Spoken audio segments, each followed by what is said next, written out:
Thank you, Eileen. Stonewall Jackson, Thomas Stonewall Jackson.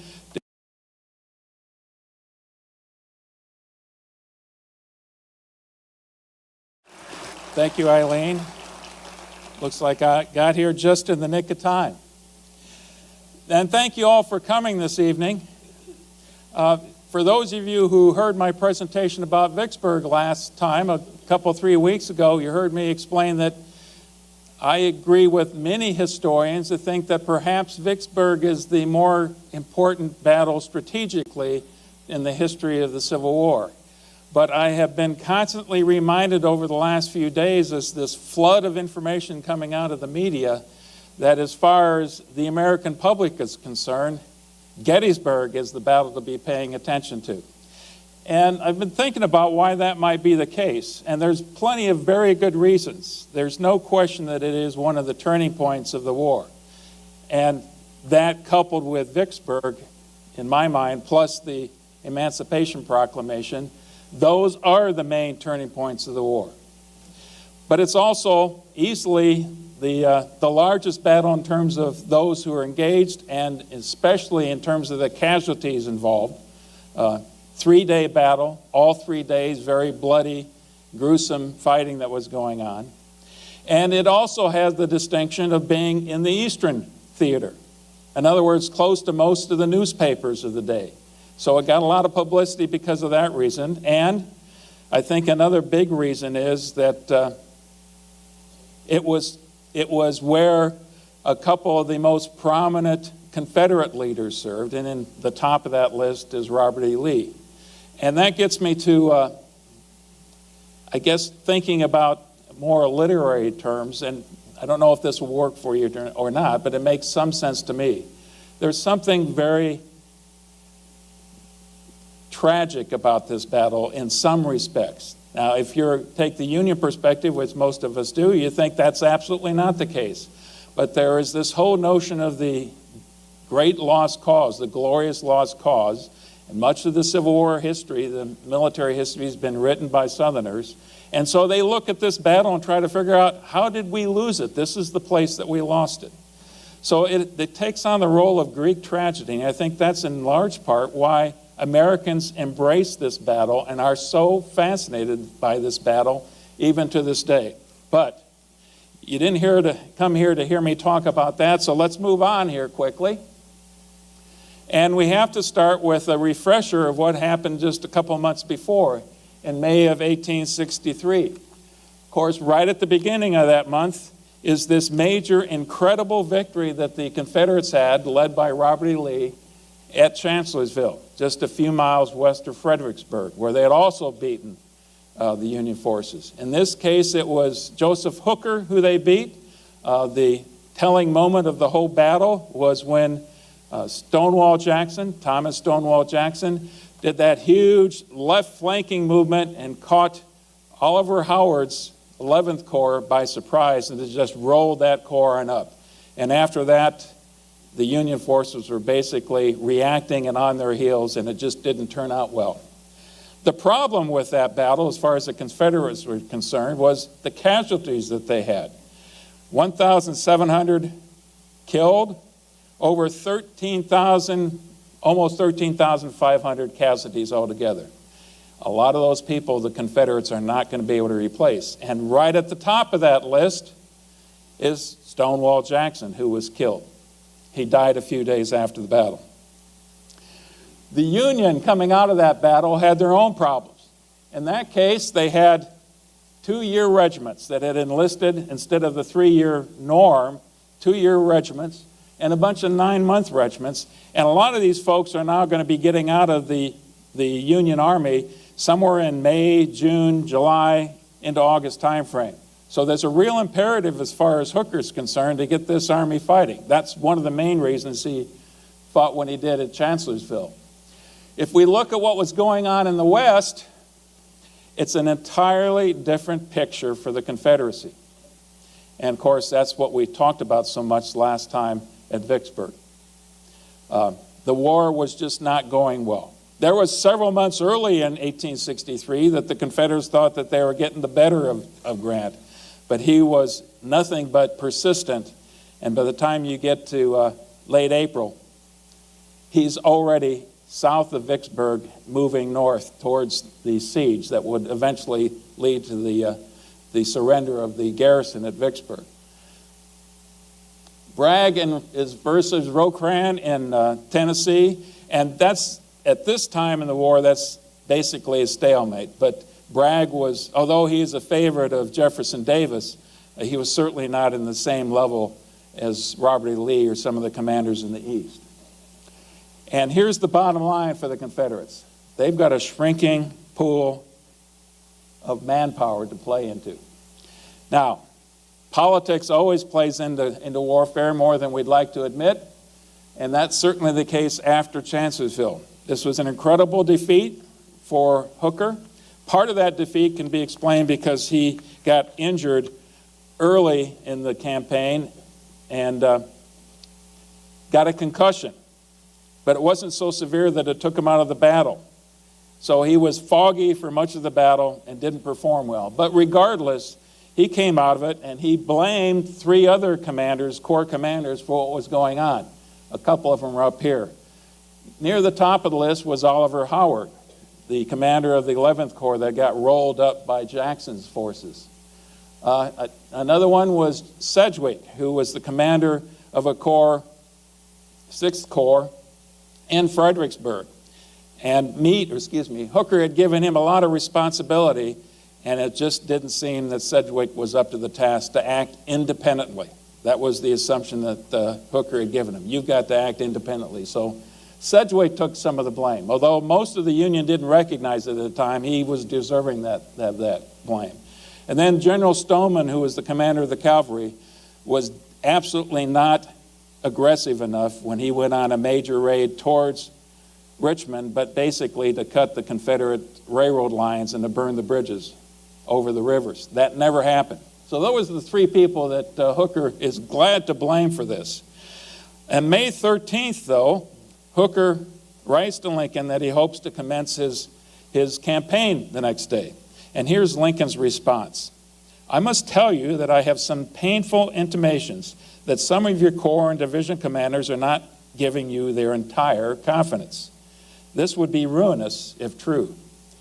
Now, if ever there was a person who was deserving to have general officers talking behind their back, Hooker's your man, because he had no qualms about talking about Burnside in very explicit terms. But I'm sure this took him somewhat by surprise and was very disturbing to him. And in fact, it was true.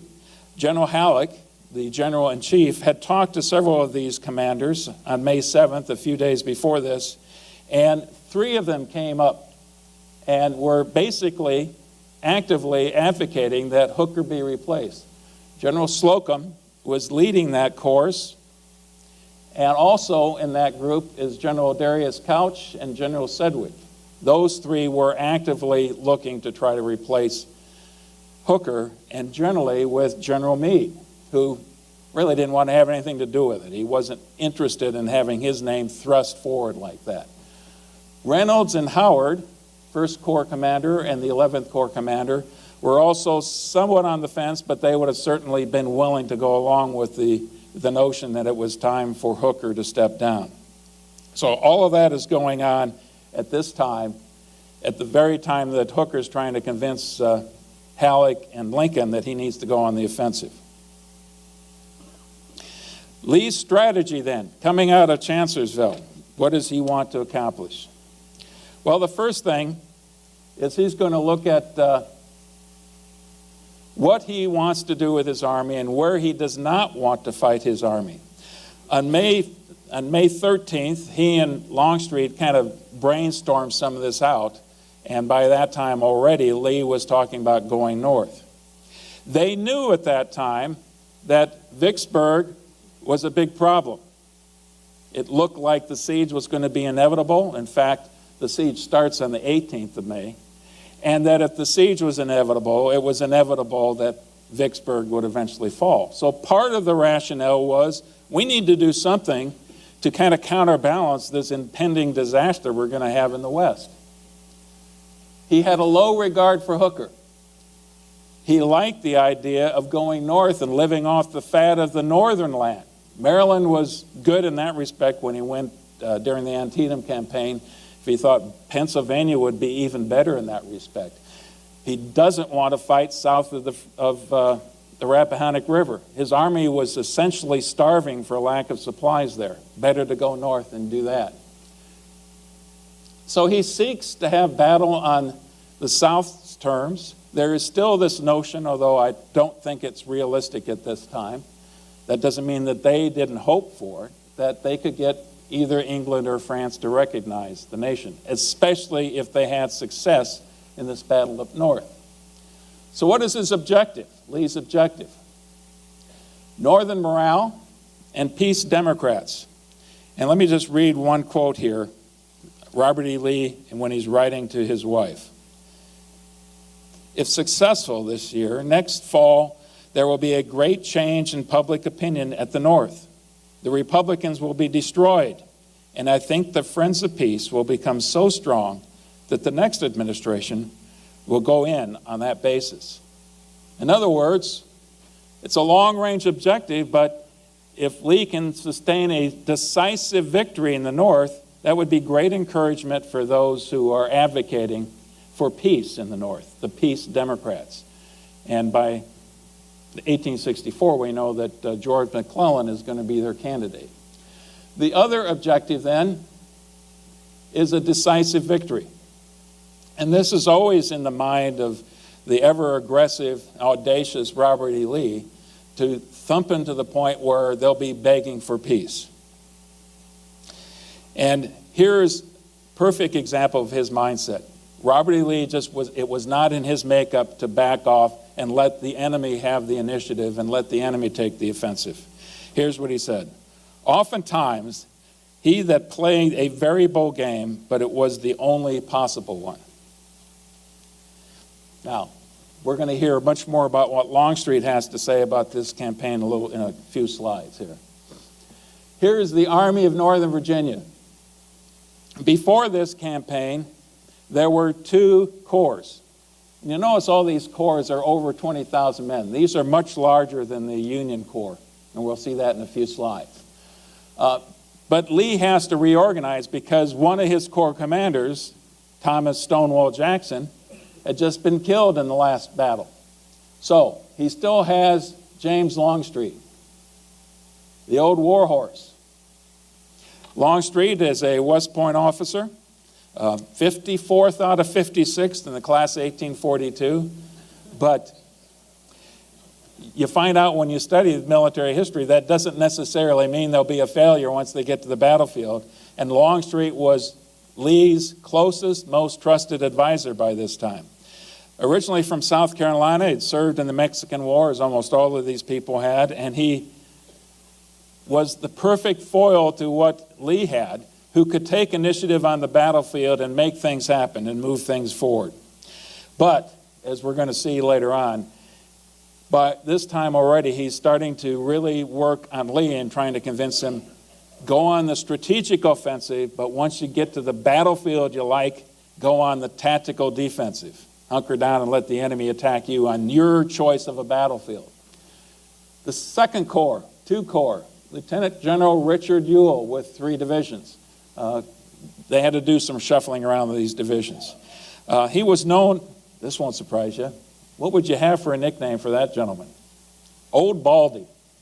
That's his nickname. 1840 West Point graduate, near the top of his class, served with Phil Kearney in the Oregon and Santa Fe Trails, was a veteran serving under Winfield Scott in the Mexican War, was involved with the Valley campaigns. In other words, he's one of Jackson's proteges. And after the Battle of Second Bull Run, he got hit in the leg and his leg was amputated. So he's sitting out Fredericksburg and Chancellorsville, but now he's ready to come back to command, and he gets the Second Corps. The Third Corps goes to Ambrose Powell Hill. They normally refer to him as Powell Hill. We know him as A.P. Hill.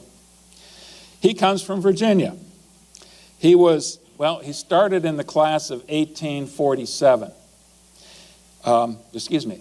He graduated in that class. He started in 1842. He was a classmate to begin with George McClellan and Stoneman and Pickett and Darius Couch, are the names you're going to hear tonight. He didn't stay in that class, though, because he got gonorrhea and was kicked out for a year and came back and finished up a year later. Now, here's one of the amazing parts of the Civil War. You study these people and the personalities really come out. His roommate for that first year at the academy was none other than George McClellan. In fact, he was engaged to this woman who eventually ended up marrying George McClellan. So it's a small army back in those days. And it tells you something about, imagine this also, what you know and what you remember about Stonewall Jackson, an incredibly pious religious man. How do you suppose Stonewall Jackson and A.P. Hill got along? Not well at all. And Stonewall Jackson had a way of taking some very general orders that gave him a lot of flexibility that he received from Robert E. Lee and giving very specific pointed orders to his subordinates. And top of that list are Richard Ewell and A.P. Hill. So these are gentlemen who are used to getting very specific orders where there's no question exactly what they're supposed to do. And that's important as we go down the road here. Okay, Brandy Station. As the Army now is moving north, just to begin, right before they do begin to move north, Jeb Stuart decides that he wants to have a grand ball. You know, this flashing, debonair cavalry officer loves to impress the ladies, certainly loved to impress the ladies of Northern Virginia, so he puts on this incredibly lavish grand ball on June 4th, and the next day he has his entire cavalry corps participate in a parade, a grand review. So he's got 5 brigades, 6 artillery batteries, well over 10,000 troopers. They're marching across in front of this large gathering of the citizens of Northern Virginia. And as they start, they do a trot, and then they go into a gallop, and they all go galloping across in front of the reviewing stands. And then they have a mock battle, and all the way to include having artillery fire that's blank rounds as the cavalry is attacking them. So it's a great show, just the kind of thing that Stuart loves. Well, the only problem was Robert E. Lee wasn't there. So June 8th, he does it all over again. And of course, Lee is favorably impressed. Everybody's impressed. The only problem was that about the same time, General Pleasanton, who is the commander of the Union Cavalry, taken over from Stoneman since he was obviously a failure, is told to go on a major reconnaissance, a spoiling attack, to figure out where the Confederates are. He crosses the Rappahannock River right through here, and 2 locations. In the north is Buford, and in the south is Gregg. And Buford's division engages Stuart almost immediately, surprises him. But it's a give and take kind of an affair. Certainly the Confederate cavalry had good reason to be proud of their many successes they had had prior to this time. And it's a give and take, but it looks like Stuart's getting the better hand until Gregg's forces come around and get them right here at Brandy Station, and they have to react to that. Now, we could spend a long time talking about some of these engagements, but we're not going to. The important thing in this case is that Stuart is embarrassed. In fact, the newspapers really go after him for being caught flat-footed. And it says he's puffed up cavalry. This is from the Richmond Examiner. The consequences of negligence and bad management. Now,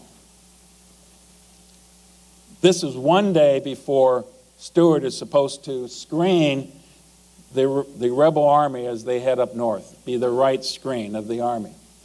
And this is about the same time that Hooker says, okay, we're getting intimations now. The rebels are moving up north. Mr. Lincoln, General Halleck, we want to actually attack Richmond. Let's take Richmond since they're removing the defenses.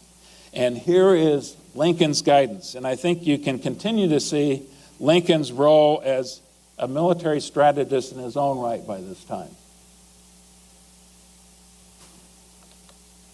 Your long dispatch of today is just received.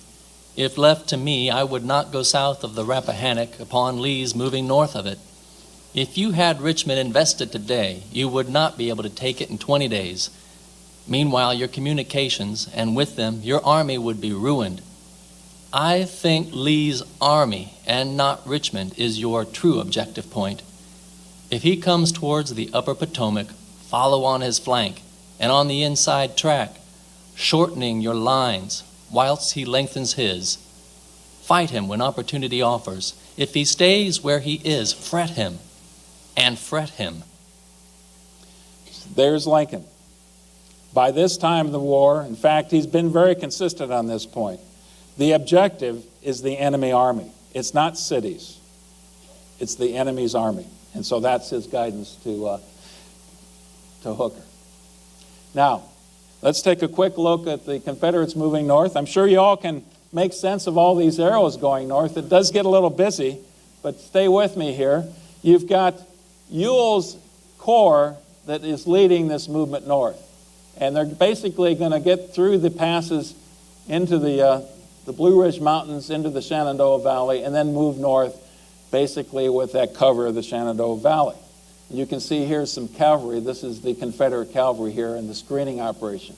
So you've got Ewell, and then following Ewell is Longstreet's corps, and following Longstreet, right behind Longstreet, is A.P. Hill's corps, all moving north.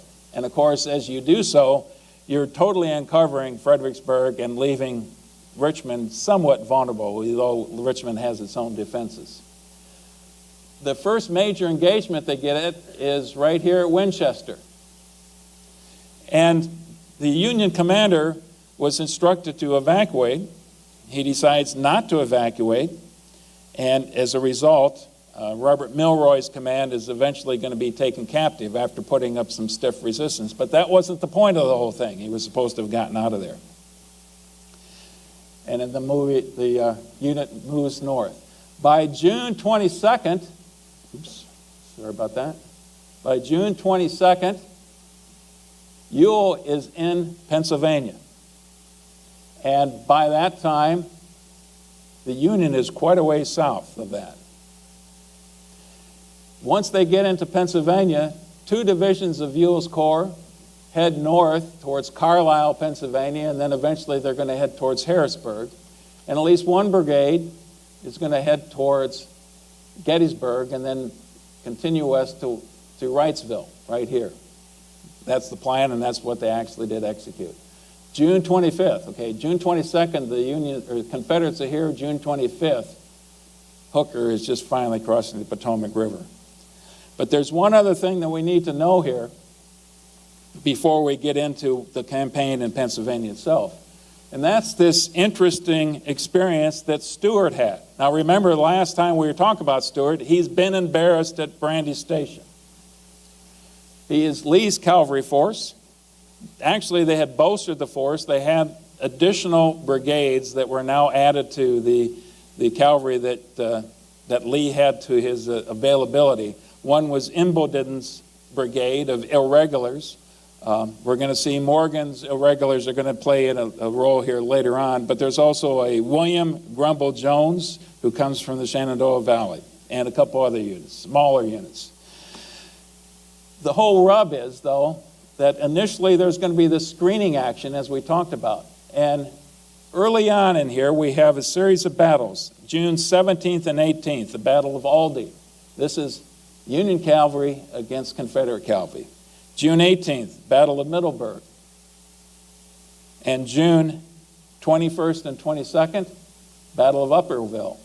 These are 3 engagements where Stuart is doing what he's supposed to do, preventing the Union cavalry from seeing what's going on behind those mountains. But it's about that time, though, that there's a discussion with what to do next. And I've got to read a couple quotes here.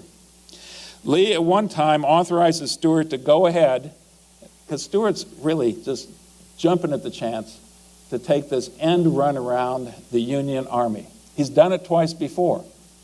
The last time he did it was after Antietam campaign. He rode entirely around the Union Army. He's done it twice before. He wants to do it again. Is what literally another feather in his cap, so to speak. That's what he wants. here's Lee's conditional kind of instructions, that he would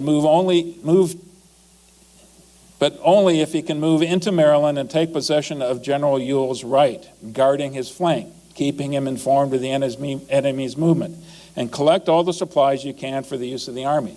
In other words, you're supposed to keep pretty close to Ewell and keep Ewell informed so that the Union Army is not going to surprise him. But that order goes to Longstreet, and then it goes to Stuart. It gets altered a little bit, and there's some discussion now. And Stuart's still gnawing at the bit to do the run around the Union Army. And finally, he gets these instructions from Lee. If you can pass around their army without hindrance, cross the river east of the mountains. Okay, didn't say which mountains. And he gives them enough rope to hang himself. And that's exactly what Stuart is now going to do. So June 25th, he starts this ride. He goes across the Potomac River. He actually raids far enough towards Washington, D.C. that he can see the Capitol Dome. He captures this very substantial wagon train with lots of supplies, a lot of forage, and then he continues north. He gets into a little engagement here in Hanover, right here, runs into some Union cavalry, and instead of going straight west from there, he realizes he's got to head east and then a little north. And so for a long period of time, as far as Lee's concerned, he's blind. Stuart's supposed to be providing reconnaissance and telling him where the enemy is. And Stuart's not telling him anything because, quite frankly, Stuart doesn't know where the Confederate army is. In fact, they find out about some of these things by reading about it in the Baltimore newspaper. So, bit of a problem.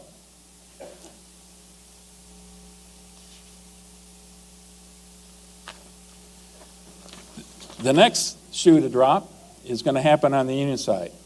In this movement north, Harper's Ferry is bypassed. Now remember, in the Antietam campaign, they didn't do that. It was actually A.P. Hill's division in the Antietam campaign that took Harper's Ferry and then rushed up to Antietam to save the day. But in this case, they bypassed it. Now, there's a garrison there, and Hooker desperately wants to get the garrison. But General Halleck is being very tight-fisted with giving him control, allowing him control. This continuous feud between the two men is going on, and it's going to make things worse. So, Hooker writes to Halleck, is the army to be maneuvered from Washington? Is there any reason Maryland Heights should not be abandoned? So here's a very pointed message. Hooker wants that army. And Halleck's response, I cannot approve their abandonment, except in case of absolute necessity. Well, I don't know exactly what's going on in Hooker's mind, but he turns around to General French, who is the commander of the garrison at Harper's Ferry, and orders him to accompany the army to move north. Well, what's General French to do? He's not going to put his rear end that far out there, so he telegraphs Washington, D.C. to Halleck. He says, and Halleck's response, pay no attention to General Hooker's orders. Well, as far as Hooker's concerned, this is throwing down the gauntlet. I beg to be understood respectfully but firmly that I am unable to comply with this condition with the means at my disposal, and earnestly request that I may at once be relieved from the position I occupy. He's asking to be relieved. Probably doesn't really want to be relieved, but he's going to, throw down the gauntlet and see what happens. It takes Lincoln and Halleck very little time to decide that they're going to replace him and put George Meade in his stead. Now again, George Meade was the general officer that everybody else was recommending take the command. I kind of jumped over a couple things. Lincoln and Halleck had actually offered the command to several officers. One of them was Reynolds, another one was Couch, another one was even Hancock, Winfield Scott Hancock. All of them turned it down. Reynolds turned it down at one time because he said, well, I'll take it, but only if I know Washington, D.C. is not going to interfere with my command. Well, Those were conditions that Halleck wasn't ready to accept. But everybody thought that Meade was the right guy. And so on June 28th, George Gordon Meade takes command. Now think about it. July 1st, we know, we're jumping up ahead. 150 years ago today is day 2 of the Battle of Gettysburg. July 1st is day 1. This is 3 days, 4 days in front of that. You're taking command of an army that's rapidly on the move north, heading for an engagement. You don't know where the enemy is.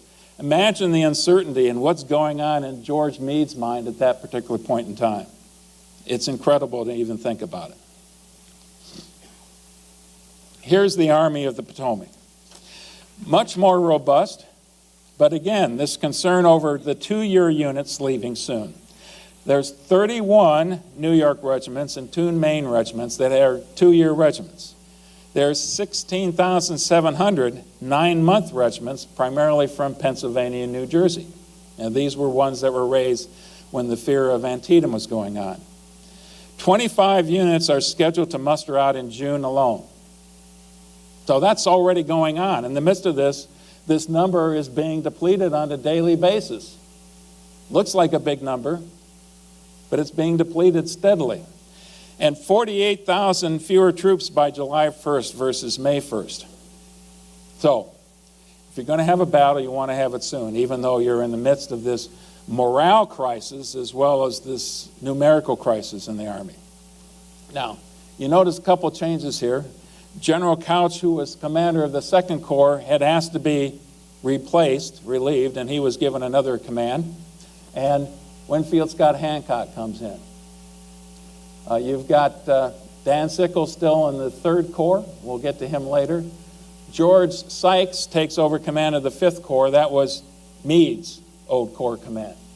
So there's a little bit of maneuvering back and forth, but not quite as much turmoil as the Confederates had to place. And still in place is Sedgwick, who didn't prove quite up to the task as an independent command, but he still had his gumption when it came to being somebody else's subordinate.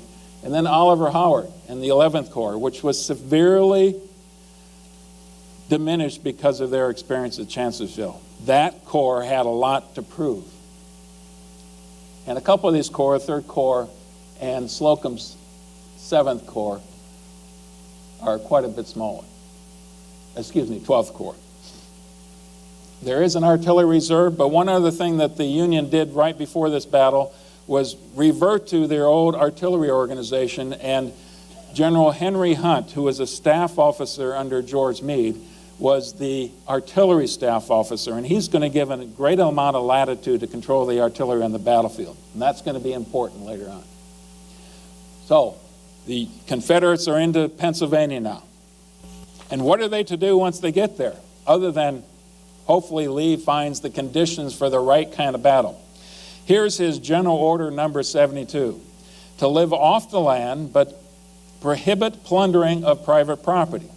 And when you do so, if you have to seize private property, because after all, that's why they're going north, to get provisions, food supplies, forage for their animal, their livestock, they're going to pay for it. Well, what's the Confederate Army going to pay with? Confederate scrip.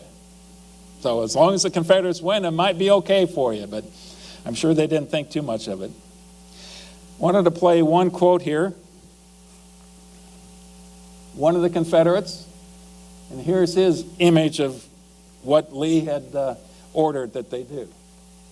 We have inflicted serious injury upon the corpulent Dutch farmers of that loyal state in the destruction of bee gums, fowls, eggs, butter, cherries, green apples, cider, and apple butter.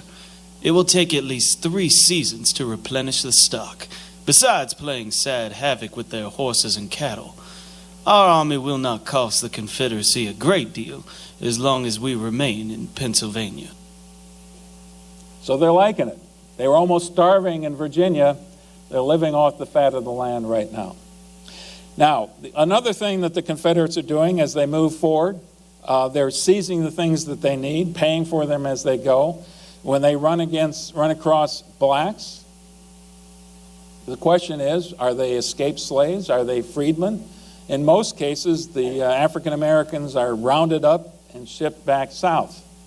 So that's something the Union Army obviously wasn't doing. And they also were demanding tribute in many of these towns. Now here is Greencastle. It's one of the first places that they got to as they moved into Pennsylvania. The tribute for Greencastle, I just want to read this quickly. 120 pistols, 100 saddles and bridles, 1,000 pounds of leather, 2,000 pounds of lead, 200 curry combs, 12 boxes of tin, foodstuffs including onions, potatoes, radishes, and sauerkraut. Not sure that's what I'd ask for, but that's what they wanted. When they got to Gettysburg, and it was Jubal Early's division that got to Gettysburg the first time as they're passing through, the tribute was 7,000 pounds of bacon, 1,200 pounds of sugar, 1,000 pounds of salt, 600 pounds of coffee. They always wanted coffee.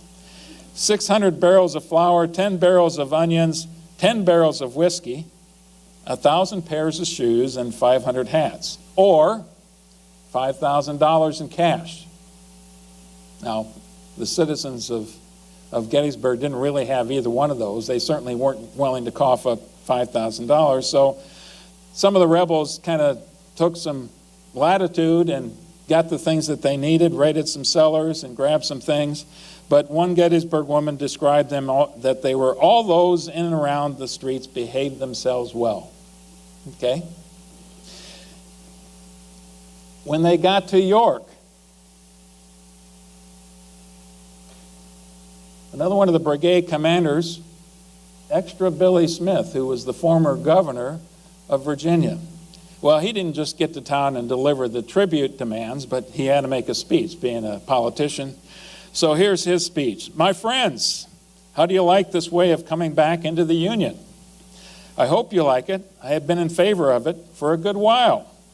But don't misunderstand us. We are not here with any hostile intent, unless the conduct on your side shall render hostilities unavoidable. You see, it was getting a little warm down our way. We needed a summer outing and thought we would take it as at the north instead of patronizing the Virginia Springs as we generally do. So a little bit of humor in the midst of warfare, I guess. York's tribute, 21,000 pounds of bacon, 2,000 shoes, and $100,000 in cash. And again, the citizens of York had nothing close to that they wanted to surrender. Anyway, it's about this same time, though, June 28th, that Lee starts getting very nervous because he still doesn't know where the Union Army is, other than maybe to read some things in the newspaper, and that's not nearly enough. And he says, I cannot hear from General Stuart, the eyes of the army. And this is after a spy, Henry Harrison, an actor and a spy who was a good friend of Longstreet, had reported into Longstreet with a report that he'd seen the Union Army and they were well into Maryland and heading north fast. And that's when you have Lee asking these questions. What do you think of Harrison? And he got the answer that, well, old Pete thinks a good deal of Harrison. So on that alone,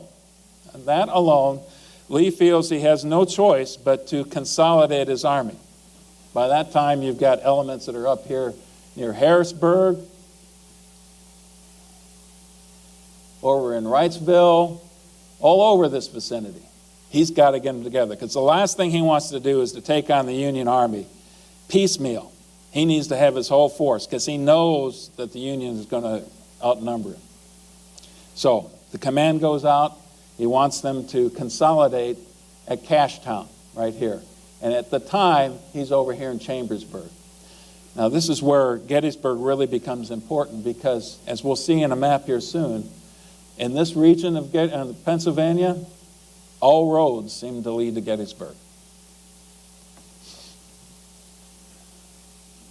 Let's take a look at Gettysburg itself. It's not a big city. Remember, we were talking about Vicksburg. Gettysburg is only 2,400 people, so it's a small town. Those days, it probably sounded much larger, but it's a small town. But it's an important crossroads area. Look at all of the roads. Chambersburg Pike here is an important one. Here's the pike from York. Here's the Baltimore Pike.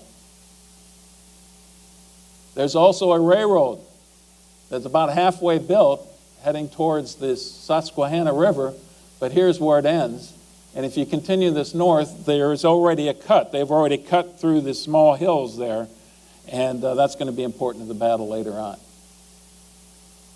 There's a Lutheran seminary sitting outside of town somewhere over here on Seminary Ridge.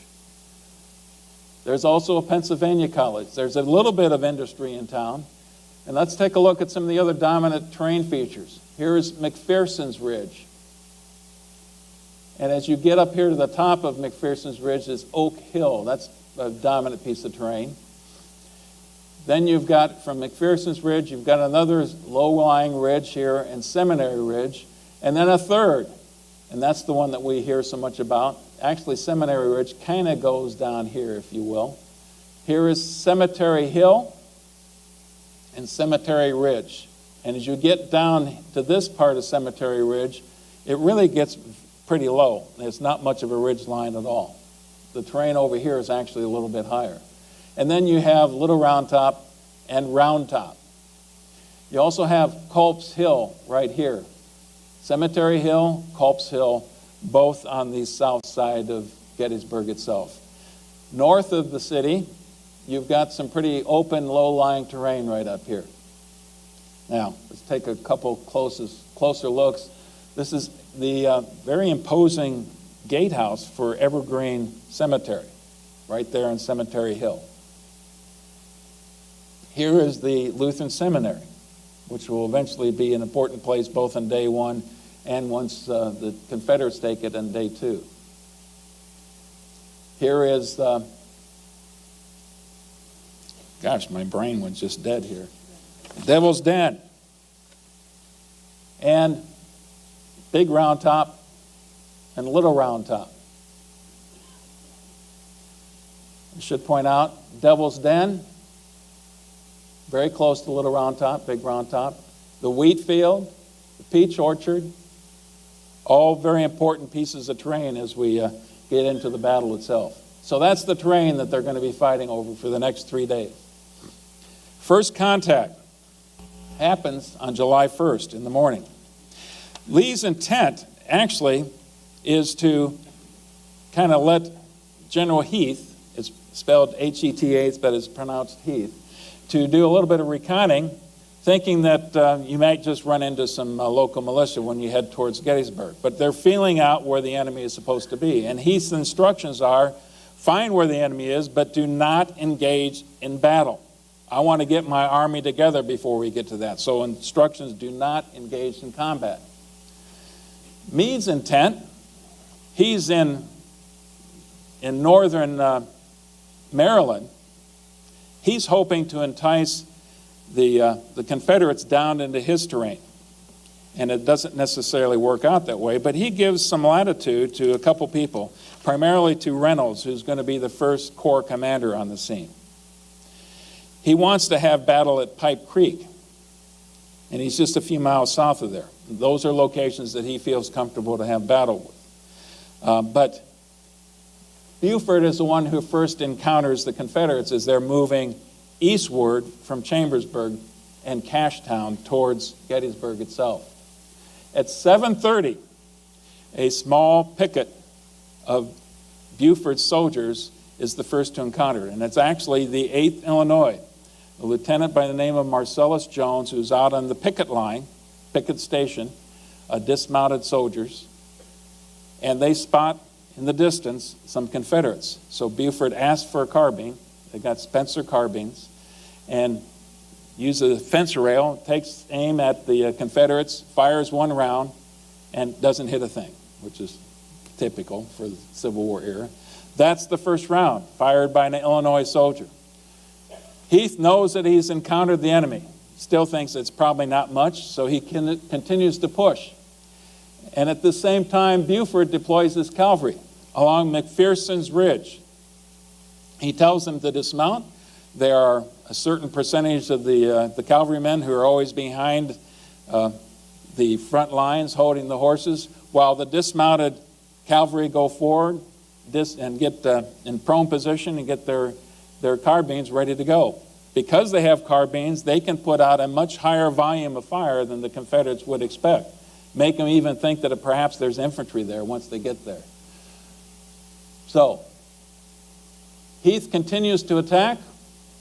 About 10 o'clock, Reynolds gets to the battlefield at the very beginning of the first Corps units that are getting there.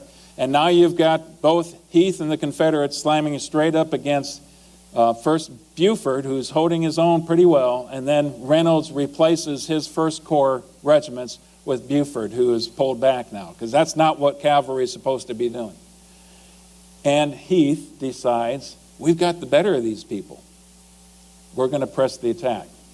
Now remember, that wasn't in the cards at all.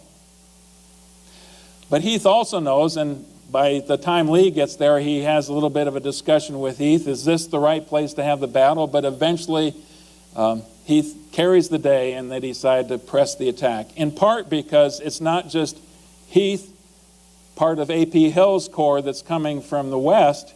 You also have Ewell's corps approaching from the north, from Carlisle area. Remember, that's where they were when the order to consolidate was happening. So it's touch and go. The First Corps replaces. You've got the Iron Brigade is anchoring the left side of the Union line. They'd been famous at the Second Bull Run and very prominent thereafter. Been in a lot of battles, had their ranks depleted, but they proved their nickname at this particular battle once again. And you have reinforcements showing up from both sides, continuing to do so. The Confederates are initially repulsed at McPherson's Ridge by Reynolds' forces. Only an hour afterwards that Reynolds gets to the battlefield, he's hit in the head, actually in the neck. By the time he hits the ground, he's dead. But what he had already done is steel the nerve of the Union forces that were there, and most importantly of all, he had decided this is good terrain to fight a major battle on. He had basically committed the Union Army to fight at Gettysburg. The terrain wasn't the town itself. The key terrain, as far as Reynolds was concerned, were those two hills south of town. You've got Cemetery Hill and Culp's Hill. That's where he thought the battle ought to be fought. Those are the two pieces of terrain that must be held at all costs. Well, the battle just goes back and forth as you always see in the Civil War. Units, regiment at a time, brigade at a time, committed back and forth. Archer's brigades come from the west. You have Davis's brigade now that's coming from the north. Remember that railroad cut? Here's a picture of the railroad cut. And the problem, once you get in the railroad cut, you can drive the Union forces up, but the Confederates got inside the cut, and that's way too deep. They can't fight themselves out of it.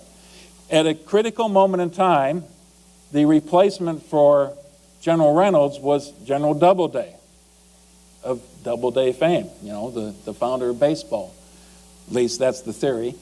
Anyway, he takes over command of the First Corps, and he commands the 6th Wisconsin, which is one of those regiments of the Iron Brigade, which was in reserve, to march all the way across the back of the battlefield, from the south end all the way to the north end of the battlefield, and charge right into the railroad cut. And they actually do that, an amazing speed and celerity, get to that cut, and some vicious fighting, but it ends with the commander of the 6th Wisconsin taking the surrender of the commander of the 2nd Mississippi in the midst of the cut right here. But that's the highlight for the Union. It doesn't all go well for the Union at that time. General Pender, another one of the divisions, part of A.P. Hill's corps, continues the attack, and here's the numbers.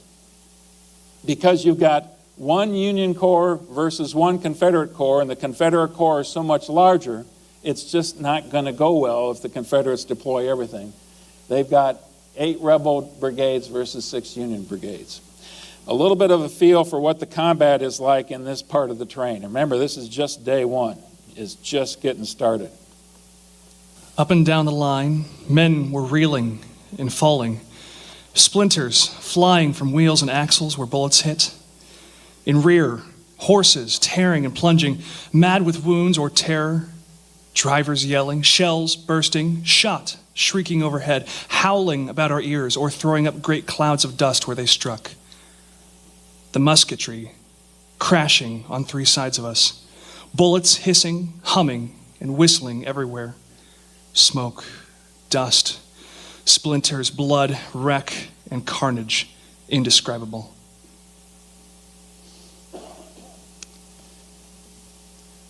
That's only half of what's going on in day one. The other half is what's going to be happening to the 11th Corps, which is arriving approximately at 12 noonish time frame and then moving north straight through Gettysburg, north into these positions. And at that same time now, General Early of Ewell's Corps is driving down from the north.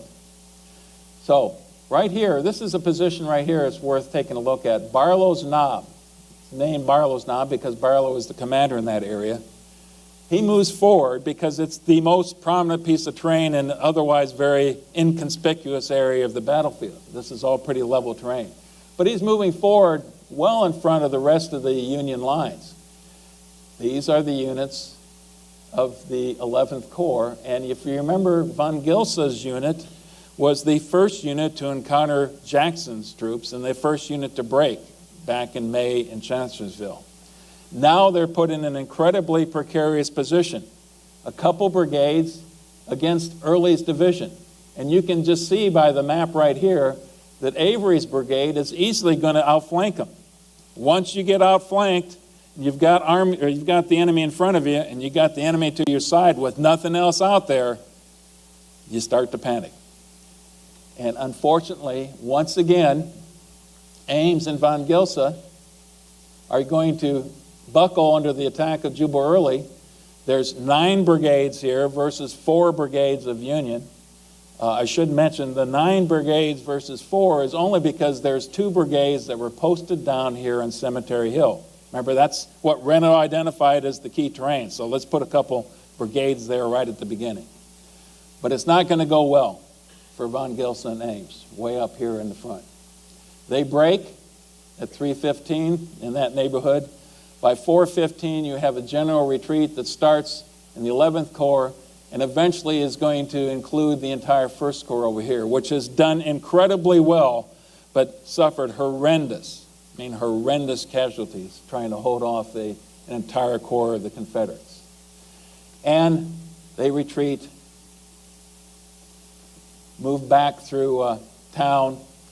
It gets really ugly. Many of them are captured as they retreat through Gettysburg.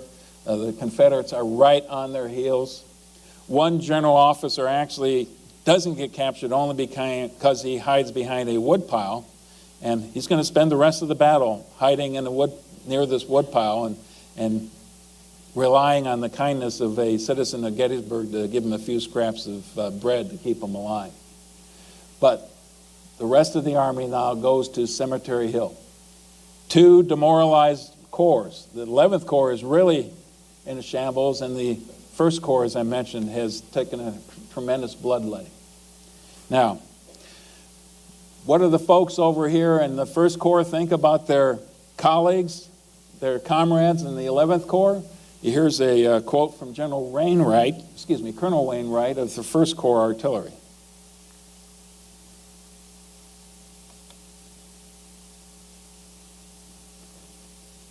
Not supposed to do that. As soon as the rebels began to fire, the 2 lines of Deutschmen in front of the batteries began to run, and nearly the whole of them cleared out. I pitied General Ames most heartily. His men did not stand at all, save one. I believe not a single regiment of the 11th Corps exposed to the attack stood fire, but ran away, almost to a man. Stuart stretched his men along the road with fence rails to try to stop the runaways, but could do nothing. Officers and men, however, got a supper. They had been without food all day. For when they knocked a Deutschman down, they took his haversack from him. Okay. One other point here. Lee's on the battlefield by this time. It's getting close to the end of the day. He feels his blood up. This is the time to take advantage of the success that Ewell has had in the north. And so he directs Ewell, he sends him a courier to order Ewell to continue the attack, except the order is one of those conditional orders that Lee typically likes to give. Continue the attack and seize Cemetery Hill if practicable. If practicable. Those 2 words Could make a big difference in this entire battle. As far as Ewell's concerned, his soldiers are pretty well exhausted. It wasn't practical for him to continue the assault. So that doesn't happen on the night of day one. And this is where they form up. By this time, General Hancock, who's the commander of the 2nd Corps, has ridden forward with instructions from General Meade to take command of all of the forces that are already there at Gettysburg. And the rest of the Union Army is rapidly going to be occupying the town that evening. It's an interesting choice because Oliver Howard easily outranks Hancock. He's got the data rank by a long shot, and I think Doubleday does as well. But by this time, Meade had the authority given to him by Halleck, I believe, to ignore data rank and appoint the people he thought were best able to command. And Hancock was definitely the right choice for this. And as soon as they get there, they're going to start to build barricades and to dig in, because they're expecting the Confederates to attack, obviously. Meade's plan then. What should they do? Once they've got the commanders there, to stay on the defensive.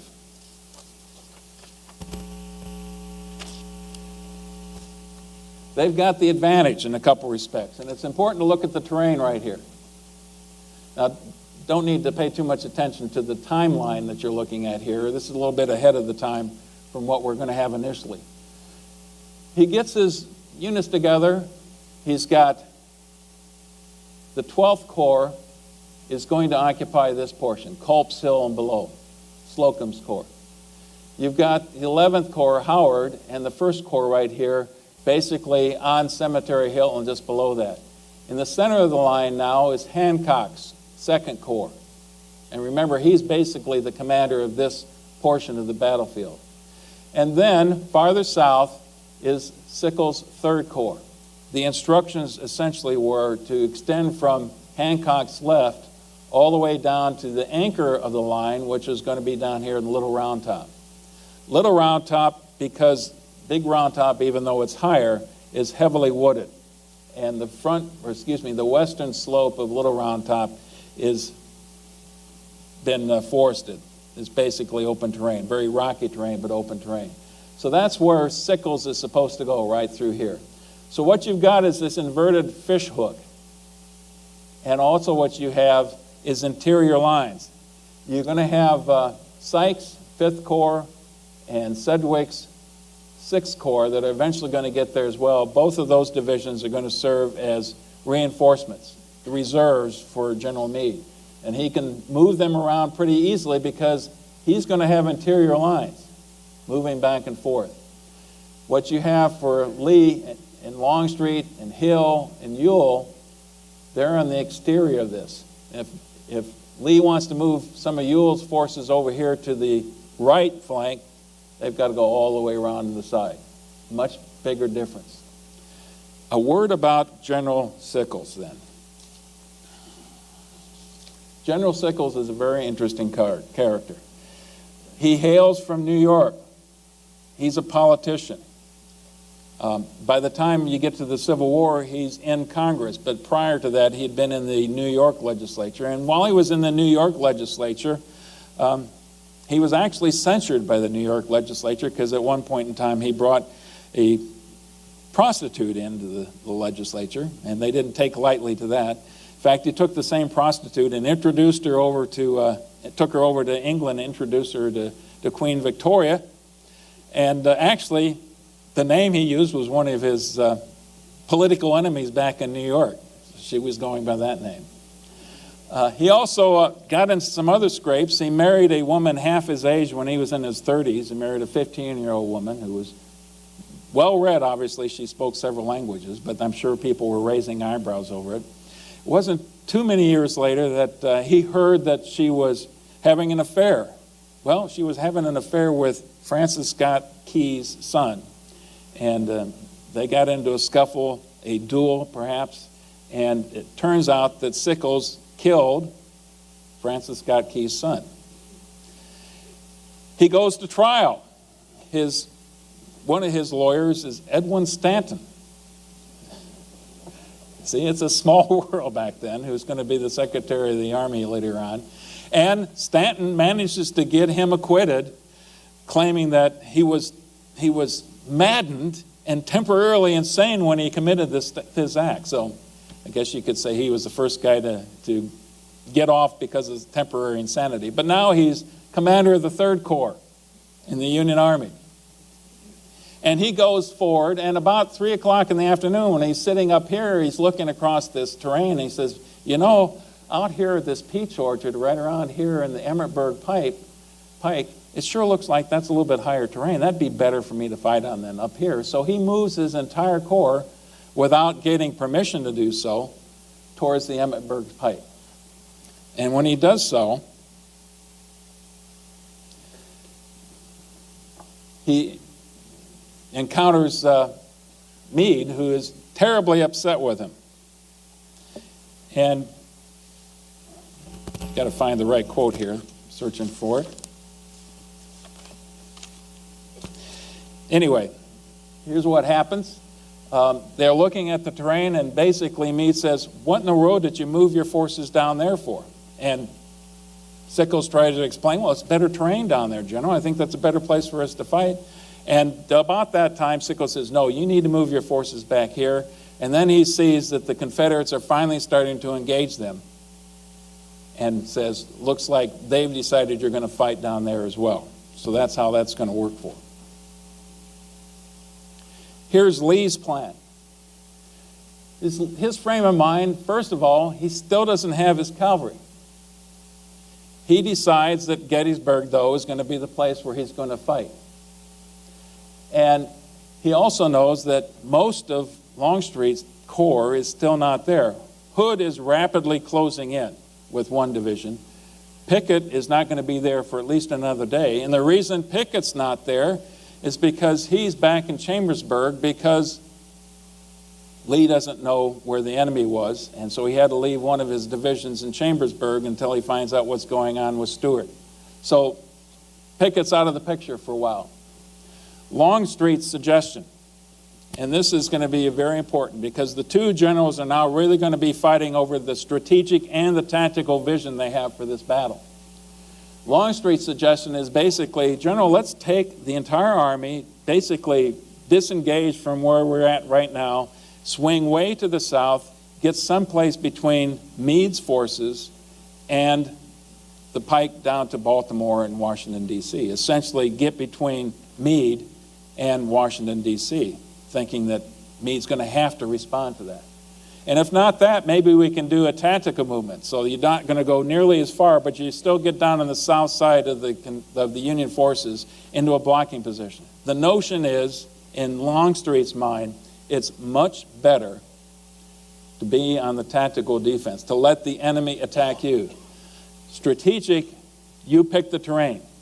Tactical, you let them attack. And he thinks back to Fredericksburg, that horrendous experience the Union had at Fredericksburg. It's worth listening to the quote that we've got here for Longstreet.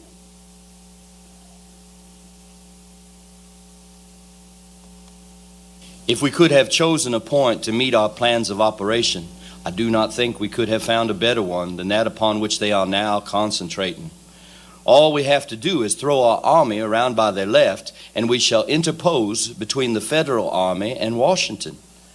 We can get a strong position and wait. And if they fail to attack us, we shall have everything in condition to move back tomorrow night in the direction of Washington, selecting beforehand a good position into which we can place our troops to receive battle next day.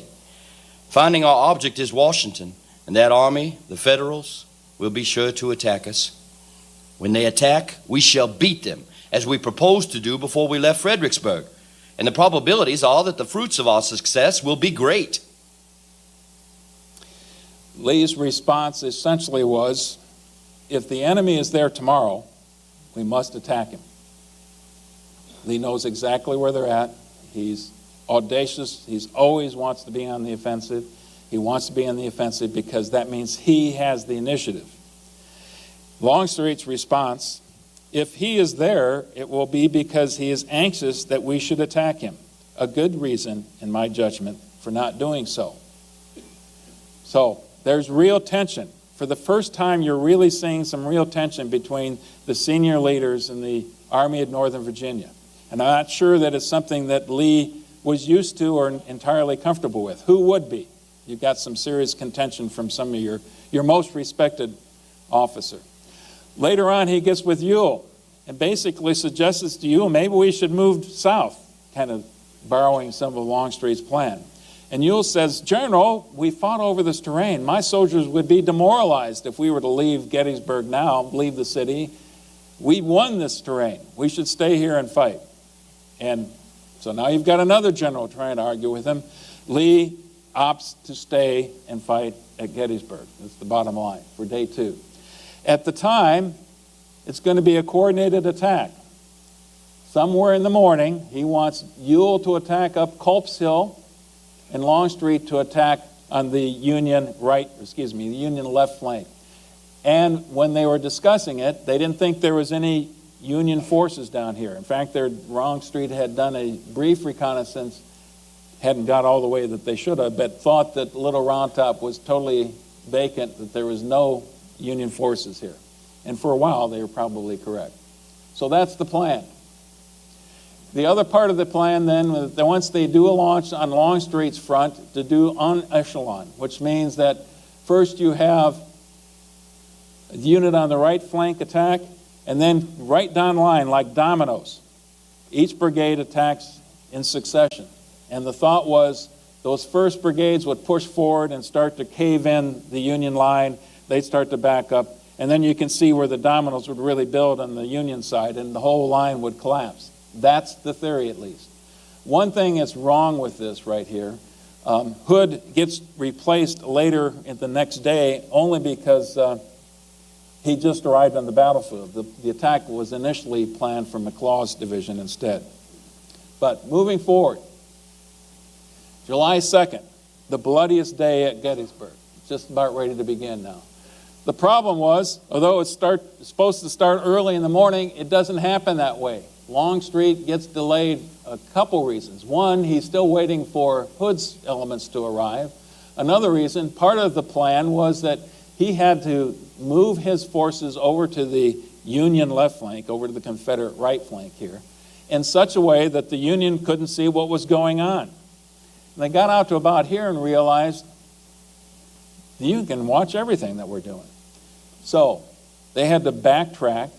Anything like this takes time. You always get the estimates of how long things take wrong when you're in combat. They had to backtrack, come back up this way, go through the ridge right here so they can get behind McPherson's ridge, basically, and down here where they're in a more hidden position, and then move forward with McLaws' forces. And then when you change the plan and decide it's not just going to be McLaws, it's going to be Hood. Once he arrives on the battlefield, that delays it further.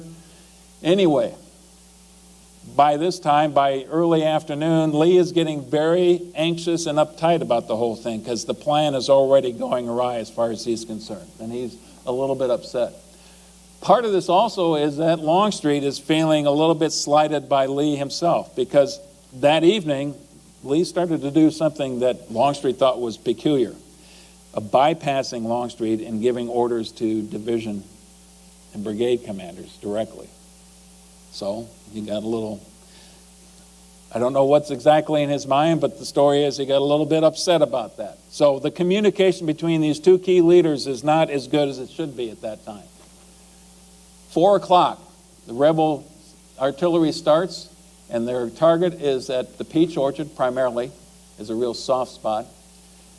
4 o'clock is also the time that Hood's division is going to attack in the Devil Dens area up towards Little Round Top. And by 4:30, they're well into the Devil's Dens area. The next position we have to look at then is that right flank and Hood's attacking position. Roughly about the same time, General Governor Warren, who is Meade's chief engineer officer, is scouting ahead and actually rode up to Little Round Top and realized, oh my gosh, there's a signal detachment up there with their signal flags. And that was it. And he looked at the terrain and says, this is an important piece of terrain. Of course, Sickles had kind of evacuated all of that. and realize he's got to get somebody up there as quickly as he can, because they can already see in the distance some glimmer of bayonets that obviously the Confederates, under Hood in this case, are getting ready to attack. So he rides back with the intention of going to the 5th Corps commander and say that you need to send somebody forward, and runs into the commander of one of those brigades from the 5th Corps under the command of Colonel Strong Vincent, who wonders what's going on and realizes this is a key moment and takes it upon himself to order his entire brigade to Little Round Top. And in his brigade is the 20th Maine. And here's a name that rings familiar to almost many of you at least. Colonel Joshua Chamberlain is the commander of the 20th Maine, which has got 300 some soldiers by that time. You know, the regiment starts with 1,000. They whittled down to in the neighborhood of 200 plus. They got reinforced by a renegade group of Maine mutineers, if you will, by about 120 right before the battle begins. So here's this hodgepodge organization that Chamberlain has to anchor the entire left flank of the Union Army with on Little Round Top, just as the Confederates are going to attack. 4:30, Law's brigade occupies Round Top. Don't get confused. This right here. Now look at, it's entirely wooded. Only half of Little Round Top is wooded. But this is a great launching pad as they attack straight down the slopes into the positions that the Union have.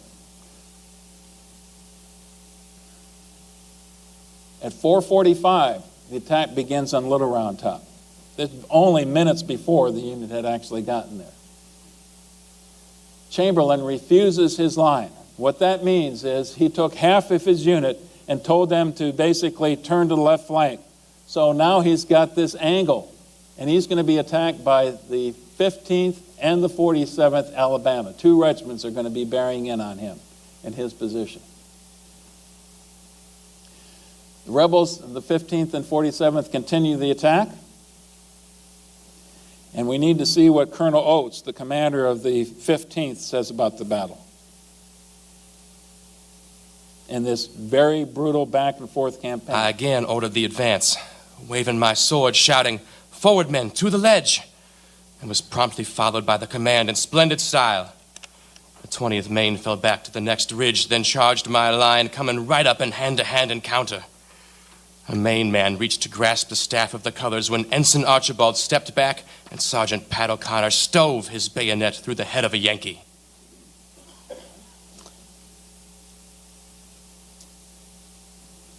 In the crucial moment of the battle, after a long engagement back and forth, and Chamberlain's troops are practically out of ammunition completely, even after they've rummaged through the dead and the wounded, the Confederates that they've encountered, scraping up as much ammunition as they had, realize they don't have enough ammunition to repulse one more Confederate assault.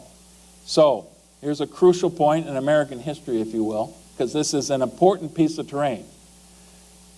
Chamberlain decides, rather than withdraw, to have his soldiers fix bayonets and charge into the advancing Confederates. And imagine the surprise of the 15th Alabama as they see these Union forces spilling off the top of the ridgeline and carry the day. Here is a short excerpt of how Chamberlain described the battle years later.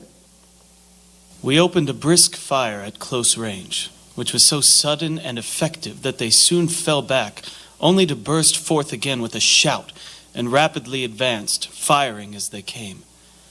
It did not seem possible to withstand another shock like this now coming on. The edge of the conflict swayed to and fro, with wild whirlpools and eddies. At times I saw around me more of the enemy than of my own men. Gaps opening, swallowing, closing again. Squads of stalwart men who had cut their way through us, disappearing as if translated. All around, a strange, mingled roar. That happens at 6 o'clock. We're going to jump back a little bit because the combat that's going on in the rest of Longstreet's line is every bit as brutal and desperate. But this is a key moment in part because if the Confederates had gained Little Round Top, then been able to haul their artillery up, they could have fired right down the line of the Union forces as they were, the rest of the Union forces on Seminary Ridge, they would have been pretty vulnerable.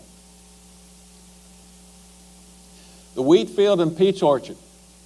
4 o'clock again is when that initial artillery barrage begins against the peach orchard, some artillery units that the Union had there.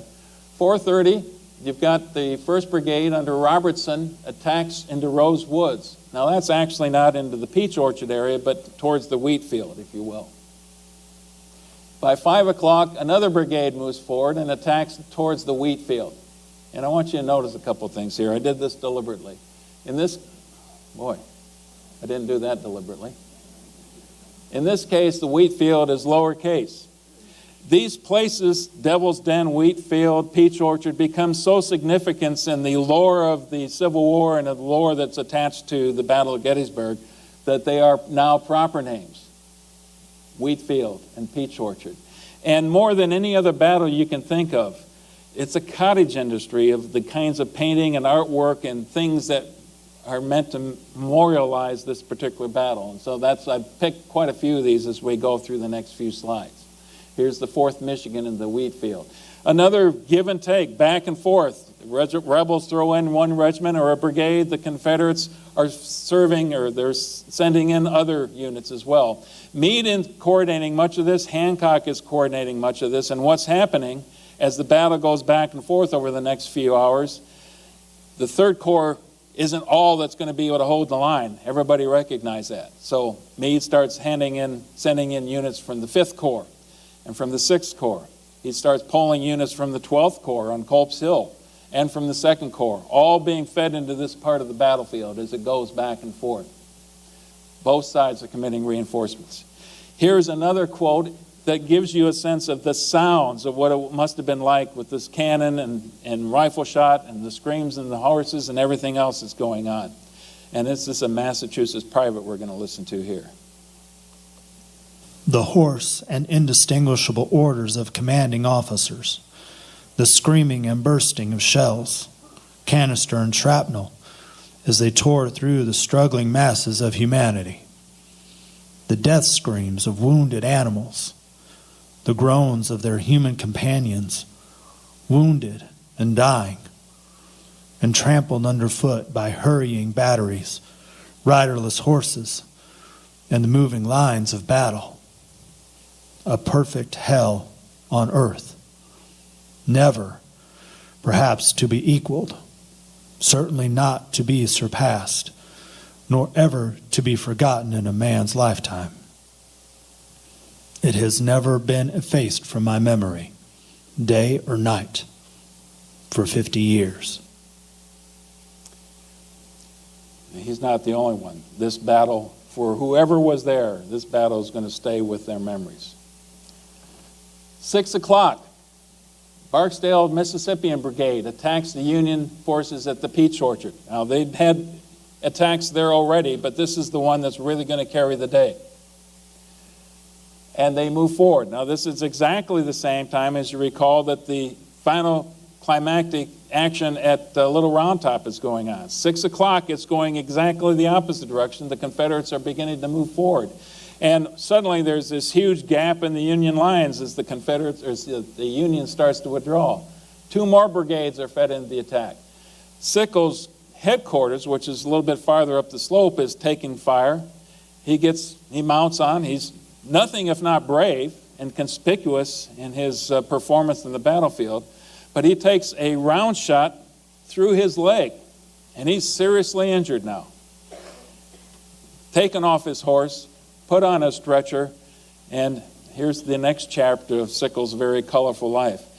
He's on the stretcher, smoking a cigar, still encouraging his soldiers forward as they haul him off to the battlefield, and once he gets to the surgeon's tent, insists that they hold on to his leg so he can preserve the leg bone that had been cut off. And that's what it is right there. That's Sickles' leg bone that for the rest of his life was going to be on display in a museum up in Washington, D.C. And how do the soldiers from the 2nd Corps feel about this now that Sickles' been injured? Here's one quote. "The loss of his leg is a great gain to us, whatever it may be to him."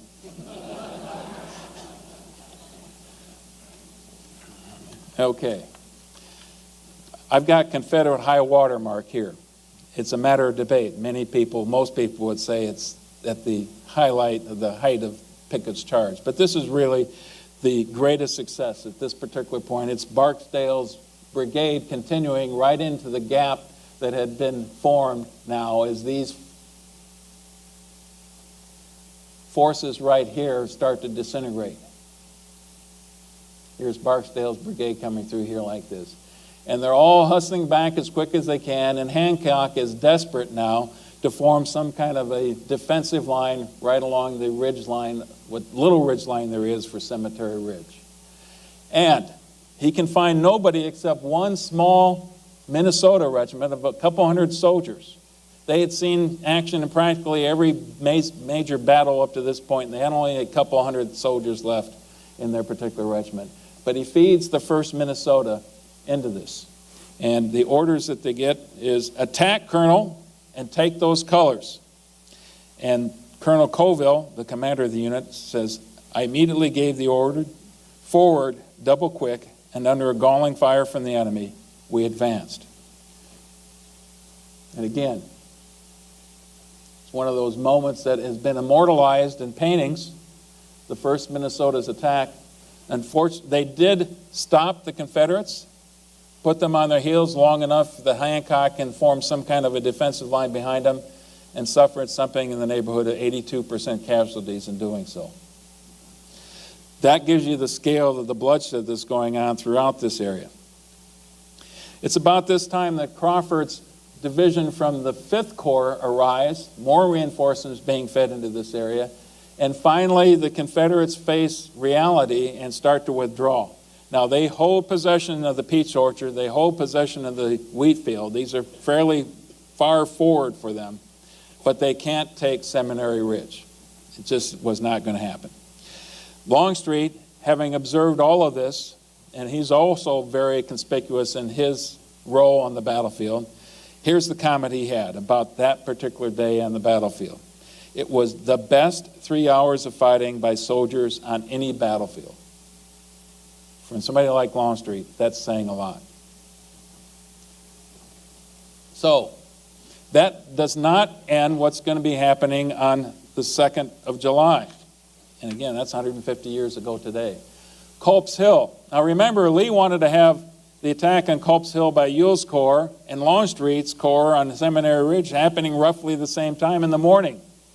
Well, Culp's Hill doesn't get attacked until 7:15 p.m. And I'd already mentioned that before that time, Meade had robbed a lot of the forces that were on Culp's Hill to feed into the line on Seminary Ridge. There was only one brigade left on Culp's Hill by that time. It was a brigade under the command of a Colonel Green, who was an engineer by training, and he'd spent the day having his soldiers build as robust of barricades as they possibly could.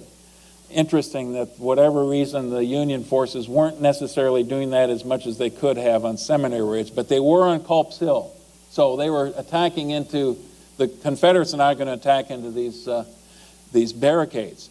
The only problem is Greene with his 1,300 some men didn't have nearly enough to man all the barricades once they'd been stripped away. His troops had been stripped away. So now you've got something like 6,000 rebels attacking at 7:15 against his 1,300 who are dug in behind these barricades. That also goes seesawing back and forth.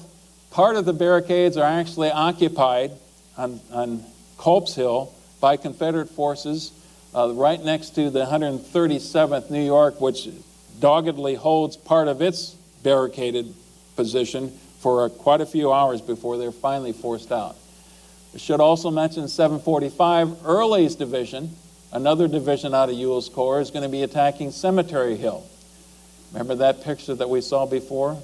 Evergreen Cemetery? That's the gate to the cemetery as the Confederates are attacking towards that. Finally, at 9:15, the combat on Cemetery Hill and Culp's Hill is going to end. It's been quite a day. And it's time to start planning for what's going to be happening the next day. Meade conducts a council of war that night on July the 2nd.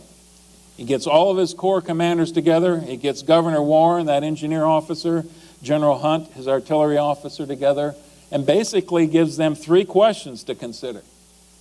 Should we stay where we're at?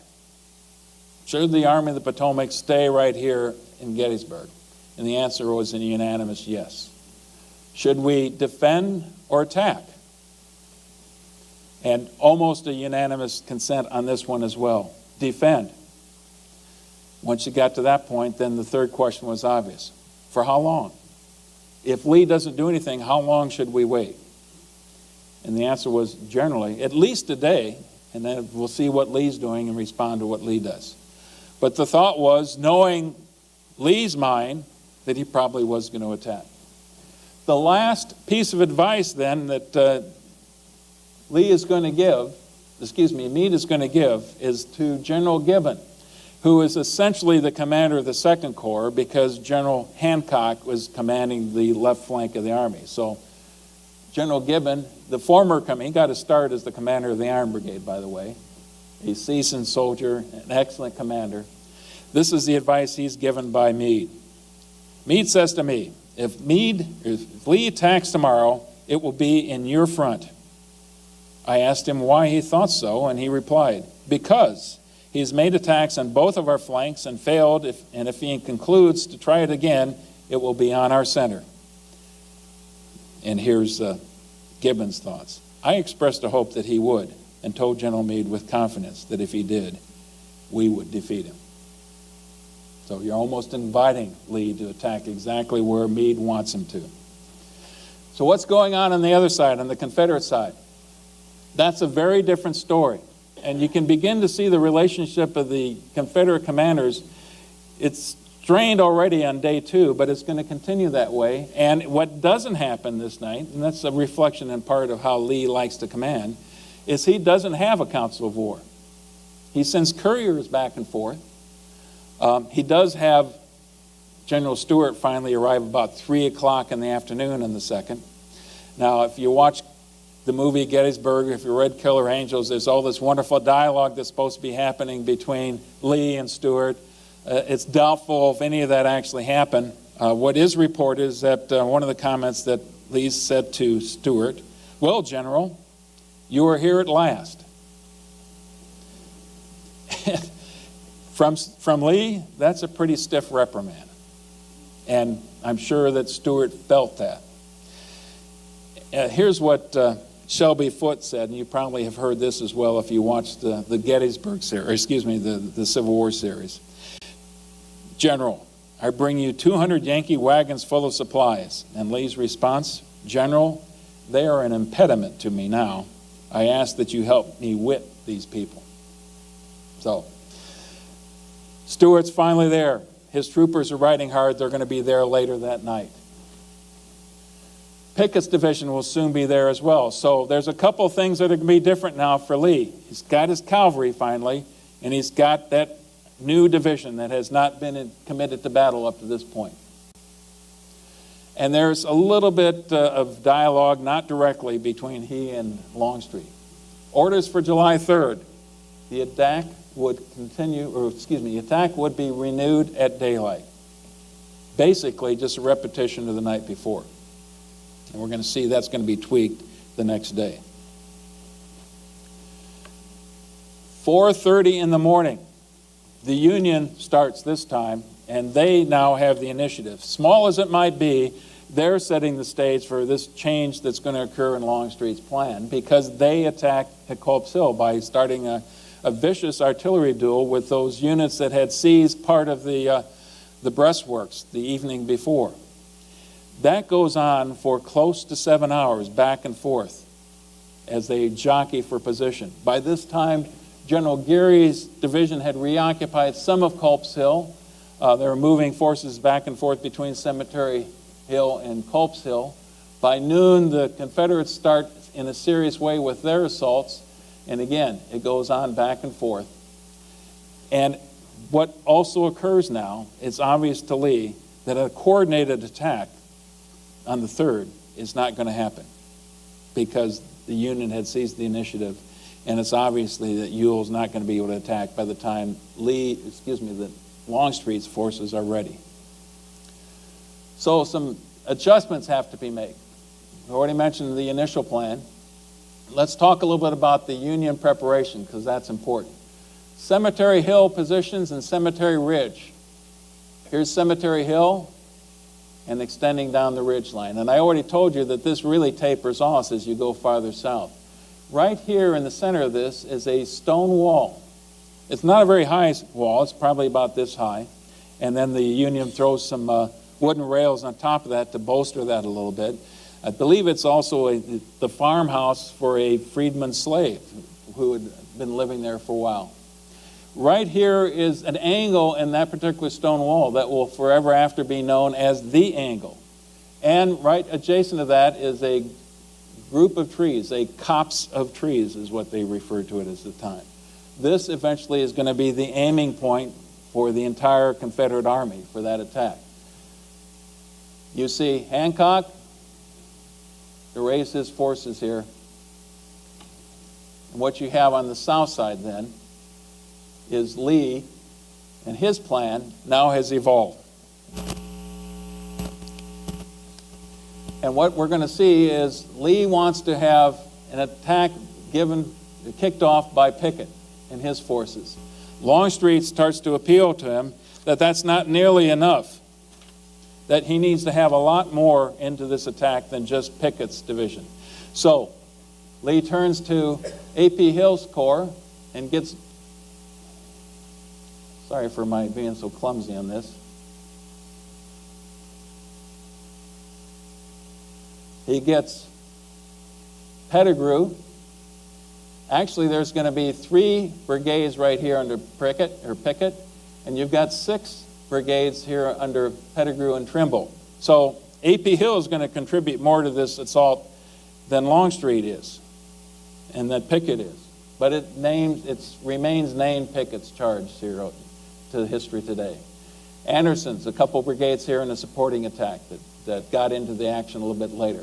But you can see how all of this is going to be centered right here on the angle. And that's the plan. And here's the dialogue. More important dialogue between Longstreet and Lee. He wants to renew the attack on Cemetery Ridge.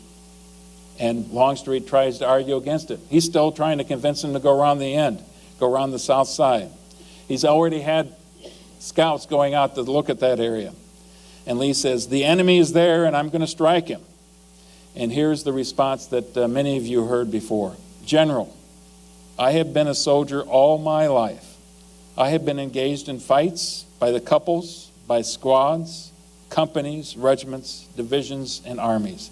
And it is my opinion that no 15,000 men ever arrayed for battle can take that position. That's Longstreet to Lee. That's how strongly Longstreet is against this idea of this attack. The Union is there. They're watching the Confederates line up. It just doesn't look like it's going well. And it's going to be successful at all. Longstreet's convinced it can't be. Lee, ever confident in his soldiers, thinks that he can carry the day. Part of the reason is because he's going to start with this horrendous artillery barrage. And that artillery barrage is aimed at the Union artillery to take them out or force them off the battlefield, and then start to deplete the Union forces that are under this, the trench lines, behind the stone wall, behind these wooden rails, to deplete them to the point where it's going to be at least an even match. And then he's going to throw something like 12,500 troops at that line against the Union that are entrenched in there. Here's the forces that he's got at his hand. General Pickett, I've already talked about Pettigrew and Trimble up in the northern part, but here's the ones that we've heard so much about. General Pickett with the 3 brigade commanders, General Garnett, General James Kemper, General Lou Armistead, leading the 3 brigades of Pickett's division. Here's another little anecdote of Gettysburg history. General Armistead and General Reynolds and General Hancock all served together in California. Immediately prior to the start of the war, those 3 men were best of friends serving together in California. And it was weighing heavily on Armistead's mind that he was not going to have to be fighting and attacking against his very good friend Hancock on the other side of Seminary Ridge.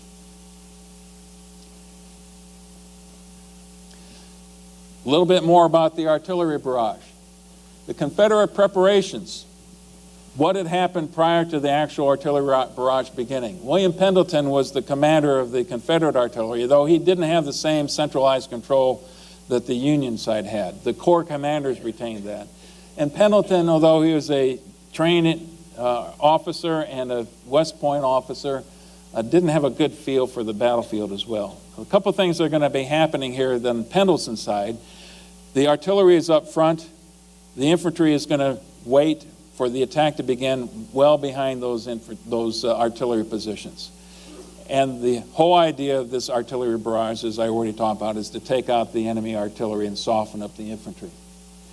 Part of the problem, though, was to keep the ammunition out of range. They moved the ammunition too far back. So far back they aren't going to be able to resupply in the midst of the battle itself.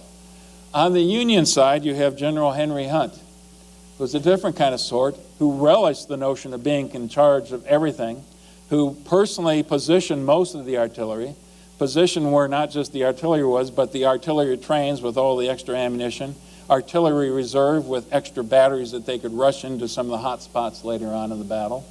And then he goes through and talks to all of his artillery commanders and tells them, when the rebel artillery starts, do not waste your ammunition firing on the rebel artillery. Wait 15 or 20 minutes. And then when you do fire back, do it at a very slow, deliberate pace, because what I want you to do is to have plenty of ammunition when the infantry assault begins. That's our main target. It's not the enemy artillery, it's the infantry. 1:07, pretty precise time. People were paying attention, checking their watches when that started, when the artillery barrage started. And it was intense.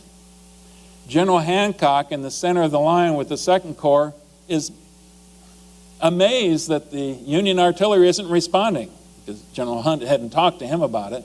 So he starts going up and down the line and telling his artillery, fire, for God's sakes, fire. This is demoralizing my troops, fire.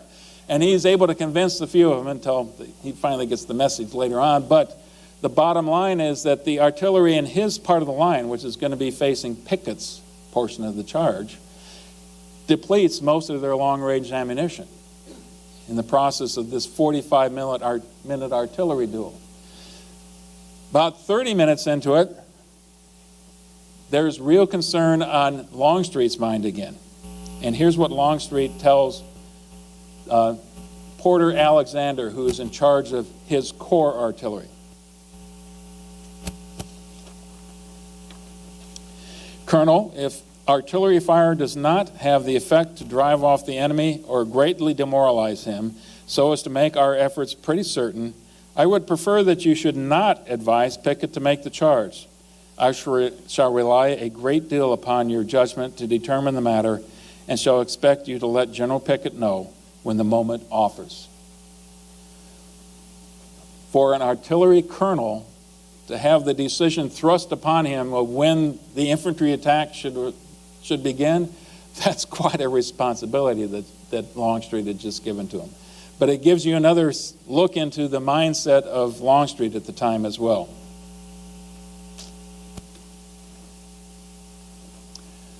The artillery barrage goes on for 45 minutes. After this brief exchange between Alexander and Longstreet, we have this exchange. Porter Alexander sends a message to Pickett. General, if you are to advance at all, you must come at once, or we will not be able to support you as we ought. Meaning that he was running out of ammunition. He had little else to fire. And there wasn't time to go back to the Confederate artillery trains and get that ammunition and bring it forward. It just wasn't going to be, that would take practically an hour to do that. So, Alexander a little bit later writes another note. For God's sake, come quick. They just saw where the Union artillery fire starts to slacken measurably. And it looks like the Union is withdrawing their artillery guns away from the line. So here's the moment they've been waiting for. For God's sake, come quick. The 18 guns are gone. Come quick, or my ammunition will not let you be supported properly. Pickett finds Longstreet, approaches him, goes up and asks Longstreet, I'm going forward now, sir. General, shall I advance? Longstreet says nothing. He merely nods. And that's when Pickett says, I'm going to move forward, sir. And the attack is ready to begin. So, 3 o'clock now. The most famous attack in American military history is ready to be launched. Pickett rallies his forces. You can imagine the speeches that are given to the Confederate soldiers all across the line. Here's one of the things that Pickett says, Up, men, and to your post. Don't forget today that you are from Old Virginia. Spoken like true states' rights. And they begin to move forward. As they move forward, what you have here on the left, you've got a long expanse before they get to the Emmitsburg Road.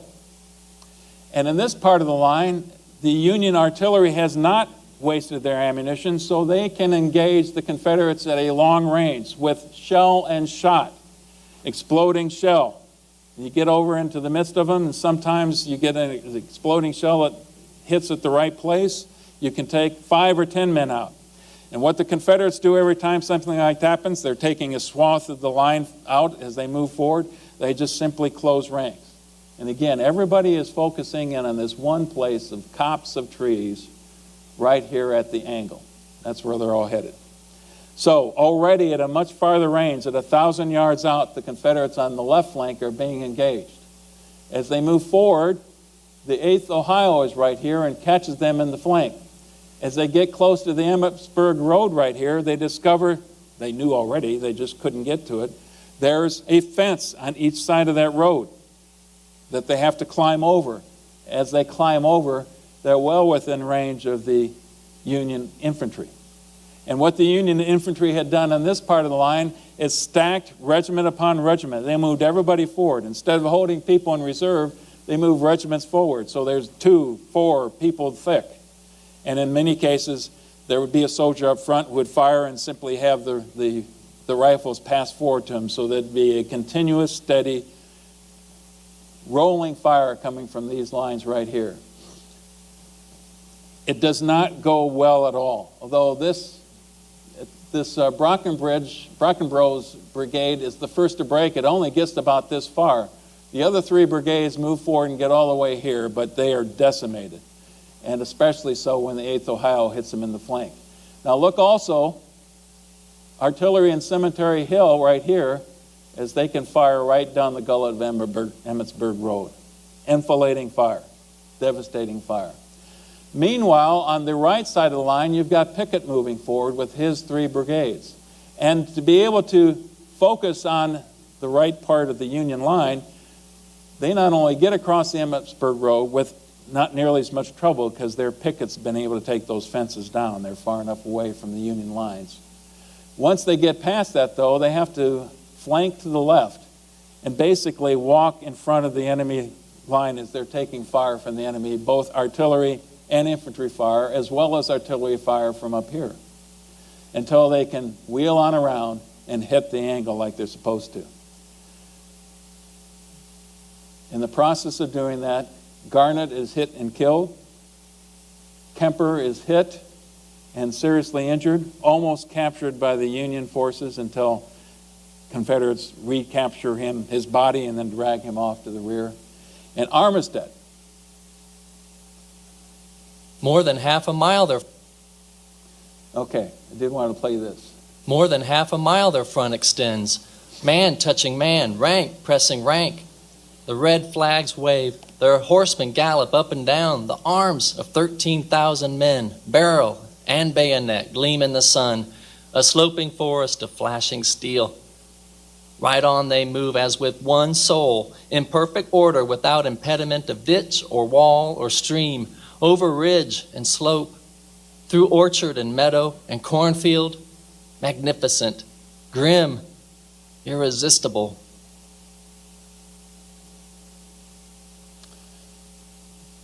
So that's one artist's rendition of what the battlefield looked like that day. Here is one of the most famous moments of the Civil War. Armistead leading his troops, his Virginians, into that angle, into the enemy artillery, as they begin to turn the enemy artillery. And he does so by having them guide on the hat that he put on his sword and moving forward. And he tells them, give them cold steel, boys. But we know the story.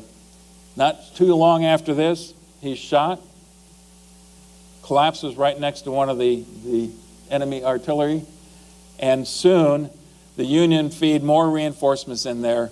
And this is the high point that many people look at. There was a brigade of Confederate infantry that made the angle, at least the remnants of a brigade that made it, a few hundred men, and they are forced back. And by 3:45, the whole Confederate line now is collapsing back towards friendly lines on Seminary Ridge. And as they get back, they encounter Robert E. Lee. And his comments to them as they come back into the Seminary Ridge line, it's all my fault. It's all my fault.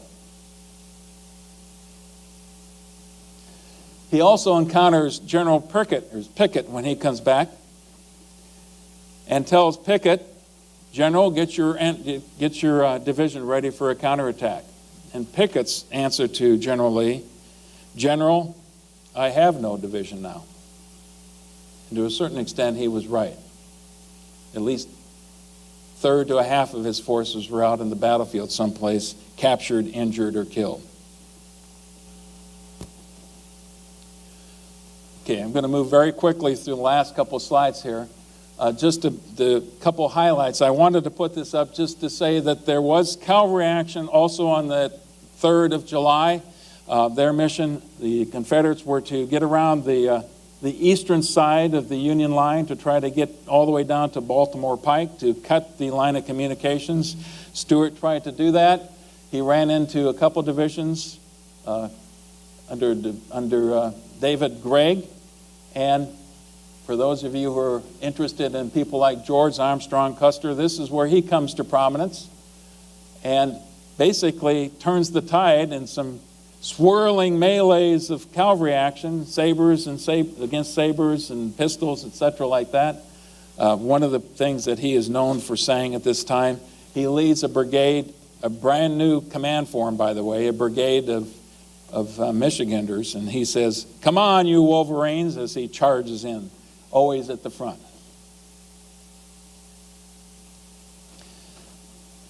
July 3rd ends horribly for Lee. That evening he decides they have to pull back. By the 4th, they're moving back. It's raining by this time in the battlefield. And again, to move through this fairly quickly, the Confederates go this direction, through the gap in South Mountain, swinging down to the south into Pennsylvania, Maryland, with the intent of crossing here at Williamsport and Falling Water. Because of the rain, the Potomac was flooding at the time, so they're going to be bottled up there for a few days. But they get to the river long before the Union gets there, because the Union is going this route, much longer route. And you can criticize Meade for not taking after Lee as quickly as he should have, but roughly a few hours or a day afterwards, he's already got his soldiers on a forced march as well. But here's where the debate really begins. Lincoln is pleading and prodding with Meade, crush the Confederates now. You've got them bottled up. They can't get across the Potomac. That's the time to attack. They're demoralized. You've got the advantage. Meade gets another general's council and asks his council, what should we do? Should we attack? And basically, the unanimous consent was no. By this time, Hancock was not in command of the Second Corps. He'd been injured, severely injured. Reynolds is not in command of the First Corps. He had been killed that first day.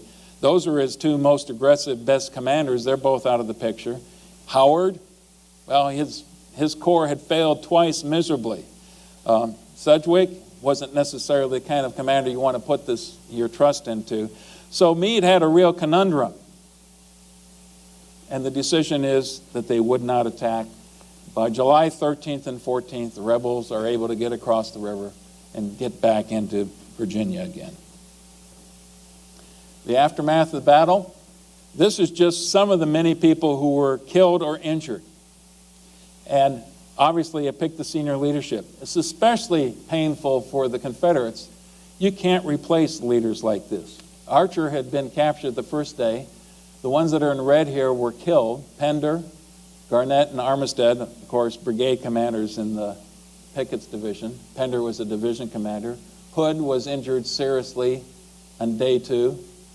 Heath was injured in his attack. These are people that Lee is not going to be able to replace. The same is true for the Union, although not quite as bad for them. You can see the ugly nature of the battlefield. The cameramen descended on the battlefield a couple days afterwards and started taking pictures. There were thousands of dead. There were 3,000 horses on the battlefield as well, scattered about in all kinds of different locations. And it would be a gruesome task to take care of those casualties. And to give you a real sense of what it had to be like to do that job. The dead bodies of men and horses had lain there, putrefying under the summer sun for 3 days. Corpses swollen to twice their original size. Some of them actually burst asunder with the pressure of foul gases and vapors. Several human or inhuman corpses sat upright against a fence, with arms extended in the air and faces hideous with something very like a fixed leer, as if taking a fiendish pleasure in showing us what we essentially were and might at any moment become. Here's a sense of the casualties just in that last day. Now remember, day 2 was the worst day as far as casualties are concerned, but in Pickett's charge, 6,600 of the roughly 12,500 were casualties just in that one action. And of the brigade and regimental commanders in Pickett's division, 13 out of the 15 were casualties. That gives you a sense of what was lost. Here are the casualty figures. Like most battles in the Civil War, you can check a variety of different sources and they'll be all over the map. You see 46,286 is the total. Most people would tell you that this figure right here, which I got from some official records by the regiment, was well below the mark for the Confederates. And I've got to believe, just simply because of Pickett's charge and that they were on the offensive most of the time, that the other estimates that it was nearer to 28,000 is probably correct. So you're going to hear anything from 51 to 53,000 overall casualties for this one campaign. There might be good reasons why the Confederates wanted to minimize their loss. Here is one of the quotes that you had from Lee as he reports in his casualties. It is believed that the enemy suffered severely in these operations, but our own loss has not been light. General Barksdale is killed. Generals Garnett and Armistead are missing as prisoners. Generals Pender and Trimble are wounded in the leg, General Hood in the arm, and General Heth slightly in the head. General Kemper, it is feared, is mortally wounded. Our losses embrace many other valuable officers and men. General Wade Hampton was severely wounded in a different action in which the cavalry was engaged yesterday. Okay. I'm not going to spend too much time in here. I think what I'd like to do now is to show what we've got here for at least my assessment of the strengths and the weaknesses of the two main leaders, Meade on the Union side and Lee on the Confederate side. And unusual in the case of Lee, lots of things to discuss about. But what questions do I have?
we're going to go over, we'll probably be in the neighborhood of an hour and a half or so. I'll try to move along, but it's in that neighborhood. Okay, we have to start this one with taking a look back at the last battle we discussed, which of course is Fredericksburg. December of 1862, Fredericksburg, right there in the Rappahannock River. The problem that the Union had, not a very sophisticated commander looking in terms of his battle plan, wave after wave after wave of Union troops attacking into the teeth of some pretty robust Confederate defenses, especially on Mary's Heights, the Sunken Road, the Stone Wall. And they just beat themselves bloody to no end at all. This was probably one of the most lopsided battles of the Civil War, and easily the Union casualties outnumbered the Confederates by 2-1. So, 12,653 was the official total. By the time you get done, you've got the winter of 62-63, and especially December of 62, things were looking pretty grim. The war wasn't going that great in the West. There was lots of political issues and problems. The financial strains in the country were growing. It was probably as low as the Union was going to get in terms of its morale and how it viewed things. The country is demoralized. The press, as the press was likely to do then and now, were savaging Abraham Lincoln. And I want to just play a real quick quote from the Chicago Tribune that will give you a flavor of the kind of criticisms that you heard. Failure of the Army, weight of taxes, depreciation of money, want of cotton, increasing national debt, deaths in the Army, no prospect of success, the continued closure of the Mississippi, all combine to produce the existing state of despondency and desperation. Now, not unlike today also, political cartoonists were active, and here's a fairly typical cartoon. Columbia says, "Where are my 15,000 sons murdered at Fredericksburg?" That was the approach. For no good cause, thrown away. Lincoln's response, well, this reminds me of a little joke. Go tell your joke at Springfield. Burnside's reputation was absolutely in the dumps after this battle. He was very tarnished, and the Army's morale had dropped precipitously. In fact, the number of desertions was sky high. Some of the problems the Army was having, Burnside proved himself not to be a very good administrator, and that counts in the long run. He didn't manage to figure out how to get his Army paid on a regular basis, so most of these soldiers were serving and hadn't been paid for a long time. The food was growing increasingly poor. Hardtack, but there was no soft bread. The soldiers kept screaming for soft bread or fresh meat or fresh vegetables, anything like that. So even in an army that, for all rights, should have been well supplied, scurvy was growing as well as other diseases. And what time of the year is it? Virginia, we might think of Virginia as a balmy place. The winter is 62 and 63. It was by no means that way. It was at the same time that the generals, who were also disgusted, had totally lost confidence and faith in their commander-in-chief, Burnside, Ambrose Burnside. And on the 30th, you've got two people in the background here, Major General William Franklin and Major General William Smith, who are both involved in this cabal of quite a few officers, trying to figure out how to get Burnside removed from command. This is serious stuff. They actually had a couple subordinates, Generals John Newton, who was a West Pointer and a Virginian, a professional soldier, and General John Cochran, who had a political background, so he was savvy to politics of the day, went up to Washington, D.C. in search of Congress. Now, you think that Cochran, being a politician, would understand that once the legislative session is done, Congress goes back home. So he doesn't find Congress there. He finds Seward instead, Secretary of State Seward, and they tell their tale of woes about how miserable a commander Burnside is and how they need to get rid of him. Seward takes him in to see Lincoln. That wasn't what they expected, but now they're in with the commander-in-chief, and they tell this story again to the commander-in-chief. And Lincoln quickly sends a message to Burnside without explaining what's the background of his message. And the message is this: I have good reason for saying you must not make a general movement of the army without letting me know.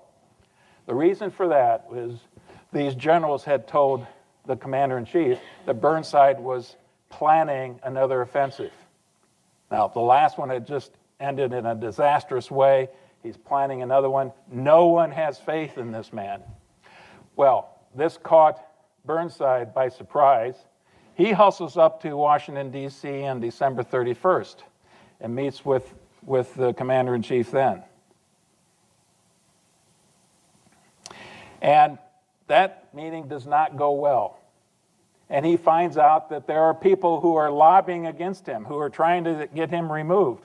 Imagine how a man with little confidence in himself is going to react to hearing that there are many people, many of his fellow officers are trying to get rid of him. So he goes back very despondent. Now,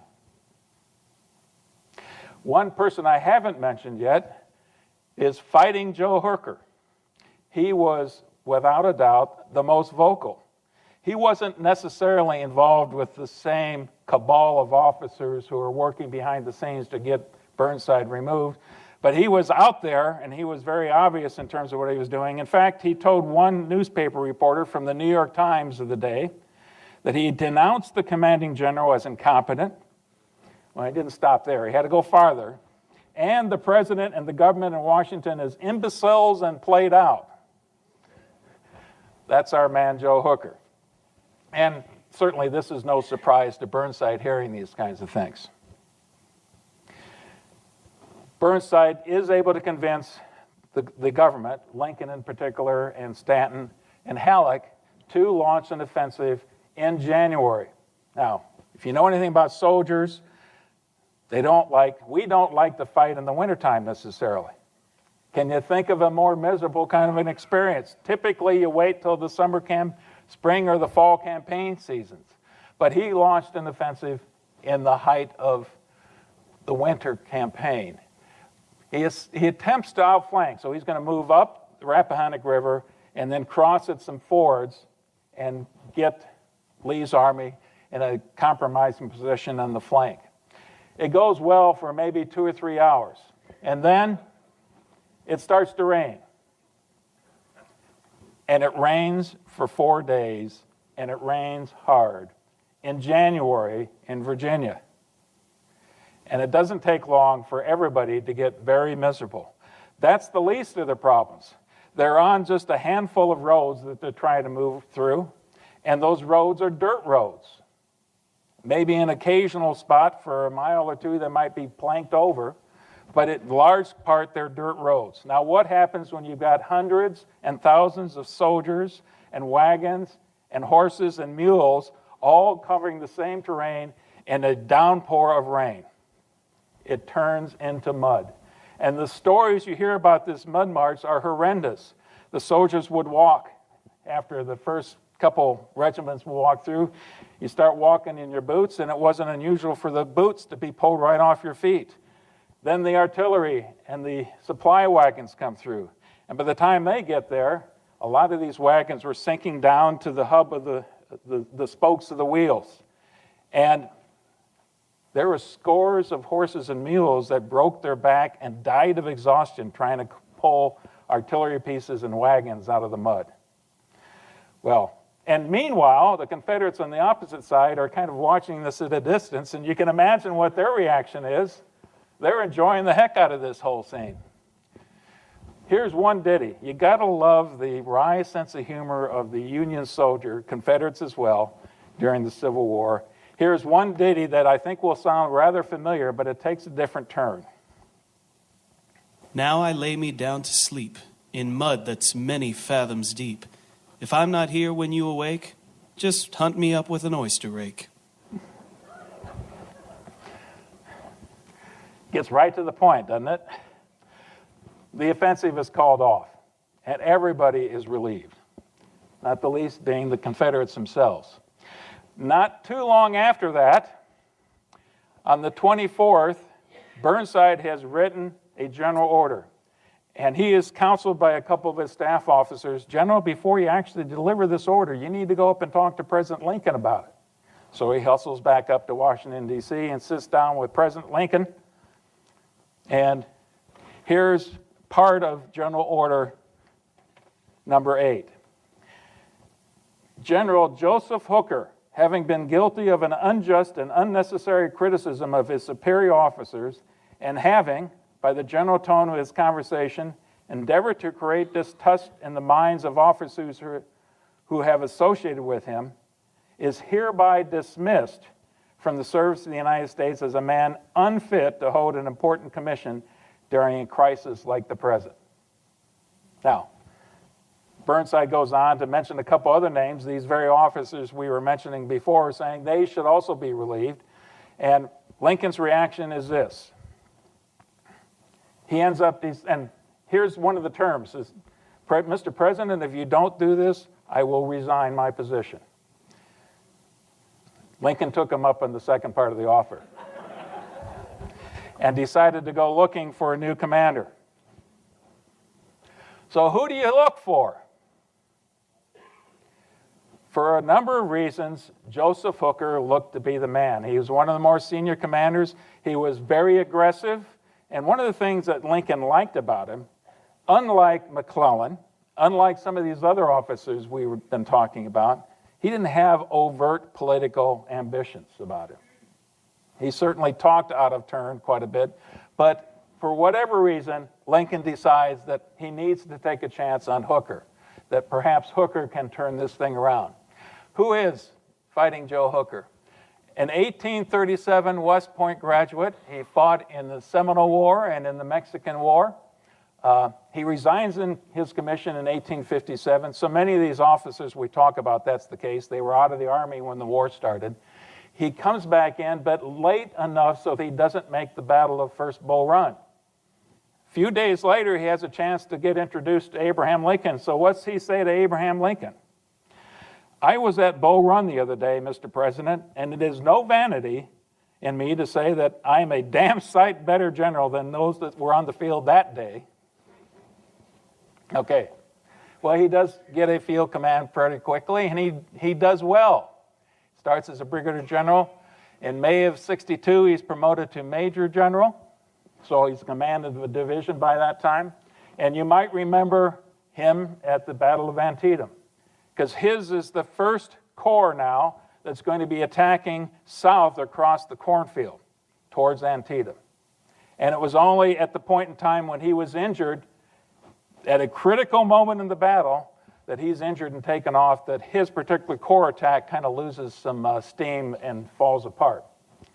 So he performed very well there. He performed well at Fredericksburg a little bit later.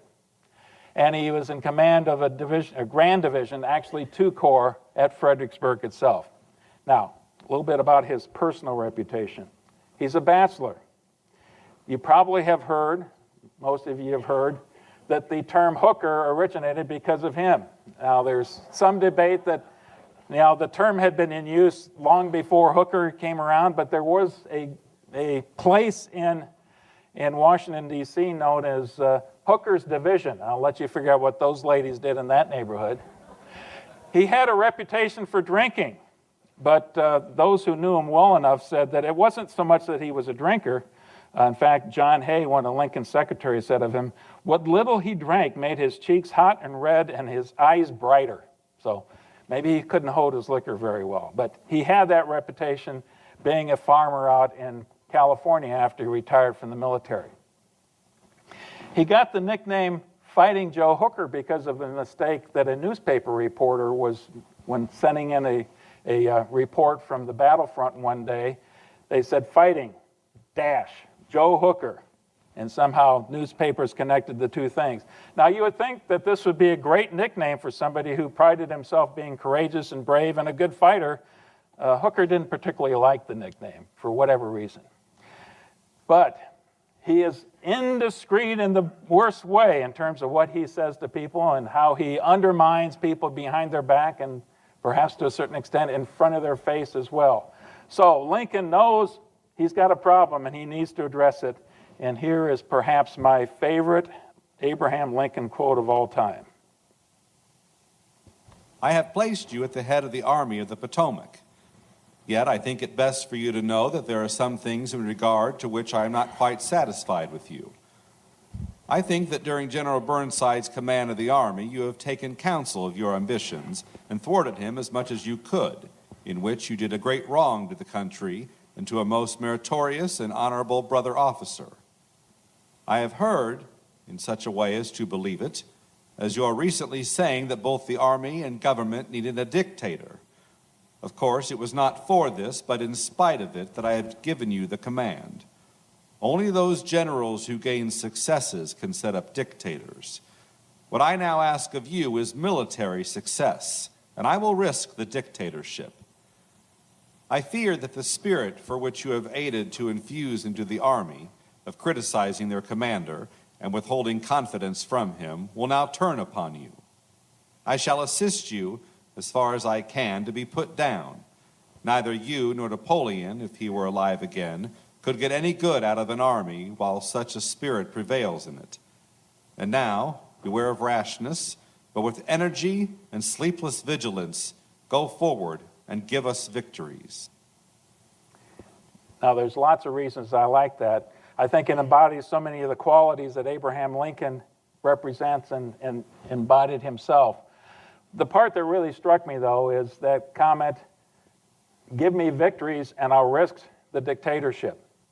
Now, that's both very humorous, and it's not an idle comment on Lincoln's part, I don't think. And in the past, I think I might have been a little bit too romantic in terms of how I saw it. But I do believe, first of all, it's squelching any notion that the generals should be considering that in the first place. But I don't think that was very likely, and I believe that Lincoln didn't think it was likely either, and for one big reason.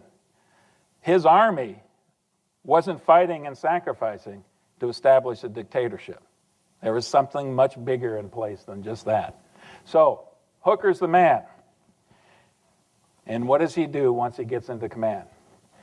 In fact, the first thing that happens, and this certainly is aided by Halleck and Lincoln himself, Generals Franklin, Smith, and Sumner are all relieved. Now, you remember Sumner from the Battle of Fredericksburg. Much of the blame of that battle's failure could be rested on him.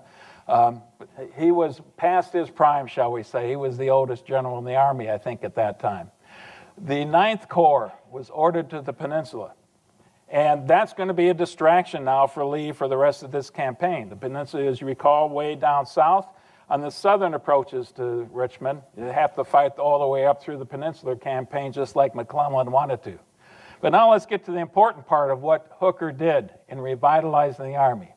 First of all, he reorganized the Army in a couple of important parts. He got rid of these grand divisions. They were much too large, and so he's going to have a series of corps, perhaps a bigger expanse of command and control than most people would think is wise. He's going to command up to 8 corps once he gets to the battle. But he didn't find that the grand division concept worked. But even more important, he came up with this new concept.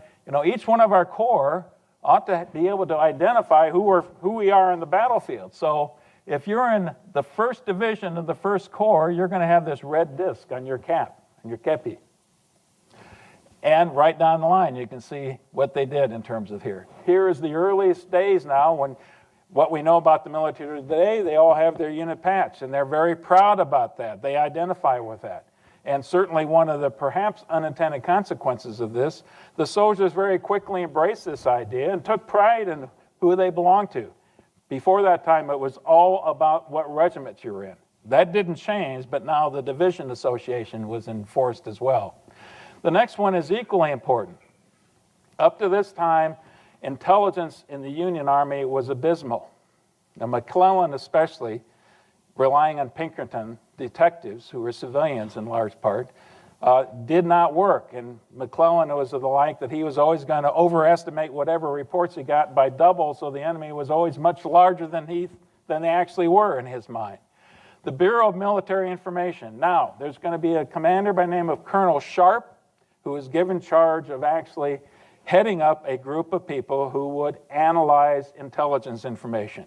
And they were getting it from a variety of sources. You start with cavalry. That's what cavalry did during that age. You're out there screening. You're the ones who are finding and locating the enemy, trying to identify what units are out there. They also had balloons. At Fredericksburg Battle, they had balloons that they would lift in the air, and they were still able to use them for this entire campaign, all on the north side of the river, so it's somewhat limited in the visibility, but it gives you a bird's eye view of what the enemy's got. Spies were used, and signalmen were used, a much more sophisticated way of collecting information. And finally, I can't overlook the importance of capturing prisoners. And in those days, prisoners were much more eager to tell you what they knew than we train our soldiers to be today. So you get all this information coming from a variety of different sources, and the Bureau of Military Information would analyze it and then present reports to the commanding officers. And throughout this entire campaign, they are remarkably accurate in exactly who the Confederates have, and in general, where their units are and what strength. So, huge difference from previous ones. Hooker is also able to restore morale. Some simple things like getting the soldiers paid, figuring out a better way of running supplies up and down the one rail line from Aquia Landing to Falmouth, which is right next door to Fredericksburg, so that they can get better supplies. Insisting that the soldiers occasionally get soft bread. Instead of hardtack, soft bread is a much better thing to have. And the morale starts to improve, and not surprisingly, the desertions start to drop precipitously. He also made some improvements in communications. I already mentioned signal flags that were used quite oftentimes to pass information back and forth. And for the first time in the war, I believe, we're going to see not just telegraphs that are hooking up a battlefield to headquarters or major cities, but within a battle campaign itself. And you're going to see where this is important later on, because Hooker has two wings that are separated by 10 to 15 to 20 miles that he wants to communicate back and forth between those two wings. And simply doing it by couriers, mounted couriers, is not going to be good enough for him. The problem that he had was the telegraph system was not up to being robust enough in a field environment to do that, and they had a couple inventions that weren't quite ready yet and failed him in a couple important times. But the effort is being made to improve communications within the military, within the actual battlefield itself. And finally, the problem that they'd always had was security. Now, a big reason why security was a problem, because newspapermen like to get a scoop and send it back to the newspapers. And Hooker knew that he would have to keep his plan secret as much as possible.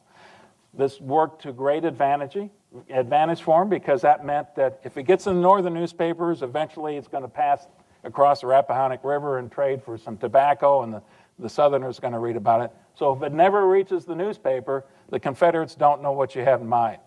The problem was he kept his information to himself most of the time and didn't even tell his subordinate commanders what he had in mind, what he intended to do. So there was a double aspect to that one. The Confederate Army. So far, this has all been about the Union. They had, in the winter of 62-63, serious problems, and primarily rested on horrendous logistical shortages they had. The problem wasn't so much that the society wasn't producing enough food and provisions and ammunition for the armies in the field. It was as much or more to do with the one thin, precarious rail line that stretched from Richmond, Virginia, up to the battlefield and the army in Fredericksburg. It just wasn't able to support the army, and especially if it's not double-tracked.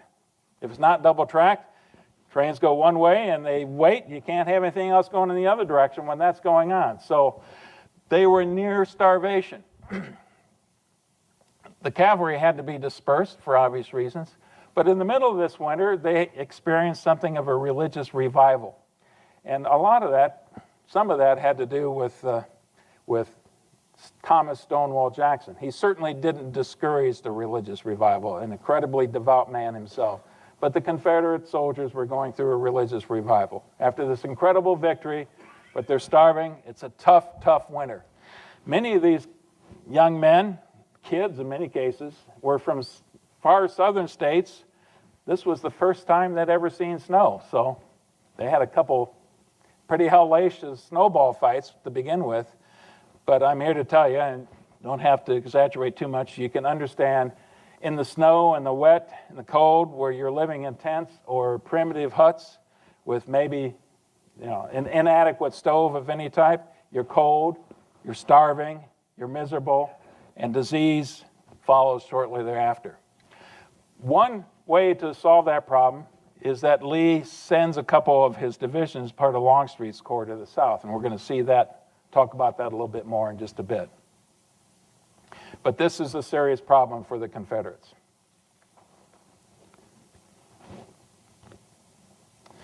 Okay.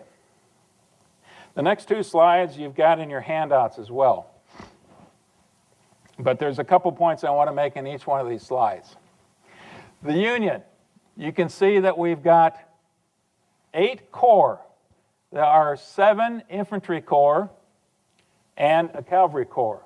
And what's not listed here is the 9th Corps that Hooker has now sent down to the peninsula. So it's out of the picture.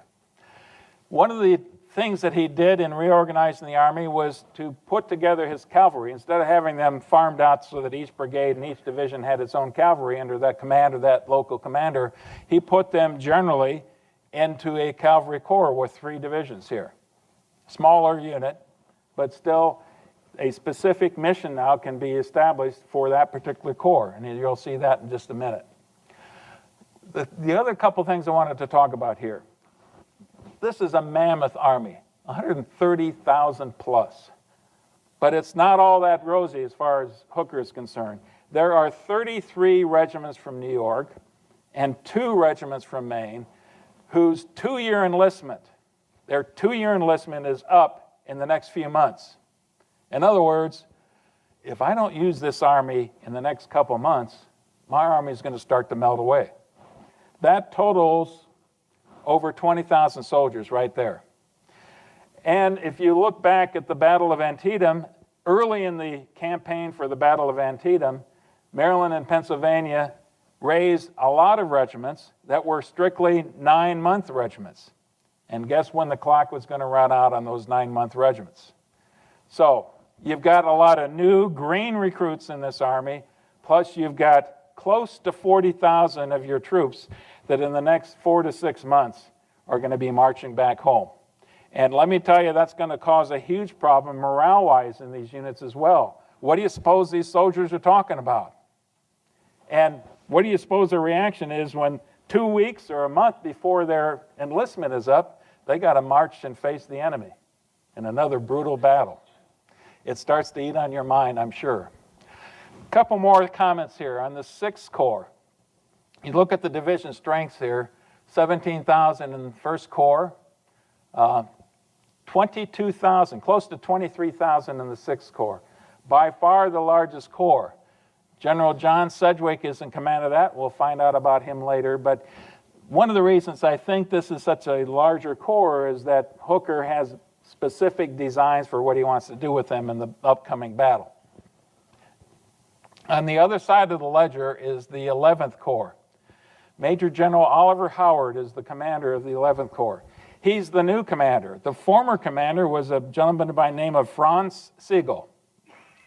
It's a nice German-sounding name because he was from Germany. He left after the Revolution of 1848, came to the United States, got involved in politics and made a name for himself and was a commander. But he was a miserable commander. Only problem is the troops loved him. And many of the troops that he commanded at this time, some of them were green troops, but a lot of them were more seasoned troops, and a lot of them were regiments that were made up overwhelmingly by German and other foreigners. And that particular corps, the 11th Corps, did not have a good reputation for whatever reason. The soldiers, again, they loved Franz Sigel. The slogan was, "I fights mit Sigel." I fights mit Sigel. So you knew it's not going to be popular. And instead, they bring in this new guy, Major General Oliver Howard, a professional soldier, but also a convert to Christianity in the 1850s. And he's going to earn the nickname the Christian General. And we'll hear more about him in a little bit. So that's the Union Army. The Confederate Army. Okay. Look at this. 130,000. Little over 62,000. Does not look good for the Confederate Army. Here's what you've got. 2 corps, very seasoned troops. They don't have problems with units that their enlistments are going to come up pretty soon. By this time, the Confederates had a draft, and these soldiers, they knew they were in for the duration. And all of these soldiers, most all of them, had been in very tough combat. These are seasoned troops. And Lee had incredible faith in them. 2 corps, James Longstreet with the 1st Corps, and Stonewall Jackson in the 2nd. Now, before we get to a few more comments on Stonewall Jackson, here's the problem. I already mentioned that because of a variety of reasons, because of the threat of the 9th Corps in the peninsula, and because his army was starving, and he needed to have somebody help round up more supplies, Lee sends Longstreet, Hooker, and Pickett's divisions south. And we're not going to see them for the rest of the battle. That's a loss of 20,000 soldiers that are not immediately available to Lee. Now, obviously, Longstreet is not going to be the commander of the 1st Corps any longer. It's going to be General Lee himself. So he takes direct command of the 2 remaining divisions in the 1st Corps. That leaves 6 divisions that the Confederates have. And if you think back to the last slide, how many corps does Hooker have at his disposal? And in general, his corps have 3 divisions. So he's got 7 corps, 8 if you count the cavalry, and Lee's only got 6 divisions. And as we go through here, you need to keep that in mind because I might get sloppy in terms of mentioning these things, what the differentials are in the terms of the strength. Let's talk about General Thomas Stonewall Jackson a little bit more, though, because without a doubt, he's one of the most colorful people of the war itself. He is West Point class of 1846. Started near the bottom of his class, but by diligence, hard work, he worked himself up to be 17th out of 59 when he graduated. He was a veteran of the Mexican War, like most everybody was. That was his first time to encounter Robert E. Lee. The men got to know each other just a little bit. But in 1851, just 3 years after the Mexican War, he goes to work for the Virginia Military Academy at Lexington, Virginia. And he teaches experimental philosophy and is the instructor of artillery there as well. He is not a popular instructor. They called him Tom Fool. The students made fun of him. The students, he had this tendency to memorize his lectures verbatim, and he'd stand up in front of the class and deliver this memorized lecture. They'd ask him a question, and he'd just regurgitate part of the lecture that he had memorized before. There was one account where they had actually tried to get him removed because he just wasn't an effective instructor. But he knew his tactics, and he knew artillery. He certainly had a good feel for that. By the time the war begins, most of you are familiar with the story of him having great success at the Battle of First Bull Run, where he got his reputation and his nickname of Stonewall Jackson. One of the reasons for that is that the regiments that he raised and trained, the brigade that he trained over at Harper's Ferry before he got to the Bull Run, was probably the best trained brigade on the entire battlefield. And from that day forward, there's nobody who's going to train his troops harder, and certainly not on either side of the military. There's nobody who's going to be able to get more out of his soldiers. They could march longer, they could march farther, they could surprise the enemy and fight ferociously. So he had that incredible ability. But it's also worth saying that he was probably one of the most, we would call him eccentric or insane. Some people at that time called him insane. What were the things that he was developing the reputation of being eccentric? Well, he had this notion that his innards were all kind of discombobulated. And so he would have to do things like he would stand for a long time with his hand up in the air to keep his balance, to get his equilibrium back. Most of you have heard about the stories of his love for lemons. I found it interesting. He avoided pepper because if he ate pepper, he found his rheumatism in one of his legs would act up. And he just was a very peculiar guy.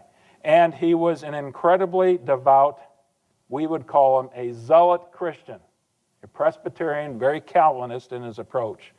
And he was not the guy you'd want to invite to the dinner, dinner party. It just wasn't that guy.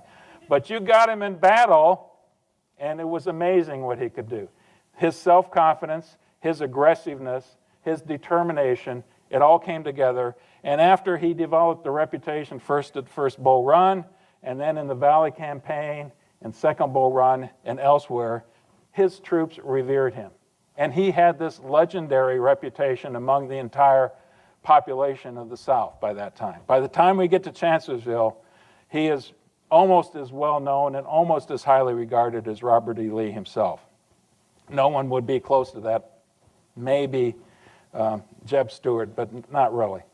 Stonewall Jackson and Robert E. Lee were at the pinnacle as far as the Confederates were concerned.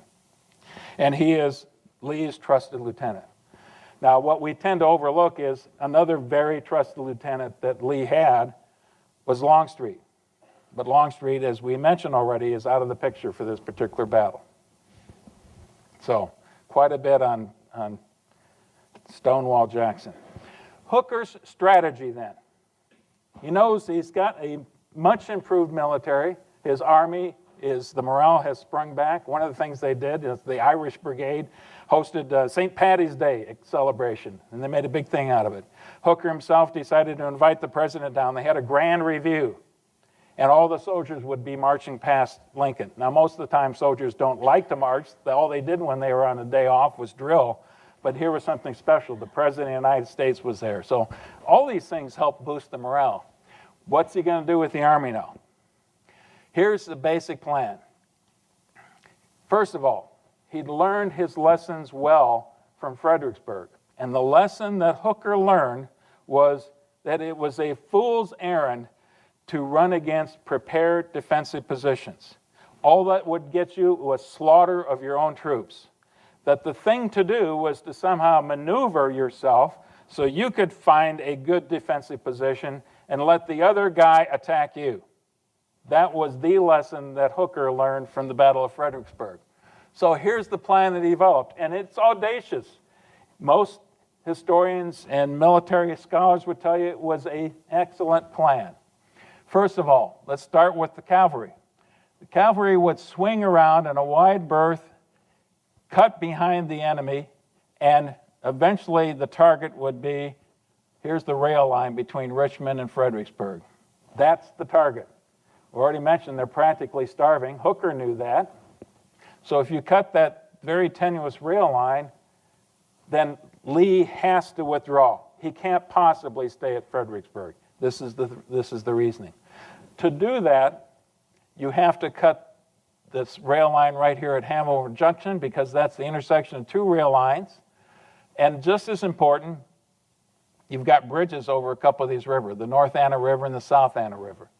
You destroy those, you can't restore bridges overnight. Generally, if you tear up some rail tracks, you can get that fixed in a couple days, but not bridges. So that's the plan. Another part of this plan is deception. They knew that the enemy had figured out their signal flag system. So the enemy could read their signals when they were passing them back and forth. Well, one of the things that Hooker did was use that to his advantage and sent signals back and forth indicating that the army was going to move out in this direction and head over to the valley and deceive Lee in that respect. So those two things are going on. That leaves the 6th Corps and the 1st Corps to cross at Fredericksburg and basically to fix Lee's forces right there because they think they're being attacked by a major force. It is, after all, about 40,000 troops crossing the river. And then take the bulk of the army in a huge sweep well behind the lines so that the Confederates can't see you're doing this, find a place upstream to cross the rivers, and then come in on Lee's flank and catch Lee in this vise between two corps over here and the bulk of the army on this side. And Lee's forces would have to come out of the trenches. And one or two things would happen as far as Hooker is concerned. Lee would have to fight, and now we're going to fight on my terms, on Hooker's terms, or what he really thought, once this line of supply communication was cut, Lee would have little choice but to drop back towards Richmond. So he wouldn't even have to fight a battle. He could win in that respect. Let's take a look at the terrain of Chancellorsville. This is not ideal terrain to be fighting on. Here, this is kind of hard to see. I apologize for that. Here is the Rappahannock River, and then right here it splits off. The Rappahannock goes north, and here's the Rapidan River right through here. So we're looking at the southern half of this. Here is Fredericksburg itself. And in Fredericksburg, as you recall from that battle, you've got commanding heights on both sides of the river. You've got Mary's Heights and the Sunken Road. This is the place where the last battle the Union had beat themselves bloody to no good effect.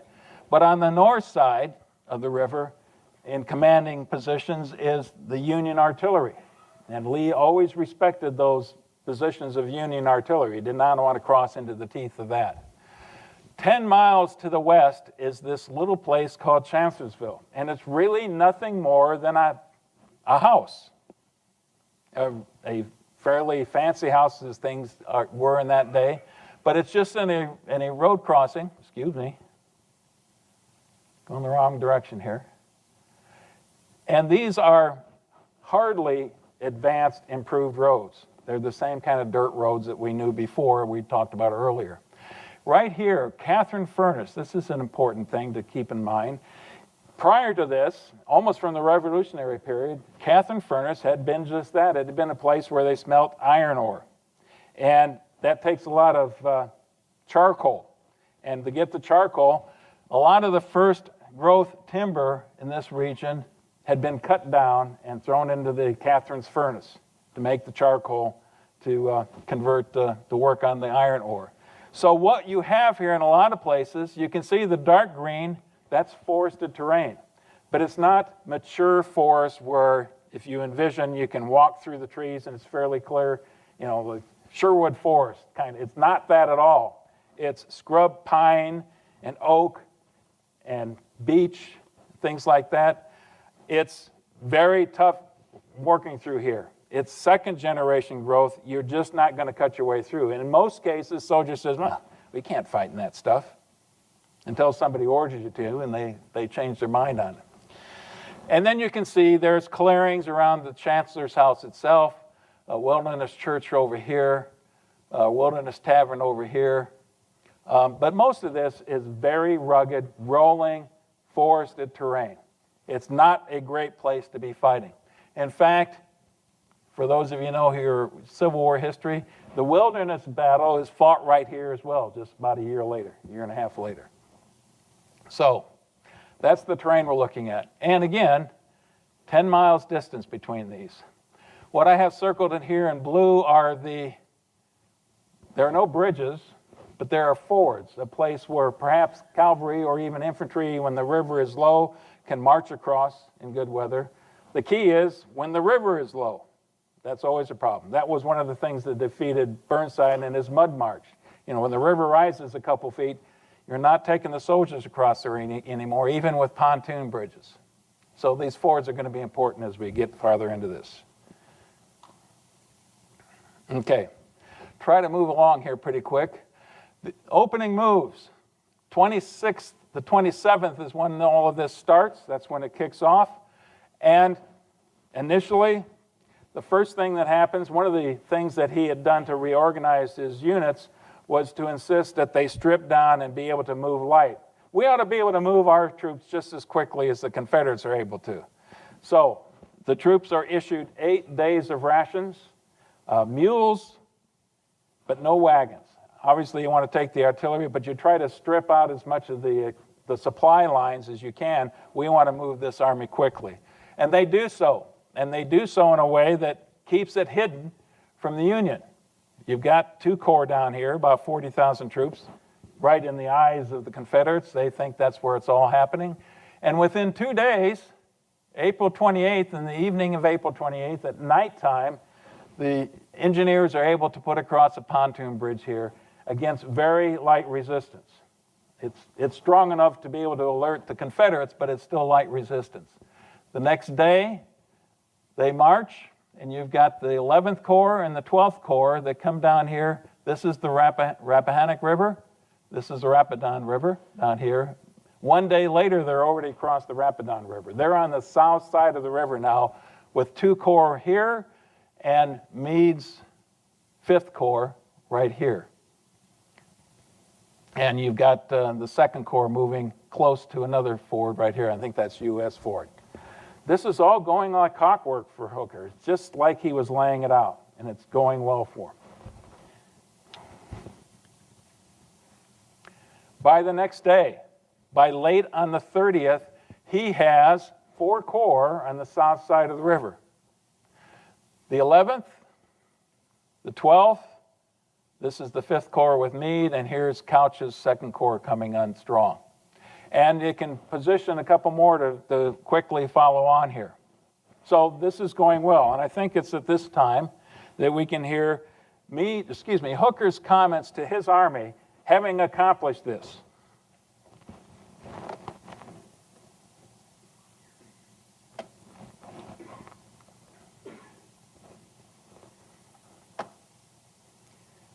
Thinking about it. It is with heartfelt satisfaction the commanding general announces to the Army that the operations of the last 3 days have determined that our enemy must either ingloriously fly or come out from behind his defenses and give us a battle on our own ground, where certain destruction awaits him. The operations to the 5th, 11th, and 12th Corps have been a succession of splendid achievement. There it is. As far as Hooker's concerned, he'd accomplished his goals. This is going perfectly, exactly like planned. He had Lee exactly where he wanted him. So, how do things sort out the next day? The 1st of May, Hooker sends his forces directly east towards Fredericksburg. In the north, you've got Meade and two of his divisions. Down this road right here, you've got, sorry, it's a little bit hazy here. You've got one division moving forward. You've got Howard and Slocum moving down in this direction. So everything is going according to plan. But by this time, it took Lee about 2.5 days to really respond to this because he was very much surprised and caught off guard on it. But he sends, Anderson had already had some elements there. He sends more forces. And Anderson's troops meet Slocum and Sykes' division right here on the road. And they clash. And very quickly after that, suddenly the Union troops start to withdraw. And Lee can't quite figure out what's going on. What had happened, though, is Hooker decided that he didn't want to have the major engagement. He didn't want to keep pushing forward. He wanted to find that good defensive position to fall back on. But having not explained this to a lot of his subordinate commanders, many of them were just as mystified as I think Lee was at that time.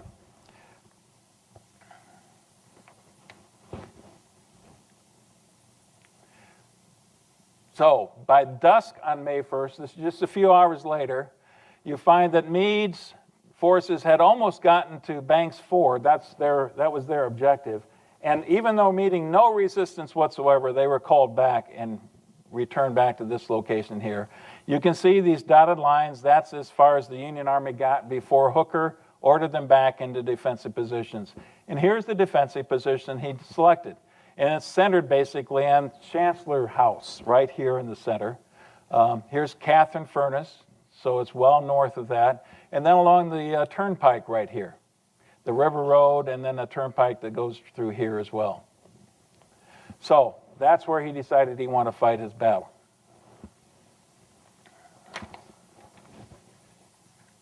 And Oliver Howard, I've got his picture up here, is the corps that's on the right flank of the Union Army. His weakest corps, the one that he had the least faith in. So by this time, Lee knows he has to do something dramatic. And we'll get back to Lee in just a second. I wanted to tell you a little bit more about Stoneman's raid, how that was going. Is because, as you recall, what Stoneman was supposed to do was head towards Richmond and north of Richmond to cut the railroad line and sever that communication line that was so critical to the Confederates. By May 1st,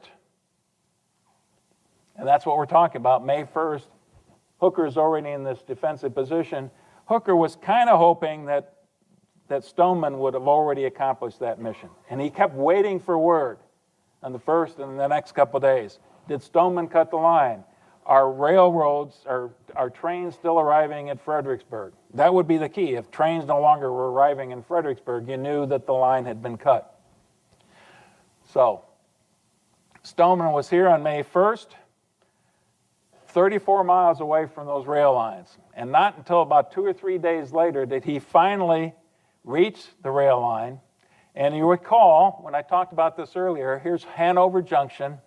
Here are the bridges, railroad bridges, that were supposed to be the target for Stoneman.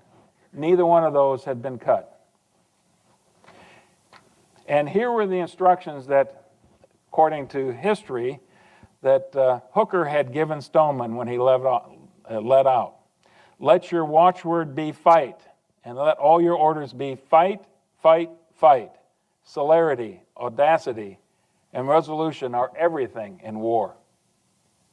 So in his mind, Hooker had given him great latitude, and that Stoneman should know exactly what he had to do. He was a big part of Hooker's plan. Stoneman wasn't up to that task. It had been Jeb Stuart, all those things we talked about, celerity, audacity, resolution, those were Jeb Stuart, but by this time in the war, they weren't necessarily George Stoneman. He was a bit too tentative in moving south and never did accomplish the mission he was supposed to accomplish. But back in the front around Chancellorsville on May 2nd, early in the morning, in fact, the night before, May 1st, you've got this classic scene right about here at Catherine Furnace. Now, this is a bit deceptive. The line's up here at the evening of May 1st. And Lee and Jackson meet here, and they sit on a log someplace in the middle of the forest, and they discuss what they should do. And Lee now has left, imagine this, he has taken the huge chance and left one division, Early's division, plus another brigade, over in Fredericksburg, facing the 2 corps that were across the other side of the river. Greatly outnumbered. And Lee brought his entire rest of his army over here to take on Hooker. And he's still grossly outnumbered. As they're sitting there talking about this, basically he's got 5 divisions, short of 5 divisions against, I don't know how many corps by that time, 5 corps. They're greatly outnumbered. They're sitting on this log. What should we do? And here's the classic conversation that's recorded in history. It starts off with Lee talking. Well, General Jackson, what do you propose we do? Jackson points to the map, and he points over here, because they had heard that the 11th Corps was in the air, that it wasn't anchored on anything. It was just out in the middle of nowhere and just there. And it did appear that it was all oriented towards the south, not towards the west. So I started with Lee's comment, and Jackson points to the map. I propose to go right around there. What do you propose to do with it? With my whole command.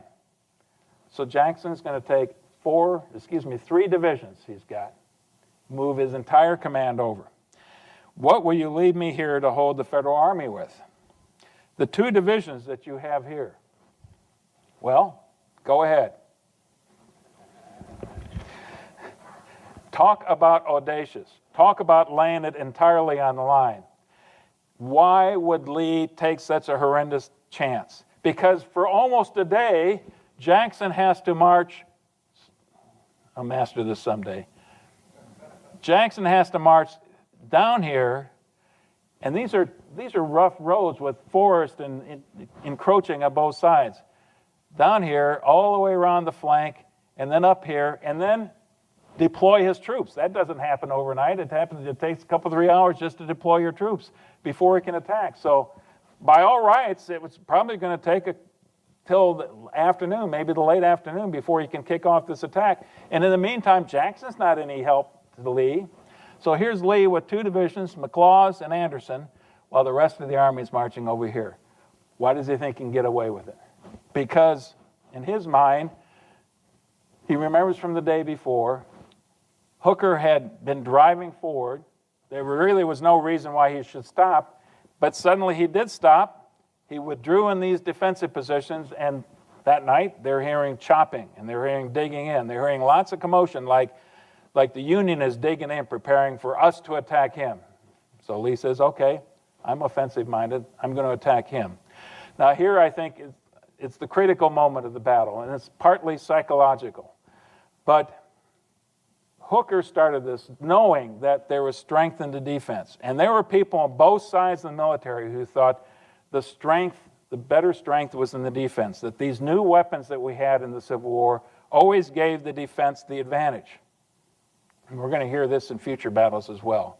Hooker, being a student of Napoleonic warfare, embracing the principles of war that as he understood it, realized that defense wasn't one of the principles of war. Offense was one of the principles of war. And why was offense and not defense? Because whoever was on the offense had the initiative. The guy in the offense is the one who calls the shots, that determines where the battle's going to be, who determines when the battle's going to be, and under what conditions the battle's going to occur. And that's a huge advantage in most cases. So Lee seizes the initiative because Hooker led him. And Lee made an incredible calculated risk that Hooker wasn't going to go anywhere. He was just going to wait for Lee to attack him. Okay, and we'll accommodate you. But it starts with Hooker having a turning movement on Lee. Now Lee is going to reverse the tables and have a turning movement in the form of Jackson attacking his very vulnerable right flank. And again, remember, this terrain right here is mostly thick overgrowth. It's not open plains by any means. But that's the nature of the combat that's going to occur. Jackson's attack. Hooker orders seizure of Fredericksburg because he doesn't know what's going on here.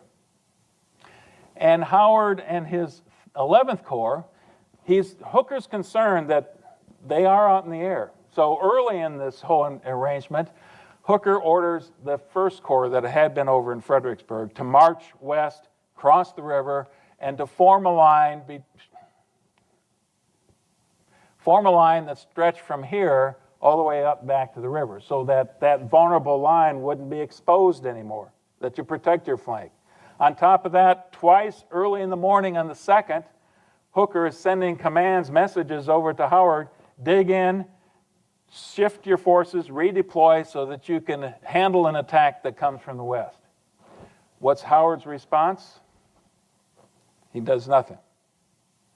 For whatever reason, he does nothing, nor do his subordinates really do much of anything that would address the threat that might be coming in through the west. Now, part of it is they're looking through this thicket and saying, nobody's going to attack through there. Now, I shouldn't speculate, but that was part of the assumptions that were going on. So now you have this series of errors and bad luck. First of all, Jackson's forces had done a superb job of being relatively quiet. It wasn't the Confederates' way, but they had march discipline and they kept themselves quiet and out of the eye of the Union as much as possible, although there were a couple occasions where they were spotted.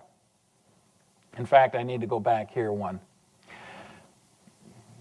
General Sickles, in charge of the 3rd Corps, when this march first started, kept seeing troops marching past Catherine Furnace and then turning south. And one regiment after another, one regiment after another. What's Sickles thinking? They're doing exactly what Hooker wanted them to. They're withdrawing to the south, where they're retreating. And later in the afternoon, Sickles keeps imploring Hooker, let me attack these guys before they get away. We've got to attack them now. And right at the end of the day, he attacks the trail elements of of Jackson's forces. And if I can find this quote, it's a good one. He actually captures a few Confederates. You'd think that they would be demoralized by that time, but the Confederates tell him, you may think you have done a big thing just now, but wait till Jackson gets around and you're right. You'll catch hell before night. So you're passing this information forward. And okay, what is Hooker to think? What is Howard to think? It's easy to think what you want to believe that we're drawing. Hooker wasn't nearly as sure as Howard was about that, by the way. Anyway, going to the next day, the beginning of the attack.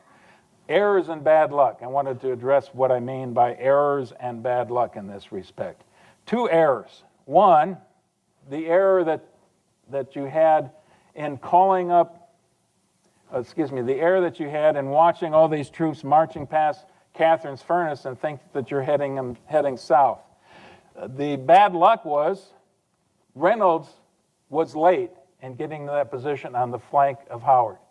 He was late because there was a breakdown in communication going back to Fredericksburg that lost several key hours. So he wasn't in position like he was supposed to be.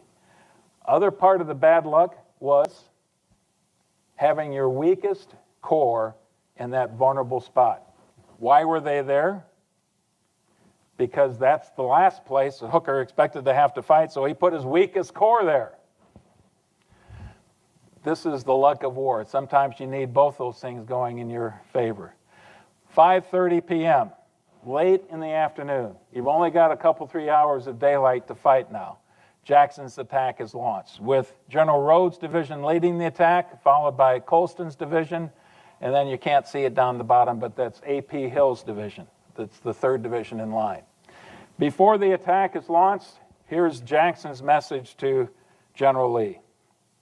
The enemy has made a stand at Chancellor's, which is about 2 miles from Chancellorsville. I hope as soon as practicable to attack. I trust that an ever-kind providence will bless us with great success. And it did. The Union forces are overwhelmed, very quickly start to break. And you can see just by the disposition of these troops right here, you don't want to have the enemy forces overlapping you. So you are being attacked right down the throat of this road, and you're also seeing troops break through on either side of that road. And you start to have units. Some units stand fast and fight hard, and many of the units broke. The next quote I wanted to play here then is basically Colonel Leopold von Gilsa, who is right at the tip of this. His unit is right here, and his description of what happened. Now, he obviously is going to embellish it a little bit to his favor, but I'll let you listen to it as well here. The whole line was at once engaged furiously, and my brigade stood coolly and bravely, fired 3 times, and stood still after they had outflanked me already on my right. The enemy attacked now from the front and rear, and then, of course, my brave boys were obliged to fall back. Retreating, I expected surely to rally my brigade behind our second line, formed by Schulz's division, but I did not find the second line. It was abandoned before we reached it. We were surrounded not by the few stragglers that always fly like chaff at the first breeze, but scores, rushing into the opening, some with arms and some without, running or falling.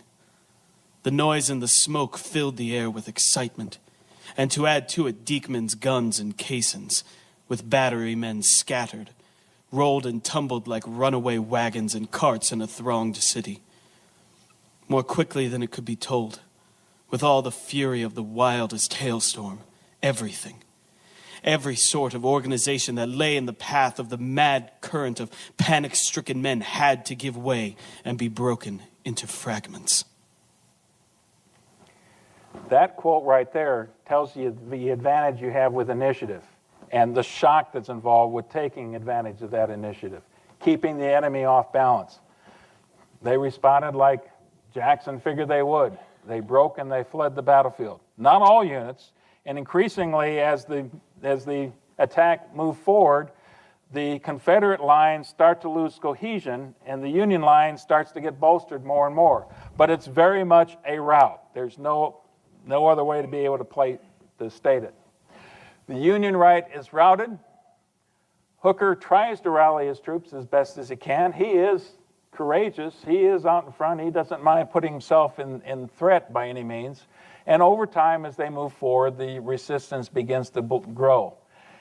There is one point in time that Pleasanton, who is remember he's a cavalry commander, but he gets about 20 pieces of artillery at Hazel Grove, and we'll be talking about that in just a second here, and gets them in a position and gets some infantry to rally around him and blunts one of the attacks. Now, he says there's 5,000. Confederates say, well, there might be more like 200 in this attack.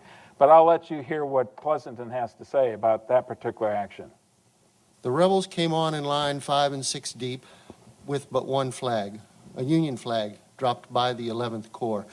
I suspected deception and was ready for it. They called out not to shoot, and they were friends. At the same time, they gave us a volley from at least 5,000 muskets.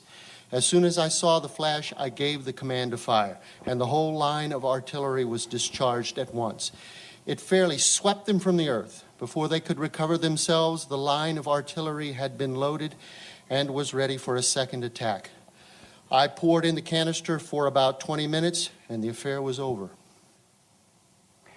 It was about this time that Jackson was fearing that he was losing momentum.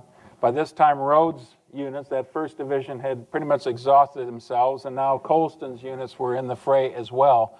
And Jackson is riding wherever he can, imploring his troops to go forward. And this was his comment over and over and over again that evening. Press forward, press forward, press forward. When he did discover that they had pretty much taken the ground as it was getting towards dusk, and by the time you get to nightfall, he still wanted to be on the attack. But his soldiers had pretty much gone to ground by that time. About 9 o'clock, he and a few of his staff officers actually venture out in front of the lines. Now, they think that they're still quite a ways away from where the Union lines are, and I think they were. But it's forward of the Confederate lines. And normally you do this, and there's somebody who knows you're passing through the lines. They expect you to come back through again. In this case, at 9:30, there's an awful lot of confusion when Jackson and his folks are returning to the lines, and there are Confederate units now that take the staff's under fire. Not just Jackson's staff, but there's A.P. Hill and several of his staff officers out there as well. And in the melee, Jackson is hit. He's hit in his right hand, he's hit in his left arm, and his bone is shattered right here in his left upper arm. And it's a devastating blow, but it's not a killing blow. He's quickly, and everybody's concerned, of course, because he's reached heroic proportions by this time. They get a litter and they start carrying him off the battlefield in the litter. But as they're carrying him off in the middle of the darkness, you can't see. I've already talked about the nature of the terrain. There's a point in time where the litter bearers stumble and Jackson comes spilling out of the litter and falls hard on his left side, only aggravating all of these injuries that he already had. They get him back on the litter and they take him out. So, you've got an issue now of who's in command. At this critical moment, who's going to take command? Jackson hands over command to A.P. Hill. It's not too much longer that A.P. Hill's calf is clipped by a piece of artillery shell fragment, and he's now out of the picture. So he passes command to the one person who had the reputation and had the respect of the troops, and that was J.E.B. Stuart. Jeb Stuart, cavalry commander, now is going to be in charge of Jackson's 1st Corps for the rest of the campaign. Word gets back to Lee, and here's Lee's comments when he gets the word. I have just received your note informing me that you were wounded. I cannot express my regret at the occurrence.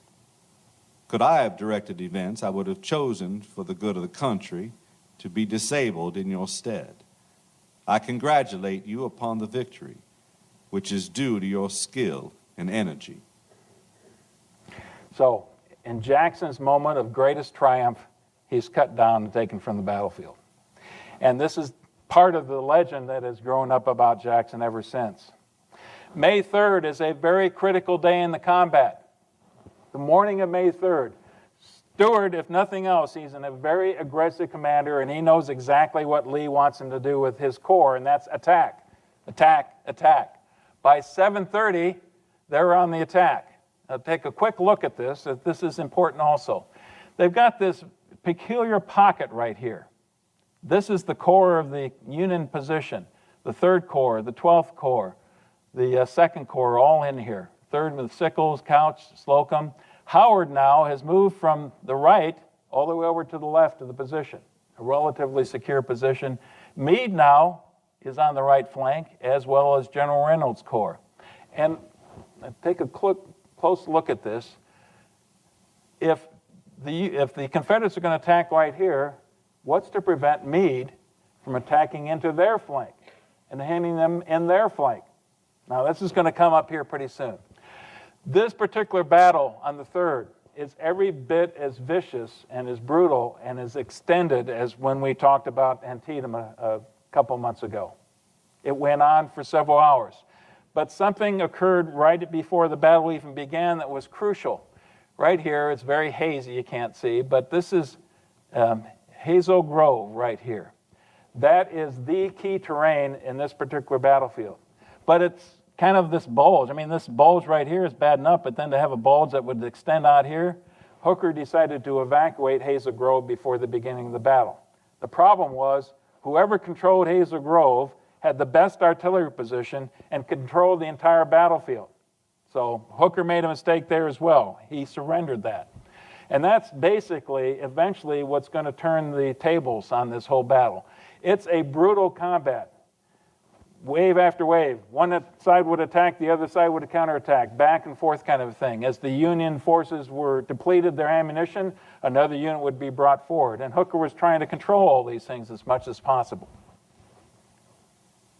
And meanwhile, Lee with his 2 divisions are conducting attacks simply to hold this portion of the Union line in place. Now, what you can also see here, these 2 armies, the 1st Corps and Lee's 2 divisions, are still essentially separated. They're not able to coordinate. And the key now in this battle is to rejoin these 2 forces together.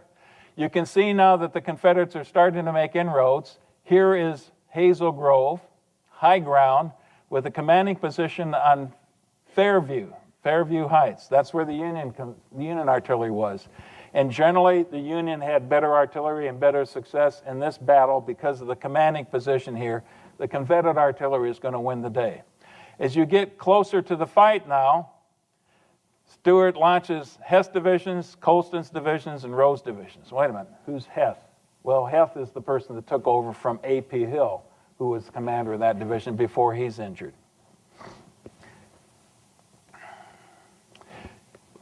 Just a little bit later, a couple hours into the battle, in this crucial day, the Confederate artillery is taking fire from Hazel Grove, as I mentioned, and one of the places they're able to target is right here. That's Chancellor House. And by that time, the Confederates know that Chancellor House is the location of Hooker's headquarters. So why wouldn't you take that under fire as well? And the Confederates have a couple rifled artillery pieces that have the range to be able to do that. At 9:15, Hooker is just entertaining General Couch, who's coming to the headquarters to coordinate some units relocated. And he's standing close to a pillar right on the porch of the Chancellor's house when one of those rounds hits that pillar, splits it right open, and one side of that pillar comes crashing down on Hooker. So now Hooker is injured. The problem with, maybe this is part of the luck as well, the problem with Hooker's injury, there's no blood involved. Now we would understand this is a concussion, and that's a serious injury. He's knocked unconscious for a while, but eventually regains consciousness, and now there's confusion. Should he hand over command? Who should step forward in command? Couch is there. He's the logical person to take command, but he's a little bit hesitant because his commander's apparently, maybe he's okay. We're not quite sure. The fact of the matter is, for the rest of the 3rd especially, and you can make a good case for the rest of this campaign, Hooker is not the same. He had been affected by this concussion that he had just suffered. But it's a bloodless wound. The fighting goes back and forth. About this time, while there's still confusion over who should be stepping in command, remember on the Confederate side they had no confusion. It went from Jackson to A.B. Hill to Stuart in an easy succession, just like trained officers know should happen. That didn't occur on the Union side. 9:45, Meade sees, I got this perfect opportunity. The Confederates are attacking right across my front. I can attack my entire corps. We can bring in the First Corps behind us and get the Confederates in a flanking position, and that could make all the difference in the combat here. We could turn the tables on the Confederates.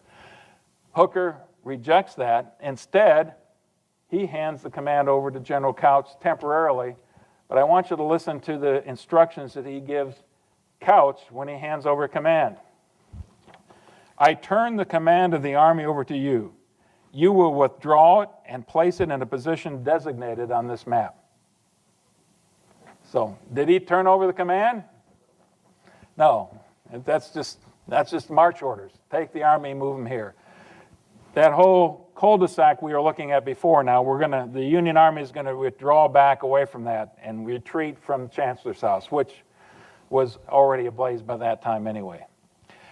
And by 10 o'clock, now with the withdrawal of the Union forces, Lee is able to ride over to Hazel Grove, sees what an amazing location this is to observe the entire battlefield. And at that moment, this is his greatest moment of triumph, perhaps, in the entire war. He's rejoined the two wings of his army, taken this incredible chance, and now it's worked to great advantage for him. Now, there's still a lot more of the battle to come, believe it or not. May 3rd, what's going on in Fredericksburg? Several times over the last couple days, Hooker had sent messages onto John Sedgwick directing him to take whatever action seems to be most appropriate, trying to encourage Sedgwick to attack against Marye's Heights, but giving him some discretion so he didn't have to do that. Sedgwick, kind of the George McClellan school, very cautious, not going to be willing to take big chances, never is willing to do that, not stick his neck out unless he's going to be directly ordered to do so. There's some confusion on the Confederate side. There was a moment in the battle when Colonel Colston, who I believe is Lee's chief of staff, sends out a confusing message to General Early, and Early's forces over here withdraw from the entire Fredericksburg area. And then they find out their mistake and quickly send them back. Well, it's in that point in time that the Union intelligence picked that up and thought the Confederates had evacuated the trenches, and it was the perfect opportunity for Sedgwick. And I think that got in Hooker's mind, and he always thought there wasn't much resistance there. So he expected Sedgwick to be able to attack across the river and then drive straight west into into Lee's flank. That never quite happened. Anyway, on May 3rd, Hooker finally is able to convince Sedgwick to attack. And there's only one division there. Remember, in Fredericksburg, the entire Confederate Army was there. The attack begins with Burnham's Light Division. That's still part of Sedgwick's corps. And they attack over here in the center of the Confederate lines and are repulsed. Same kind of thing that has happened in Fredericksburg. It looked pretty bad for them. But the next wave came in. And in this case, we've got it led by the 5th Wisconsin, still part of Burnham's Light Division, the 5th Wisconsin and a couple other regiments, against much lighter defenses up here. Now, quite frankly, Early didn't have a lot of troops in what we all know as the Sunken Road and the Stone Wall, the place where the Union forces had practically destroyed themselves in December. Much thinner, had Barksdale's Mississippians in here, but it's still a very tough position to take. And here's Colonel Allen's instruction, commander of the 5th Wisconsin. Boys, you see those heights? You've got to take them. You think you cannot do it, but you can, and you will. When the signal forward is given, you will start at a double quick. You will not fire a gun, and you will not stop until you get the order to halt. You will never get that order. You will not fire a gun. You will not stop to fire. So much of the time in the previous battle, the forces would lose momentum. When they would do the natural thing, they would stop, they would take the rifle, they would fire, and then they would reload, and there you have it, two sides just blasting it away at each other. So the order was not to stop, to keep going forward. The units suffered horrendous casualties, but they did breach the line.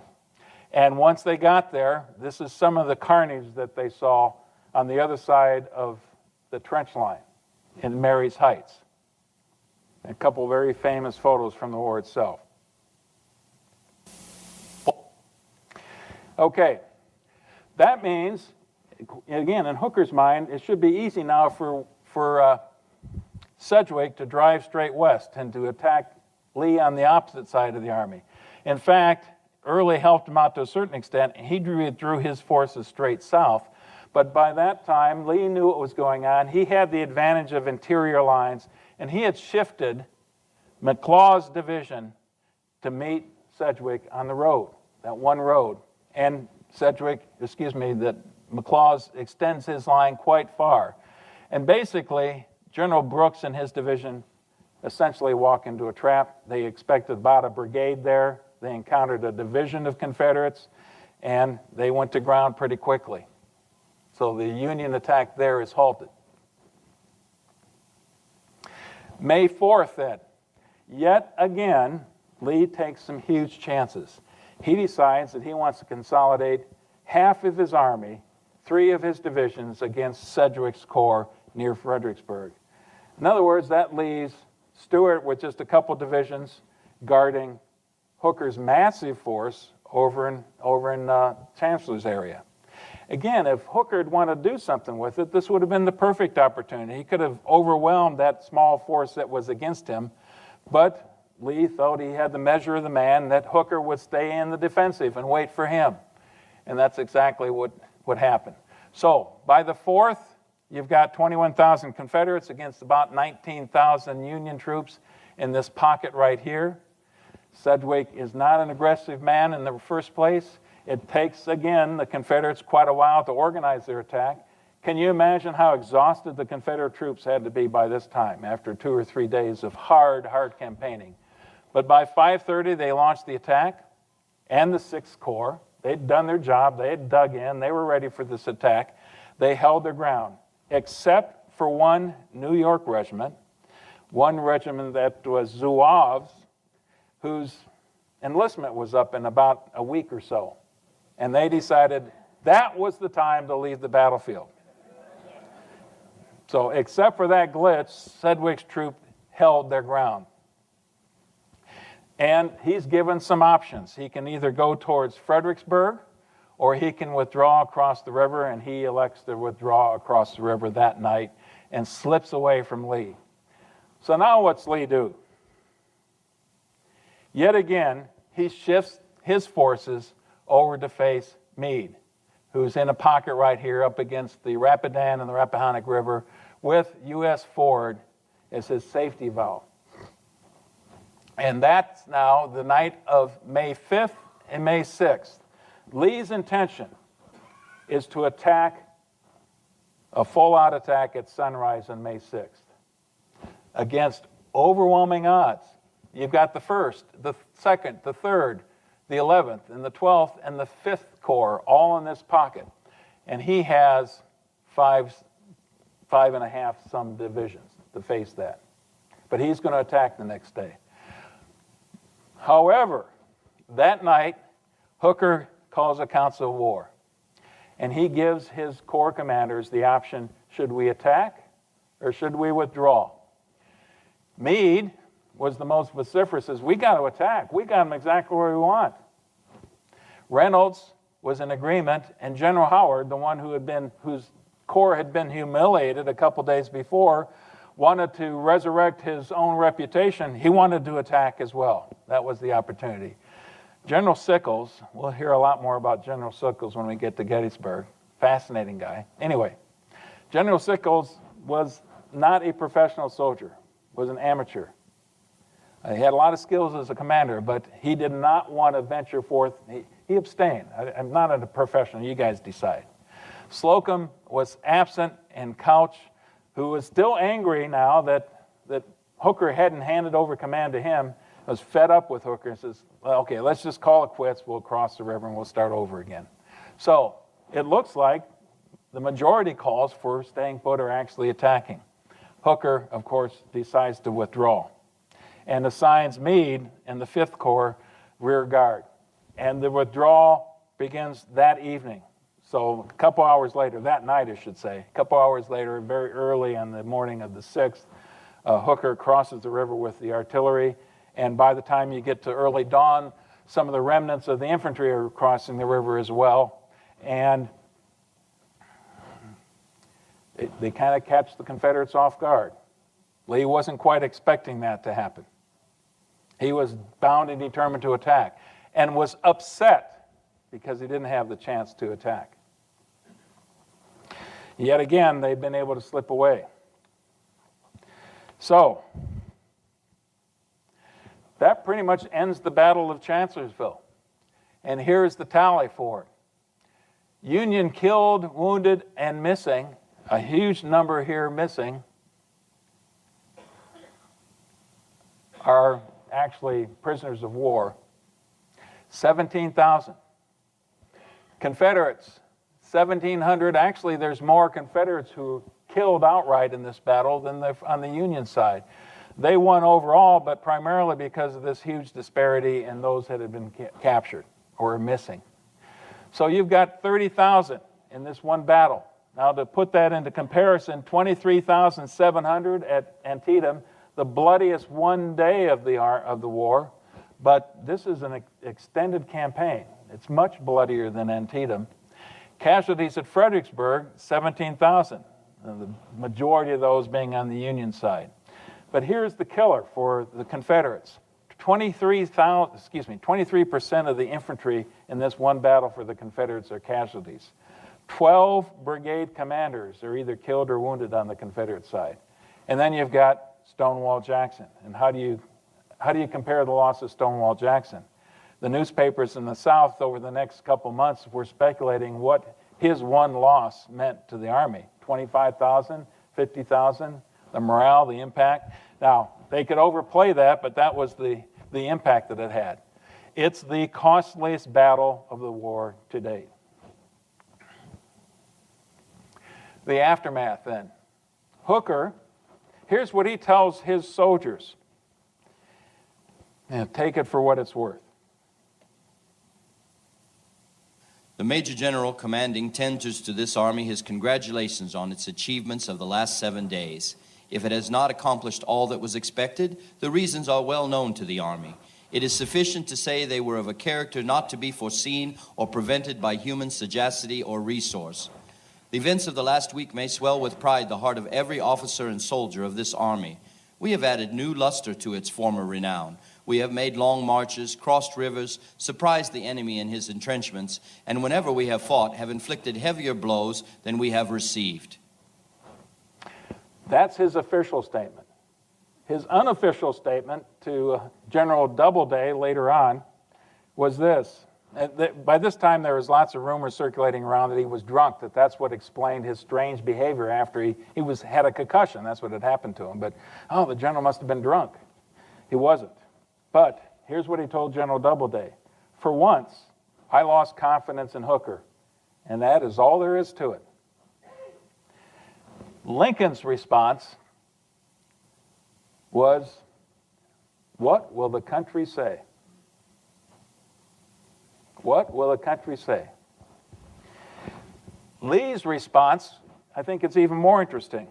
At Chancellorsville, we gained another victory. Our people were wild with delight. I, on the contrary, was more depressed than after Fredericksburg.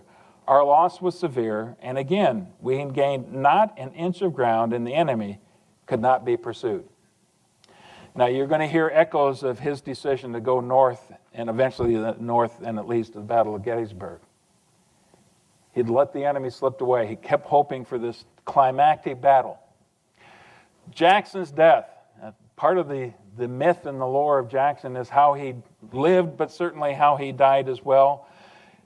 He had his arm amputated, shortly after the battle, and it looked like it was going well, that he was recovering. And then after a few days, he got pneumonia, and he slowly but surely was slipping away and actually died on the 10th. Now, right before he died, his wife he'd always told his wife, I want to have a few hours to prepare to meet my Savior. I need to get my mind right to meet my Savior. So she went in and told him that he was dying. And his reported last words were, again, part of the lore of Stonewall Jackson, let us cross over the river and rest under the shade of the trees. And with that, he passed away. And a huge outpouring of grief throughout the entire Confederacy is response to that. Now, personally, I think this wasn't nearly as devastating a defeat as Fredericksburg was for a couple reasons. One, the Union Army figured, well, they haven't beaten us. We fought well. We did everything we were asked to do. We had the Confederates at a great disadvantage. It was our commanders who let us down. Hopefully someday we'll get a good commander that lives up to what we can accomplish. But another reason, I think, and I think a lot of the textbooks play this down too much, at the very same time in the Western theater, Grant is on the move. Grierson's raid had already accomplished quite a bit. Contrast Grierson's raid, which we'll hear about on June 13th, with Stoneman's raid. Grierson's raid was a great success. Stoneman did not live up to his expectations. And Battle of Port Gibson, what that meant was already on May 1st, in the midst of the Battle of Chancellorsville, finally, Grant had figured out a way to get south of Vicksburg and get behind the Confederates, and it looked like it was going well. His army was already advancing on Jackson at that time and had the Confederates at a disadvantage. So you can see good things are building in the West at the same time. This is another disaster in the East. Okay. I better go through this very quickly, because it's already an hour and a half into it.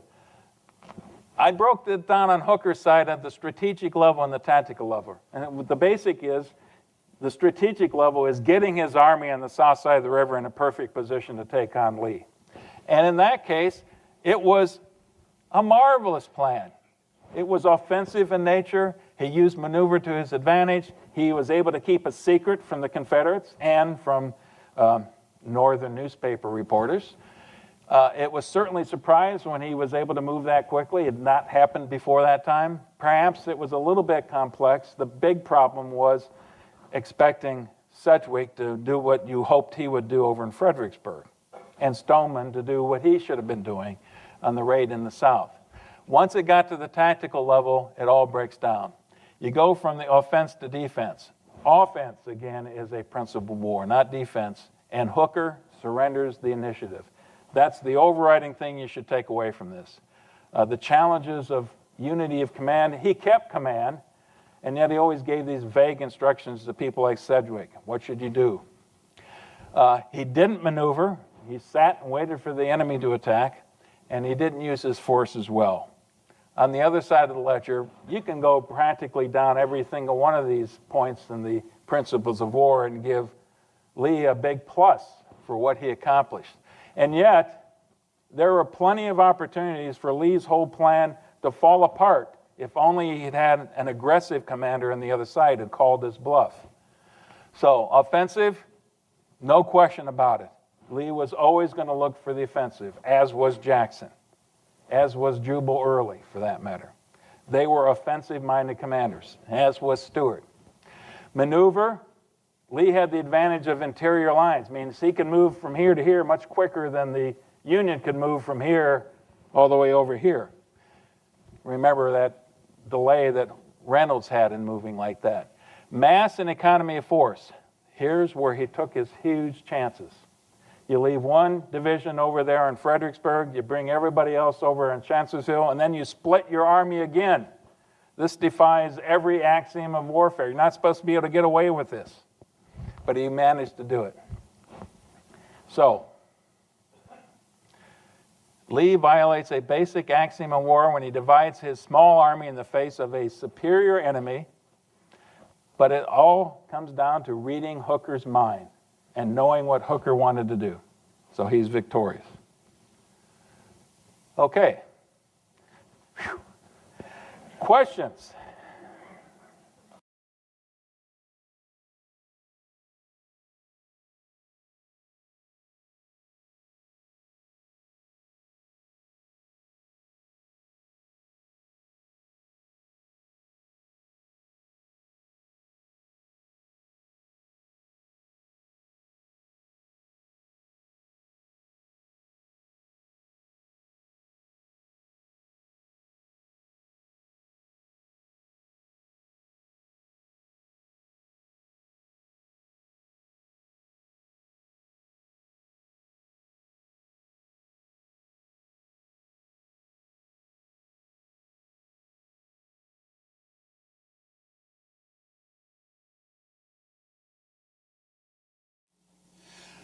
Vicksburg.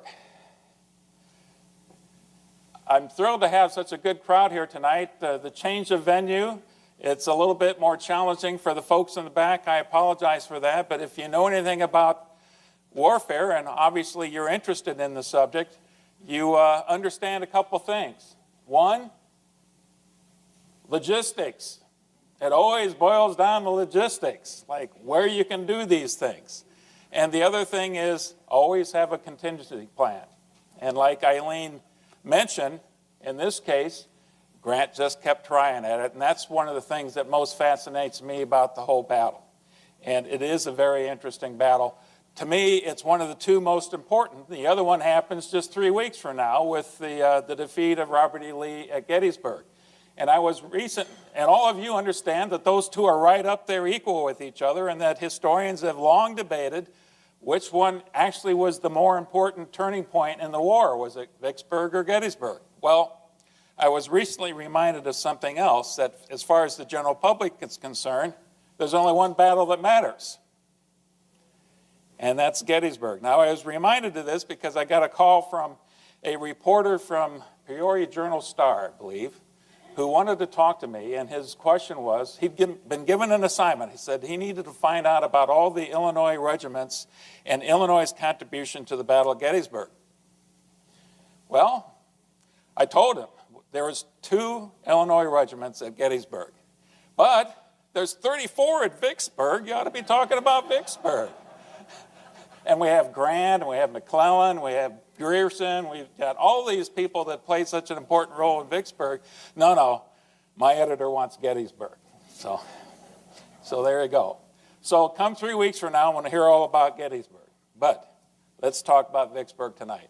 And this is going to have to move pretty quickly because this is a long campaign. And we're going to start from right at the beginning of the war, 1861. And of course, that's Winfield Scott there. Chief of Staff of the Army that time, Senior General of the Army. And his plan that he laid out right at the beginning of the war was this, that we want to encircle the Confederacy, blockade all of the important ports to include Mobile and New Orleans down here, and then drive down the Mississippi River. And once you control the Mississippi River, you slice off a significant portion of the Confederacy. And as you slowly tighten this grip, the Confederacy will collapse, and you won't have to expend a lot of blood in the process. Well, a big problem with that was the American public on both sides of the equation were much too impatient for that kind of plan to succeed. So they started, of course, in the Virginia area, in the Virginia theater. Now, one other thing I want to point out in this map before we move on. If you look at this, there's essentially 2 theaters. You can divide it up into lots of sub-theaters beyond that point. But as far as the Confederacy is concerned, there's this theater right here, and that's the Virginia, maybe into North Carolina. But look at all the combat that was fought in Virginia, Maryland, and Pennsylvania. And those are the battles that we seem to know quite a bit more about. And then there's the entire rest of the Confederacy. And look at this. This is an area that's much larger than France. So if you think about it, the scale of the operations here are mind-boggling. And what in recent human history had prepared these people to fight this kind of a battle. So, one other thing we want to look at here. The Mississippi River is a close-up, and we're going to see some other maps that talk about once you get down to the Mississippi, but this map shows a pretty good job too. It's not just the Mississippi, it's 1,000 tributaries and backwaters and bayous and everything else that you've got. As a very young man, as a teenager, Abraham Lincoln got a chance to see what this looked like firsthand, floating down the Mississippi River. He saw slavery firsthand. He also saw things like these commanding bluffs at Vicksburg. And we'll look at some maps that really detail that a little bit better. But I wanted to give you a sense of this from Lincoln's perspective right from the beginning. Now, this is a quote that David Porter, Admiral David Porter, recorded, I don't know, several years after the war in a meeting that he attended.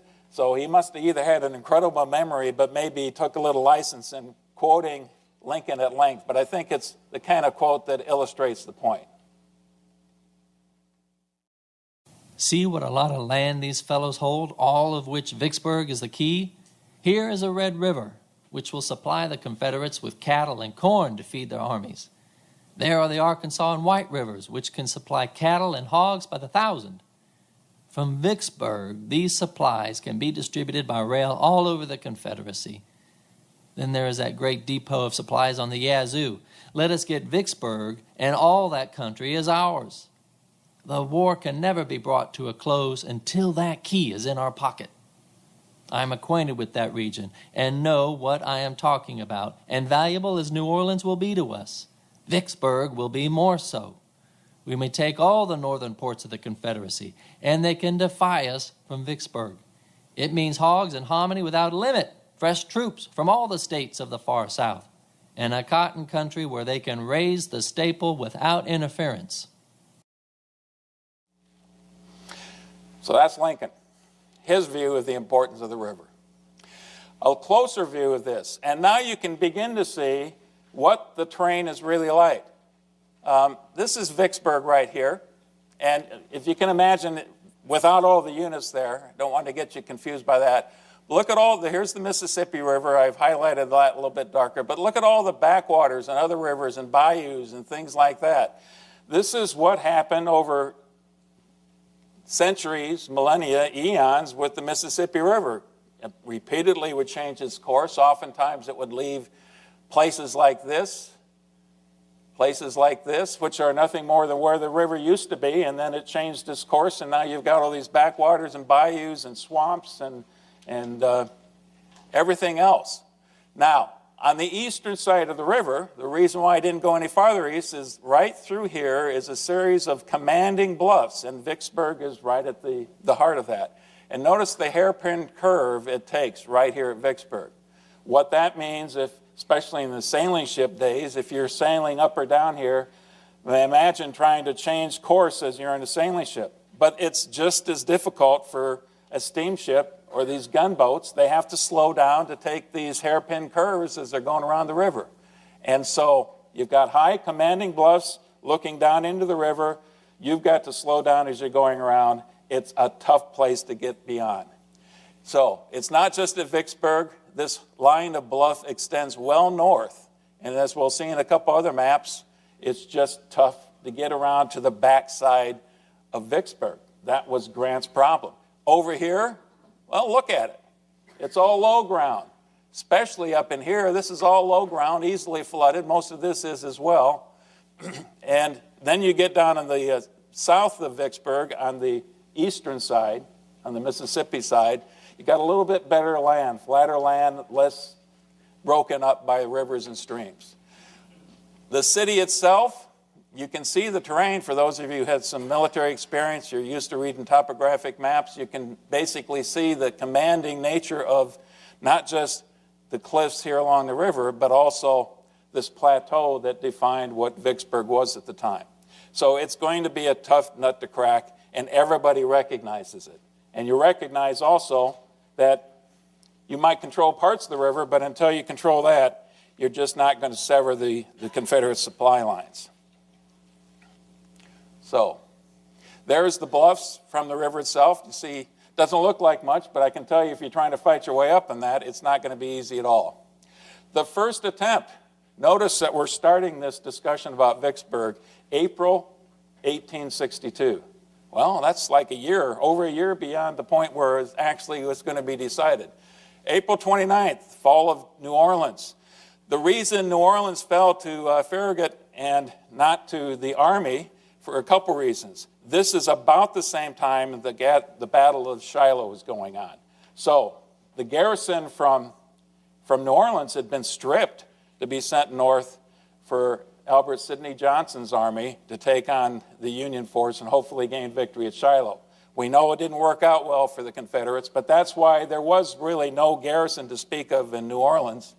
And after Admiral Farragut got past the first couple major forts south of the city, New Orleans was basically indefensible. It surrendered to General Butler and his 5,000 troops, and then he occupies the city, and you start hearing these horrendous stories of how brutal and how inhumane and uncaring the Union forces were. And most of that was correct at the time. May 18th, Farragut sails north. Now I want you to take a look at this. Most of the ships he's got are blue water ships. These are old sailing ships. A lot of them had been converted or were steamships, but they also could be powered by sail. The river's wide enough that you can sail all the way up to Vicksburg. You get south of Vicksburg. He gets there May 18th.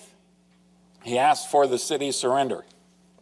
And the mayor of the city said, or maybe it was Colonel Autry, who was the commander of the garrison, Mississippians don't know and refuse to learn how to surrender. Okay, pretty straightforward. So, June 25th, again, 1862, Farragut's fleet starts to shell the city of Vicksburg. City, about 4,600 people at that time. Pretty good sized place for a southern town, a vibrant place, a port. If you looked at the map before, you noticed the railroad did not go across, but there was a rail line right on the Mississippi side and another rail line right on the Louisiana side. You simply ferry the supplies across and reload them again. So this is an important supply center. They shell the city for quite a few days.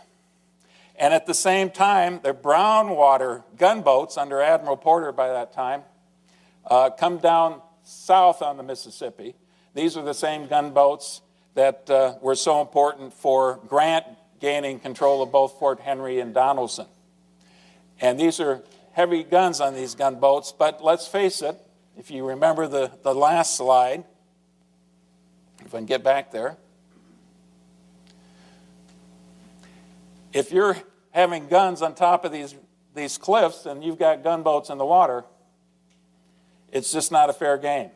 To elevate your guns that high and try to hit the thing that you're trying to shoot at on the cliffs is just going to be very tough, and it's not successful. So eventually, as the water starts to drop, Farragut gets nervous about his ships being on dry land, so to speak, and he has to head south. So that ends the Navy's first couple attempts to gain the surrender of Vicksburg at the time. One other very quick point.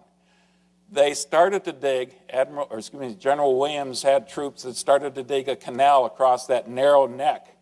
I mean, the hairpin curve, so start digging a canal across that. That didn't seem to be working out too well. So anyway, they headed south. Now, next step, Ulysses Grant. That's the guy who brought you here for tonight. And McClellan's challenge. Well, what do we know about Ulysses Grant? West Point class of 1843, kind of a mediocre student in many respects. He was known for being an incredible horseman, the best horseman in the class at that time. He went off to the Mexican War. He had some success in the Mexican War, saw action with Scott as Scott drove towards Mexico City. And one of the things that he noticed during that campaign was that General Scott, the same Winfield Scott who was still in charge of the Army 20-some years later, decided to cut his supply line and march across Mexico to capture Mexico City. That was audacious stuff at the time. You don't cut yourself off from your supply line, but Scott did it. He got away with it. And, of course, that's something that Grant files away. After the war, he's a failed businessman. Most of us know the story. He ends up being in charge of one infantry regiment, and because he's a fighter as well, has one of the first actions at the Battle of Belmont in the Western Theater and gradually moves his way up. Now, we know about Henry and Donelson, great success at Donelson. And then at Shiloh, his reputation after that was severely damaged. Rumors about him drinking. Why was the Army not prepared that first day? Why did Johnston's forces surprise him so badly? And even though they won the battle on the second day, he was kind of in the doghouse, so to speak, and he was relieved by General Halleck, who replaced him, and it was General Halleck that then took the city of Corinth, the very important rail center that was just a few miles south of Shiloh. Well, how about this other guy, John McClernand, another Illinoisan, a good friend of Abraham Lincoln, a fellow lawyer and a politician, so he shared some things in common with Lincoln. They knew each other well. He was a relatively capable commander, military commander, but he was also very politically ambitious and saw being in the Army and being a successful general is his ticket to the governorship. And, well, let's face it, what happens if you have ambitions to be a governor? You probably also have ambitions to strive for the national level, and certainly McClernand did that. So after Shiloh, Halleck replaces Grant until a couple things are happening in the Eastern Front, and because Lincoln is so disgruntled with McClellan, brings Halleck over as general-in-chief and demotes McClellan as just commander of the Army of Potomac for a while. Well, that kind of puts Grant back in the driver's seat. This is where McClellan enters into the picture again. And October 20th, he goes out east all the way to Washington, D.C., takes a leave, and meets with Lincoln and Halleck and probably Stanton by that time as well, and convinces them, and here's his pitch. Mr. President, if you let me raise troops in Indiana and Illinois and Iowa, I can guarantee you I'll raise 60,000 troops. You give me command of those troops, I'll take Vicksburg. Okay, what's the president to say? Okay, sounds like a decent plan to me. I don't think Stanton was ever too crazy about it, but his two political bosses, Stanton would be the political by it. Halleck was okay with it because Lincoln was okay with it. So McClellan comes back to the Midwest, raises 40,000 troops, no small feat, and starts to move south with that force with the intent of going after the city of Vicksburg. Now, here's where it gets a little bit interesting. What's Grant supposed to think when he hears wind about this? Whoa, what's going on? Remember, he's still in the doghouse to a certain extent, but this is not good as far as he's concerned. So he has this series of communications going back and forth by telegraph to Washington, D.C., and he telegraphs. We are creatures of our society. He telegraphs Grant and says, I might never get back again. Am I to have Sherman move subject to my order, or is he and his forces reserved for some special purpose? Well, the special purpose is Sherman going to end up being controlled by McClellan? He didn't want that. Here's the answer Halleck sent back by telegraph. You have command of all troops sent to your department and have permission to fight the enemy where you please. Okay. For a guy like Grant, that's all the green light he really needs. Very, very quick comment about the Battle of Corinth. I mentioned right after the Battle of Shiloh, the Union forces took Corinth in a very important transportation node in northeast Mississippi.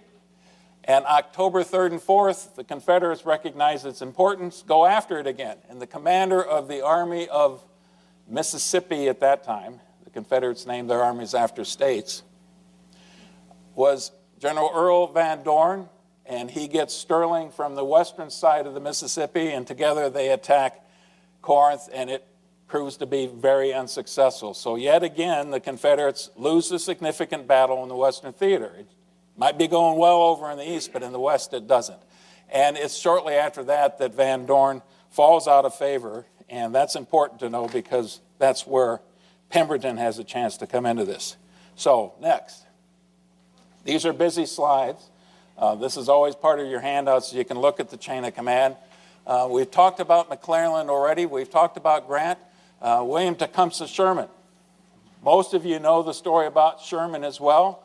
He started off fairly successful in the war, got command of the Army of Ohio, looked south and saw forces in the south that looked like they well outnumbered his, expressed his vehemence about how he needed to have more reinforcements and the enemy was very sizable, and was in part, and that's part of the reason why he was labeled to be insane and removed from command.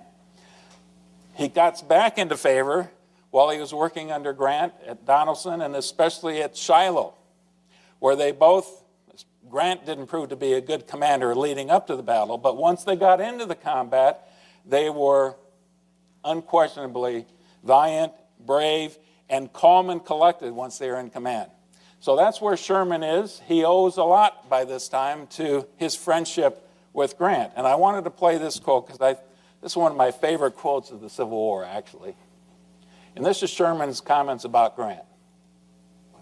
I am a damned sight smarter than Grant. I know a great deal more about war, military history, strategy, and grand tactics than he does. I know more about organization, supply, and administration, and about everything else than he does. But I'll tell you where he beats me, and where he beats the world. He don't care a damn for what the enemy does out of his sight. And it scares the hell out of me. And I would submit to you that it would scare the heck out of all of us. That was the thing that separated so many people. McClellan always overestimated greatly what the enemy had. We're going to see a couple Confederates that did the same thing over and over again. You don't know how people are going to perform until you put them in that position. And when you can't see the whole battlefield, when you don't know what everything else is going on, that particular trait that Grant had counted for a lot. A lot. James McPherson, much younger. Sherman and Grant, actually Sherman was a couple years older than Grant. McPherson is a few years younger, also a West Point graduate, first in his class. And like so many West Pointers at the top of his class, the branch he chose was engineers. But he's spotted by Grant early in the war, and Grant keeps elevating him up because he's obviously a young man with a great amount of potential. So he has command of the 17th Corps. I've got this 9th Corps down at the bottom. You might remember hearing about the 9th Corps in Virginia. That's Burnside's old corps. And by this time in the war, they were starting to move west. But they're in a box down below because for most of this campaign, they're out of the picture. It's only at the end when the siege of Vicksburg occurs that that's going to happen. The cavalry is really not something that Grant has much control on, and he's not going to have much cavalry through this entire campaign. But it's significant to note, and I put down here, even though it's not assigned to his army, Benjamin Grierson and that cavalry raid is going to be incredibly important to the success that Grant will have later on. And one final note, it would be remiss of me to leave out the Navy out of this deal. And I wanted to talk about Admiral David Porter. David Porter is not an Annapolis grad. When he was coming up through the Navy, I don't know there was an Annapolis. Maybe he missed it by a few years. His father was a War of 1812 naval hero. And he basically grew up on a ship, cabin boy kind of stuff. Fought in the Mexican War in the Navy, worked his way up. And like so many people who are not West Point or Annapolis trained, he had a healthy suspicion of West Pointers. But he liked Grant, and he decided that Grant was the guy who could help him win the battle, win Vicksburg. And he also decided that McClellan was not a guy to be trusted. So that's a little bit more about Porter. And the relationship between Grant and Porter was solid all the way through this engagement. Okay. On the Confederate side, two people I wanted to talk about here, obviously the two most important. And I think it's important for us also to recall, or to keep in your mind, that primarily we're going to be talking about this side of the equation right here. General Pemberton and the 5 divisions that he controlled. But I want to start with a little bit about Joseph E. Johnston.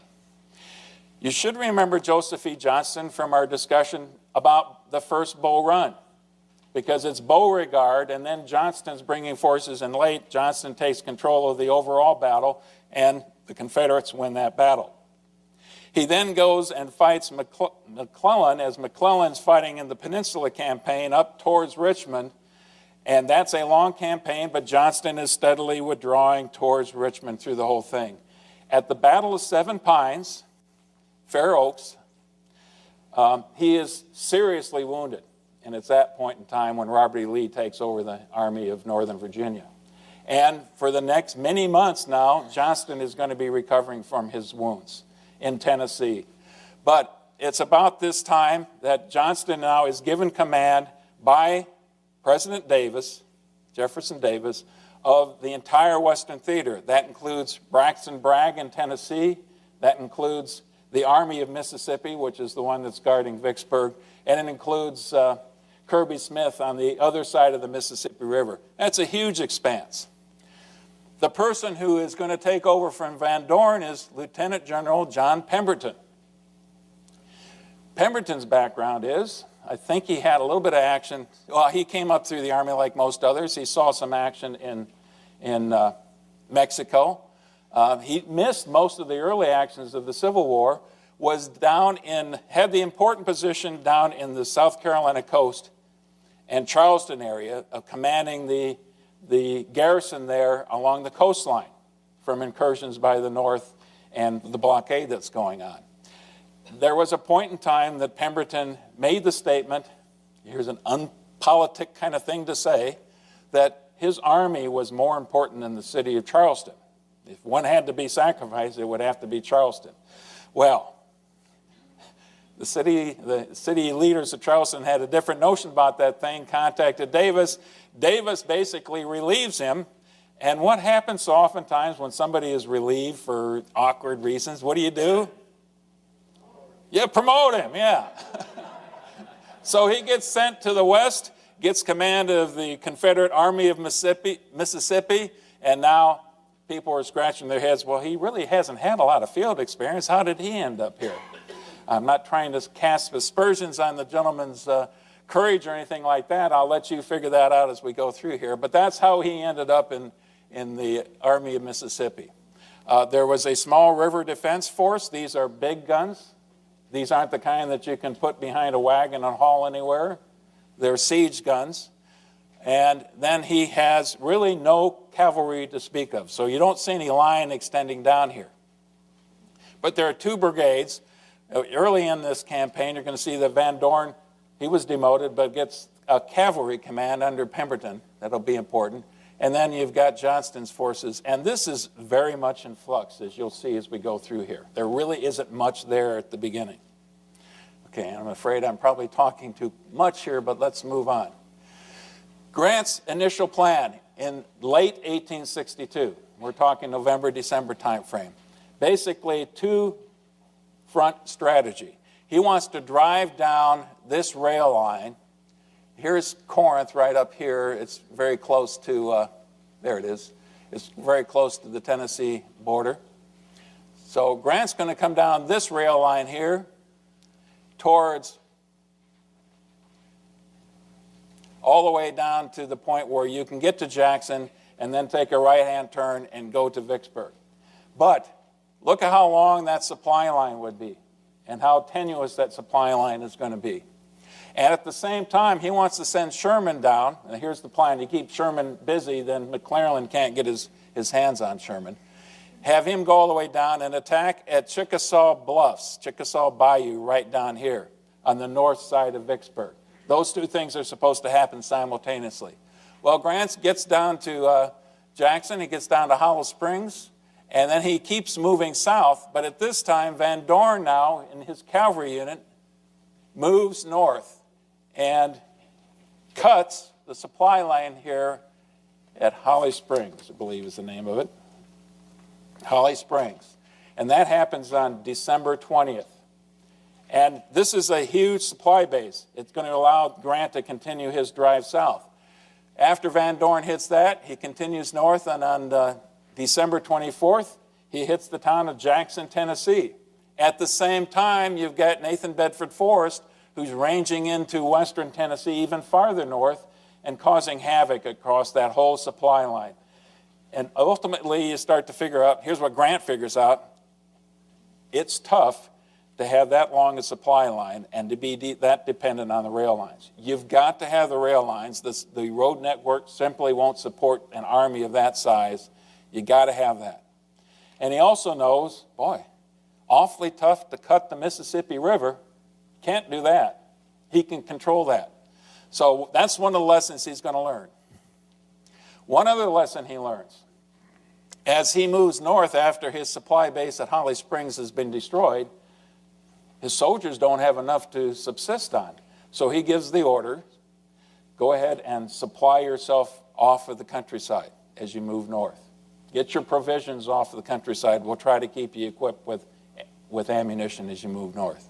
Okay, that's the second time something like that has happened in Grant's career. Meanwhile, we've got McClellan, and what he has done is get command of this force, and he's going to take his force up Arkansas Post. This is basically his own idea, going up the Arkansas River to control that. So it's good in a couple respects. McClellan is able to capture that garrison of about 5,000 there in Arkansas Post, and it keeps him out of Grant's hair for a little bit. So that's how the year ends in 1862. Now what's Grant going to do? And this is where it really gets interesting as far as I'm concerned. Who would have thought all these things? December 26th to December 29th, I didn't want to overlook this. This is Sherman at Chickasaw Bluffs. Okay, here's the bluffs right here, and you can see the Confederates. It's going to take the Union too long to actually get into position, so it allows Pemberton plenty of time to shift forces north from the Vicksburg area and really reinforce this ridgeline here with fortifications and bring in your artillery. And it's like going up the bluffs in Vicksburg, except worse, because to get there, you got to go across cypress swamps. You got to go across this. This is the Chickasaw Bayou down here. Bayou is nothing more than a backwater, stagnant water, swampy area. The whole place is a mess, impossible to maneuver in there. And you're doing it in December. Yeah, not when I'd want to be doing it, when I'm wet and miserable all the time. The first day on the 28th, there are attacks over here by Steele's division against the right of the Confederate line at S.D. Lee, Brigadier General S.D. Lee. He's commanding a brigade at that time. That's a miserable failure. The next day, the attack is across the entire front. And just to give you a sense of what they recognized when they were in the midst of this, one of the commanders, a brigade commander, gets the order from a colonel from Grant's staff to attack. And this is in Morgan's division right here in the center. And here's what this person says. This is John DeCourcy says, "My poor brigade, your order will be obeyed, General." That message is taken back to Sherman, and here's Sherman's response to this. "Tell Morgan to give the signal for the assault. We'll lose 5,000 men before we take Vicksburg, and may as well lose them here as anywhere else." Yeah, these are the kind of quotes that tend to be preserved in history, I'm afraid. Here's the casualty rates. Pretty lopsided affair, isn't it? 1,776 Union and 207 Confederate. So, Grant knows a couple things. That long supply line that you're relying on the rail line is not going to work. Chickasaw Bluffs, we can't get up that. That's not going to work. So what's next? Bypassing Vicksburg. And he's going to look at several different things. Now, you can decide if you thought at the time Grant was figuring that any of these things were going to be successful. Later on in his memoirs, he was saying he was just keeping his army busy. That's not the kind of thing you tell the soldiers once they're actually doing it, that they're just keeping you busy. But you're going to hear a sequence of these, and they're all amazing to me. The first one is to go back here and this canal that General Williams' troops were digging a few months earlier. It goes right across here. It's going to be I think 60 feet wide and 13 feet deep. You got to dig this canal. On each end of the canal, there's a dam. You just haven't dug out the dirt at the time. You've got thousands of troops and thousands of contraband. Now, we all know what contraband are. Those are former slaves. And so they now start working for the Union cause. And they dig in January, in February, in miserable conditions, marshy terrain, poor health conditions by far. You start to see the number of illnesses go up. But McClellan's Corps is given this task. He manages to bring down a couple steam-powered shovels that go to work on this thing. The only problem with that is there is one Confederate gun called Whistling Dick that is in range of these steam shovels and can start the pots out at them. And it becomes something of the thing to do for the citizens of Vicksburg to go out in the bluffs and watch the Union forces dig the ditch. Well, a little bit later, the river starts to rise with the spring rains, and the dams, basically this earthen embankments on either side, gives way. And what was supposed to happen when that occurred was that the river would rush through there and scour off the rest of the canal, and then you can get past. Well, all it did is it basically flooded this whole area around here. And they figured, well, the Mississippi doesn't want to go in there. You know, why would the Mississippi suddenly take a right-hand turn instead of, I think physics will tell you it's just going to keep going around this way. And that's what happened with this particular attempt. The next one, to dig a canal around Lake Providence. Now get a scale of this. Here's this first canal right here. There's Vicksburg. There's this first canal. So way upriver, they're going to cut a canal from the river to Lake Providence. And there was something of a dam there. And this used to be, the reason this lake is here, because that used to be the way the Mississippi River went. Now the problem wasn't so much right through here. The problem was from here to what you see on the map here is Bayou Marone. I just think the Macon Bayou, I think the names here are important. Here's what they wanted to do, what the Union wanted to do. First of all, they had to dig to Lake Providence. Then they had to connect to Bayou Baxter, and that's basically the stretch right here. That was the big problem area. Once they got there, they can hook up with Macon Bayou, and then the Tensas River, and then the Red River, and then the Mississippi River. That's a couple hundred miles or more. And that would put them well south of Vicksburg, and in fact, just a few miles north of Port Hudson, which was the other big, heavily defended spot on the Mississippi River. And then the Union could go either direction here. The problem was right through here in this stretch.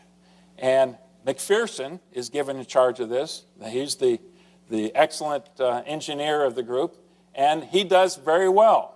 One of the problems, though, is that this bayou that's between Lake Providence and right here is basically a cypress swamp. So how do you get rid of these huge cypress trees? You chop them down, and he designs this special saw that was basically a curve, and you hook it up on your steamships and just kind of saw back and forth like this until you saw those stumps out of the water line, and then you can move forward. So an engineering feat. He is relatively successful and actually can say by March 18th that he has successfully established this link to the south, but it's tenuous at best. And look at this. This is, in general, Confederate-controlled territory. How hard is it going to be for the Confederates to take pot shots at anybody going down here for the entire length of this? We're not talking about anything close to the size of the Mississippi. So Grant eventually abandons that. Now, these things are kind of going on at the same time in many respects. So that's the second way of bypassing. The third is the Yazoo River bypass. This time, instead of going south, we're looking way north. And you look right here, Moon Lake. Was this, for many, many decades, was the way that the Mississippi River would go. It would the main channel here, but a by-channel would go down through here that would eventually end up in the Yazoo River. And a lot of these cities along through here made their livelihood by trading on the river system. And of course, it eventually empties back into the main Mississippi River, of course, right here. But the citizens of Mississippi, I think, had made this huge dike right here, about 100 feet wide and 18 feet high. That was an awful lot of labor back in those days, I would think, that prevented this because there was problems with flooding every year. Well, the Union decided that maybe if we blew that dike open, we can get down this way and eventually hook up into the Yazoo River. Now you got to look at the names of here again. The Coldwater, and then you've got the Tallahatchie River emptying into yeah, that rings a bell. That name's familiar, isn't it? Try not to hum that tune now for a while. Then you get to the Yallabusha River, and by the time that empties into the Yazoo, you've got a fairly sizable navigable river. Well, right there is where the Confederates got wind of this and built Fort Pemberton.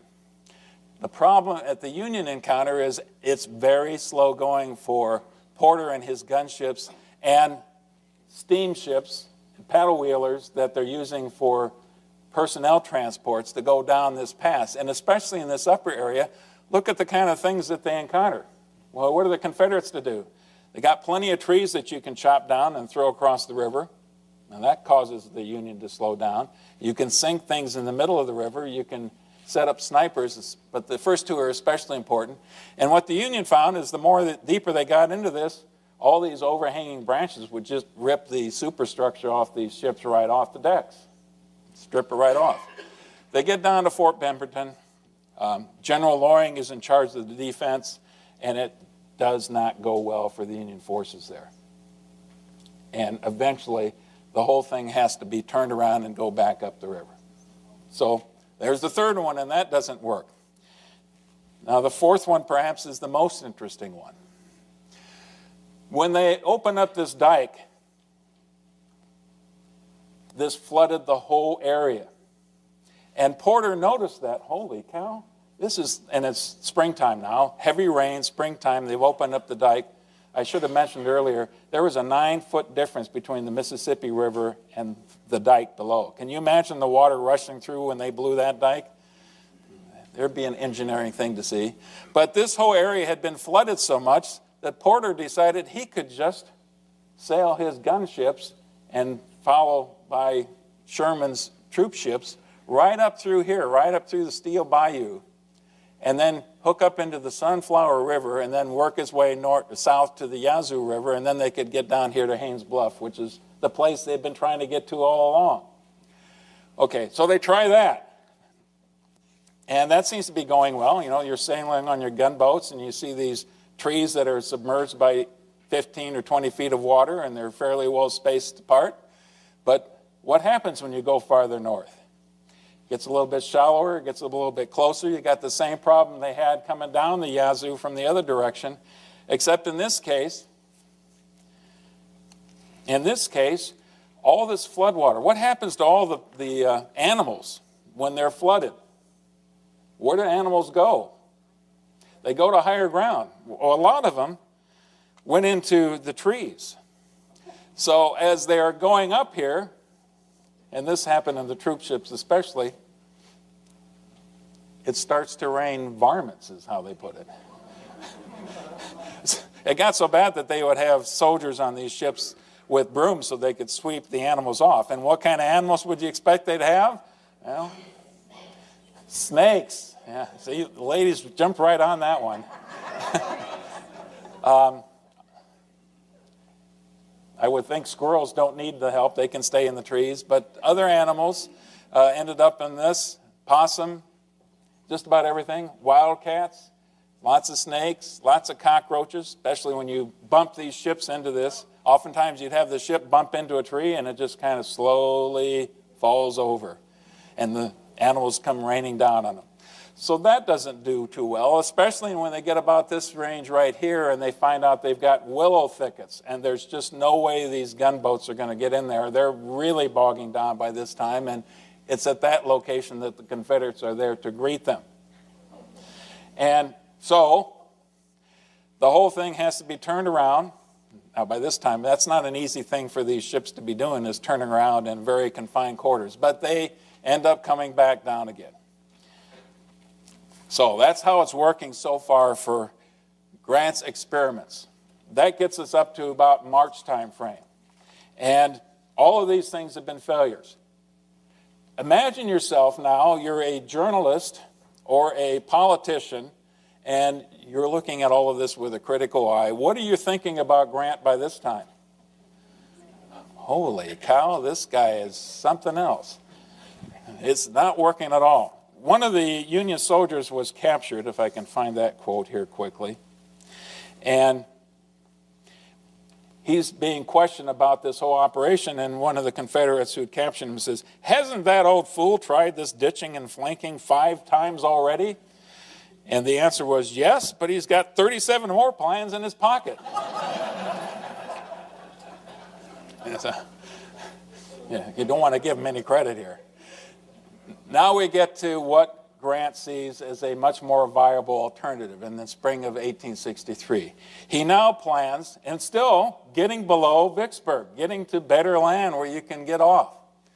And he wants to march 2 corps, McClellan's and then McPherson's, down here through this marshy terrain, but he can find the roads. It's going to take a while, but eventually they're going to get to a little spot on the western side of the Mississippi named Hard Times. I love the names in this one. It's just great. And right across is the city of Grand Gulf, which is a heavily fortified position. Well, they didn't know it at the time it was going to be that heavily fortified. The plan was to get to Hard Times, to get gunboats to run past the fortifications of Vicksburg, and then ferry the troops across here. At the same time, there's going to be 2 distractions going on. One is going to be Sherman up here in the same place in the Chickasaw Bayou area is going to have a feint to draw the Confederates away in that direction, and then Grierson's raid, which we'll get to in just a minute. And Pemberton's trying to figure all this out. In fact, for a while, Pemberton and the whole Confederates thought the Union had finally given up and they'd gone north and they're going to forget about this whole nonsense. So on the evening of April 16th, the citizens of Vicksburg are celebrating. They have a grand ball in the town, and it's that day that the first part of Grant's plan is going to be executed, and that's to run past the guns of Vicksburg. This, they knew, was going to be a very dicey affair. These are substantial fortifications. They command, because they're so high and shooting down into the river, it's going to be extremely tough to do that. So the scheme is to take the gunboats and empty transports. They're empty because Grant is marching his troops over land to get down to the south. But you need those troop ships, those transports, to ferry them across the Mississippi. So you lash the troop ships on the side of the gunboats. You fortify the troop ships, especially with bales of cotton, anything you can, so you can prevent that plunging fire to get into them. And then you race across. You do this at night. That was the plan. You hug as closely as you can to the Louisiana side of the river, unless and until you're spotted by the Confederates. And then the safer side of the river to be is very close to the bluffs of Vicksburg, because they can't possibly crank their guns down that far. That's the plan. It goes pretty well until they make the turn around DeSoto Point, and they are spotted by the Confederates. The Confederates quickly figure out they got to get across the river or alert people on the other side of the river, who start torching houses on the Louisiana side of the river and put out tar pots on the Louisiana side. So now you've got the Navy fleet that's going by perfectly silhouetted on the river, and it ends up being a turkey shoot. But what they found out was it was very successful. There was only minimal damage to the Union ships getting past. So it worked. They got their troop ships south. They got the gunboats south. It would be a different factor to go north again. So to a certain extent, Grant is committed to this. There's no going back now. On the 22nd, they try the second time. And this time, they have a little bit less success, but they are able to get mostly, these are transports that are going by. And part of what gets by now is 600,000 rations. It's going to keep that army supplied for a long time once they get down south. So they've gotten past this. Grierson's raid. They're celebrating this weekend or last weekend? This weekend over in Jacksonville. Benjamin Grierson, favorite son. Colonel Benjamin Grierson, a musician, a shop owner from Jacksonville, Illinois. As a young boy, he was kicked by a pony, so he didn't really like horses that much. But I don't know how he ended up in the cavalry, but that's the way the Army works, isn't it? He ended up in the cavalry and did very well for himself, had experience going after Nathan Bedford Forrest in a couple campaigns. So he is selected by General Hurlbut, and certainly got the blessing from General Grant, to lead this raid. And here's Grant's instructions to Grierson. Do all the mischief you can. It's pretty general, broad marching orders, if you will. He's going to start from LaGrange, Tennessee, right up here, and the plan was to move south to get down here to Newton Station, destroy this important rail center at Newton Station.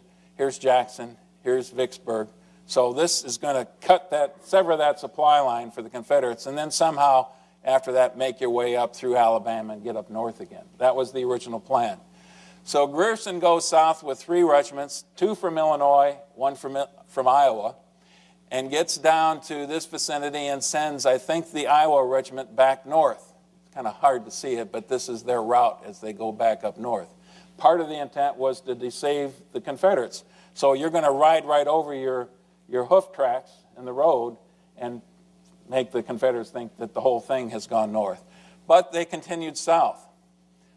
One of the problems the Confederates have at this time is they really have no cavalry of their own. And you might say, well, what's going on with that?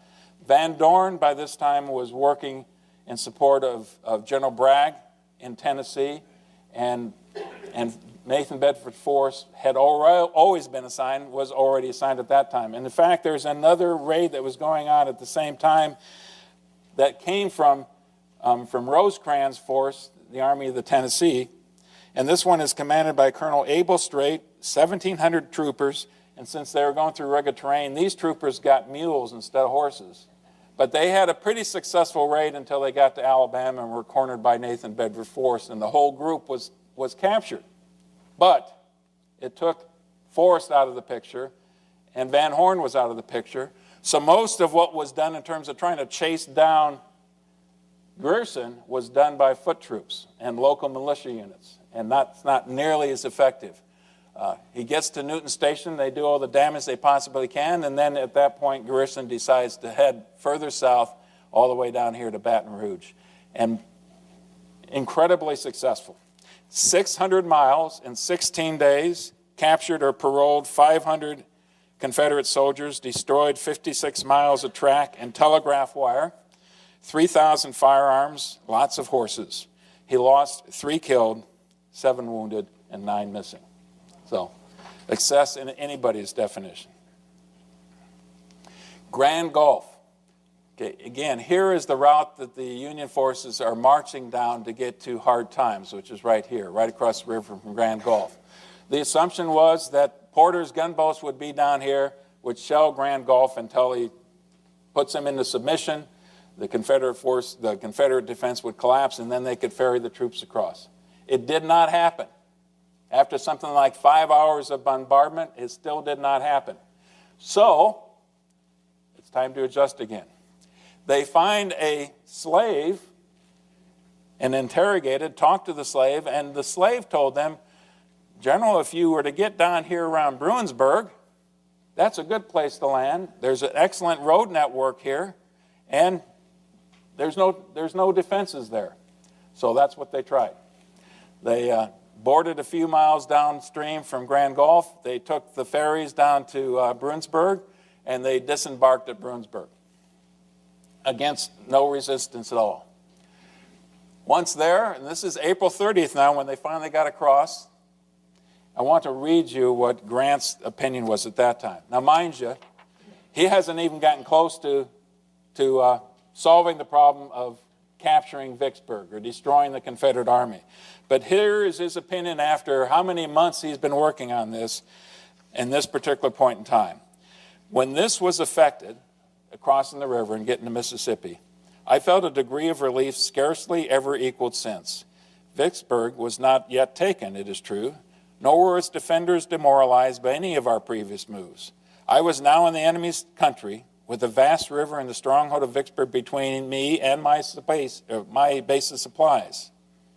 But I was on dry ground, on the same side of the river with the enemy.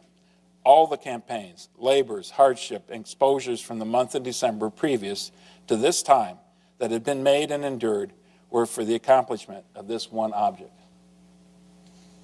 So that gives you an idea into what Grant is thinking. He'd finally achieved the thing, that the first and most important step was to get on the right side of the river in a position where he could then maneuver successfully against Pemberton. And he had the initiative. The ball was in his court. General Bowen was the commander who had deployed south. He was at Grand Gulf. His soldiers did so well in defending that position. But once they found out that the Union forces had landed south of the river, he quickly put them on the road and drove them south of Bayou Pierre River, which is the main river that now Grant is on the south side of that. He's got to get north of there. And that's the first place now that Grant's army is going to encounter the Confederate force. It's only one division. What's Bowen to do but to scream as loud as he can for reinforcements from Pemberton? Time is on Grant's side, but only if he acts quickly. And that's exactly what he does. Most of these battles, we're going to move very quickly because there's just so many of them. There's so much terrain to cover here. So, Bowen gets south, puts up a good defense, but quickly McClellan is able to outflank him, 3-1 odds, and Bowen is forced to retreat. In the process, he burns the bridges across Pierre Bayou, but the Union forces quickly put up pontoon bridges and get across. Now, so here's just an image from that. This is the important point now. What is Grant to do after this? He's got a couple of choices and people telling him what he should do. First of all, President Lincoln and General Halleck are telling him, we want you to go south, about 20 or 30 miles down south at Port Hudson, and to support General Banks, who is besieging at that time Port Hudson. That's what we want you to do. Well, that wasn't exactly what Grant wanted to do for a couple reasons. One, Banks had data rank on him. So if the two men got together, that meant that Banks might be a commander. But maybe more importantly, or more justified in this case, is that Banks was working his way up the Red River, going after the Confederates there. He didn't have that much going on at Port Hudson. So Grant used that as an excuse to kind of ignore what he was being told by the commander-in-chief. And he decides to advance against Vicksburg and to do so quickly. And to do that, he's going to have to cut loose from his supply base. He recognizes that there's no way that he's going to get this army supplied, that you're just going to have to forget about it. Now, that's an overstatement, and oftentimes when you read about this, a lot of authors do overstress that point. One of the things he did was he rounded up everything he could get, gigs and surreys and cotton wagons and buggies, everything you could find, and he told his soldiers to go out and get them, and they were good at doing that kind of thing. And they put together this makeshift wagon train. But the wagon train was only going to provide a few things. Ammunition, that was top of the list, hardtack, salt, coffee, and sugar. And everything else they would provide themselves from the countryside. And you start off with 3 days' provisions, and you start marching northeast. And basically, you're on your own. Now, one of the things I wanted to do here, and his goal was to get between the Confederates in Vicksburg and General Johnston, who had his command in Jackson. We'll see a map here in just a bit. One of the things I wanted to do, and one of the things that's always credited for Grant, is how good his instructions were. Clear, and yet not confining to the point where the other general receiving them didn't have some latitude. So here's the instructions that McPherson got about this time. Move your command tonight to the next crossroads if there is water, and tomorrow with all activity into Raymond. At the latter place, you will use your utmost exertions to secure all subsistence stores that may be there, as well as in the vicinity. We must fight the enemy before our rations fail, and we are equally bound to make our rations last as long as possible. Upon one occasion, you made 2 days' rations last 7. We may have to do the same thing again. That's as good a definition of commander's intent as you're going to find in the Civil War. McPherson knew exactly what was expected of him and how much latitude he had to work beyond that point. What about the other side? Pemberton. Both Pemberton and Johnston are essentially cautious men by nature. And here's the instructions Pemberton got from General Johnston. Johnston tells him, get your whole army, go after Grant, and engage him in combat as soon as you can. And in Johnston's eyes, the army is only going to increase, Grant's force is only going to increase over time, and so Pemberton needs to strike, and strike as quickly as he could. But to do that, Johnston understood that Pemberton would have to basically leave Vicksburg to its own defenses. Take your chances. You got to take those chances to get the numbers there that are going to be favorable to your side. What is President Davis telling him? President Davis is telling Pemberton, hold Vicksburg. Don't abandon Vicksburg. If you have to, fight house to house. That's how important Vicksburg is. And here's one of the problems. Pemberton is told that he's supposed to take his instructions from Davis. Now, anybody who's been in the military knows that's a convoluted chain of command. It doesn't work when you got two bosses. It's just not a good idea. But that was the situation that he was on. His decision ultimately is going to be to take 3 of his 5 divisions that he had in the region, consolidate them, and go after Grant, and leave 2 divisions in Vicksburg itself. Compromise. As far as Johnston was concerned, 3 divisions wasn't going to do the trick. And speed, alacrity was going to be of the essence for this whole thing.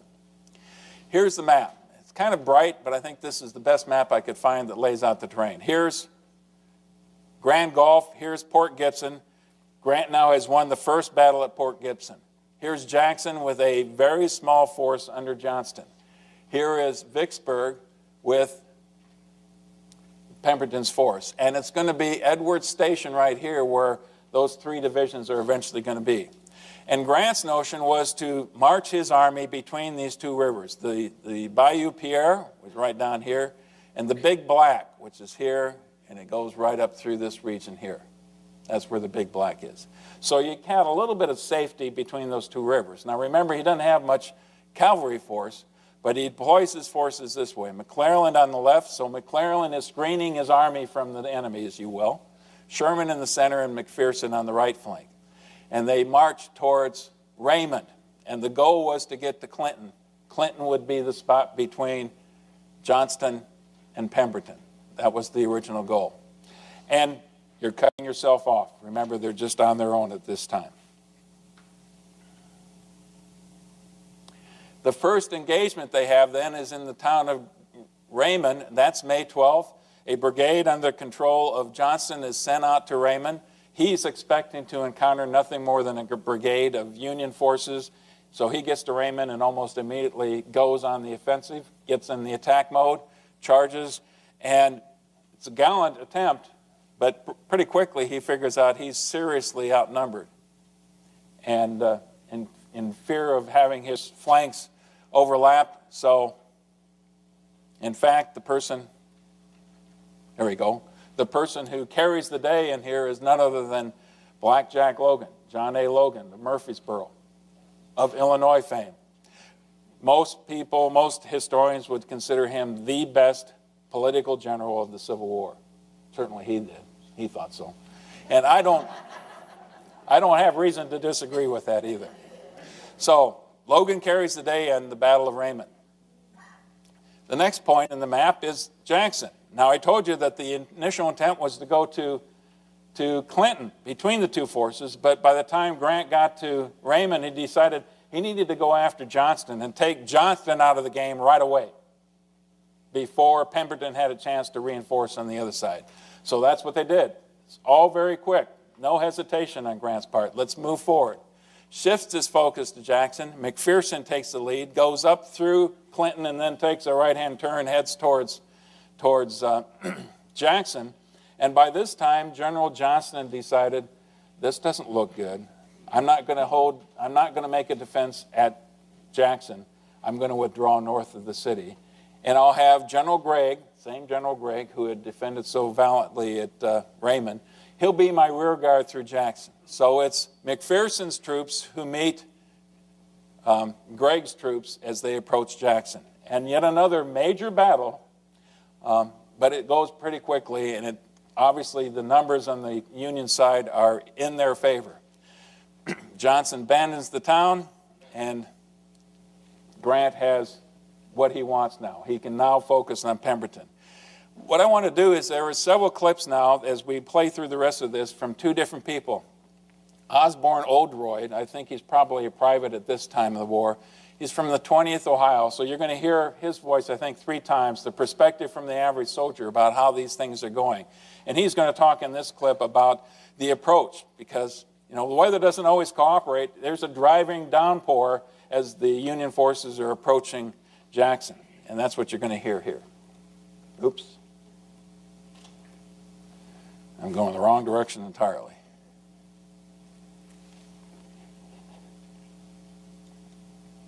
May 14th. Started again this morning for Jackson. When within 5 miles of the city, we heard heavy firing. It has rained hard today, and we've had both a wet and muddy time, pushing at the heavy artillery and provision wagons accompanying us when they stuck in the mud. The rain came down in perfect torrents. What a sight. Ambulances creeping along at the side of the track, artillery toiling in the deep ruts, while generals, with their aides and orderlies, splashed mud and water in every direction in passing. We were all wet to the skin, but plodded on patiently for the love of country. Johnson had been in Tennessee. He arrived shortly for the Battle of Jackson. He surmised what he was looking at, determined the size of the enemy force, knew what he had, and here's the comment he made, and he telegraphed back to Richmond. I am too late. That gives you a little bit of window into who Johnston was at the time. Champions Hill. The most important battle in this entire campaign, is the largest battle, is going to happen at Champions Hill.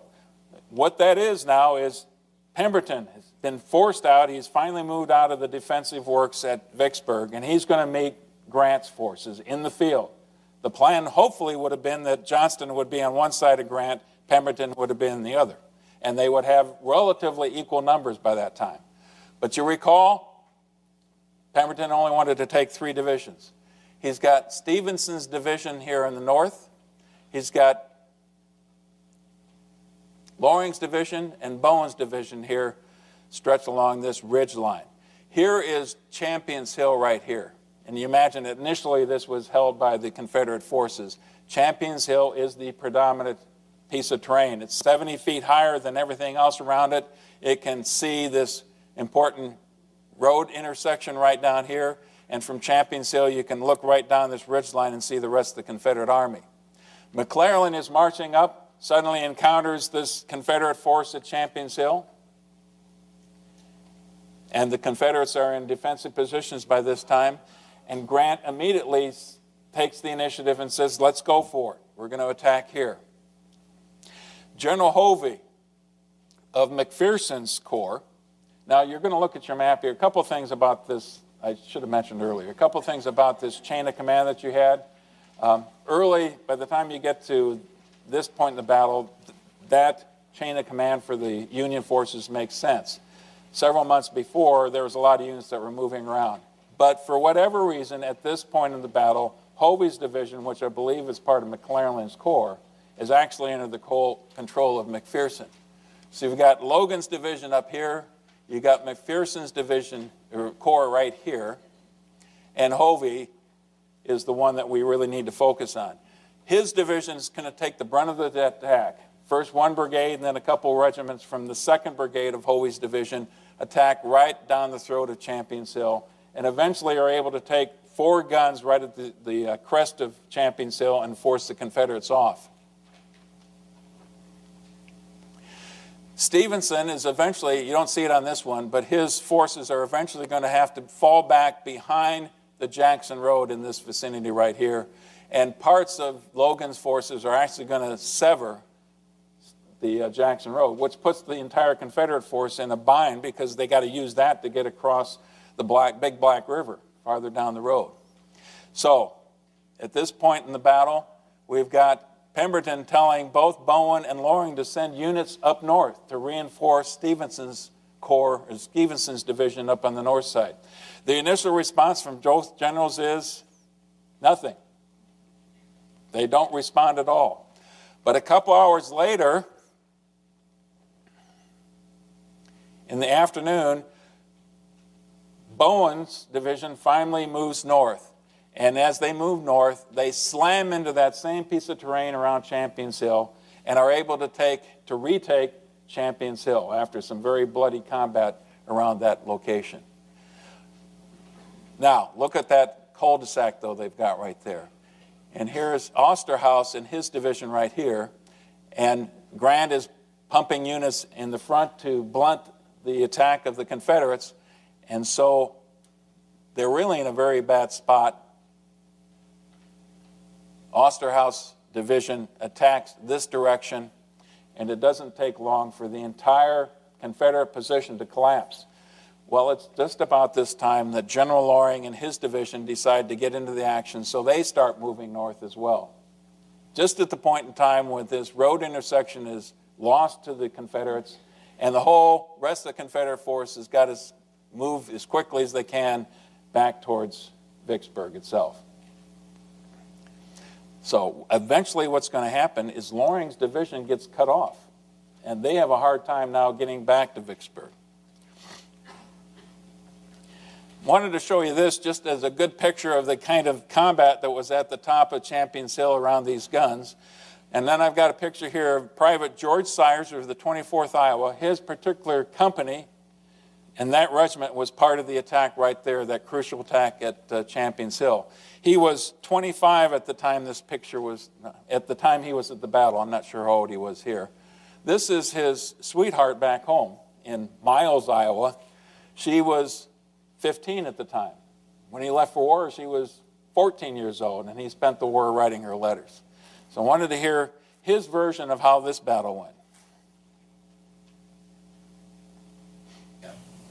Again I write and can announce myself alive and well by God's mercy. For who but him could lead me safe through so fierce a shower of death and destruction? It would be vain for me to attempt to describe so fierce a battle. On the 16th day of May, we was told the enemy was ahead of us, so we was taken into a rye field and formed into battle line, where we sent out skirmishers who found the enemy, and the work of death began. First, the 1st Brigade of our division, then 2 regiments of the 2nd came into action. Then we was called upon, and away we went. We soon captured a rebel battery of 4 guns, but had no support, so we was driven back again, and a large number of our men killed and wounded. I was in the whole of it, but did not know a man was hit until we received orders to fall back. Then I looked back and saw half of the company was down.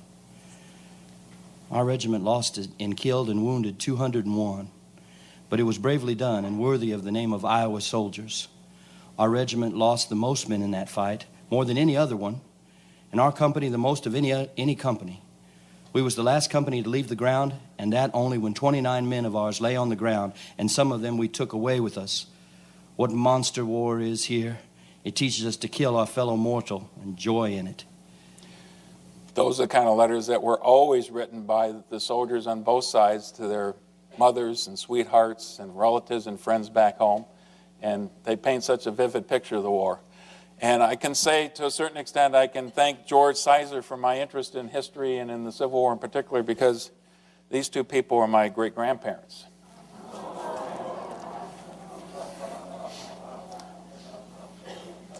And I've got all the letters. The next step on the battle, then, is the Big Black River. The Confederates are withdrawing straight west towards Vicksburg. The Big Black is the next terrain feature that's going to be really important, because you got to fight across that. It's not an easy river to get across. And they set up their defenses right here. 3 brigades, and guess which division ends up getting this task? It's Bowen's division again. That's the workhorse division for Pemberton. So you got Cockrell's brigade, Vaughn's brigade, and Green's brigade set up in pretty good defensive positions. And McClellan comes charging down the road and encounters this. And immediately, once again, they go into action. McClellan's corps goes into attack. There is one brigade right up here, Lawler's brigade. These are actually 3 divisions and through here, Smith, Osterhaus, and Carr. But one brigade peels off and gets in this area, and they find themselves in a piece of terrain where they're basically en defilade from the enemy position and can approach close enough so they fix bayonets and they figure out if we just make a determined assault, they can get only 1 round fired at us before we can overwhelm their defenses. So it's an ideal position. Lawler's brigade kicks off the attack. They hit Vaughn in force right here, just as it was planned. And the whole left side of the Confederate position starts to collapse, which leaves Cockrell no choice at all but to withdraw as well. Now, oftentimes in a position like this, where would be the best side to defend the river? You'd want to do it from this side of the river. The reason that they're on this side is they're still hoping that Loring's division is going to make its way back into the defenses of Vicksburg. And once this line collapses and Cockrell has to leave the field and they all pour across a railroad bridge and a pontoon bridge, which is really nothing more than a steamship that had been turned sideways across the river. Once the force is back there, Loring is on his own, and there's going to be no way that Loring is going to make his way back into the defenses of Vicksburg. So at that point in time, he heads straight south and then loops up north and starts heading for Jackson to join himself with Johnston's troops, what little Johnston had at the time. And the rest of the Confederate force now is going to stream across the river. Doesn't take the Union forces long to put across a pontoon bridge over the Big Black River. You can see that's a sizable river. And here's the other voice we're going to hear a couple times. This is from an anonymous diarist who's writing about her experiences and what she's saying during the campaign and during the siege of Vicksburg. May 17th. About 3 o'clock, the rush of the retreat began. I shall never forget that woeful sight of a beaten, demoralized army that came rushing back. Humanity in the last throes of endurance. Wan, hollow-eyed, ragged, footsore, bloody, the men limped along unarmed, but followed by siege guns, ambulances, gun carriages, and wagons in aimless confusion. At twilight, 2 or 3 bands on the courthouse hill and other points began playing Dixie, Bonnie Blue Flag, and so on, and drums began to beat all about. It's about this time now we can finally turn our attention to Vicksburg. And for most people who don't know much about it, that's where they think the whole thing occurred. It's just what's going to happen now the next couple months here at the siege of Vicksburg itself. I hope you understand why we needed to take that much time in setting it all up, because it's so much more than just the Vicksburg siege itself. The Confederates now have 4 divisions, the 2 remaining divisions that Pemberton had taken out, and the 2 divisions that had stayed there at Vicksburg in the first place. And you can see them arrayed around the defensives. The Union has 3 corps and growing, so it's roughly about 29,500 in that neighborhood the Confederates have besieged, and 35,000 plus. And we're going to see those numbers growing for the Union side over time. So by the time you get to the actual surrender, it's going to be 71,000 for the Union. Plus, you've got the gunboat supporter. So that's what you got. These 3 pictures is simply what different fortifications, different strong points along this defensive wall are going to look like. And you set these kind of redans, redoubts, those kinds of things, so that you can get the right kind of enfilading fire on the enemy as you're looking down through these angles. A little bit about siege warfare, not a whole lot. The Confederates had dug in well, and this is going to be one place where we really see siege warfare. You're going to see it in 1864 as well, but here's one of the first places. A deep ditch, a parapet. Once you get down in the ditch, it's very tough to get out of there, and that's the Union's problem. Right here, you've got an abattis, and this picture right here is about as good a picture of what the abattis looked like at the time. Think about barbed wire in today's military. They didn't have it at that time. What they would do is they would just topple over trees, sharpen all the branches that were pointing towards the enemy's lines. And now imagine as you're trying to move information across the landscape and you encounter this kind of stuff. There's no way possible, one, that you can get through there quickly, or two, that you're going to hold any formation at all as you move through. Gabions here, it was simply a way to load lots of dirts and rock and then use those to make your defensive positions. Bombardments would be going on the whole time. Now you might recall at the beginning, town of about 4,500. Now with the army there, it's 34,000 plus that are in that city. Bombardments from Grant's guns, and you'd either hit these defensive positions. If you didn't hit them, it would sail over, and then where would it land? Somewhere in Vicksburg, where all the civilians were hiding out. Porter's gunboats, the guns couldn't elevate that well, but this is where you would have these huge siege mortars. And these are very high trajectory weapons, so they go up like this and they come straight down and raise havoc. And you're not hitting the trench lines as much as you're just bombarding the city on both sides. Snipers start to do their work on both sides. Anybody who sticks their head up too far for too long is likely to have their head blown off. And it became something of a game over time. And of course, this is the Western Army on both sides. They got plenty of people who knew how to fire a rifle. And mining operations that we're going to see a little bit later. Now here's the second quote we've got from Osborne Oldroyd. May 24th, Sunday, and how little like the Sabbath day it seems. Cannon are still sending their messengers of death into the enemy's lines, as on weekdays, and the mini balls sing the same song, while the shovel throws up as much dirt as on any other day. What a relief it would be if, by common consent, both armies should cease firing today. It is our regiment's turn to watch at the front, so before daylight we moved up and took our position. We placed our muskets across the rifle pits, pointing towards the fort, and then laid down and ran our eyes over the gun, with fingers on trigger, ready to fire at anything we might see moving. For hours, not a movement was seen, till finally an old half-starved mule meandered too close to our lines, when off went 100 or more muskets, and down fell the poor mule. This little incident, for a few minutes, broke the monotony. A coat and hat were elevated on a stick above our rifle pits, and in an instant they were riddled with bullets from the enemy. The rebels were a little excited at the ruse, and probably thought, after their firing, there must be one less Yankee in our camp. In their eagerness, a few of them raised their heads a little above their breastworks, when 100 bullets flew at them from our side. They all dropped instantly, and we cannot tell whether they were hit or not. Okay. The siege of Vicksburg. The first couple weeks, Grant tried two major assaults. In the first case, on May 19th, it just involved Sherman's Corps. And this is the only assault I'm really going to describe in detail. It's simply because of the matter of time. But it's going to give you a real good picture of what it was like. Sherman's forces attack there. Brigade-sized elements. They attack in line. They move forward.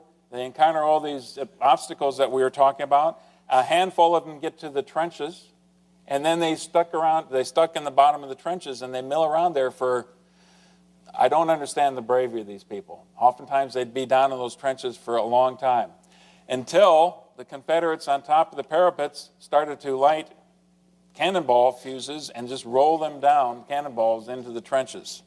And that pretty much ended the battle. Sherman, he had 600 casualties in that one assault. Sherman learned a couple things there. By the way, there was 5 Illinois regiments in that assault, 5 of them. He learned that you've got a problem getting through all these obstacles, and you need to have a lot more artillery support to keep the enemy's head down. So he's going to change his whole plan once you get to May 22nd. And his attempt to do that is to have his troops move down the road. And let me see, what's the name of this road here? Graveyard Road. Seems fitting. In column, they're going to move down here, columns of 4 in front. The whole regiment, the whole brigade strung out behind them. In front of that was a specially selected, entirely volunteer group named the Forlorn Corps. And it was forlorn because it was assumed if you volunteer for this duty, you're probably not going to come back. They were armed with two things, with planks and with debris. I said, okay, planks and debris. The idea was to get the debris up into this trench line, to throw the debris in there, to throw the planks over across the debris, and then the troops that would follow after you would use that to get up the wall high enough and into the enemy defense works. Well, I don't need to tell you how that worked. It didn't work well at all. Most of the Forlorn Corps, again, some of them got to the trenches, not a lot of them. Many of them died right there. The other troops behind never even made it to the trenches. There was supporting attacks after that in other portions of the line. And by 3 o'clock in the afternoon, after a few hours of this, Sherman says to a subordinate, "This is murder. Order those troops back." Now, by this time, this was on the 22nd. This was all three corps, McPherson, McClellan, and Sherman, were launching attacks in the same time and the same day. McClellan, farther down south in the defense works, had to go against the railroad redoubt. This is the railroad from Jackson over to Vicksburg. That was a crucial area. There was a couple Iowa troops that actually made it to the top of the railroad redoubt. You can see it right here. They were able to plant the flag and then were stuck there. They were basically isolated. They couldn't get any farther. But McClellan looked at that and sent out a message. "We are hotly engaged with the enemy. We have part possession of 2 forts, and the stars and stripes are floating over them. A vigorous push ought to be made along the entire line." So Sherman sees this. He's conferring with Grant at the time. Sherman says, "I don't believe that for a second," or words to that effect. Grant basically says, "Well, I think we have to take it at face value," and orders both McPherson and Sherman to continue the attack. McPherson sends a division to support what McClellan has done, but it all ends in disaster. And there are hundreds now of dead Union forces laying up in front of this embankments that the Confederates have constructed. That happens on the 22nd. Several people wanted a truce. They made appeals to Grant. Grant says, "I'm not going to give him a truce until his surgeons convinced him, 'General, we've got some serious health issues involved here, cholera and some other things. We need to have a truce just to collect the bodies up.'" So finally, 3 days afterwards, in the hot summer sun, the troops went out to the field and collected up the dead and wounded. Imagine being wounded out there for 2 or 3 days. Okay. Civilians. I wish I had more time to spend on this. You can see what the civilians did as a matter of coping with this. The clay cliffs of Vicksburg were an ideal place to dig in. You could dig fairly quickly and easily. Once you had a cave, some of these things got to be pretty elaborate. With more than one room, they'd haul in furniture, they'd haul in rugs, put up pictures on the wall. But they're still living in a cave under a bombardment, and life was very risky. And in terms of what it was like to live there, I think our anonymous diarist does as well as anybody. But before I do that, let me just mention that as time went on, 1st of June, the entire Army went on half rations. The civilians had to cope with getting their own provisions, and that meant skyrocketing prices when they went to the market. By the middle of June, 1/4 rations. So the clock is ticking, because if something's going to happen to break out of this, the longer you're there, the weaker the soldiers get, the less they're able to actually do. But just take a look at this, or take a listen to this quote. I think it's pretty graphic. Gives you an idea what it was like. May 28th. The regular siege has continued. We are utterly cut off from the world, surrounded by a circle of fire. The fiery shower of shells goes on day and night. People do nothing but eat what they can get, sleep when they can, and dodge the shells. There are 3 intervals when the shelling stops, either for the guns to cool or for the gunners' meals, I suppose, about 8 in the morning, the same in the evening, and at noon.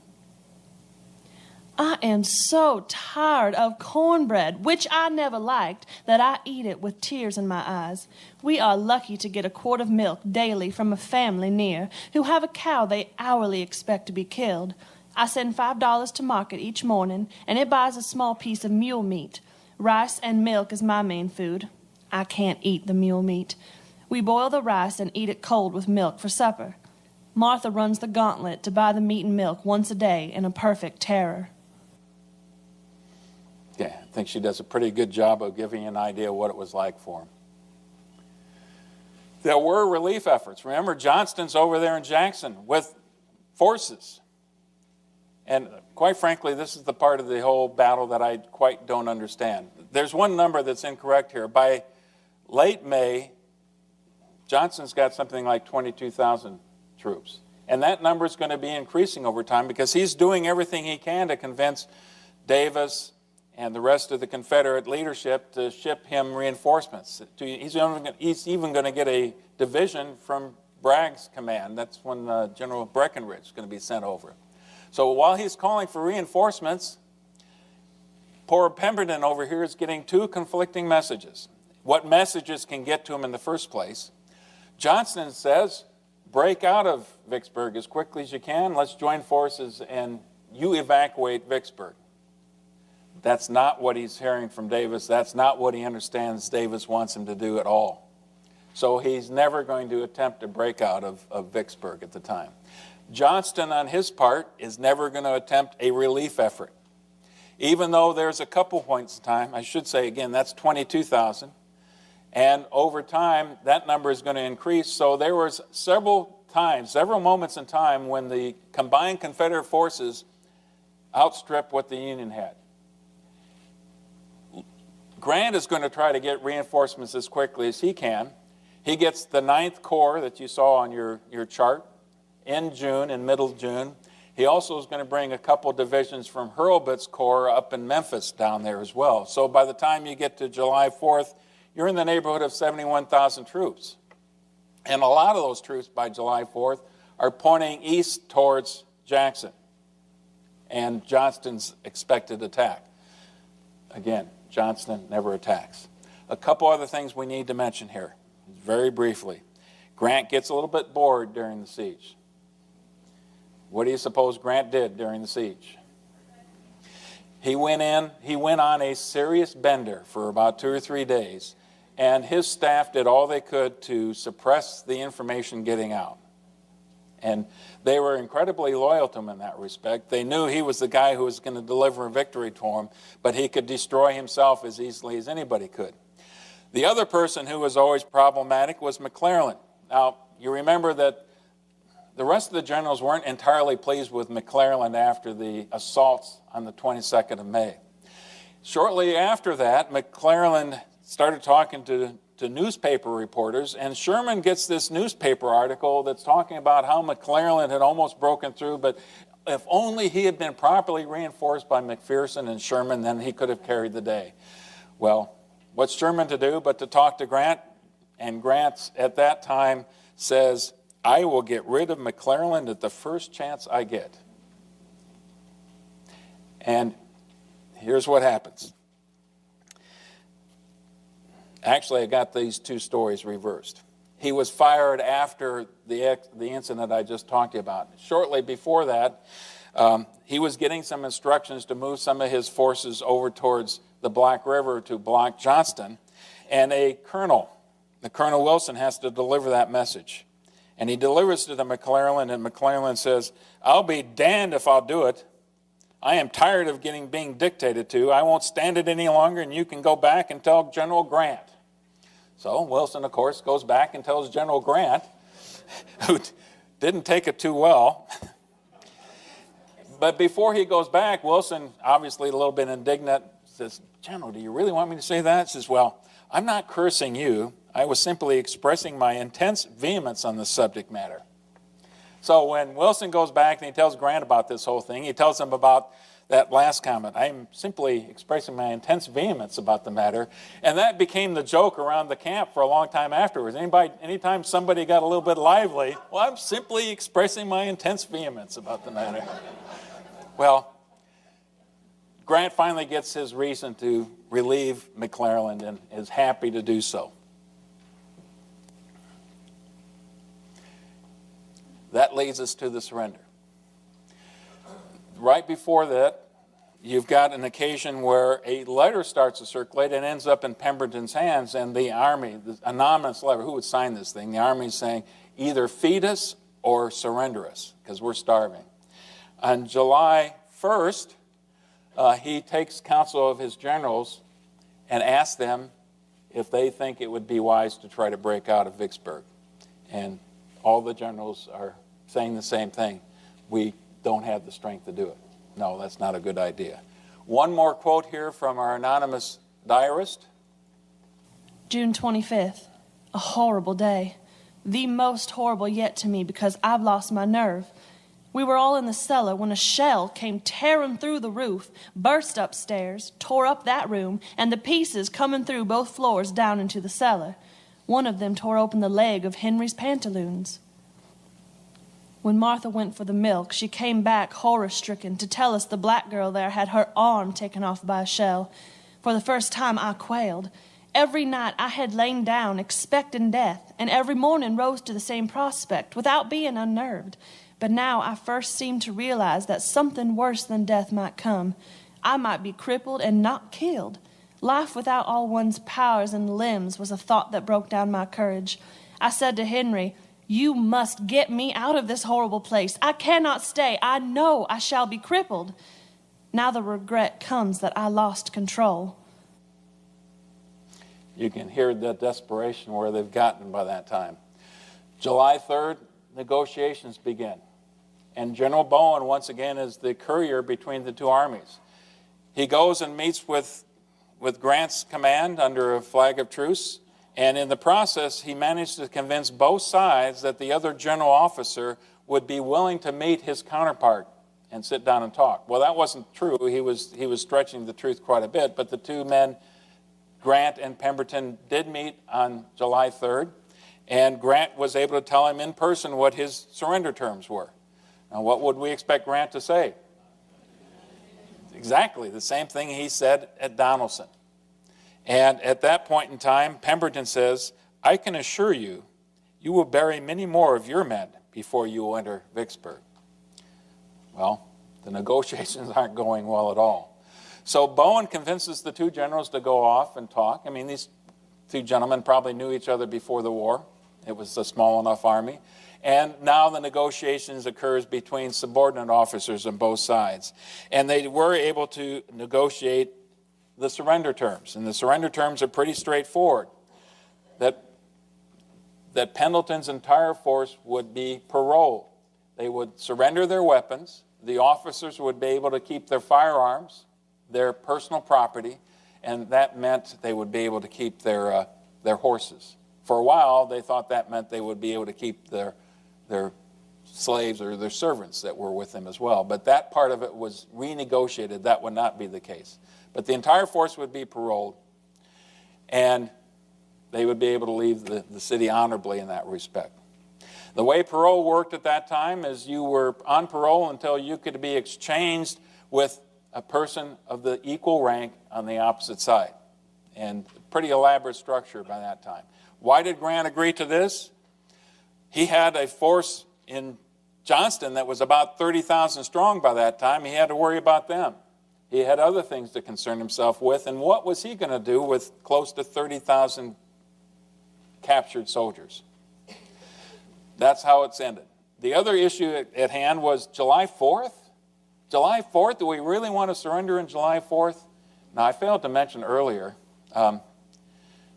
something that I should have mentioned definitely. Pemberton was born in Philadelphia. He was a son of a Quaker. He was a Pennsylvanian. He was only a Southerner because his wife was from Norfolk, Virginia, and he stayed with the Southern cause in part because of that. So I'm sure there was suspicion about his true intentions all along. But he said, "I know the Northerners. We will get better conditions. We will be treated better if we surrender on the 4th of July." And that was the reason he decided to do that. So the 4th of July, you can see the Union forces marching in. Logan was given the distinction to lead them. and the deed was done. Now, there's agonizing stories to talk about afterwards about their entry into the city, what happened to the city afterwards, what happens to Pemberton's forces afterwards. Generally, they had to march out and then surrender their weapons and then come back into the city, and that at point in time they would do all the parole paperwork. But I don't want to spend too much time on that. I wanted to get to some of the reactions of the impact of the battle. First of all, Johnson is taken care of pretty quickly. He withdraws to Jackson without actually taking any combat, and then evacuates the city as well. He's still not ready to take on Grant and his forces. You remember that Port Hudson downriver was being besieged by Banks and his forces. It surrendered a few days later. And once that happened, the entire Mississippi River now is controlled by the Union forces. And here's the reaction. You've heard this quote, I suspect, before. Lincoln's quote, "The Father of Waters again goes unvexed to the sea." Grant, "The fate of the Confederacy was sealed at Vicksburg." Now, all these quotes get to how important they thought the surrender of Vicksburg was. Sherman, "The results at Vicksburg and Gettysburg," of course, remember Gettysburg, the battle was ended on the 3rd of July, and now you've got Vicksburg on the 4th of July.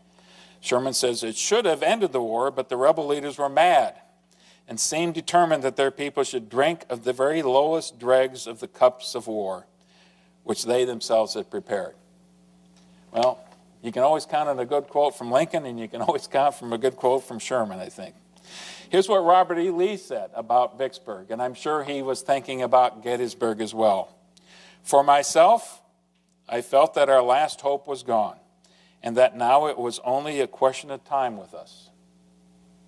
That's pretty telling, because the war is going to last 2 more years. Davis, well, he continued to call Lincoln a despot. The Yankee armies were criminals and savages. I mean, he had plenty of evidence of that. And as far as he's concerned, there was no going back. And the last hope now was that election of 1864. And Lincoln loses. Maybe we can win the war that way. One other comment here, one quote, and this is Lincoln's letter to Grant. And this is another one of my favorites. Major General Grant, my dear General, I do not remember that you and I ever met personally. I write this now as a grateful acknowledgement for the almost inestimable service you have done the country. I wish to say a word further. When you first reached the vicinity of Vicksburg, I thought you should do what you finally did, march the troops across the neck, run the batteries with the transports, and thus go below. And I never had any faith except a general hope that you knew better than I that the Yazoo Pass expedition and the like could succeed. When you got below and took Port Gibson, Grand Gulf, and vicinity, I thought you should go down the river and join General Banks. And when you turned northward east of the Big Black, I feared it was a mistake. I now wish to make the personal acknowledgement that you were right and I was wrong. Yours very truly, A. Lincoln. Yeah. Would that be the kind of thing our politicians would say today?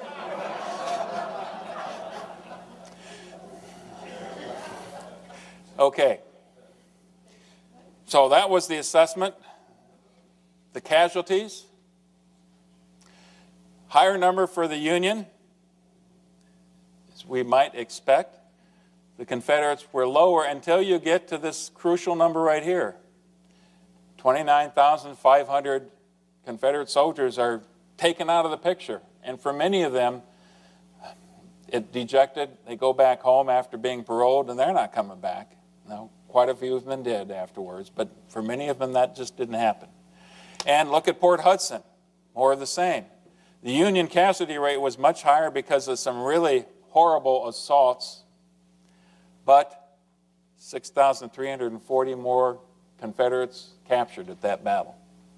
You put all that together, and you get to some significant changes. And as you heard in all these quotes, the Union now controls the entire Mississippi River, and almost a third or more than a third of the Confederate territory and resources are cut off from the rest of the Confederacy. So, I've gone way too long.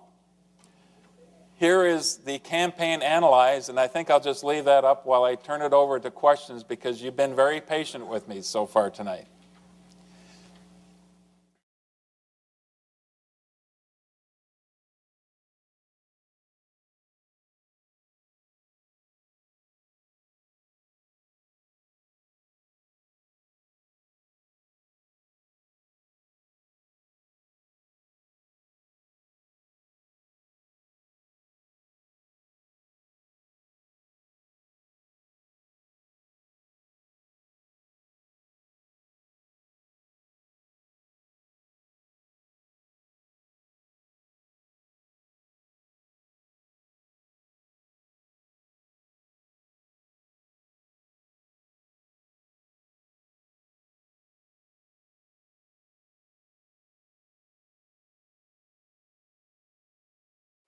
Thank you, Eileen.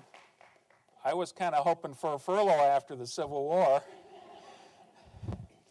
The wilderness to Cold Harbor, otherwise oftentimes referred to as the Overland Campaign, Grant's Overland Campaign. It's not one of the battles that is well known in the Civil War. Actually, it's a series of battles. And tonight we're going to focus primarily on the first two portions of it. It's going to be the wilderness, and then very shortly after that, the Spotsylvania battle. And between those two battles, they rank something like the third and fourth highest casualty rates of the war. So you add them together and you got a sense of what we're going to be talking about tonight. And yet, people don't know about them nearly as much as battles like Antietam or Shiloh, certainly not Gettysburg or Vicksburg. But there's a couple things I want to have you keep in mind here. I've grappled with myself as I try to understand this. One is that we're going to see the nature of warfare, the nature of the Civil War combat evolving during this time frame. Much more emphasis now is going to be on the entrenchments. The soldiers wised up. They figured out a much better chance to survive if they're in the defense and they have some kind of barricades up. The other thing and then it's a matter of trying to figure out for Grant how you can overcome that, either by maneuver or by head-on assaults. And that, quite frankly, the second part is how he earned the name, the Butcher, after this was all over. The other thing that I want to mention, and this is just me, if you will, I always try to approach these things by understanding what's going on. And there's a part of me that can understand the events of these battles. But I got to tell you that reading these, in fact, this is a thread throughout the entire Civil War period, but especially these battles we're going to be talking about today. I am in awe of what these soldiers on both sides went through, what they did, the courage they showed. Say what you will, the devotion to their cause, or maybe more appropriately, the devotion to their buddies, their comrades in arms. And we're going to see that over and over again. I can't quite comprehend what it takes to do what they did in combat. But then we're 21st century creatures, and they lived and grew up in the 19th century. So that's how I would like to at least start this and mention those two things. Grant goes east. Wanted to talk a little bit about who Grant was at the time. And you know, we have this mythology about Abraham Lincoln, about how he came out of such humble beginnings and rose to the top ranks of politics and now is considered the greatest American president. Well, if you think Lincoln had a humble beginning, maybe not in the childhood years, but if you're looking at Grant's career prior to the time the Civil War begins, you're thinking, Ulysses Grant, the main, most important general officer in the Civil War on the Union side? Go figure. How can you understand that? He, like almost everybody we're going to be talking about at the Corps level or higher today, a graduate of West Point. He had some time in the Mexican War. He came from Ohio to begin with. But by the late 1840s in the early 1850s, he's out in California, separated from his wife Julia, very lonely, and resorts to drink a little bit more than he should. He leaves the Army in 1854. He goes back home. He had a couple options, but one of them said you had to live someplace other than where Julia and the family were going to be. That was not going to be a solution for him. So he goes back to St. Louis, farms for a few years. He's essentially a failure at being a farmer. He did buy a slave. When he gave up farming in 1858, a year later, he let his slave go, even though he desperately needed the money. But he freed his slave in 1859. And finally makes his way north and ends up in Galena working for his father in his tannery business in Galena. And most of you know that story as well. And he wasn't very good at that either. For a while, he was trying to sell real estate or property, was a failure at practically everything he did. So why Ulysses Grant? I've got a couple quotes here that I think begin to explain it. One of them you've heard before if you've been faithful in these. It's Sherman's view on why Grant was successful. I am a damned sight smarter than Grant. I know a great deal more about war, military history, strategy, and grand tactics than he does. I know more about organization, supply, and administration, and about everything else than he does. But I'll tell you where he beats me, and where he beats the world. He don't care a damn for what the enemy does out of his sight. And it scares the hell out of me. Sherman had a wonderful way of words and very succinctly described what was unique about Grant. And we're going to see that today, the audacity of the man, and a parallel with the audacity that you see in Robert E. Lee, I think, as well. And willing to risk all, and whatever else you can say, and this might address Eileen's concerns to begin with, McClellan hated the idea of sacrificing this army that he had built and devoted so much energy to. Grant understood that that's what war was all about, that you had to put them at risk. And he had, whatever else he had going for him, he had an ability to be able to relax in the heat of combat and to keep things straight in his own mind. The next comment is from Lincoln, and this, I think, is from his time either at Vicksburg or Chattanooga, but Lincoln reflecting on Grant. Grant is still pegging away down there. As we used to say in Illinois, I think he will make a spoon or spoil a horn before he gets through. Some of our folks think him slow and want me to remove him, but to tell the truth, I like U.S. Grant. He doesn't worry and bother me. He isn't shrieking for reinforcements all the time. He takes what troops we can safely give him, considering our big job all around, and we have a pretty big job in this war, and does as best he can with what he's got, and doesn't grumble and scold all the while. Yes, I confess, I like General Grant. U.S. Grant, Uncle Sam Grant. Okay. So, because of Grant's successes at Belmont, Forts Henry and Donelson, his ultimate success at Shiloh, although he had a tarnished reputation coming out of that battle, certainly at Vicksburg and then at Chattanooga, Grant seemed to be the obvious choice when Lincoln and Stanton were looking for somebody to actually take command of the entire armed forces, the Army, I should say. So on March 3rd, 1864, he's offered that command. March 8th, he heads to Washington, D.C., arrives in town March 8th, and here's another mark of the man. He's, kind of rumpled clothes. He goes into the hotel. The desk clerk doesn't even recognize him. Grant's got his son with him, so he just, says he'll take whatever room is available until the desk clerk sees him write his name, U.S. Grant and Son, and then quickly decides to assign him the best room in the hotel. Shortly after that, Grant goes over to the White House to meet the president. It just so happens that night that there's a big reception going on in the White House.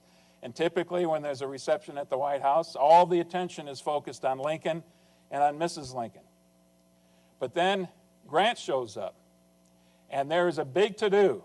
Lincoln goes over and introduces himself. Well, here is General Grant. Well, this is a pleasure. That was the opening line between the two men. After that, the crowd just kind of converged on Grant, and they made such a fuss that they insisted that he get on the couch. You know, he's not a big guy, so he had to stand on the couch so people could see him and check him out. That's his arrival in Washington, D.C., and it gives you a sense, again, about who he is as a man as well. Now, the comment here about decision to go east, what that's in reference to is now Grant has given command of the entire army. One of the most important decisions he has is, where is he going to put himself? Is he going to go back to the West where he's been so successful and continue to lead the armies in the West?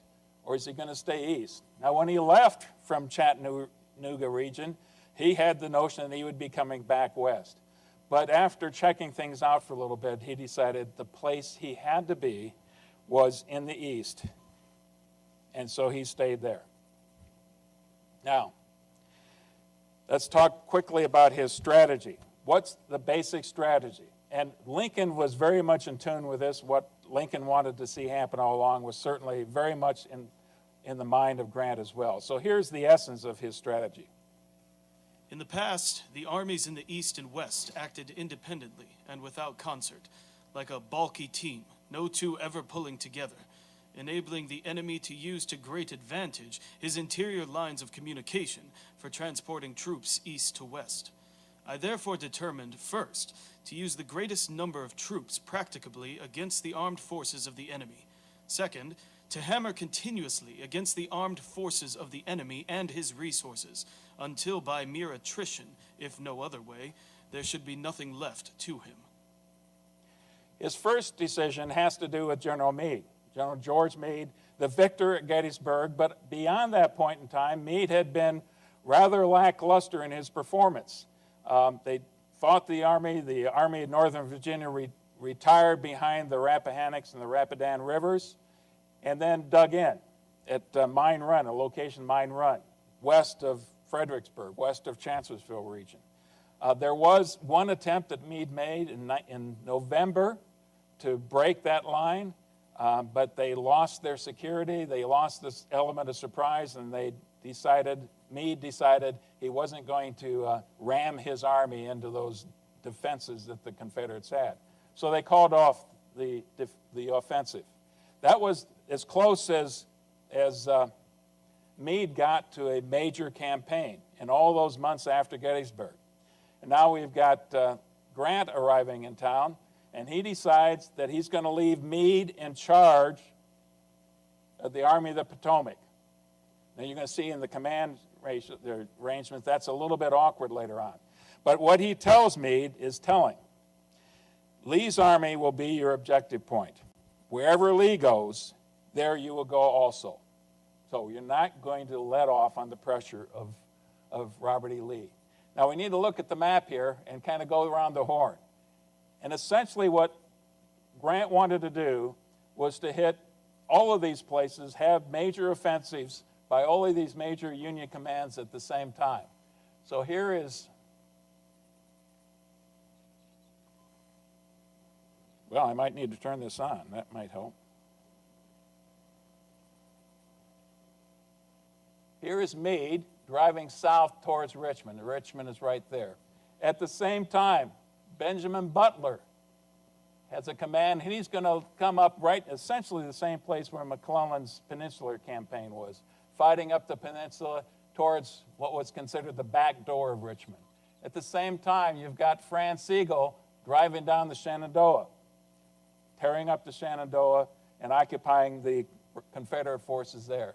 At the same time, his favorite subordinate, William Tecumseh Sherman, is going to lead that army, the Army of the Cumberland and the Tennessee, towards Atlanta, and then beyond that point. At that point in time, they didn't know where.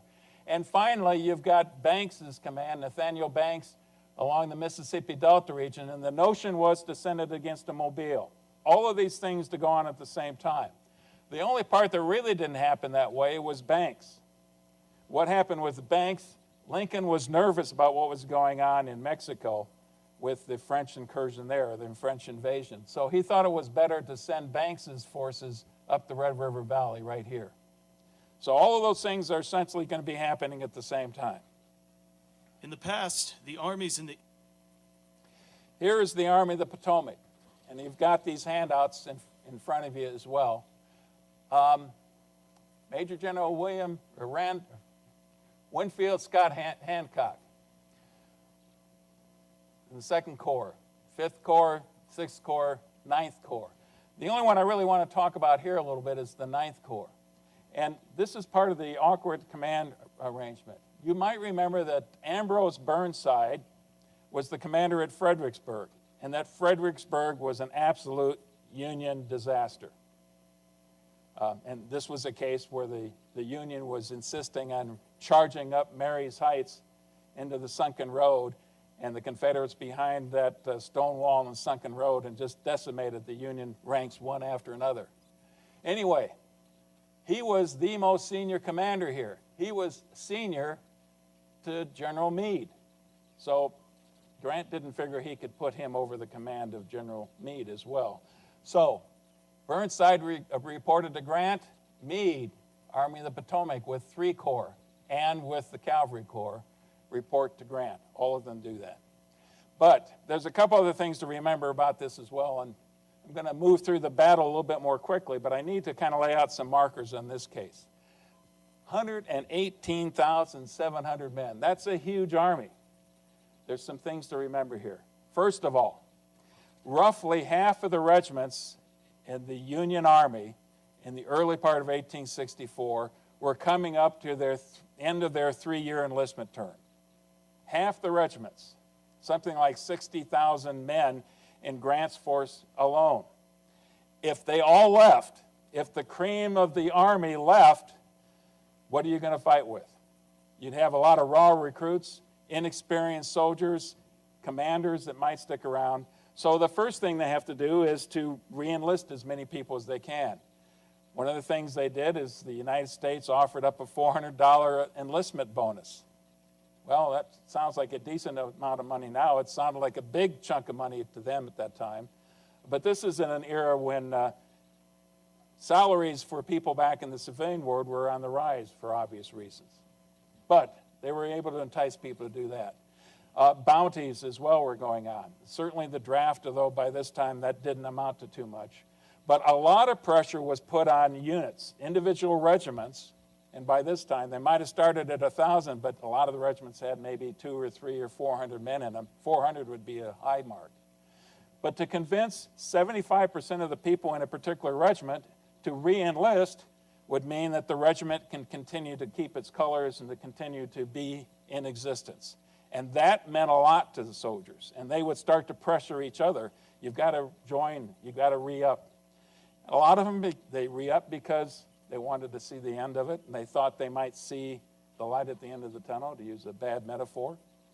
But roughly 50% of them did, 50% of them didn't. Something like 27,000 of them remained in the force.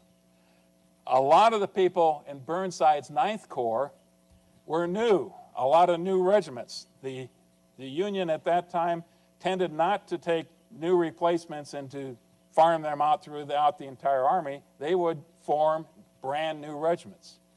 So that inexperience would all be concentrated in these units. Something like only 6,000 of 17,000 men in that 9th Corps are going to be experienced soldiers. So the 9th Corps is going to be weak to begin with. And just a marker here, the 4th Division was essentially color troops. U.S. color troops is how they were referred to at the time. And for most of the campaign that we're talking about today, they spent their time guarding trains. In other words, the wagon trains and supply depots and things like that. So not as well trusted as the more seasoned troops. Still, having said all that, I do want to have you listen to this quote. Never since its organization had the Army of the Potomac been in better spirits or more eager to meet the enemy, and never did an army seem to be in better condition for marching or fighting. I've never seen the army move with more exact order, with a less number of stragglers, and with so little apparent fatigue to the men. So they went into this campaign with high morale and certainly high numbers. Never since its organization Union commanders, I'll just talk about them very briefly. Winfield Scott Hancock, one of the heroes from Gettysburg, considered one of the best soldiers of that era, had a very solid reputation.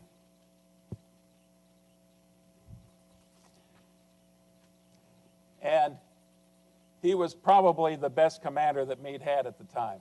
In 5th Corps, you have Governor Warren, the new commander. You might remember Governor Warren from the Gettysburg presentation because it's Warren who's at Cemetery Hill and realizes just how important Little Round Top is, that that's the key position in the Union line on that second day of Gettysburg. And so sends the 20th Maine and then continues to feed more regiments and brigades into that area of the fight. So that's his main claim to fame by this time. He's young compared to the rest of them. He's quite a bit younger, in his early 30s. And like a lot of men at this time, he's very ambitious as well. He's got something to prove. Major General George Sedgwick, Uncle George, that's what they called him, is a more experienced, seasoned commander. He's in charge of the 6th Corps, and then we've already mentioned a little bit about Burnside. And here's George Meade, a nasty temper to the man, the old snapping turtle. Okay, it seemed to fit. Google-eyed snapping turtle. That seemed to fit. A lot of these people had nicknames at the time. So those are the main Union commanders that we've got. Grant's Virginia strategy, then. His strategy to start with, to move south. And you're going to start going through the wilderness region. We'll talk about that in just a second. But you want to get through the wilderness, heavy forest and scrub brush, just as quickly as you can. Maneuver is going to be important to Grant through this entire campaign. It was certainly important at Vicksburg, a little bit less so at Chattanooga. But you all remember in Vicksburg the brilliant maneuvering he did, outmaneuvering both Pemberton and Joe Johnston throughout that entire campaign. But the other thing that Grant has always got in the back of his mind, his army is bigger. He can get reinforcements more easily than Lee can. If we just wear down the enemy, what military people refer to as attrition. It's the bloody side of combat, I'm afraid, but that's what he had in his notion, that it would have to take that you're not going to have one decisive battle, you're going to have to wear down Lee and the Confederates. The other two things that were important to him is secrecy, especially in the early stages here, and speed, because he has to get his army through, both Meade and Burnside, through the wilderness region just as quickly as he can. If you get bogged down in combat with the Confederates in the wilderness, then your huge advantage in numbers, the big advantage you have in artillery and even in cavalry, is kind of thrown out the wayside because you can't deploy everybody in this stuff. It's just too thick. He also has the need for building up his base of supplies because this is going to be a long campaign. He recognizes that right from the beginning. But check out this. There's just part of the supply train, that many wagons. And then check out the next picture here. I found this one, obviously it's a modern day picture of the wilderness region. And I think it gives you a pretty good idea of what kind of terrain they're going to be heading into until they can clear south of the wilderness. By the time you get to Spotsylvania, it starts to open up quite a bit. Still a lot of forests and trees, but this is what you're going to be fighting through. Now, imagine taking that wagon train and putting it down roads like that. And then you try to pass if you're a line of infantry, a column of infantry marching, and suddenly the artillery comes by or the cavalry. Nothing but huge log jams in a lot of the cases. Why is the wilderness so much thicker than many other parts? And again, we talked about this when we talked about Chancellorsville. This region, much of it had been an iron smelting region before the war. And so that original timber had been cut down and thrown into the furnaces. And what you have after that is a lot of scrub brush, oak, pine, cedar, nasty stuff, and it's much more difficult to maneuver through once you get that. So it's key. That's why speed is so important. You got to get through that mess. the Army of Northern Virginia. 118,000. Lee's got something like 64,000. But practically all of them are seasoned troops. And he's got seasoned corps commanders as well. James Longstreet, just back from the Western Theater. Remember that he was at Chickamauga, led some attacks there, some successful attacks at Chickamauga. Wasn't at Chattanooga. But he comes back with two of his divisions. The division that's not there is Pickett's, which is in the Richmond area. So Pickett is out of the picture for the rest of this. Ewell, Old Baldy, that seems to be fitting. One leg, but a seasoned commander, did not perform well at Gettysburg. So Lee had his doubts about Ewell going into this, as he did for A.P. Hill, another new commander at Gettysburg.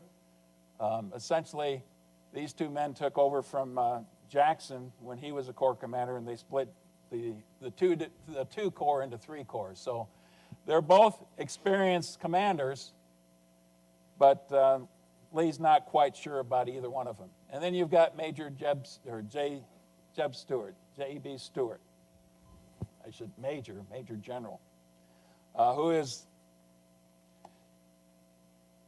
the supreme cavalry officer for the Confederacy at the time. Yes, his reputation took a hit at Gettysburg, but he's restored it by this time and is considered to be a very loyal and important subordinate for Lee himself. May 4th, Meade heads into the wilderness. Early in this campaign, this is going to evolve over time, but early in the campaign, Grant very much wants Meade to take the lead, and for Grant to kind of stand in the background, to watch lead, and as long as Meade is doing a good job of managing this campaign, Grant's going to stay out of it. That's going to become more and more difficult over time. 3 a.m., they actually cross the Rapidan River right here. There are two forces. You've got General Warren, and the 5th Corps is leading. Remember, he's the young upstart who's got something to prove. And he's heading down the Brock Road. Here's Wilderness Tavern. Hancock and the 2nd Corps now is heading towards Chancellorsville. And that essentially is where they end up in day 1. Day 2, the intent is to drive south all the way towards Spotsylvania Courthouse, which is right down here. That's the intent at the time. Now, let me go back to this one. They overnight at the Wilderness Tavern and at Chancellorsville. Lee, he is thought to be over here, off the map, behind the Mine Run fortifications. Mine Run is actually a little stream that feeds into the Rapidan River. He reads the intelligence he gets, the feedback he gets from Stewart and from captured prisoners and others, that Grant is making his move, that he's trying to pull him out of he's trying to lock him into the fortifications, that Grant wants to get through this as quickly as possible. Well, Lee wants just the opposite. He wants to catch Grant and the Army of the Potomac while they're still in the middle of the wilderness. So very quickly, he's going to send Ewell and his corps and A.P. Hill and his corps down these two roads right here. I'm going to mention the names now because you're going to hear these quite a bit. Orange Courthouse Turnpike. So the Orange Turnpike is the north, a little bit better quality road, and the Orange Plank Road in the south.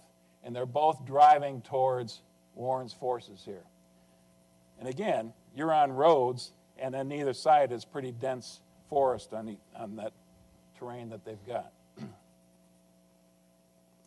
The Army of Potomac beds down in those two locations at night with orders to move out again at 5 a.m. Things are going well up to this point. But Warren is unaware that he doesn't have a cavalry scout out to his west. He does send a division. This says Getty from the 5th Division. That's not correct. It's going to be General Griffin, we'll see in the next slide here. Sends General Griffin out just to block the road in case something comes up that road.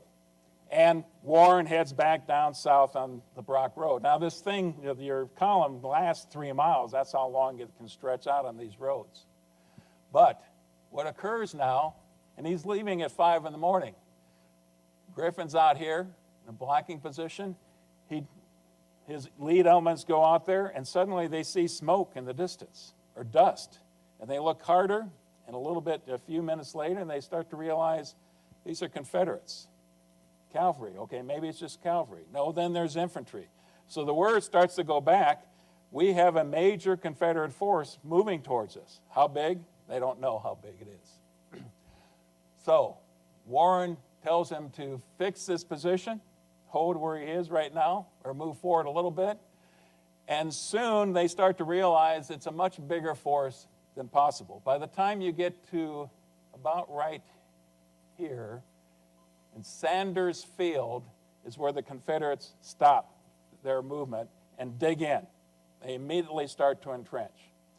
And Griffin and his forces stop short of that. The word obviously starts to filter up the chain of command. And now you're getting the information to Meade. Meade says, attack. Meade soon is going to counsel with Grant. What should we do? It looks like they're trying to catch us on the flank. We're not quite sure how big this is, but both Meade and Grant decide, well, he wants to fight here, we'll fight here. Shortly thereafter, notice this, 5:30, Meade orders Warren to attack. This is 5:30 in the morning. 1 o'clock is when the attack actually begins. There were repeated orders for Warren to attack, for Sedgwick to close up as quickly as he can, to get on the right flank, and to attack in conjunction with Warren. So why does it take so long, almost 6 hours, for this actually to come to pass? Well, Meade is an impatient man. Grant certainly is impatient by this time as well. The problem is, Warren doesn't want to attack until he's got his lines all coordinated. The worst thing you can do is to throw your units in one at a time, what we say a piecemeal attack, because that just exposes to the strength of the enemy, and then another group comes forward and they have the same results. So you want to get everybody in line as much as you can. But how do you get your armies on line in this mess? It takes time. When you can't see to your left and right more than maybe 20, 30 yards, when you can't control more than a company, how do you try to manage this beast in there? There are a variety of reasons. Maybe Warren could have been more aggressive, but this was the essence of the problem that they are going to have throughout this major battle that they have in the wilderness, trying to get the soldiers in line in this difficult terrain. The attack finally begins at 1 o'clock. They're attacking into the teeth of the Confederate defenses. Ewell manages this battle well by sending reinforcements where he needs, by localized counterattacks to push the Union forces back, but generally staying on the defensive for the day. That's the way it's going. And here's a picture here of Saunders Field, close to that, Union forces bringing some of the casualties out during the midst of the battle. So that's what you've got going on in Saunders Field in the northern part. And again, this is all on the Orange Turnpike. There are other things going on in the south. When Meade figured out that there is also a force coming down the Orange Plank Road to his south, a Confederate force, he realized he needed to get Hancock there as quickly as he could. And Hancock is going to be coming from the south. He actually comes in from this area and then has to go up north. To be able to get to the crossroads at the Brock Road and the Plank Road, this place right here first, is going to be very important. And over again, we're going to see race to a particular crossroad. In this case, the Union wins. And the reason it does is because Meade sends General Getty from the 6th Corps, that's part of Sedgwick's Corps, down as quickly as you can. Double quick, get down to the intersection as quickly as you can. I think Getty got down there about 5 minutes before the lead Confederate elements got there. But now he's going to be there for a couple hours, and he has to hold off A.P. Hill and his main forces, a couple divisions coming in. And it's touch and go until finally Hancock can bring elements of his corps north along the Brock Road here. And just like in the north at the Orange Turnpike, you've got piecemeal attacks as units arrive back and forth. To give you a sense of the heated combat at both of these locations, these are not small engagements at all. These are going on for hours at a time, feeding new units in as they arrive. Let me just let you listen to a Confederate soldier's view of the battle. I doubt whether any more violent or sanguinary contest occurred during the entire Civil War than just here. The road was swept by an incessant hurricane of fire, and to attempt to cross it meant almost certain death. A butchery pure and simple it was, unrelieved by any of the arts of war, in which the exercise of military skill and tact robs the hour of some of its horrors. It was a mere slugging match in a dense thicket of small growth, where men but a few yards apart fired through the brushwood for hours, ceasing only when exhaustion and night commanded a rest. If you know anything, if you've read anything about the Battle of the Wilderness, you've read that fires began in these battles, in the brush that they had, and that the casualties that were laying in the middle of the lines would get caught up in the fire, unable to crawl out. And the comrades on both sides would just have to listen to them cry out for help, for water, or for some kind of assistance as the fire approached them. So it's that kind of thing that you're hearing as well. But this is going on until dark, and then the fighting starts to lax up, and then they've got to live in this terrain for a day. I wanted to read a quote of what it sounded like that night of May 5th, May 6th. And this is from a Confederate soldier in Kirkland's brigade. The cries of the sufferers, the rumble of wagons, the artillery ambulances, the hurrying to and fro of men and animals, the neighing of horses and mules, the glare of the ruddy campfires, all made a scene difficult to describe, but never to be forgotten. The picture right here, Hancock, the first night they settled down, was right near Chancellorsville Courthouse. And so they were settling down among the skulls of the fallen dead from the previous year. And then the next night they'd have to live through hell as well. Grant's plan and Meade's plan for the next day. This is where you can begin to see the logic behind what Grant is trying to do, even though his army probably isn't up to the task. His commanders probably aren't quite skilled enough. The soldiers aren't quite cohesive enough as units. Grant wants a very early morning attack by all four corps. In the north, the 5th and the 6th Corps are going to attack Ewell's position. So essentially you're going to have 5 divisions attacking 3 divisions in the north. But you want basically to fix Ewell's forces in the north to keep them occupied. In the south then, along the Orange Plank Road, you're going to have the main effort. You're going to have the 2nd Corps under Hancock, the main attack force, but you also are reinforcing, but from Wadsworth. You look at your chart, he is from one of those corps from the north, so he's not part of Hancock's force. And then eventually Burnside.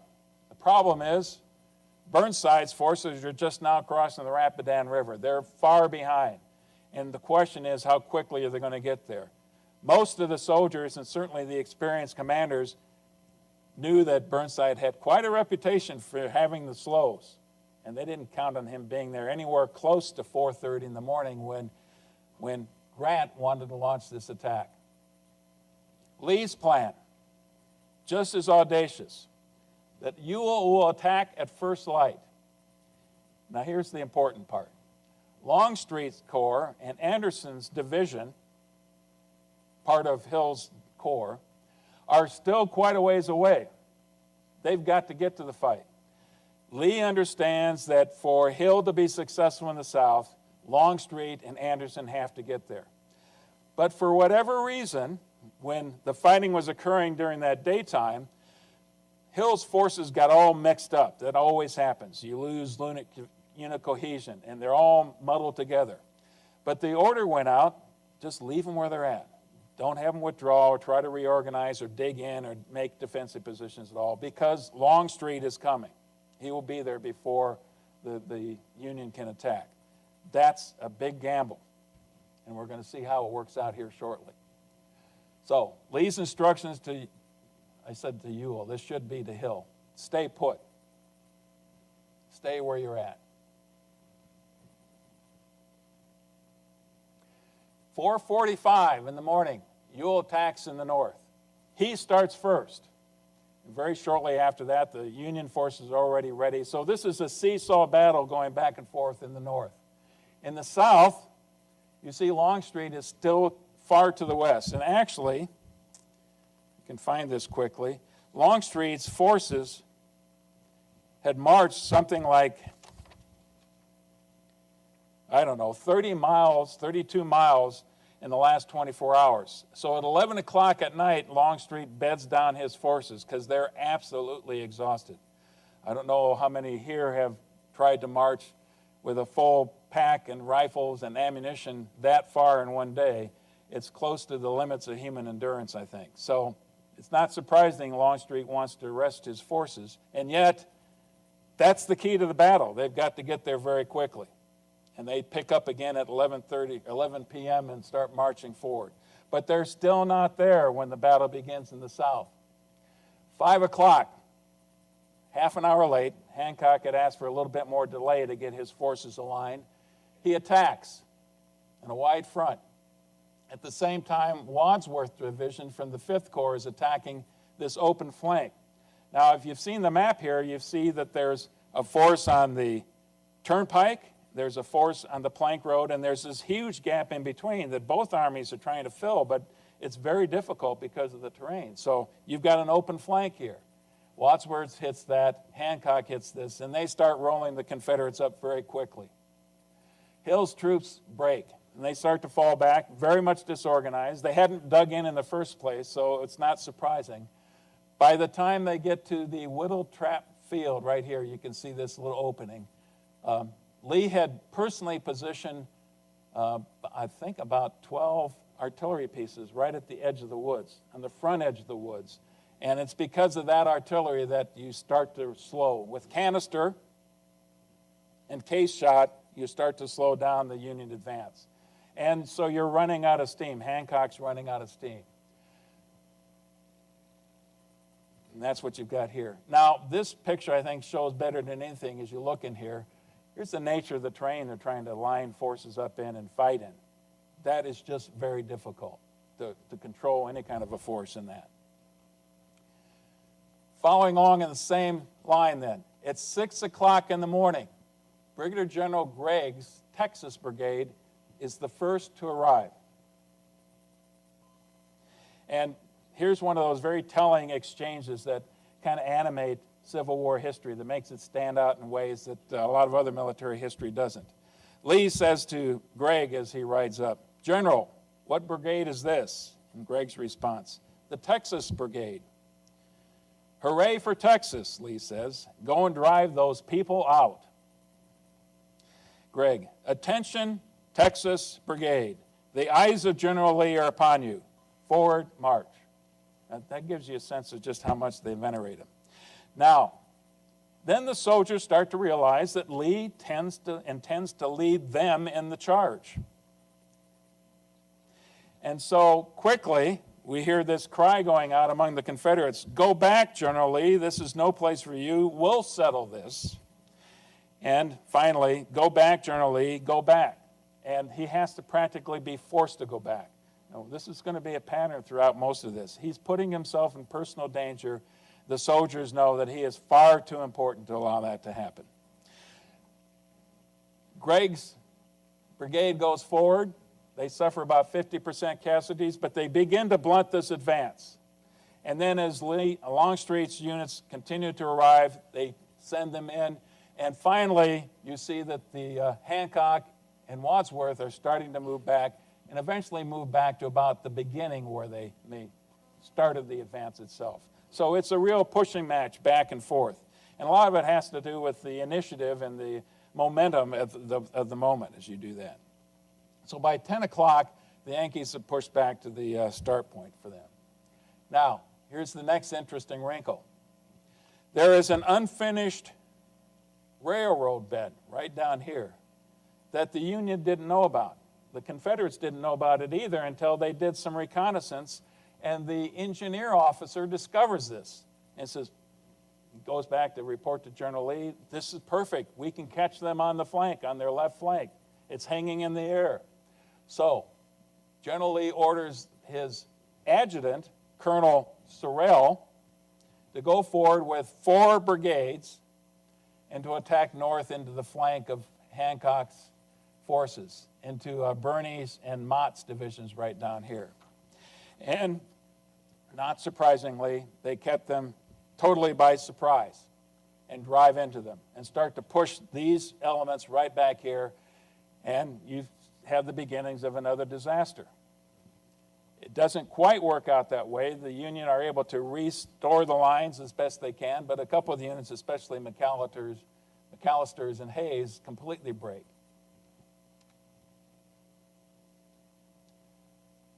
It's at this time frame that Wadsworth is actually in the neighborhood of the road itself, is trying to rally his forces because of these attacks from both the front and now from the side. His horse begins to bolt and rides forward into the Confederate lines until Wadsworth is taken down by an enemy bullet and mortally wounded there. So he soon is going to be dead, and he's honored on both sides. Actually, it's the Confederates who recover his body and take it back to their hospital where he actually dies there. 12:30. The Confederates start to lose steam on this. There's only so much time, and once you get these units all jumbled together, you lose command and control to a certain extent. It's hard to keep pressing the attack forward. By this time, the Yankees are along Brock Road right here at this point in the battle. And it's also about this time that another catastrophe happens in the Confederate side this time. As Longstreet is conferring with a couple of staff officers, parts of Mahone's brigade see him, and they mistake them for Union officers. So the whole party is taken under fire. Brigadier General Kershaw says, "Friends, we are friends." But one of the staff aides is hit, and then Longstreet is hit through his throat and into the shoulder by a rifle bullet. And he is taken off his horse. Now, what's the irony of this? It wasn't that far away, and it was only 1 year away in practically the same piece of terrain that Jackson was killed by friendly fire, by somebody who mistook him for a foe. So now you have the same thing happening to Longstreet. This is the kind of rumor that goes through the Army very quickly. Oh my God, Longstreet's now hit. And they start to see him being taken off the battlefield. Somebody places a hat over his face. And Longstreet hears people whispering and talking about, oh, Longstreet's dead. Longstreet, they're telling us a lie. He's not alive, he's dead. So Longstreet, I guess, has the presence of mind to take his hat while he's laying on the stretcher and lift it up and hold it in the air, to great cheers from the rebels who were seeing this.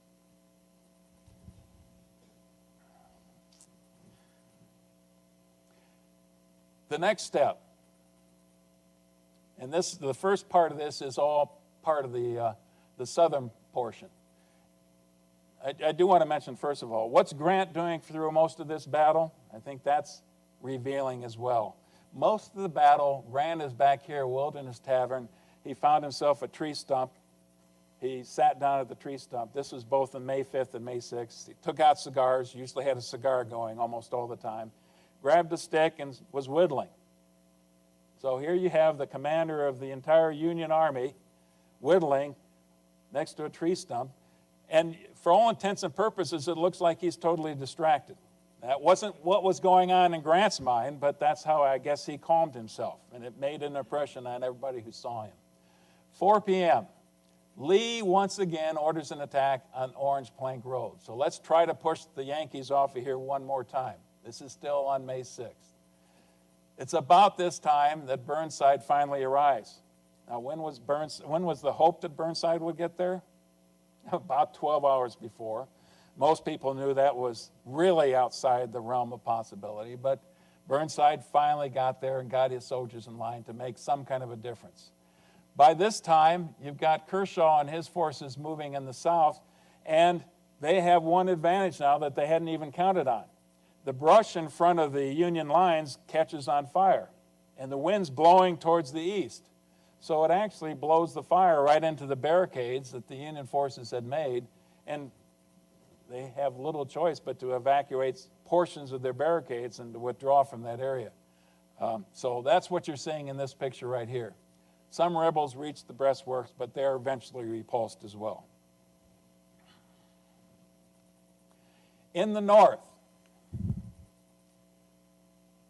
General Gordon, earlier in the day, practically in the late morning time frame, noticed that the Union right flank up here, again, was hanging in the wind, that there were miles between here and the Rapidan River, and nothing in between. So Sedgwick had made a serious error. Meade had made a serious error to allow something like that to happen, especially if you don't have skirmishers or reconnaissance out there.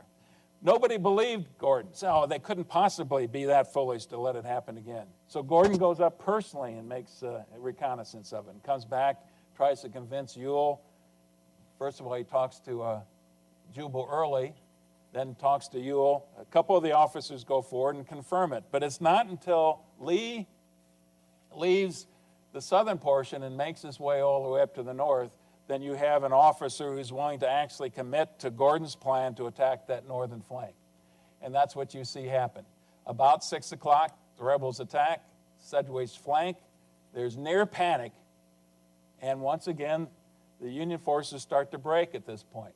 Sedgwick is quick to rally some units to the point. But in the midst of this, you've got people who are running through the woods as fast as they can. And, they run into the same areas that you see. Here's Meade, and right next to it is Grant's headquarters, and they're seeing some of this stuff. And all these reports that Grant starts to hear that were about panicking. And here's Grant's response. Here's another measure of the man, if you will, about this near panic that we're going to be pushed into the river, that this is the end of the army. I am tired of hearing about what Lee is going to do. Some of you always seem to think he is suddenly going to turn a double somersault and land on our rear and on both of our flanks at the same time. Go back to your command and try to think about what we are going to do ourselves instead of what Lee is going to do. So, just the kind of thing that the commanders probably didn't want to hear, but it's reassuring them and bucking up their courage to go forward. That's pretty much how the Battle of the Wilderness ends. 2 days of very bloody combat. And here are the totals. You see that it was a lopsided affair. A lot more Union casualties than Confederates. Still 28,791. And I should say up front, the Union figures we can be pretty sure of. The Confederate numbers, they are suspect. These are the best guesses of a lot of scholars who have worked on it. But the numbers can be all over the place, range within 2,000 or 3,000 in terms of the overall casualty numbers here. Still, let's just say that it's certainly in this range. That places this battle, in terms of its bloodshed, behind only Gettysburg and Chickamauga. It's ahead of all those other battles that we've talked about up to this point. The third most deadly battle of the Civil War. And the Union forces lose 17%. The Confederates lose even more than that of their overall force. The Union suffers a tactical defeat, but as far as Grant is concerned, it's a strategic victory if he doesn't lose his calm and makes the right decisions next. Lee can't replace these casualties. The days when he can have a major offensive like Gettysburg or Antietam are now behind him. He's not going to be able to pull that off. But Lee is no less audacious, no less willing to go on the attack, on the offensive when it serves his purpose. But it's going to be at a smaller scale in the midst of these larger campaigns. We got to do a little reorganizing. First of all, you got Wadsworth, who was injured, so Lysander Cutler is going to take over that division. And you've got a couple others who are ill or off the books for a while. And you see both Neal in the 2nd Division and Wes Merritt taking over one of the cavalry units. The Confederates have an even more serious problem at the corps level because they've now lost Longstreet. And A.P. Hill, for much of this, has been ailing. And by this time, his health is even worse. And one of the curious things that I don't know if they realize exactly what was wrong with A.P. Hill now. I've not read anywhere where they could speculate what his problem was, but he was not going to be able to command for this next phase of the battle. So, Longstreet is going to be taken over by General Anderson. You see General Anderson over right here. So he's taking a division commander from the 3rd Corps and making 1st Corps commander. And for 3rd Corps, you're going to take Jubal Early and make him commander there. Jubal Early is an interesting fellow as well. I've got to find the nickname that Lee had for him, because I think it's telling. The bad old man, that's what Lee called him, because he was an irascible sort of a guy. He could get in an argument with a lot of different people. Interesting man in terms of what happened at the end of the war as well. He had a long-standing feud with Longstreet that especially flared up after the war. But that's a different story for a different day. A couple of division commanders obviously now have to be changed out as well.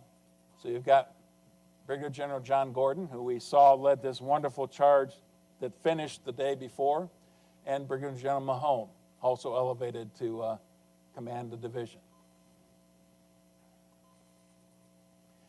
Now, here's the next crucial step. What's going to happen next? Both Union and Confederates were trying to read Grant's mind. Well, what are the options? Every other battle in the Eastern Theater up to this point, where the Union had got thumped as severely as they'd got thumped here, what happened?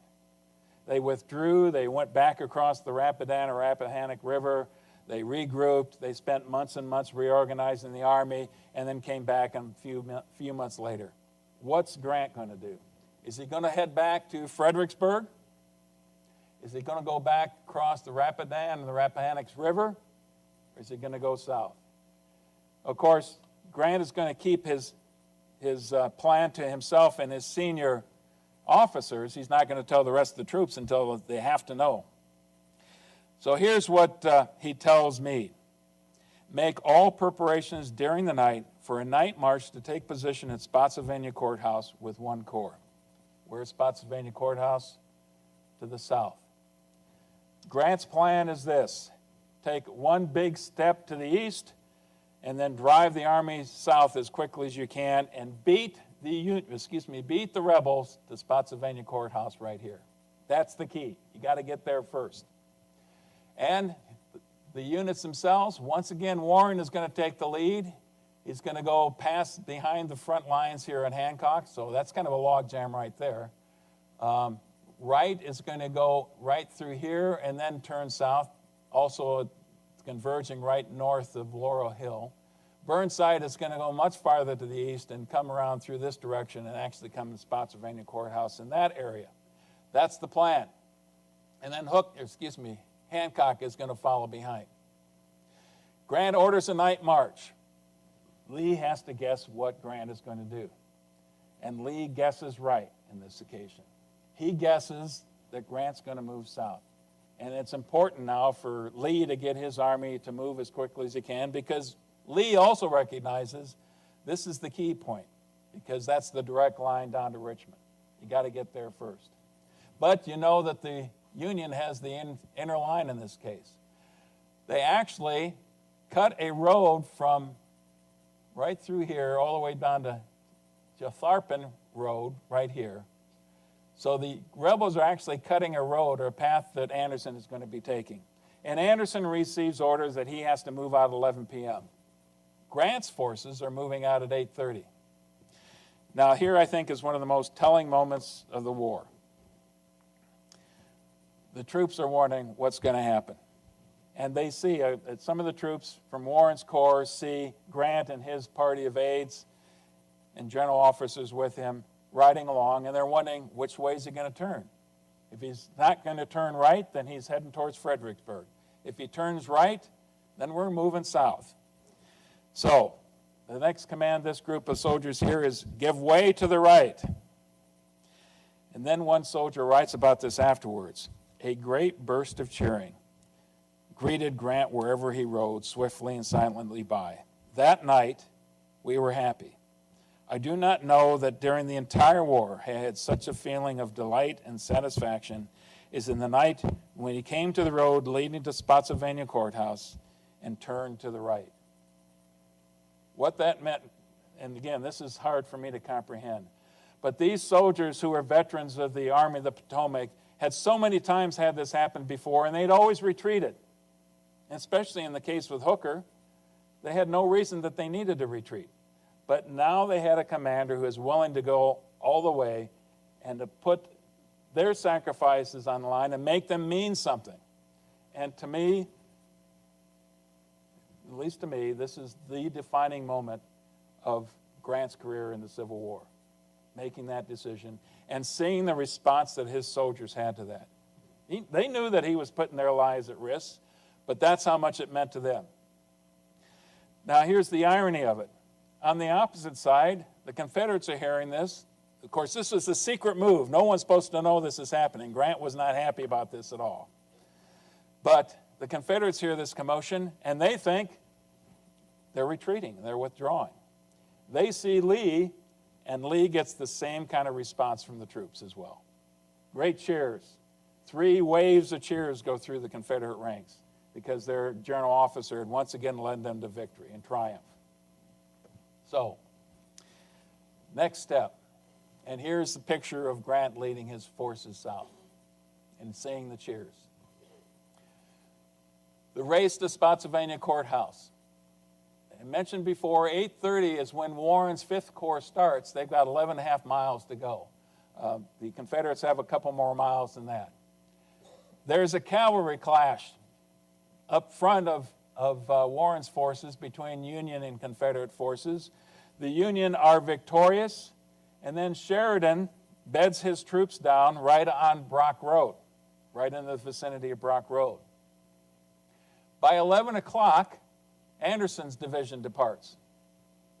Now, here's one of the other great ironies of the Civil War. They were supposed to depart maybe a little bit later, that they could rest for a little bit before they hit the road. But Anderson saw that his army was in the midst of fires, in the midst of all this carnage of the battle, and he figured it would probably be better to move out as quickly as he could and just to keep his troops moving once they'd gotten started, rather than hang around the battlefield up in the wilderness area. And for that reason only, simply because there were fires where he wanted to bed his troops down, are we going to see that Anderson is going to win the race. Actually, there are 2 reasons. That's one reason. The other reason is because Sheridan had bedded his soldiers down right on Brock Road. So about midnight or so, Warren's lead elements run into the cavalry. They can't get through there. So what do soldiers do when they're standing around and it's in the middle of the night and they're exhausted? They kind of start to bed down themselves. Meade quickly figures out what's going on. He confronts Sheridan. Meade is furious. Sheridan's not much less furious, but regardless, there is a delay because Sheridan's cav is sitting right on the road that Warren needs to use. 8:30 in the morning now. 8 o'clock, actually.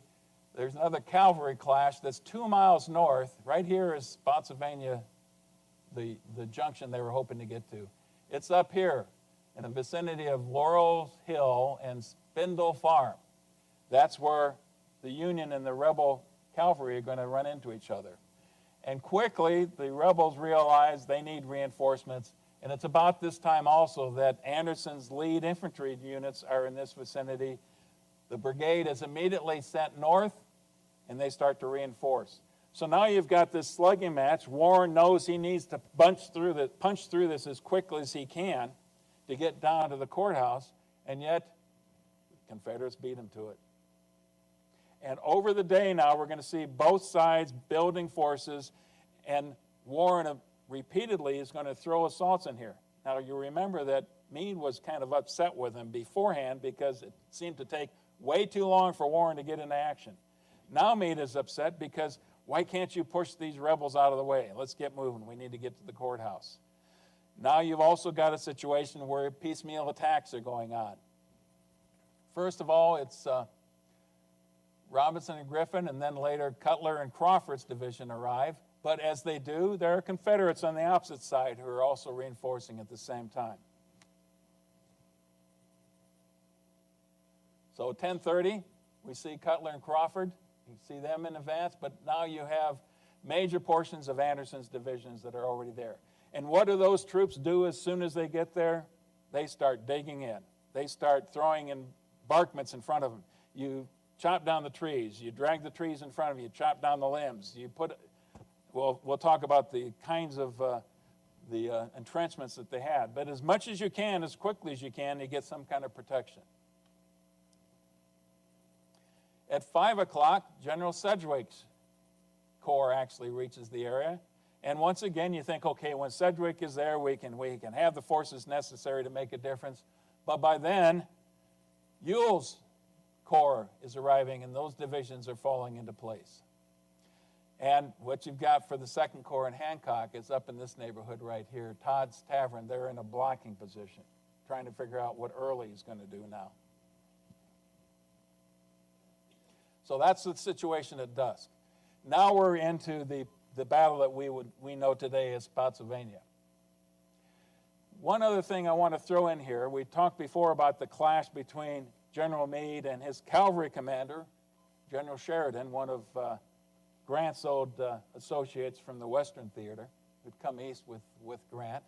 At noon on May 8th, Meade and Sheridan have a climactic battle of wills, if you will. And Meade is furious, and he leads it off by essentially dressing down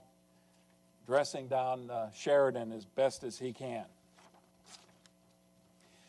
Meade, and here's a quote from one of Meade's officers. Meade was possessed of an excitable temper which under irritating circumstances became almost ungovernable. He had worked himself into a towering passion regarding the delays encountered in the forward movement, and when Sheridan appeared, went at him hammer and tongs. I like that phrase, hammer and tongs. How often do we hear that? So these men are not getting along at all. Sheridan's immediate response is, well, General, you've insisted on commanding my forces. Instead of going through me, you've taken over my forces as well. And basically, both men had a lot to be argued for in their side of the argument. Sheridan didn't appreciate that much of his cavalry was assigned to guard trains instead of doing screening missions. Part of the problems early in the Wilderness Campaign is because there wasn't a screen out to the western portion of the Union as they move forward. So it kind of ended this way. Meade finally starts to try to calm down his subordinate. Sheridan is having none of it, and he says that he could whip Stuart's cavalry if only Meade would let him. Further, he'd let Meade take command of his cavalry if that's what he wanted. So that's kind of how it ends when Sheridan storms out. Well, Meade shortly after goes over and talks to Grant about this, and here's Grant's response. Did Sheridan say that? Well, he generally knows what he's talking about. Let him start out right now and do it. So, quickly the order goes out. The Major General Commanding directs you to, Major General Commanding, this would be Meade, directs you to immediately concentrate your available mounted forces and with your ammunition trains and such supply trains as are filled, proceed against the enemy's cavalry. So Sheridan is going to have a chance to take on Stuart directly, to try to crush Stuart and to try to cause just as much havoc as he can on his way down to Richmond. And that's what you're seeing here. Here's Sheridan's path south. Now we're not going to talk very much about the actual events of the raid. They had one place where they destroyed a major amount of rail stock and hundreds of thousands of Confederate rations, which Lee's forces desperately needed. But May 11th, they got to the vicinity of Yellow Tavern, and on May 12th now, there's going to be a major battle there. May 11th. The rebel got there first. It's kind of what Sheridan wanted in the first place, because he had the mass. He had much more forces. In fact, here's the mistake that Sheridan made when he left with his force. He took practically everybody with him. He left about 3 regiments with Grant. That's maybe 1,500 men at most likely less than that. essentially he's going to leave Grant blind during the Spotsylvania campaign. Now, Stuart left a much more sizable force north with Lee, and so he's going to be grossly outnumbered, but he knew he had to do that. He can't abandon Lee once again like he did at Gettysburg and leave him blind. So the rebels are in a blocking position. They meet with Sheridan's forces. The Union forces are victorious. However, in the midst of the battle, Stuart always liked to mix it up. He'd been in danger scores of time and during the war. And in this case, there was a Union soldier, I believe was dismounted, had a .44 caliber pistol, and took Stuart down. So Stuart is mortally wounded, and now the Confederacy has lost one of their most famous, most glorious commanders. And this one is really going to hurt Lee hard, plus the rest of the Army also. Now, going back to what's going on at Spotsylvania, I wanted to take just a minute here to talk about the nature of the defensive works that they had. This is a very idealized picture, but it gives you some idea. If you've got 2 or 3 days in a position by this time of the war, you want to get close to this. You clear out a field of fire in front of you, chopping down the trees as much as you can. You put out this abattis right here. What that was is fallen trees. You chop down trees, and then you point the branches towards the enemy, and you sharpen all the branches. The best thing they had, short of having barbed wire in the First World War era. That's what their version of barbed wire was. You're going to see a picture here where the abattis was right along the front line as well. But you also put out a healthy number of skirmishes. You want to engage the enemy just as soon as you can. And these are not just skirmishers. Many of them are sharpshooters. They're the best shots in each respective army. The trenches, you start off by throwing logs, anything you can in front of you, and if you got time, now you start digging the trench in behind you. And if you notice this, you got overhead cover as well, and you're firing through these cracks right here. That's the ideal kind of a situation for the defensive. And you've got that going on at Laurel Hill and the rest of these positions. Here are actually a picture from Spotsylvania. You can see the abattis. Not nearly as sophisticated looking as this, but there's probably another line of abattis farther out. And again, if you got more time, and another picture from Spotsylvania in the Mule Shoe area, much more substantial fortifications. And this especially would be seen in artillery positions and things like that. And angles, so that you don't have a straight line trench. If you're the enemy, you get in the trench, you can fire right down the trench. So you want to have angles in here as much as you can. That's the terrain now that Grant has to try to fight through. And that's his challenge. You can flank it, perhaps, but Lee has always proved very adept at anticipating any move that the Union makes and always getting there first. Or you can try a direct assault. Spotsylvania on May 9th now. Not too much fighting is going on, maneuvering and entrenchments, especially on the Confederate side, but both sides really. The Union disposition. Here's Warren.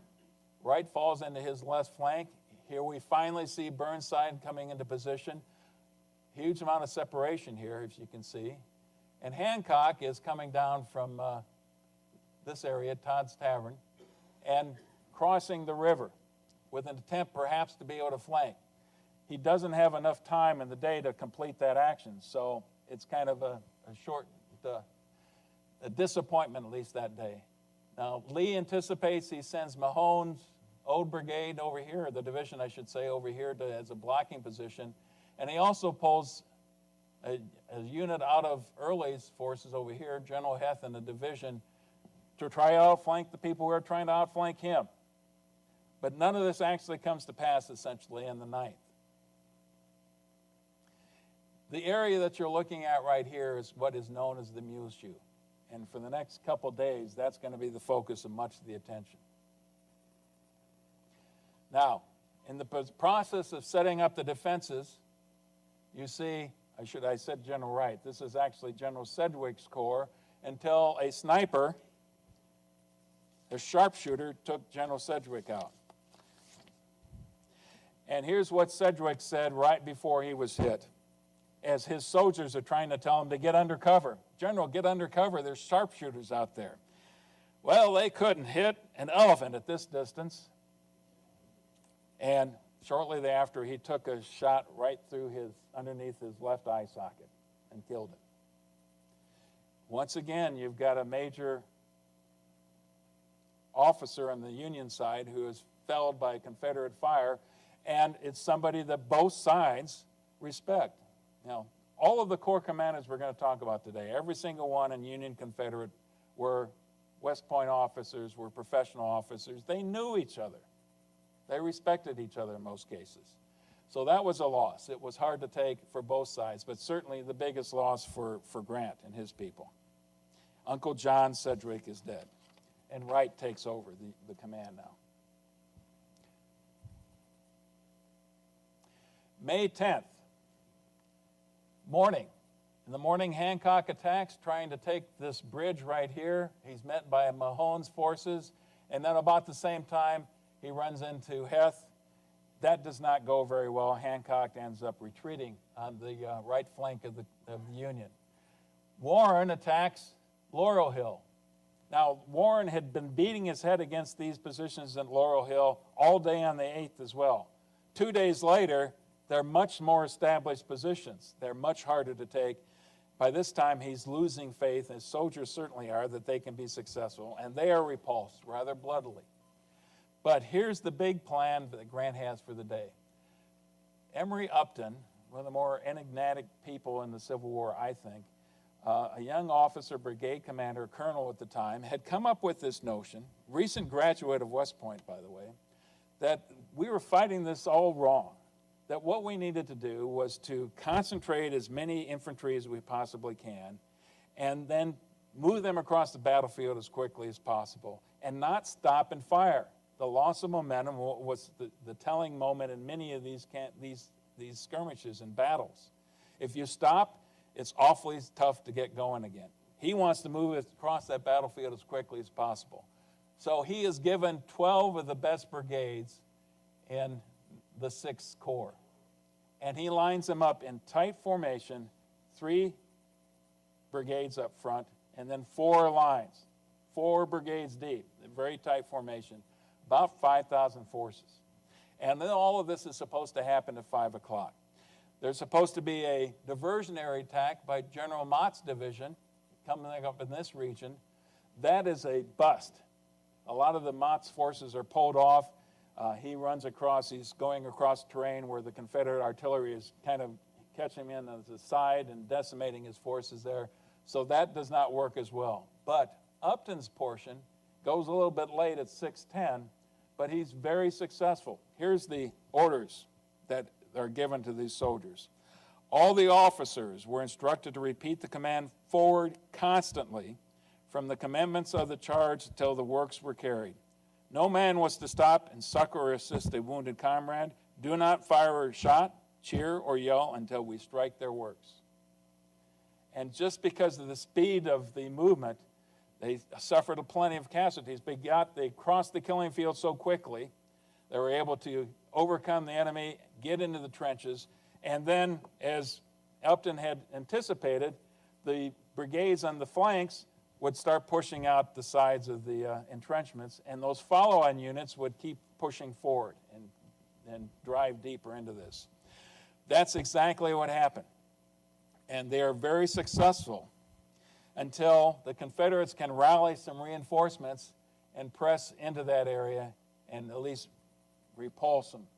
And once you get to that point, then the Union forces become very disorganized. They're all muddled together again.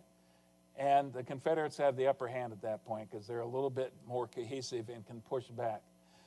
And finally, the decision is made that about, as it gets dark, that the best thing to do is to pull Upton's forces out of there. There were some Union soldiers who hated the idea after what they had accomplished to be leaving those trenches, but that's what they did. With a considerable amount of enemy forces, captured enemy with them. And it's about this time that once again, Meade and Grant order Warren to attack again, to distract the enemy so that Lee can't reinforce the the main portion of the battle. And Warren is once again repulsed. Now, the bottom line of all this, looking at this, Grant sees a great amount of potential in what Upton had just accomplished. And as so often happens, why did this fail? They end up deciding that General Mott's division was to fail. It was the reason it failed. Very unjustified, I think, in most historians' assessment of it later, but that's the way these things work out in the heat of battle. Now, one more thing I wanted to mention. At the end of the day, you've got all these dead and wounded lying on the battlefield in front of Laurel Hill, in the vicinity of the Mutual here. You got this tragedy that you're associated with. And what happens at the end of the day? A Confederate band strikes up "Nearer, My God, to Thee," so that both sides can hear this being played back and forth. After that, a Union band takes up and plays the Dead March. And then the Confederate band strikes up once more and plays the Bonnie Blue Flag. And there are a few songs that were more popular for the Confederates than the Bonnie Blue Flag, so a great cheer went up among the Confederate ranks. And then the Yankees played Star Spangled Banner. And the Confederates ended the concert, the mini concert, if you will, by playing Home Sweet Home. Home Sweet Home. And here's what one Confederate wrote about that experience. A united yell went up in concert from the men on both sides, such as one as has never heard among the hills of Spotsylvania County before or since. And maybe this is just me, but it illustrates to me just how similar these soldiers were on either side, how many things they shared together. The culture that they embraced, their shared heritage that they had. Again, say what you will about the things they were fighting for, but the soldiers understood each other in that level, in that respect. May 12th. Now, I kind of skipped over May 11th. That was a day of preparation because Grant wanted to try to do what Upton had accomplished, but now on a much more massive scale. Instead of just a few brigades, we're going to try this with an entire corps. And the plan was going like this. In fact, right before he's going to be ready to launch this, here's what Grant had written a note, gave it to his congressman who was with him, Congressman Elihu Washburn, told him to take it back to Washington, D.C. We have now ended the 6th day of very heavy fighting. The result up to this time is much in our favor. Grant's still an optimist at this point in time. Given all the bloodshed, he's still an optimist. I propose to fight it out on this line if it takes all summer. That was exactly what Lincoln wanted to hear, that we weren't going to back off, that Grant had resolved to keep at it until they were victorious. And that was the perfect headline to appear across newspapers all across the North. I propose to fight it out on this line if it takes all summer. Here's the plan. The Second Corps is going to hit the apex of the Muleshoe, right here in the center. They're going to attack all at the same time. It, once again, is going to be an early morning attack, designed to begin at 4 o'clock.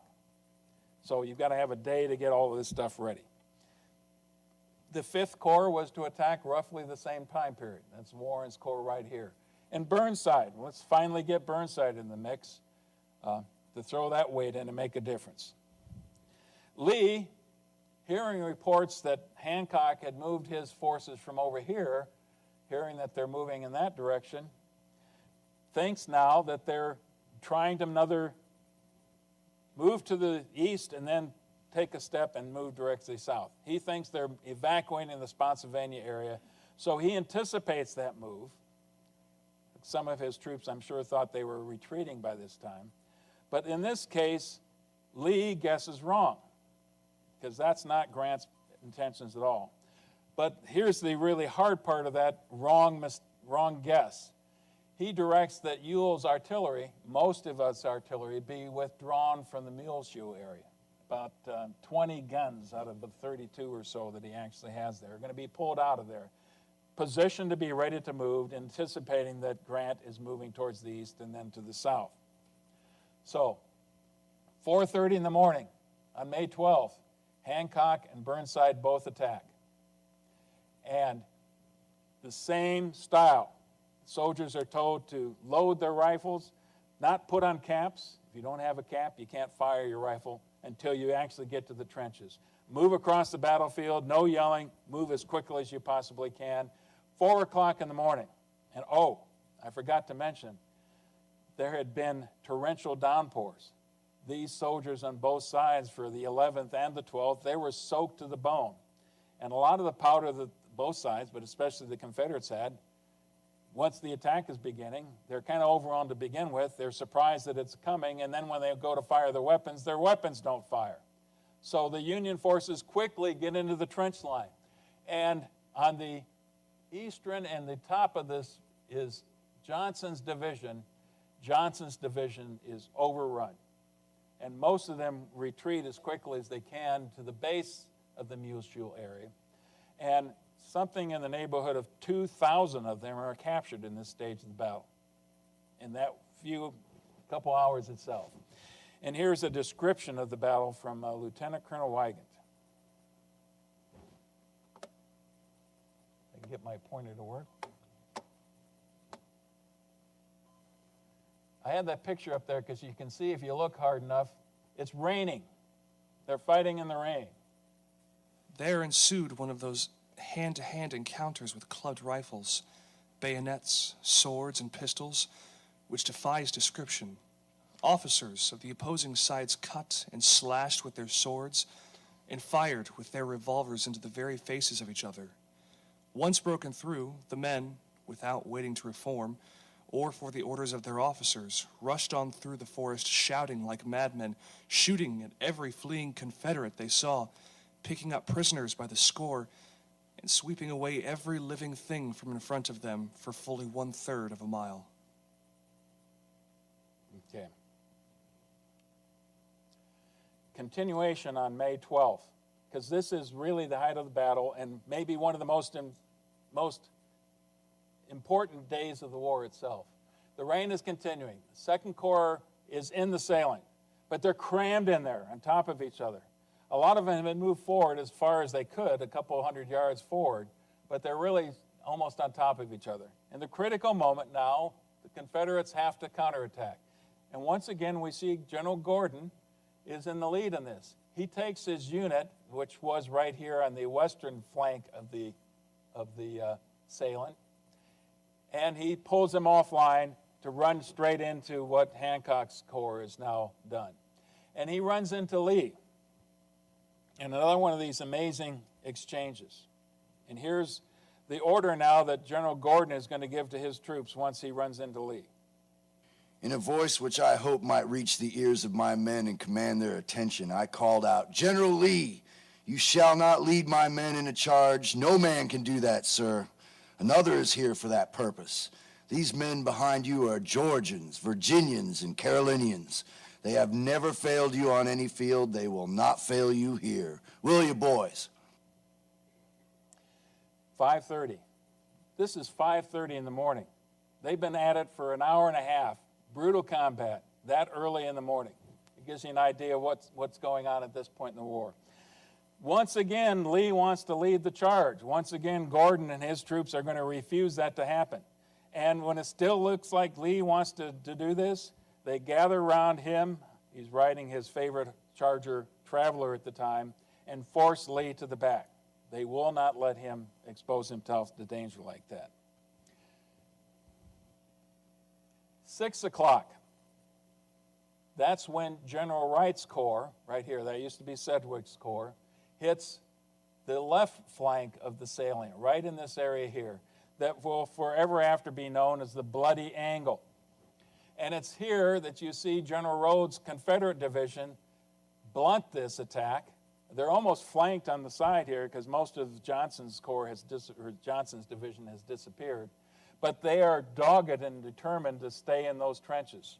And what you have now, from about 6 o'clock on for really the rest of that day and into the early morning hours of the next, those two forces on either side of the trenches. The Union side gets to the front face of the trenches, the Confederates on the back face of the trenches, and they're fighting right there, that close. Sometimes you could practically hold your rifle and point down over the top of the trench lines. It is gruesome combat. Obviously, Rodes's division isn't going to be able to hold that forever. Lee reinforces by pulling Mahone's corps, and you can't really see it on here, over and throws that into the Rodes area as well. And Union reinforcements are fed into here. It continues all day long, essentially. More on May 12th. Rebels in the process, while this is going on at Bloody Angle, you recall that the remnants of Johnson's division had fallen back to the base of the salient.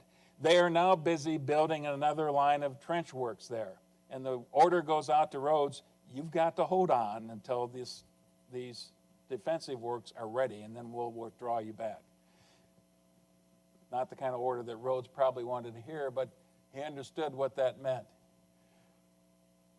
Wright is reinforcing at the angle all along. Warren attacks Laurel Hill once again in this vicinity. And that's all part of the diversion so that Lee can't pull forces off of there. Another failure. Warren is ordered again at 10 o'clock.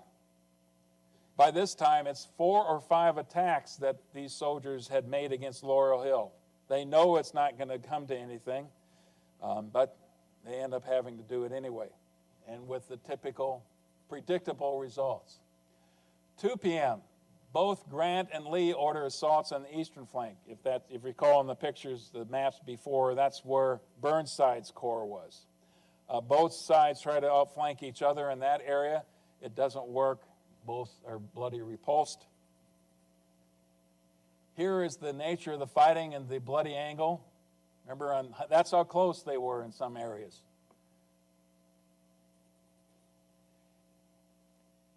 And then at 4 in the morning on May 13th, the word finally goes out that Rodes's remnants of what's left of his unit in the Bloody Angle can withdraw back and fall back behind those new trench lines. And we hear now what one officer in Union Army had to say about this experience and the soldiers that he saw on both sides. And maybe before I play this, when the Union finally took over those Confederate trench lines that were just a few feet away from where they had been fighting, there was one area, in fact, 12 feet by 15 feet, that they found 150 bodies stacked on top of each other. Some cases, wounded had been buried by the dead who were falling on top of them. It gives you a sense of what this was. Not pretty at all. This was brutal combat and the kind of thing that most of those men would have to live and try to forget for the rest of their lives, I'm sure. My feelings while looking at the bodies of our dead enemies were not of joy alone. I thought how many hopes were bound up in the lives of those men whose broken, bloodied bodies were lying helpless on that muddy field. I had no enmity toward those men, not even any for their living companions who, from the woods beyond, were even then occasionally sending a whistling bullet after us. They are brave and believe in the cause they fight for. Okay. Battle is going to happen now for the next few days at Spotsylvania, but it reaches nothing like the crescendo that you saw on the 10th and on the 12th. Most of it is a matter of Grant moving his forces back and forth from one side of the salient to the other and back and forth. And he finally gets to the point where he has to wait for it to dry out a little bit because you just can't fight when you've got that much mud and sod. So he has to wait for dry weather. Now, this was the major part of the battles that I wanted to focus on. We're going to move much more quickly from here on out. But I think you get a real sense of what Grant and the Army of the Potomac and the Army of Northern Virginia were facing.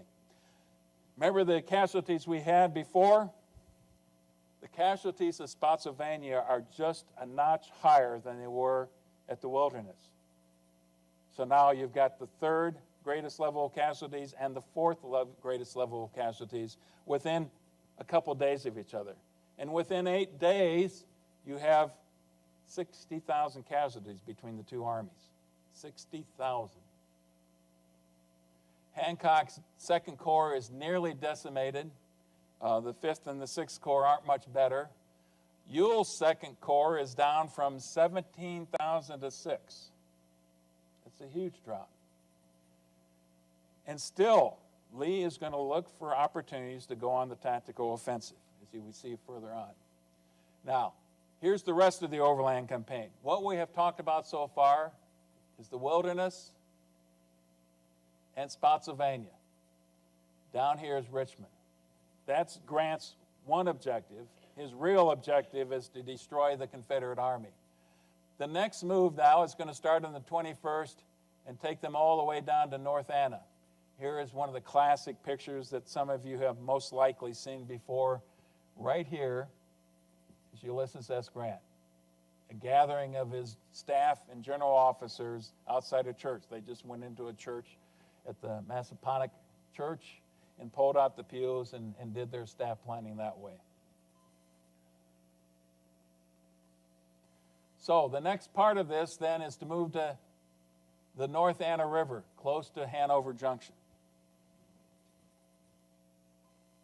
The only thing I wanted to mention here is you begin to see the game of chess played with massive armies that Grant and Lee have going on.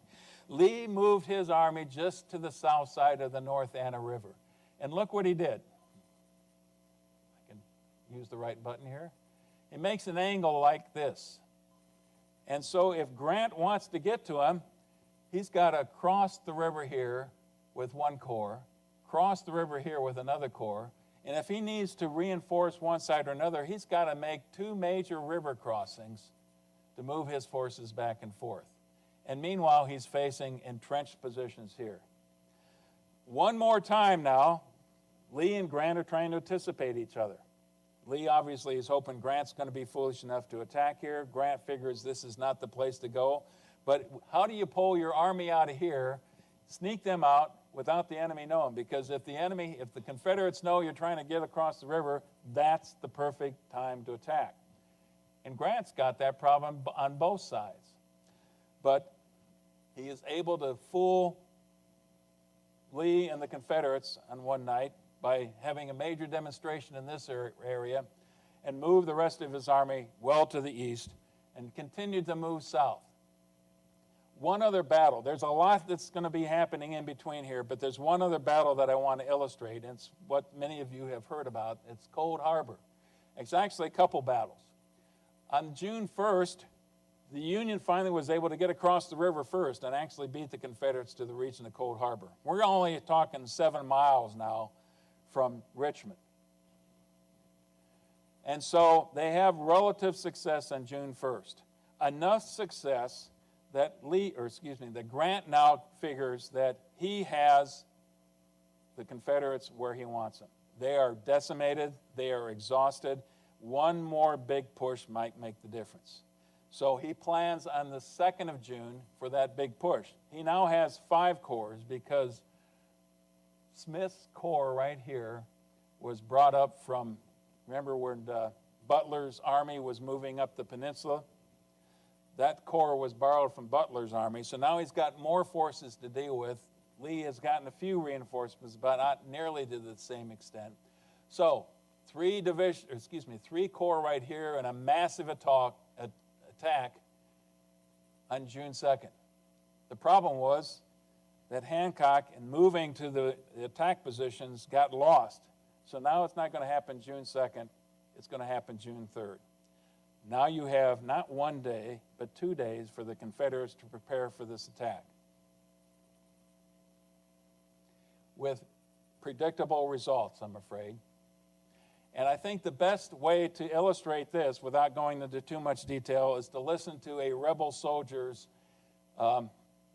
view of the combat that day, on June the 3rd now. Our officers had great difficulty in restraining the men from opening fire too soon But when close enough, the word fire was given, and the men behind the works raised deliberately, rested their guns upon the works, and fired volley after volley into the rushing but disorganized ranks of the enemy. The first line reeled and attempted to fly the field, but were met by the next column, which halted the retreating troops with bayonets, butts of guns, and officers' sword, until the great number were turned to the second assault. All this while our sharpshooters and men behind our works were pouring a galling fire into the tangled mess of advancing and retreating troops. I got just a little bit ahead of myself. I do want to read you one more quote of one of Grant's staff officers, senior staff officers, observing the troops prepare for this attack in the early morning on June 3rd. He observed, the men were calmly writing their names and home addresses on slips of paper and pinning them on the backs of their coats so that their bodies might be recognized and their fate made known to their families at home. That's the attitude that they had going into the attack, and yet they went into the attack nonetheless. And again, that's part of why I can't quite comprehend the level of courage and dedication that they had. This is a total disaster, and this is basically the culmination of this long campaign. From here on out, it's going to be a siege at Richmond and Petersburg, which we'll talk about in January when we meet again. And here's a couple comments about it. That one New Hampshire officer called it the greatest and most inexcusable slaughter of the entire war. In Grant's own interpretation, I regret this assault more than any one that I have ever ordered. I regarded it as a stern necessity. He thought he'd have a chance to win. He thought he'd have a chance to finally break their backs. He even flirted with the idea that this would be a wonderful present to present to Lincoln when the Republican convention met in a few days. But it was not to pass. That he believed it would have compensating results, but as it proved, no advantage has been gained sufficient to justify the heavy losses suffered. That is the one major error that he had to live with for the rest of his life, basically. Our officers had Cold Harbor casualties on the top. That's not just on June 3rd, but for the entire Cold Harbor portion of the battle. And look at the numbers at the bottom.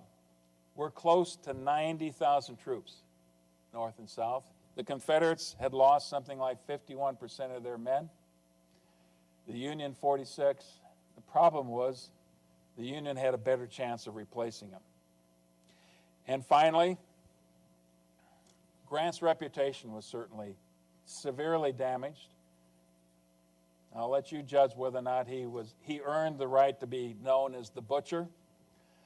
But the other part that probably is just as important, and we're going to talk about this quite a bit in July when we talk about Sherman's march through Georgia, Lincoln is fighting for his reelection. And by the time you get done with that campaign, it looks less and less likely that Lincoln is going to be reelected. Not with these kind of casualty figures, not with this kind of result in the battle. So, thank you very much. I know I've gone on quite a long time, but I did want to cover the necessities of both of those major battles, the Wilderness and Spotsylvania. I think they're fascinating, and you can see how the nature of the war has really fundamentally changed by the time we get to 1864. So, thank you very much.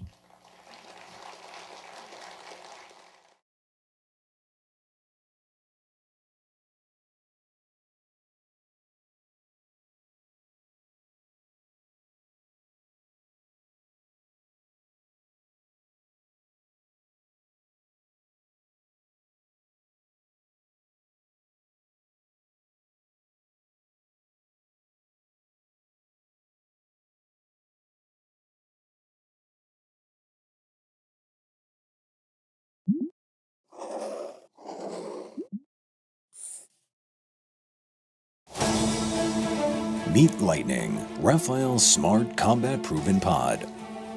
Fully operational day and night in the most challenging weather conditions and capable of producing high-resolution color imagery, Lightning incorporates all the features required by the modern strike fighter. More than 2,000 lightning pods are currently in operational use by 28 air forces around the world, integrated on over 26 different platforms. Lightning's high-end electro-optical sensors deliver superior targeting capabilities via exceptionally long detection, recognition and identification ranges, laser spot detection, and laser marking. Lightning successfully detects and tracks multiple airborne targets, enabling pilots to quickly identify and engage airborne threats. Operating as a passive detection system, Lightning remains invisible to enemy radars. In addition to its ability to produce high-resolution FLIR and IR visuals of ground targets, the Lightning Pod excels in capturing high-definition color imagery. Lightning boasts advanced target-generating capabilities, enabling it to actively detect airborne and ground targets with exceptional precision and reliability. Lightning's advanced image matching enables reliable performance in GPS-denied and cloudy areas, ensuring accurate target identification in challenging environments. It can also obtain data from moving targets, even in low light and adverse weather conditions.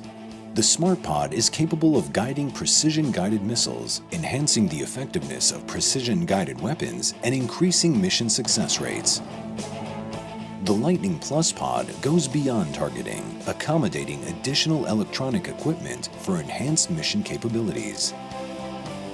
Rafael's Lightning Pods set the standard for superior targeting, empowering air forces around the world with unmatched precision and reliability.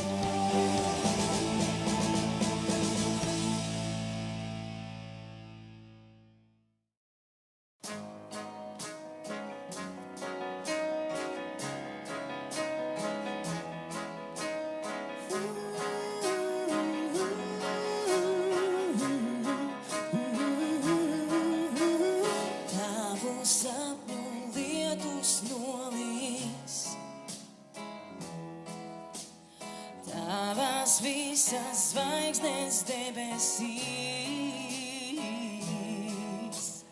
tavas lūpas vārdus sasildīs,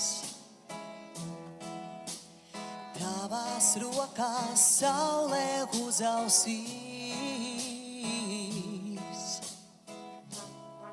Un tu jau zini kādēļ. Un tu jau zini kādēļ. Debesis iekrita tevī. Debesis iekrita tevī.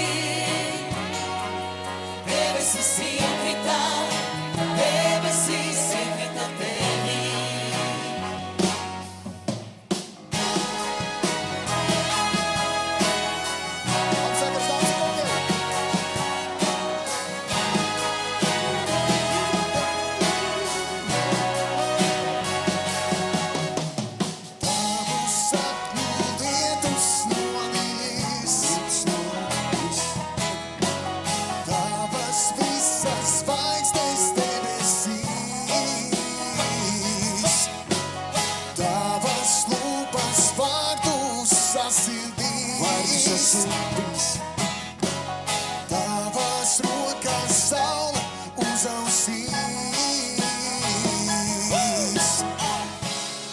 Un tu jau zini kādēļ. Un tu jau zini kādēļ. Debesis iekrita tevī. Debesis iekrita tevī. Debesis iekrita tevī.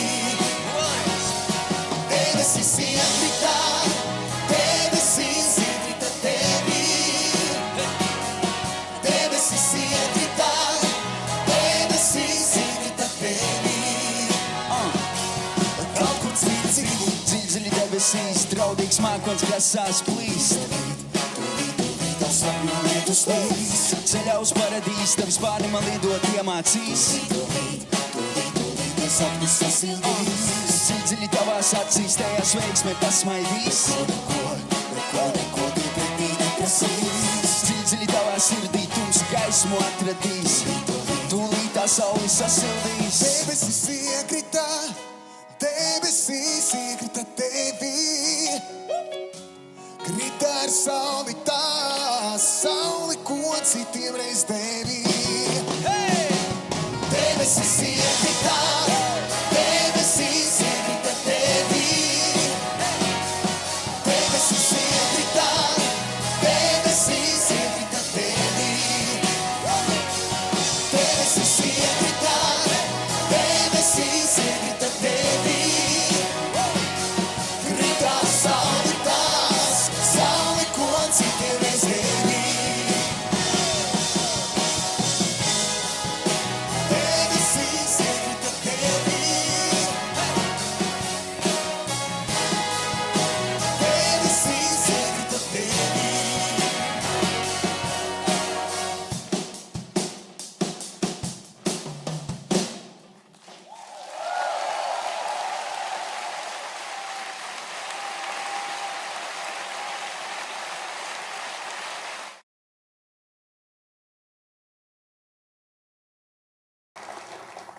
Thank you for that introduction, Eileen, I think. I certainly had the goal of getting done by 90 minutes as well, and having said that, these things are always about logistics. And oftentimes in warfare, you think something's going to start at a particular time, it doesn't. So we've already had a couple logistical challenges, but I think they are behind us. I'm determined to get done by about that time, and that means that even though we're talking about an 8-month time frame here, there is so much to cover. I've decided there's only one thing to do, and so we're going to be flying at a much higher level over the battlefield than we have in the past. There's only a couple places we're going to swoop down and get much closer and examine what was going on in the combat a little bit more closely, and primarily that's going to be at Kennesaw Mountain. A couple themes that we need to understand about tonight. One of them is that this is very much about the changing scope and the nature of warfare. If you want, it's about the changing boundaries of warfare, and Eileen already kind of alluded to that. We're going to see the boundaries get much blurrier and get much larger and take in a lot more of the population as we go through this. Another one is the importance that these things don't just happen in a vacuum, that this is happening in an important election year.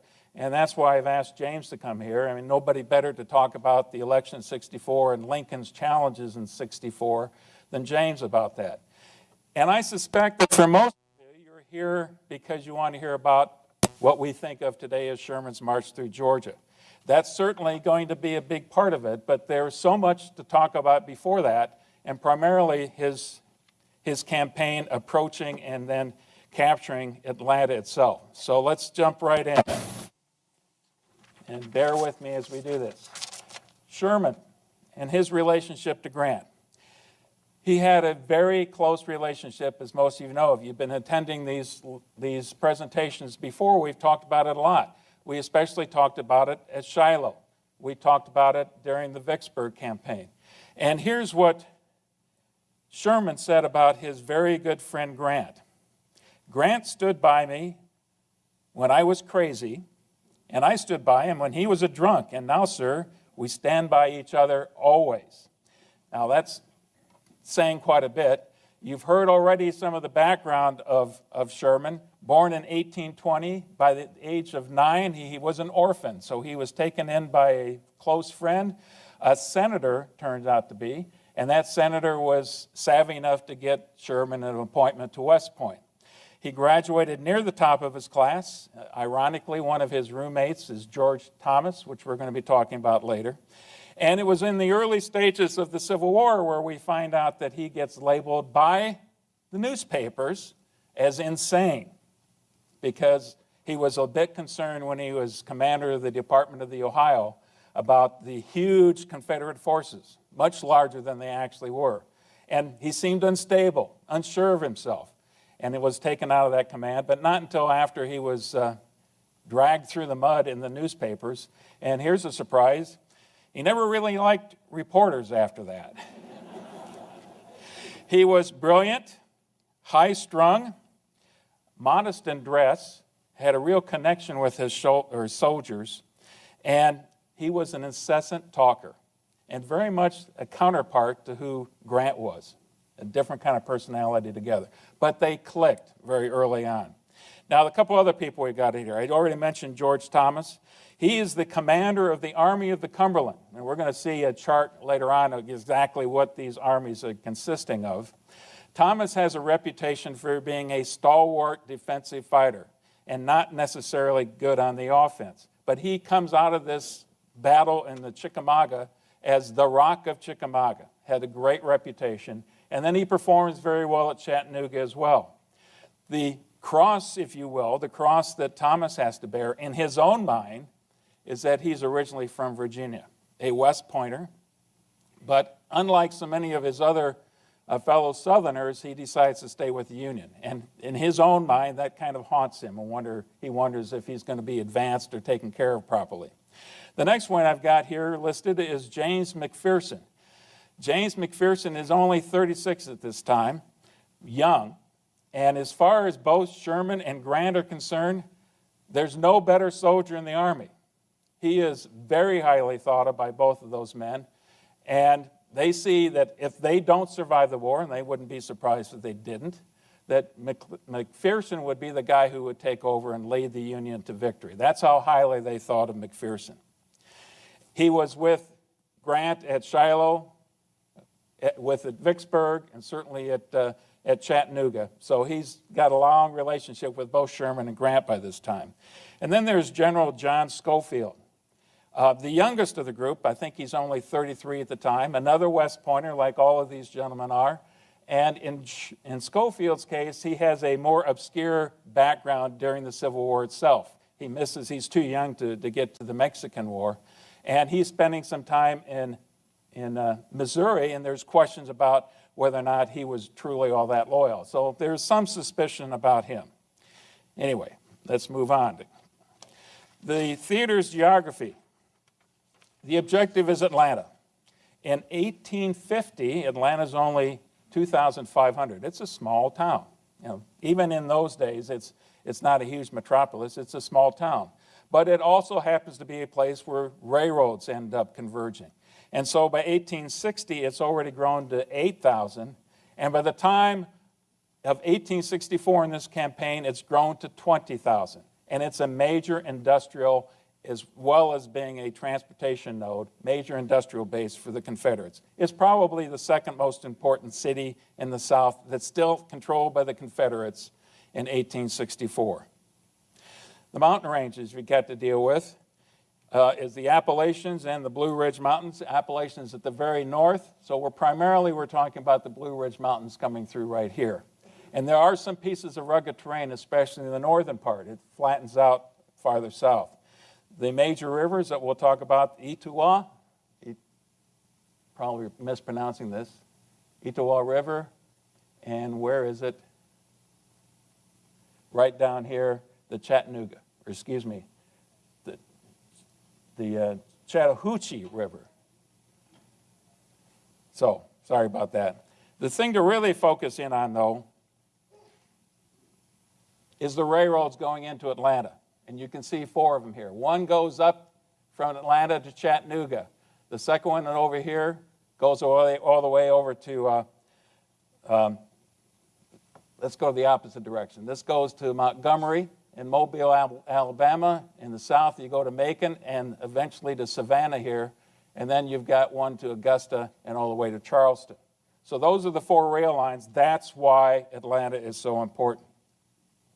Sherman's supply line is obviously this railroad. And here's the thing to remind you about the Civil War. Armies during the Civil War, especially massive armies like Hood and Johnston and Sherman are not going to get very far from these rail lines. They cannot support themselves in the long run.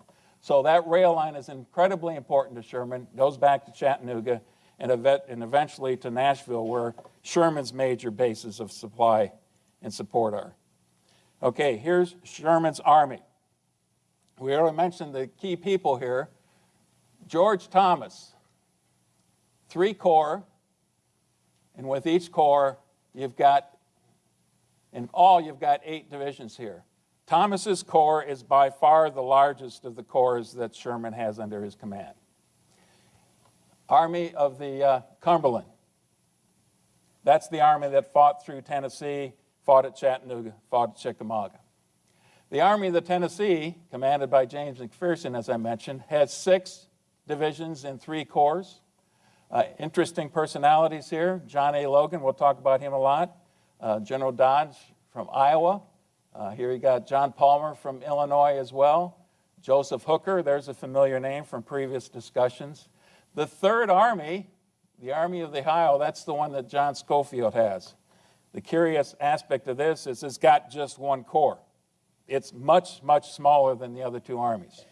And then here we've got the cavalry, 3 divisions, and then I've got Stoneman's division. That's actually part of Schofield's army. You might remember Stoneman from the Chancellorsville presentation.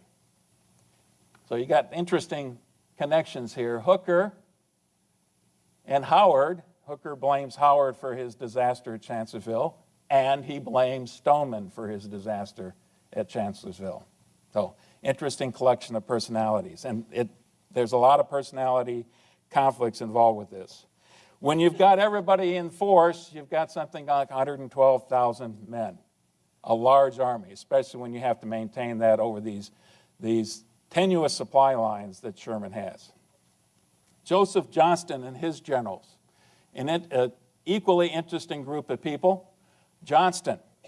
You'll recall that Johnston early on was the commander of the forces in Virginia until he was injured during the Peninsular Campaign, and it was only after that that Robert E. Lee took over, and essentially Robert E. Lee earned the support of Davis and the entire, or the respect of the entire Confederacy after that. So Johnston kind of bounced around. He went out to the Western Theater, did not perform too well in most people's minds during the Vicksburg campaign, but he's still there and he's highly respected. He's in his 60s, so he's one of the older people that we're going to be talking about here. He is also a West Point graduate, born in Virginia, and has a decent relationship with Davis. His corps commanders. Let me talk about one thing in particular here to begin with. William Hardee and Leonidas Polk both were mortal enemies of Braxton Bragg, who was commander at Chickamauga and then at Chattanooga. And they lobbied hard to get rid of Braxton Bragg early on. They undermined him in any way they possibly could. And that's why Joseph Johnston now is in command of the Army of Tennessee. Can be confusing. The Union has the Army of the Tennessee, as in the Tennessee River. This is the commander of the Army of Tennessee, as in the state of Tennessee. William Hardee. He is the author of Hardee's Tactics, the textbook that they all read north and south at the beginning of the war.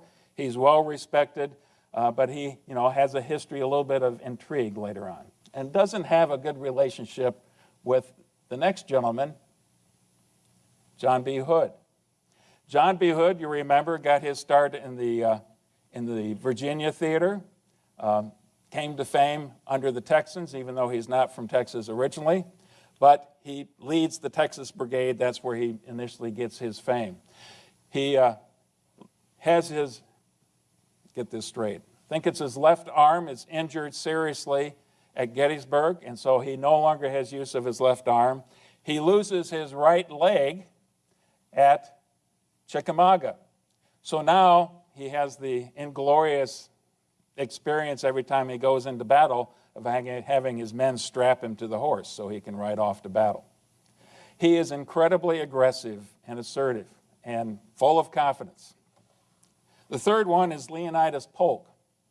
Leonidas Polk, also a graduate of West Point, but shortly after he graduated from West Point, he decided that he wanted to be an Episcopal minister and eventually became a bishop in the Episcopal Church. At the beginning of the war, he comes back into the Confederacy, joins the Confederate Army, and quickly is elevated to fairly high command. He's very well respected among the other soldiers and the generals. His military prowess is a little bit suspect, but he's dependable. He's reliable in that respect. So here's the Army of the Tennessee, another look at it. Hardee's Corps, 4 divisions, the largest of the corps. Hood's Corps, 3 divisions. And then you've got Leonidas Polk with 3 divisions as well. And a fairly robust cavalry force. The Confederates still to this time are considered to have a better cavalry force. And you notice one of the names that's not up here is Nathan Bedford Forrest. His operations at this time are primarily in Mississippi and Alabama and then into Tennessee. For much of this campaign, Johnston is going to be appealing to Davis to get Nathan Bedford Forrest to raid the Sherman supply line all the way up into Tennessee, and it's normally not all that successful. At the beginning of the campaign, Leonidas Polk's corps is not present for battle, but he soon is going to join. We'll talk about that in a bit. And at that time, 74,000 in strength. So 112,000 versus 74,000. Let's take a look at the plans then. The plans are these. As far as the Union is concerned, the Confederacy is concerned, and this is something James will really drive home for us, this is an election year.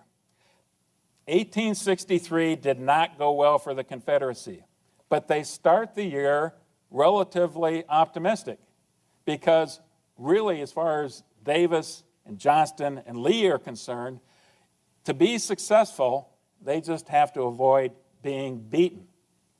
If they can punish the Union, cause lots of casualties, and avoid the capture of Atlanta and of Richmond, they've had a pretty good year and their chances in the election are good. Now you're thinking, well, none of these southern states have a voice in the election. They're banking on a victory by the Democratic Party, and they're banking on punishing the Union so much that the Democrats will come in on a peace platform, and that will solve their problems for them. They will be victorious. That's their plan, essentially to avoid defeat. Johnston is very much a defensive-minded commander, but what he knows he has to do is he's got a lot of space, about 100 and some miles between Chattanooga and Atlanta for maneuver.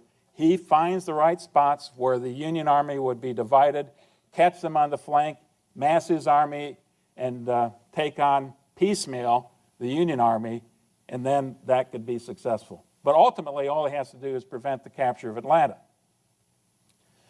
Sherman's plan is quite different. You've really got to talk about Grant and Sherman together. And early in 1864, this is after Grant has been appointed supreme commander for the entire Union Army and elevated to the rank of lieutenant general, the only one in the Union Army. The two of them meet in Cincinnati and basically chart out their strategy. And it's pretty simple.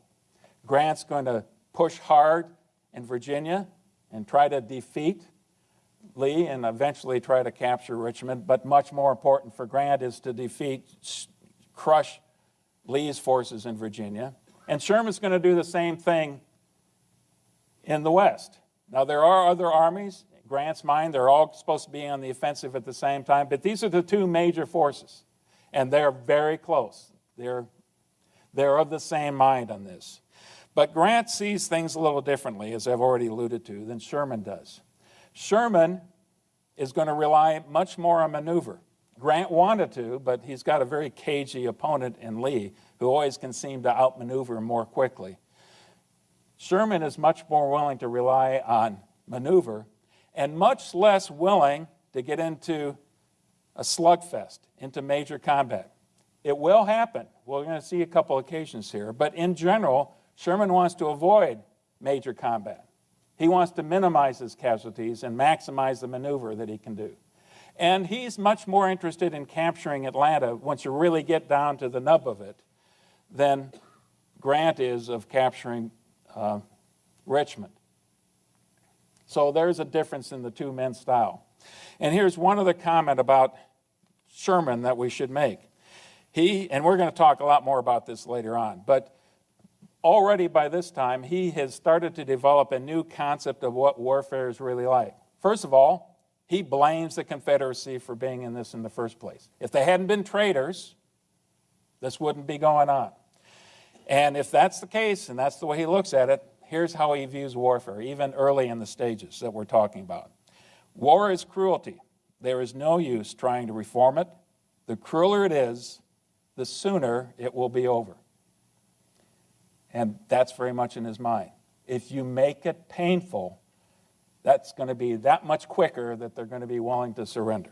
That's going on in his mind. Okay. First of a lot of slides now in that campaign from Chattanooga working down to Atlanta. In the first place, you can see, and you've got a map here that kind of lays that whole area out, is moving from Rocky Face Ridge. May 6th, actually May 7th, the offensive begins. And look at what we've got here. Schofield coming down one rail line, and they're converging right here at Dalton, right across from Rocky Face Ridge. And this is a dominant piece of terrain. Whoever controls that, you're not going to give it up easily. And then you've got Howard's forces coming through here in the center. And you've got McPherson in a huge flanking movement. And this is the key, right here. I said Howard, that's Thomas, I'm sorry. McPherson, that's Sherman's key. This is his first major flanking movement. If McPherson can get through Snake Creek Gap and down here to Dalton, when the Confederates are primarily up in this area, then they've cut the Confederate supply line, and that might be the end of it altogether. So, May 8th, you've got Thomas's forces attacking at Rocky Face Ridge. It's essentially a diversion. You've got Schofield's forces attacking there as well. And meanwhile, you're hoping that McPherson can sneak through here. He does get through the gap, and then he encounters some small enemy force, and he retreats. If he pushed forward much harder, they could have probably, at that point in time, secured Resaca in this area right here. That was the goal. It's about this time that the beginning elements, the early elements of Polk's Corps start to arrive in Resaca as well. So a piece of luck for the Confederates, and a piece of luck that McPherson doesn't push this harder than he does. Because this ends poorly, the Confederates realize they're cut off, and even after this fight, they withdraw to Resaca. And Johnston feels like he has no choice. And Sherman gets a hold of McPherson. He's upset, and this is all he really says to his lieutenant, his favorite lieutenant. Well, Mac, you have missed the opportunity of a lifetime. The casualties, and I'll go through quite a few of these as we work through here. Union 837, Confederate 600. Now, moving along pretty quickly. The Battle of Resaca is really the first place we see some major combat. Polk arrives in force on the 11th of May. As soon as he gets there, and while the rest of the Confederates are still north at Dalton, Hood comes down to Resaca and is baptized by Bishop Polk, and then goes back to combat. So a little sideline there. May 13th, Johnson withdraws his entire force to Resaca. Sherman's plan. It says right here to attack with 3 armies. That's what I have read. It didn't work out that way. He attacks by only a portion of his force, and they're all anchored on 2 rivers. So it's a pretty good defensive position. The Union is unable to break through. A bloody repulse. Hood actually attacks, counterattacks. His counterattack is fairly successful. Johnston sees that this might be a good opportunity to take advantage, orders another attack for the next day. But then he gets word that there's a small element under General Sweeney that has crossed the Ostalana River. Now, if I butcher some of these names, you have to forgive me, but there's probably a person or two out there from Georgia who knows how to pronounce these correctly. Anyway, that Sweeney's force only stays on the south side of the river for a short time, withdraws, but Johnston doesn't really know that. The reconnaissance isn't that great. And he withdraws. He forced withdrawal once again on May 16th. The casualties this time around, and I want you to catch the differences when Johnston's in command as when Hood takes command later on. Union casualties, 3,500. Rebel casualties at Resaca, 2,600. So very much in the favor of the Confederates. Although they've started with a much smaller number in the first place, that has to be Johnston's first priority, to preserve the Confederate army. in his mind, that's probably more important than to preserve and protect Atlanta. The next major movement then is from to Cassville. May 17th, the Confederates are withdrawing. As they withdraw south, what Johnston does is he deliberately splits his force. He has a force going from Kingston and then immediately over to Cassville, another one taking the Maid Road straight to Cassville, with the thought in mind that he will trick the Union and they will split. And once they will split, he can then defeat this isolated unit of Union forces, probably Schofield and Hooker, and then go after Thomas's corps. Now, yet again, Sherman is going to outthink him and outmaneuver him in this respect, because he's got Schofield coming through here with Hooker's corps as well. He's got Thomas coming through here, just like Johnston had hoped. He's got McPherson coming down this road and then angling over. But the key here is one of McPherson's divisions under Jefferson Davis, yes, Union Commander Jefferson Davis, one of his division is heading down to Rome and then further south. Yet again, Johnston is in danger of having his supply line cut, because as soon as this happens and Davis is uncontested, he gets over here and gets over behind the Confederate lines and cuts that rail line. So, Johnson is forced to withdraw once again. Sherman, now at Cassville, with the bulk of his force, decides to break free from the rail line. And this is an important step in Sherman's mind as well. He's been tied to the rail line up to this point. But he directs that he has his force hit open country, 20 days of supplies, 20 days of rations, normally have a few days less for forage for the animals you've got. But now you're going to risk it and go into open country. And you only got a limited amount of time that you can move.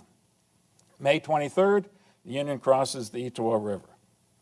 So there's yet another opportunity for the Confederates that's been lost. Yet, the rebels beat them, to Dallas, right here. And I'm going to have to move pretty quickly still. There are 3 battles in succession that happened just a couple days apart. Now, think about it. From May 7th all the way through May 28th, they've been in almost constant movement and constant combat. Both sides have to be close to exhaustion by this time. May 25th at New Hope Church, the Confederates are there first. New Hope Church is kind of tough to see. It's right about here. You've got Hooker encountering Confederates under Polk. Hooker decides to attack, puts his soldiers in column. And it's kind of hard to see here, but this is one regiment after another, very deep formation. The problem with that is if you're the Confederates and you're firing artillery or even rifle fire into this, if you miss that first rank, there's probably 20 or 30 or 40 ranks behind you there. So it's a little bit deadlier formation. It's got a lot of punch as you go through there, but it's pretty deadly, and you got to get across the killing field quickly. Hooker does not. And let me see if I can get some casualty rates as we go through here. For New Hope Church, Hooker loses 1,665 men. Hood loses about half of that number, because it's Hood he's defending against. The next one, Pickett's Mill. Different kind of formation this time. The Union forces are on line. The Union forces are part of Howard's 4th Corps. Same kind of results, though. For this particular battle of Pickett's Mill, 1,600 versus 500. So, this is all in the favor of the Confederates as we go through here. Dallas, on May 28th. You notice I've got it here in a different color. In this case, it's because Hood gets in that position, and like Hood so often does, he decides to go on the attack. Actually, it's got, I'm sorry, I'm ahead of myself. Bates's division attacks here. He attacks into entrenched positions. And here's another theme as we go through all of this.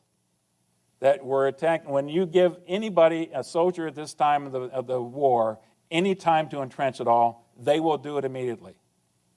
They might have been lazy in 1861 and 1862. By this time, they realize it's a life and death matter.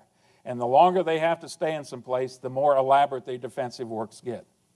And so they've been in position for a couple of days. Bates's division is attacking an entrenched position. They attack John A. Logan's 15th Corps, and very high casualties. Now, Logan is in threat, his corps is in threat of being overrun in portions of it. He rallies his troops. Damn your regiments, damn your officers, forward, and yell like hell. And they stop the attack. Casualties in this case: Logan and the Union, 2,400, Bates and the Confederate, 3,000. So this one is in favor of the Union, especially when you consider that the Union's got a lot more to lose. Kennesaw Mountain. Now, we said we wanted to spend a little bit more time on Kennesaw Mountain. I'm going to have to pick up the pace a little bit, though. And what we've got here is a two-staged attack, or combat. And this is going to be over a longer period of time. June 4th, Johnston is withdrawing a fairly large perimeter. It's about right here, roughly right here. Digs into a 10-mile perimeter. Yankees now are back connected to the railroad like they wanted to be. June 14th, leaders at Pine Mountain. What does that refer to? Well, up here in the northern sector, you've got Polk, you've got Johnston, and you've got Hardee observing the terrain. And in the distance, Sherman is watching this group of Confederate officers on top of Pine Mountain saying, wow, how saucy they are, and directs artillery fire in that position. Hardee and Johnston quickly run to cover. Polk is a little bit slower to run to cover. The second volley catches Polk in the arm and passes right through his midsection, and he's killed immediately, right there on the spot. So they lose Polk, just like that, one of their seasoned commanders. June 14th and 15th now, because of activity, Johnston is forced to withdraw to a much tighter perimeter right here. On June 15th, rain. And it's not just a light rain, it's several days of rain. The kind of rain that bogs down any army over the long period of time. So for a long period of time, they're not going to do too much. In fact, you basically have to wait not just for the rain to stop, but for the roads to dry. June 22nd is really the first clear day, and General Hood, now I can get Hood into this, decides to attack on the southern perimeter into Schofield's force. Here's an example of the way sometimes the casualty rates don't work well for the attacker. Hood is attacking. He loses 1,000. The Union loses 300. Not the kind of odds you want. Both sides that continue to entrench after that.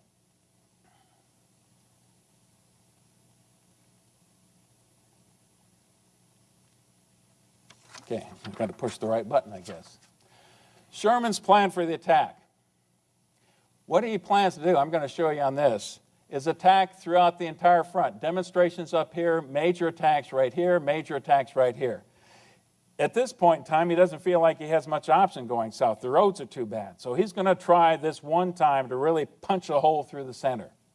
And unfortunately, in neither case does it work well. You've got Logan's 15th Corps attacking right here. Starts with an artillery duel at 8 o'clock.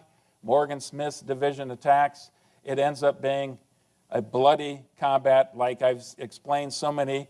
You've got forces attacking up a hill. You've got entrenched positions at the top. In between, as you're going up the hill, you've got abatis. These are trees with their sharpened branches. You've got all kinds of boulders, slippery boulders that you're dealing with. It's very rough terrain, and yet the Union forces climb up there, crawl up there as best they can, and are finally repulsed in a bloody repulse. Here's General French's view of the thing as it starts to roll out. General French is a Confederate commander. He's got a bird's eye view. As if by magic, they sprang from the earth, a host of men, and in one long line, waving line of blue, the infantry advanced. But it ends up poorly, obviously very poorly. And it's Logan's troops who are involved in this. The second part, farther south now, we've got Thomas's corps, Newton's division. It's got I thought this would be interesting. 9 Illinois regiments in this corps, 6 Illinois regiments as part of this attack. And both these gentlemen exhibit incredible courage. Harker anticipates, he predicts that he will die in this, but he gets all the way top to the parapets and helps plant the flag of his regiment, the American flag at the top of the parapet before he's cut down. In McCook's case, play this excerpt right here.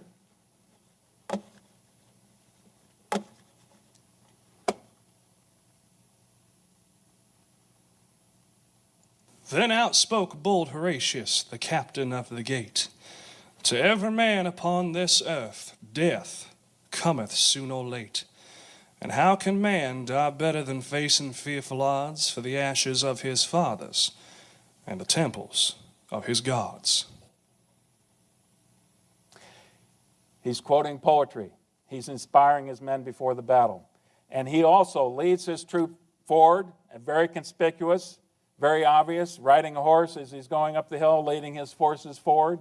They also get very close before McCook is cut down. And in his troops' case, they stop. They're parked right below the parapets, just yards away from the Confederate positions, and they basically stay there for a day or two. There is a point in this battle where the Confederate commander of that particular portion of the line took a ramrod, put a piece of white cloth on top, took it up to the parapet, and offered a truce long enough so that both Union and Confederate could remove the dead and the wounded from the battlefield. And at the end of that little engagement, a Union officer presented a pair of dueling pistols to the Confederate commander, just as a note of respect, if you will. So you get these interesting notes of gallantry and chivalry through this incredibly bloody combat that they've got as well. In the case of Daniel McCook, he's one of the 17 McCooks who were part of the Union Army at that time, probably the most famous family that you've got. He's cut down, as I mentioned. And the casualty rates now, in this case, 3,000 Union, 750 Confederate. And that pretty much is the last time that a major assault of this scale Sherman's going to try. And Sherman, in fact, wants to do the same thing the next day, and Thomas gets a hold of him and he says, 1 or 2 more such assaults would use up this army. But he doesn't need to do that, because towards the end of this time frame, you see that Schofield has found a way across Ollie Creek, which is on the right flank of the southern portion of the Union lines. The roads are now dry enough, and once again, Johnston gets nervous, and he feels he has no choice but to withdraw his army. So I'm going to quickly move through this. Some changes of command now are in store. The first one, Leonidas Polk obviously has to be replaced, and he's going to be replaced by Major General Stewart, right down here. Stewart then has to be replaced. Major General Clayton takes his place. The next one, John B. Hood. Let me back up a little bit here and explain a couple things. By this time, we're getting close to Peachtree Creek. And July 10th, that's when Johnston feels like he has no choice but to withdraw from Kennesaw Mountain. Peachtree Creek is something like 10 or 15 miles from Atlanta. Davis and Braxton Bragg, who is now his chief of staff, are extremely nervous. They're thinking, Johnston's going to give away the whole story. He's going to hand over Atlanta rather than defend the city. We can't have this. Already by this time, General Hood has been sending messages covertly telling them that, Johnston just doesn't have the offensive spirit that he needs to have. So Braxton Bragg is sent out to check the army. He talks to Hood. He obviously talks to Johnston. He's not pleased by what Johnston tells him. They confer back and forth, and they ask Robert E. Lee what he thinks. And here's what Robert E. Lee tells him, because he knows Hood very well. It is a bad time to relieve the commander of an army situated as that of Tennessee. We may lose Atlanta and the army too. Hood is a bold fighter. I am doubtful as to his other qualities. Still, if necessary, it ought to be done. If Johnston abandons Atlanta, I suppose he will fall back on Augusta. This loses us Mississippi and communications to the trans-Mississippi. We had better therefore hazard that, retain the country. Hood is a good fighter, very industrious in the battlefield, careless off, and I have had no opportunity of judging his actions when the whole responsibility rested upon him. I have a very high opinion of his gallantry, earnestness, and zeal. General Hardee has more experience in managing an army. May God give you wisdom to decide in this momentous matter. So Davis and Braxton Bragg decide it's time for Johnston to go and give Hood command, the ever-aggressive John B. Hood.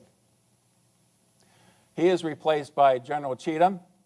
General Cheatham temporarily is replaced by General Maney. Later on, we're going to see that Brown is replaced because there's an injured commander. That Stephen D. Lee is brought over from from Mississippi and Alabama. He is no relation to the rest of the Lee family that are in Virginia, but he also is an incredibly aggressive commander. So now you've got a completely new set of command. Let's see how Hood does with it. Peachtree Creek is really the first place that he's going to be tested. Sherman moves his army to the south, so he's going to envelop Atlanta from the north and the east. McPherson is well over here to the eastern side of Atlanta. That's the plan. And here's the opportunity Hood is looking for. Actually, it's practically the same plan that Johnston want to have, to isolate Thomas right here in the vicinity of Peachtree Creek and defeat him in detail. And that's the plan. He comes up with that. An aggressive attack. As so often is the case in Hood especially, he is incredibly ambitious and demanding of what he expects his troops to do. But he's got two corps. He's got Hardee's Corps and he's got Stewart's Corps now in command of that of Polk's old corps. And they attack here at Peachtree Creek. You can see that that does not turn out well. 1,900 Union casualties, 2,500 Confederate casualties. Here's the first test for Hood. Basically, the battle ends because he now hears that McPherson's coming in from the east side towards Atlanta, so he sends Cleburne's division over there. And after he breaks off from battle here, what he's going to do next is incredibly ambitious. He's going to move Hardee's Corps that has just been defeated at Peachtree Creek 15 miles through the city of Atlanta. Here's the eastern defenses. And then around the southern flank of McPherson's Corps and to catch them in the exposed flank. That's the theory. And to launch an attack at dawn. Very similar to Chancellorsville. They can catch them totally exposed. But as it turns out, McPherson, who is growing concerned about his left flank, moves General Dodge's Corps, a couple of divisions down here, into those positions. So, the attack is supposed to happen at dawn. Because it takes so long for Hardee to get to position, because his troops are exhausted, because this is very thick terrain in this vicinity right here. Actually, I think we can get a closer look of it. They don't actually attack until noon. About 6 hours too late, as far as Hood's intentions were. And by that time, the Union has elements waiting for them. It's still a very soft flank.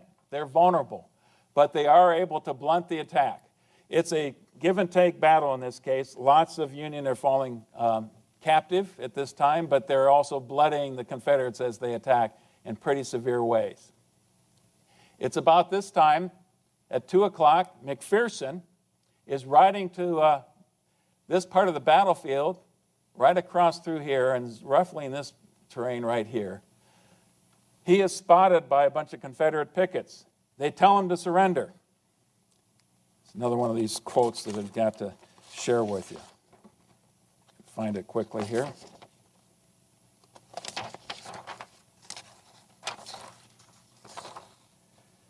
He checked his horse. This is from one of the captains who has seen him on the battlefield. He checked his horse slightly, raised his hat as politely as if he was saluting a lady, wheeled his horse's head directly to the right, and dashed off to the rear in a full gallop. It's then that he's leaning forward, He's hit in the back, and the bullet passes right through his heart. And he's killed almost instantly. This is one of the main Army commanders, the ideal of what Grant and Sherman thought the commander was supposed to be. He's cut down. And one of the captains that the Confederates capture, a Union captain, he asks, well, who is this person? And his response is, sir, you have killed the best man in our army. That tells you a little bit how they felt about it. At that point in time, Logan takes command of the Army of the Tennessee. John A. Logan of Illinois. That's not the end of the day for the Confederates at all. It's about this time that Hood directs the attack of Cheatham's Corps along this entire front of the Union. And it's a real tough fight. The main part of the battle is right here on a railroad cut. It's about 15 feet deep and 50 feet wide. You can see where a lot of the fighting occurred. Confederates get up in this building right here, and sharpshooters start taking shots at the Union forces. That becomes a nice target for the Union artillery. It's a bloody combat. Both Sherman and Logan realize there's been a half-a-mile breach right here in the line that the Confederates have made.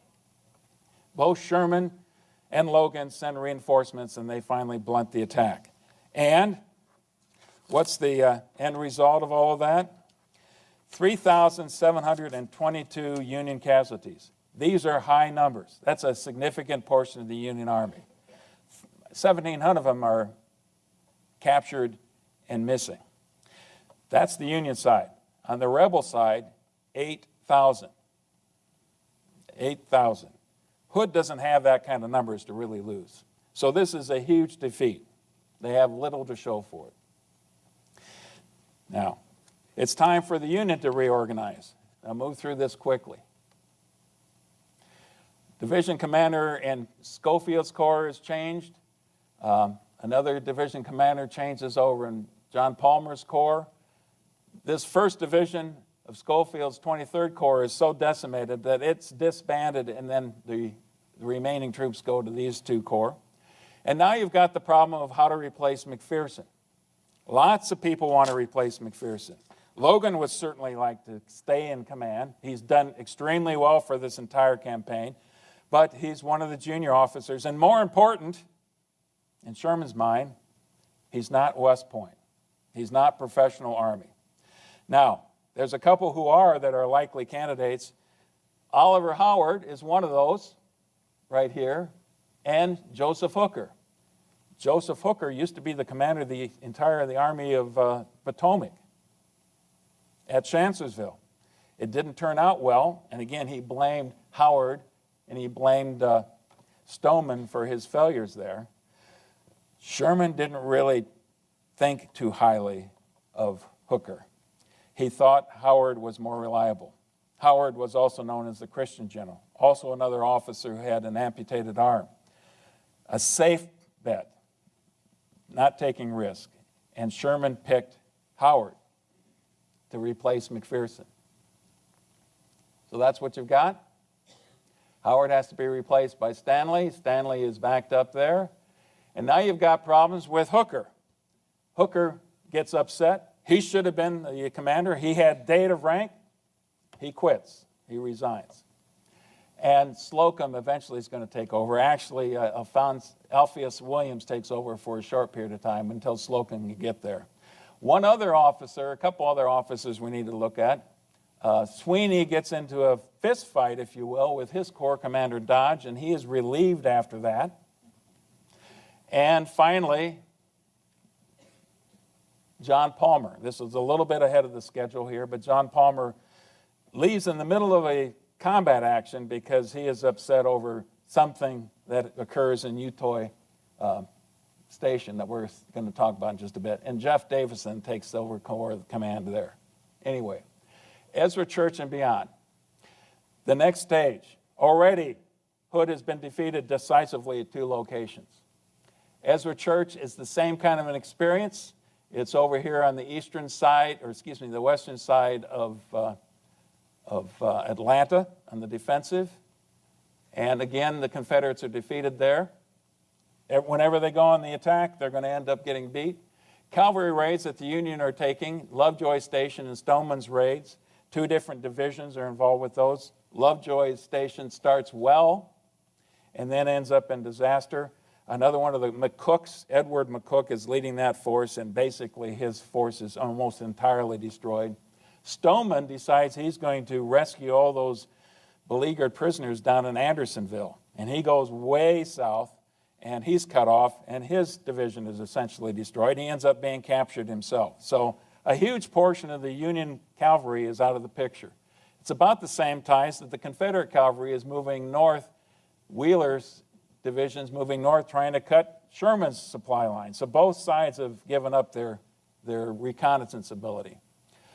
Utoy Creek goes poorly for the Union. Bombardment of Atlanta starts on the 9th. About 5,000 rounds in that one day are being pumped into the city. It had been going on before that, but it's really intensive by that time. And there's still 10,000 civilians in the city. But the defenses are incredibly strong, that the Union knows if they attack, it's going to be ugly. The key to the operation then is to figure out a way to get south of the city. And you can see that this kind of a continued flanking operation as the Confederates keep extending their entrenchments south as the Union keeps trying to envelop them on the south. So,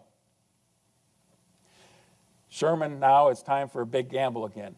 Basically evacuates all of his trench lines and starts moving his entire army to the west side of the city, and then this huge sweeping movement to the south, all geared towards cutting this rail line, the last remaining rail line for Atlanta, right through here. And they finally get beyond the entrenchments.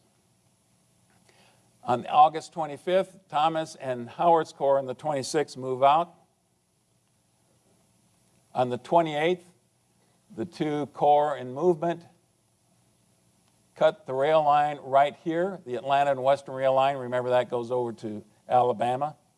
And then they continue moving east by this time to Rough and Ready, to this vicinity, and all the way down here to Jonesboro, where you see, I think that's Thomas down there. Hardee and Lee now are being sent from Atlanta, 2 of the corps, to meet this threat. And because the supply lines, the rail line has been cut, they have to march down to Jonesboro, where they're going to encounter the enemy. And here's the problem as far as Hood is concerned. If they lose Jonesboro, if they lose control of this entire rail line here, they essentially have lost Atlanta. So Hood sees no other choice than to attack very aggressively. You've got Howard, and Logan's 15th Corps, again, is across the flank river right here.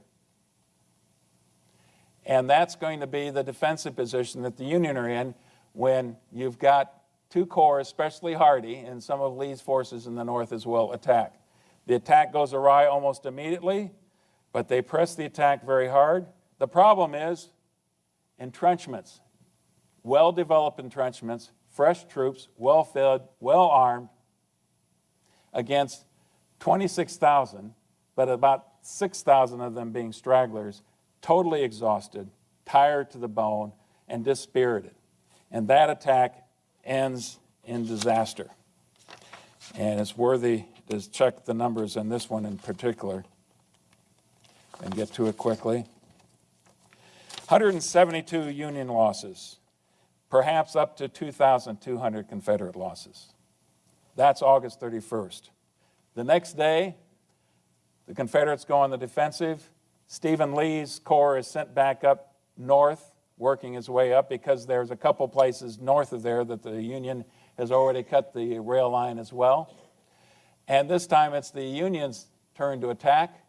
You've got Davis's division, attacking in this vicinity right here, almost break through, but they are repulsed. Still, Hardee doesn't have much choice. He withdraws his corps to the south, and Sherman basically lets him do it.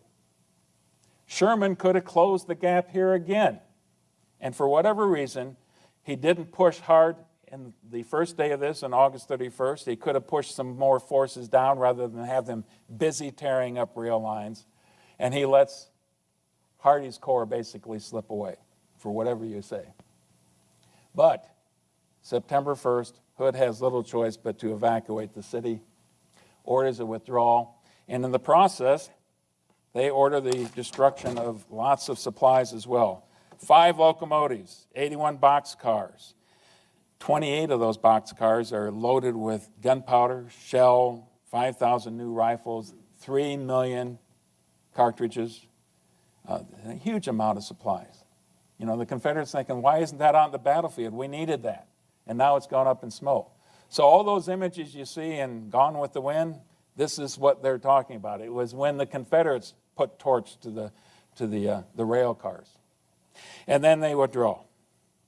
September 2nd, the Union occupies. Sherman orders the cities the next day, or next couple days, the civilians to be evacuated. There's a peculiar move, but he has no intention of trying to feed somewhere between 5,000 and 10,000 civilians still in Atlanta. He orders the civilians evacuated, arranges with Hood and with Hardee to accept passage to their alliance. And here's what he tells the mayor. First of all, he sends a message north. Atlanta is ours and fairly won. One of the most famous lines of the Civil War. And here's what he tells the mayor, who doesn't like being evacuated. You can qualify war in harsher terms than I will. War is cruelty. You cannot, excuse me. War is cruelty, and you cannot refine it. You might as well appeal against the thunderstorm as against the terrible hardships of war. We don't want your Negroes, or your horses, or your houses, or your land, or anything you have. But we do want and will have first obedience to the laws of the United States. If it involves the peace, destruction of your improvements, we cannot help it.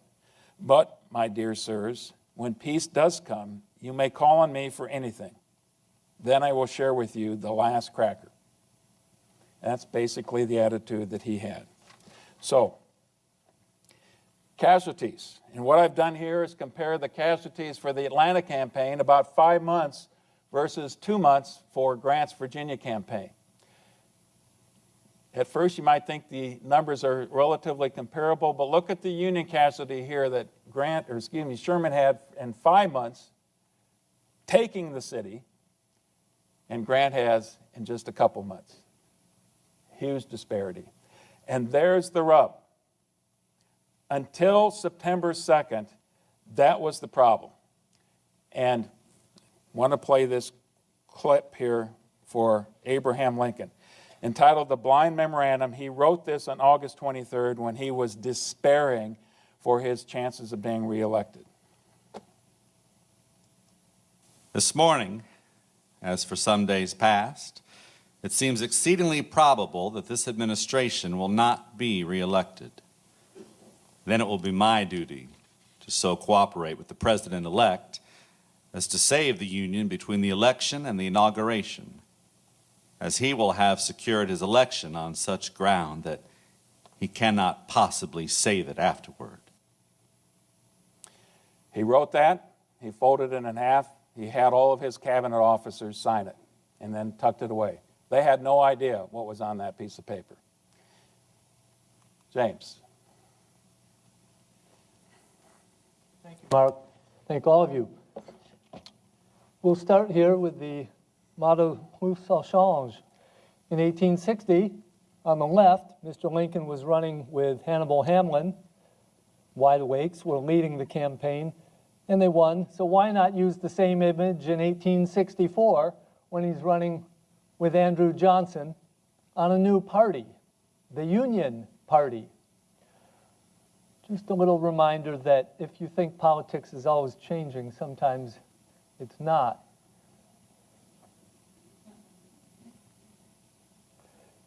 At the upper left, you see evidence that in the 1864 campaign, women did have influence, even if not the ballot. This Union lady, and I apologize for the bad art and the bad reproduction, this Union lady peers through field glasses at General McClellan, Lincoln's Democratic opponent that fall, and his compromise plan with the rebels.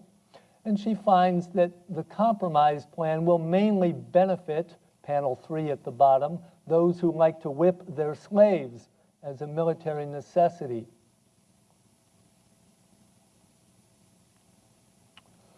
There are other difficulties for Mr. Lincoln in 1864.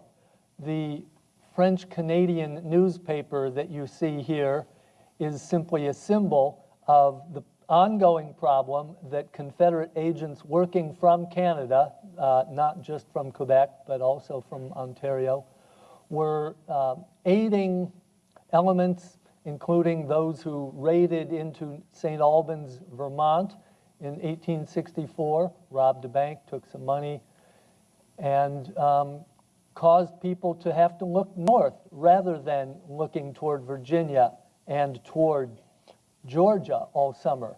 This is simultaneous in 1864 with two other developments overseas which Mr. Lincoln can barely do a thing about. There is in April and May the Prussian takeover of Schleswig-Holstein, the southern provinces of Denmark, in a very rough and ready fashion.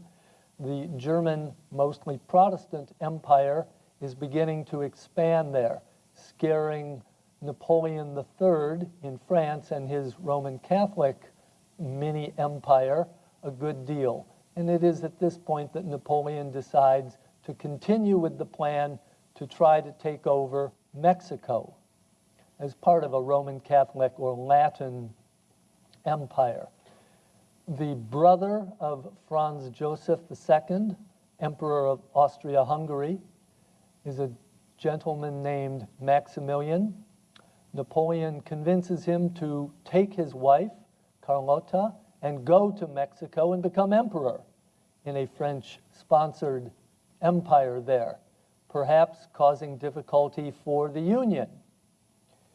There are Union generals, there are Union politicians in the summer and fall of 1864 crying for Lincoln to send troops immediately to the Mexican border to put down these traducers of the Monroe Doctrine, these Roman Catholics, these Europeans, these agents of the French, the British, you name it. Lincoln refuses. He says, we have enough to do. Here is Emperor Maximilian himself. He was not quite the man for the job. When he and Carlotta left Europe, he got on board the boat and began crying.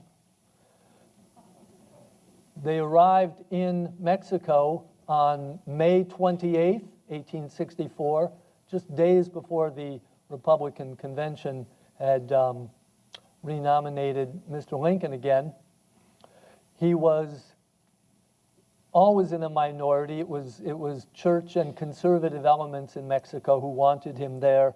Benito Juarez's army of Republicans were more numerous, but militarily disorganized, rather chaotic. They were being pushed northward, but the short story there, you see by his dates that within, it was actually a bit less than 3 years, Emperor Maximilian was captured and executed by the anti-monarchists of Mexico, putting an end, at least in that form, to America's worries in Mexico at the time.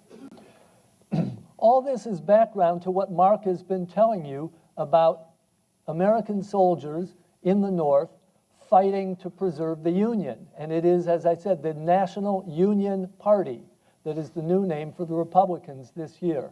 And so, how does the vote come out in the fall of 1864? I give you just a few of the totals by state. New York was a close-run thing. New Jersey is one of the 3 states that McClellan actually won. It was his home state.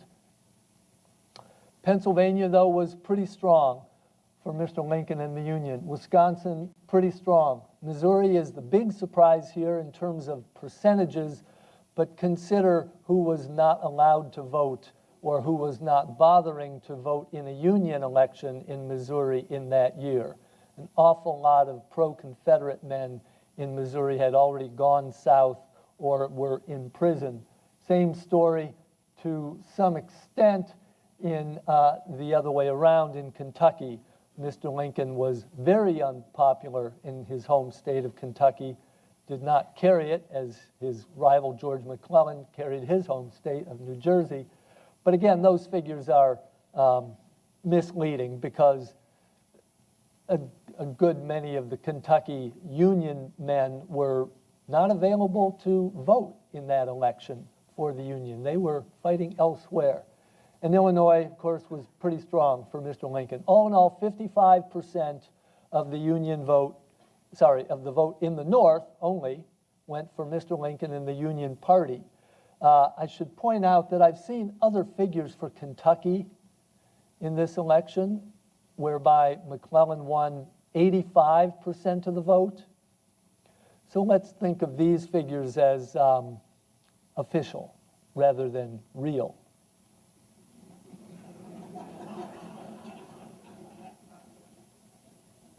It is the soldiers' vote that in some older histories of the Civil War were given credit for carrying Mr. Lincoln up and over the top. It proves not to be true. It seems pretty certain that Lincoln would have won the election anyway, even without the soldier vote. But it's worth pointing out here, again, you see these big disparities, 78%. And this is only in those few states where the soldier vote was counted separate from the civilian vote. Some soldiers had to go back home to vote. They weren't allowed to vote in the field. And this was a complication for Mr. Lincoln. He worked with his generals to try to get men leave to go home and vote. But it wasn't always possible. It wasn't necessary in some states. It was in others. So we think, in general, probably it was maybe as much as 85, 90% of soldiers fighting for the Union did vote for Lincoln, but we'll never know for sure. Some were never counted. Apparently, back in about 1945, a researcher from the University of Wisconsin went to Columbus, Ohio, to examine this whole question and found what he thought were about 50,000 soldier ballots still sitting in the state archives, never counted. And the result is that Mr. Lincoln was reelected and allowed to use the presidential seal again, which we have in our collection here. 36 stars around that little eagle on the presidential seal. 36 states in the Union. I'll leave you with this thought. It was William Seward, Secretary of State, back in 1861, who proposed to Mr. Lincoln that rather than fight against the South, that the North and the South together ought to declare war against the British, that this would unite the country in a way that our own political differences could never be easily or quickly united against. Mr. Lincoln rejected this idea, but if you consider that in some respects, the Americans in 1864 were voting against the Europeans' incursions in Canada and in Mexico, and that they were supporting Mr. Lincoln as the leader of the Union. Protestant, perhaps. Union, if only by political definition temporarily, but in all minds, still 36 stars, 36 states. And there was this crazy idea continuing even into January and February in 1865 that Lincoln should send troops immediately to Mexico to put down that French incursion. And Lincoln knew otherwise. That the program, the platform of the Republican, that is the National Union Party, back in 64 had been restore the Union as it was, end slavery, pass the 13th Amendment. Everything else, including Mexico, would be a diversion from that. Mark?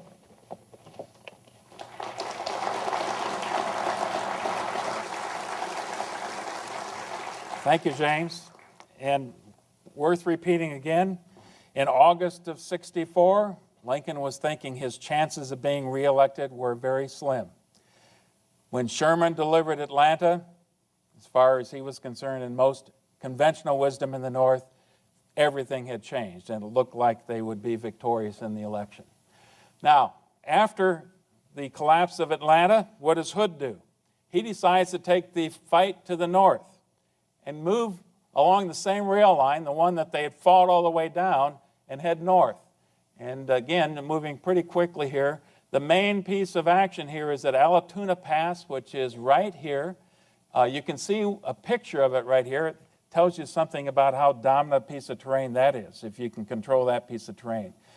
Before that time, there were already a couple places that the Confederates had cut the lines south of Allatoona. The problem was, by this time in the war, the Union engineers were extremely good at fixing up the rail lines again and getting them operational in a day or two, to include building bridges at an incredibly fast rate. They'd been doing it, they'd had a lot of practice by this time.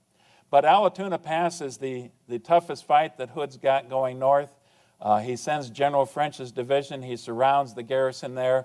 The garrison holds them off. They refuse to surrender after being offered the opportunity to surrender. And finally, French hears rumors that there's a Union force moving in his vicinity, and he reluctantly withdraws. The Union commander, General Corse, sends to Sherman. He had been injured in this battle. I am short a cheekbone and one ear, but I am able to whip all hell yet. So that's how that one ends. And what does Hood do? He feels he has no choice but to move north. Again, his army is much smaller. It's already been beaten up severely, but he's going to move north. And eventually, doesn't take on Chattanooga. That was a bit too much to do.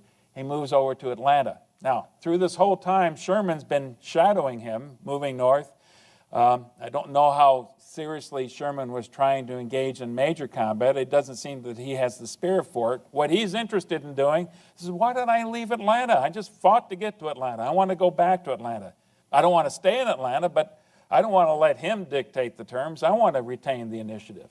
So Sherman basically lets Hood slip into Alabama. Hood has big ambitions now. Once he's in Alabama, he's eventually going to move north. His notion, he wants to get all the way up through Franklin, and the big prize here is in Nashville. What his concept is, if he can take the fight to the north, once he gets to Tennessee, many of his soldiers are from Tennessee, lots of recruits will come join the army again. How many times have we heard this dream? Both sides. Lots of troops will flood to the army.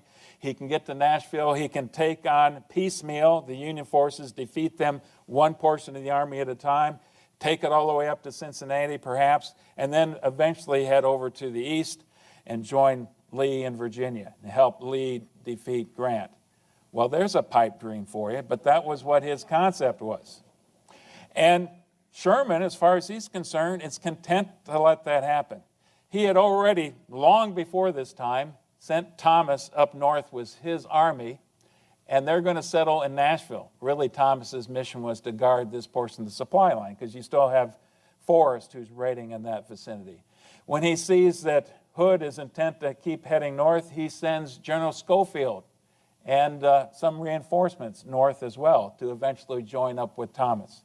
So he feels like he's got more than enough in Tennessee to take care of Hood and do what he wants to do up there. Now, I want to take a little bit of time and explain this. What is the proper objective? And we're going to go all the way back to the beginning of the war. If you remember, Winfield Scott's first plan was the Anaconda plan, that you want to minimize casualties, you want to set up a barricade or blockade on all of the major ports, seal off the South's ability to get any of their cotton out of the country, divide the South on the Mississippi River, but then just squeeze them. This is economic warfare. And the reason that that was thought of first is that it would minimize casualties, even though it would take a long time. But the minimized casualties might mean that the Confederates would be more willing to come back into the fold. Well, that didn't work after the first Battle of Bull Run. It got bloody. And by the time you get to Antietam and Shiloh, things had gotten so bloody that it was obvious that the objectives had to change. So what should they be? Seizure of territory, seizure of key cities and terrain. Predominantly that meant Washington, D.C. for the Confederates and Richmond for the Union, but then it became Vicksburg and it became Chattanooga, these key cities. Why are those cities important? Because They're on these logistical bases. Those are the places where rail and water meet in many cases. And it's important. You realize you can't supply your armies unless you control these major rivers and you control the rail lines. So increasingly, you see the enemy's logistical base, the manufacturing base, their harbors and port cities, the rail centers is the place where you ought to take the fight. Now, there always is the discussion about shouldn't it be the enemy's army? Classic Napoleonic strategy would say that's the real objective. So, and Lincoln absorbs that, agrees with that, and most of his commanders in the East, and Grant as well, believe that. If you look at what Grant's trying to do with Lee in Virginia, that's what it's about. He's trying to destroy Lee's army. The problem is a couple things had changed from what had happened in Europe in the Napoleonic Wars. It's not easy to do that. One, the weapons had changed. Two, the scale of warfare had changed. And I think three, most important of all, these are democratic armies. These aren't soldiers hired to pay who are essentially mercenaries. These are soldiers who believe in their cause. And just because they're defeated seriously in the battlefield doesn't mean they're ready to give up the cause. And over and over and over again, we're going to see that in the Civil War. So all of that doesn't seem to be working. Now, this is where we get to Sherman, because he thinks maybe there's a different way. Maybe we've got the wrong objective. Now, I don't know how subtle or how specific some of this discussion is going to be. Certainly by the time we get to late 64, it's pretty well formed that you ought to have a war of exhaustion. Now, what's the difference between attrition and exhaustion? If you're a war of attrition, which is what Grant is doing now in Virginia, he's wearing down Lee's army at Petersburg and at Richmond. And it's long, and you've got a siege, but you just eventually are going to wear them out until the army is exhausted. A war of exhaustion means not just the army, but the people. And that's connected with this logistical base and their ability to resupply. Now, here's the final step as far as Sherman's concerned, what's important. He now is going to go after the will of the people. He wants to go and punish the South so severely that they recognize we can't win this. It's not worth it. The Union goes wherever it wants and destroys our property and our livelihoods.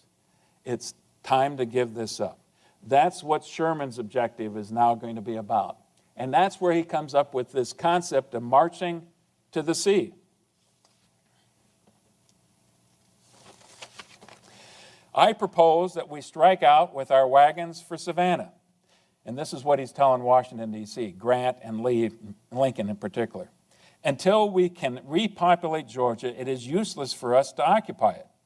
But its utter destruction of its roads, houses, and people will cripple their military resources. So you've got now from the early fall all the way up through this time frame when they've given up on Hood and let him go into Tennessee and Thomas to deal with Hood, that Sherman has been bugging Washington, D.C. with this concept. And then first they're saying, what, are you crazy? You go into there, and then you go in and start marching from Atlanta all the way to Savannah. You're just going to lose your army in there and then just pick at your sides until there's nothing left. That's the thought. But as you get farther into this and more realization that Hood is determined to go north, and so there isn't really much of a Confederate force left in Georgia, the attitudes in Washington, D.C. decide to start to change. And Sherman's telling them things like, I can make this march and make Georgia howl. And finally, Grant sends him a message on November 2nd, go as you propose. Well, that's what Sherman's been waiting for. And this is the part of the presentation probably most of you have been waiting for now. The order of battle, 4 corps lined up right here in 2 wings. And they're basically, what Sherman's plan is, he's going to march through Georgia on 4 parallel lines of advance, a corps on each of these 4 lines. So you've got the 10th or the 20th Corps under Alphonse Williams. You've got the 14th Corps under Jefferson Davis. And on the right wing, you've got the 12th Corps and the 15th Corps. Now, you notice that John A. Logan isn't there anymore. He went back for the election. He went back to Illinois for the election. That's where Logan's at. And then you've got a large cavalry division under Hugh Kilpatrick. Kilpatrick. He got that name the hard way. He kept killing his own soldiers and his own horses, so he earned that. 3,500 rebel cavalry and a division of Georgia militia. That's really all the Confederates have to show for it in resisting what Sherman was going to try to do. Not nearly enough. The day before Sherman leaves Atlanta, he orders the destruction, not of the city, but of all military resources in the city. Now, remember when the Confederates withdrew, they already destroyed a considerable part, and when their stragglers left the city, they didn't do so with a light hand. There was a lot of property damage as well. Now there's one of these controversies. 30% of the city of Atlanta is eventually destroyed. Now, if you were to ask most Southerners, they'd probably tell you, about 80 to 90% of the city. It's roughly 30%. But there is much more than just hardcore military facilities that are being destroyed as the Union leaves. Now, I need to have a period of time here. We're going to play part of what Sherman is going to issue, his Special Order number 120. And this is right before they begin the march. His instructions to his soldiers. Now, mind you, his soldiers don't know that Savannah is the target.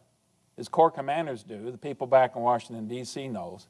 But he doesn't need to have his soldiers know exactly where they're going, just that they're heading east. And here's the instructions. It's going to take a while, but I think it's important that we listen to this. Paragraph 4. The Army will forage liberally on the country during the march. To this end, each brigade commander will organize a good and sufficient foraging party, under the command of one or more discreet officers, who will gather near the route traveled corn or forage of any kind, meat of any kind, vegetables, cornmeal, or whatever is needed by the command, aiming at all times to keep in the wagons at least 10 days' provision for the command and 3 days' forage. Soldiers must not enter the dwellings of the inhabitants or commit any trespass, but during a halt or a camp they may be permitted to gather turnips, apples, and other vegetables, and to drive in stock of their camp. The 2 regular foraging parties must be instructed the gathering of provisions and forage at any distance from the road traveled. 5. To Army Corps commanders alone is entrusted the power to destroy mills, houses, cotton gins, etc. And for them this general principle is laid down. In districts and neighborhoods where the Army is unmolested, no destruction of such property should be permitted. But should guerrillas or bushwhackers molest our march, or should the inhabitants burn bridges, obstruct roads, or otherwise manifest local hostility, then Army commanders should order and enforce a devastation more or less relentless according to the measure of such hostility. 6. As for horses, mules, wagons, etc., belonging to the inhabitants, the cavalry and artillery may appropriate freely and without limit, discriminating, however, between the rich, who are usually hostile, and the poor or industrious, usually neutral or friendly. Foraging parties may also take mules or horses to replace the jaded animals of their trains, or to serve as pack mules for the regiments or brigades. In all foraging of whatever kind, the parties engaged will refrain from abusive or threatening language, and may, where the officer in command thinks proper, give written certificates of the facts, but no receipts, and they will endeavor to leave with each family a reasonable portion for their maintenance. 7. Negroes who are able-bodied and can be of service to the several columns may be taken along, but each Army commander will bear in mind that the question of supplies is a very important one, and that his first duty is to see to them who bear arms. Now, what do you suppose the Union soldier, the average Union soldier, heard out of all that? Forage liberally. And they did. November 16th, the march begins. 67,000 soldiers are going to be swallowed up into Georgia, and swallowed up as far as the rest of the Union is concerned, because the last thing that happens when Sherman leaves town is he cuts the telegraph wire. The rail lines are cut, the telegraph lines are cut. They just kind of get absorbed into Georgia after that. And they march off with 20 days of supply. And here's the scene that Sherman describes as he's watching his army begin the march. Oops. We rode out of Atlanta by the Decatur Road, filled by the marching troops and wagons of the 14th Corps, and reaching the hill just outside of the old rebel works, we naturally paused to look back upon the scenes of our past battles. We stood upon the very ground whereon was fought the bloody battle of July 22nd, and could see the corpse of Wood where McPherson fell. Behind us lay Atlanta, smoldering and in ruins, the black smoke rising high in air and hanging like a pall over the ruined city. Away off in the distance, on the McDonough Road, was the rear of Howard's column, the gun barrels glistening in the sun, the white-topped wagons stretching away to the south, and right before us the 14th Corps, marching steadily and rapidly, with a cheery look and swinging pace that made light of the 1,000 miles that lay between us and Richmond. Some band by accident struck up the anthem of John Brown's Soul Goes Marching On. The men caught up the strain, and never before or since have I heard the chorus of Glory, Glory, Hallelujah done with more spirit or in better harmony of time and place. It's always struck me how much these soldiers loved their music and loved their song, and here's a great example of it right here. The order of march, and I failed to mention beforehand, before Sherman did this, he sent all of his weak, lame, lazy, stragglers, everybody who he didn't think were going to be able to make the march, his commanders didn't think could hold up to the rigors of this extended march. They got sent north. So here's 65 of the most robust young men, a huge number of Illinois regiments, something like 50, and very young. In most cases, these were young kids. Much younger than this audience, I would have to think. The line of march, it's started by cavalry in each one of these columns, then pioneers, and many of the pioneers by this side are blacks who are recruited as they go along the way, but they come in very handy to corduroy roads or to build bridges or things like this. Then a regiment of infantry to deal with any resistance, then a main force of infantry marching four abreast, regiment after regiment, marching four abreast down these roads.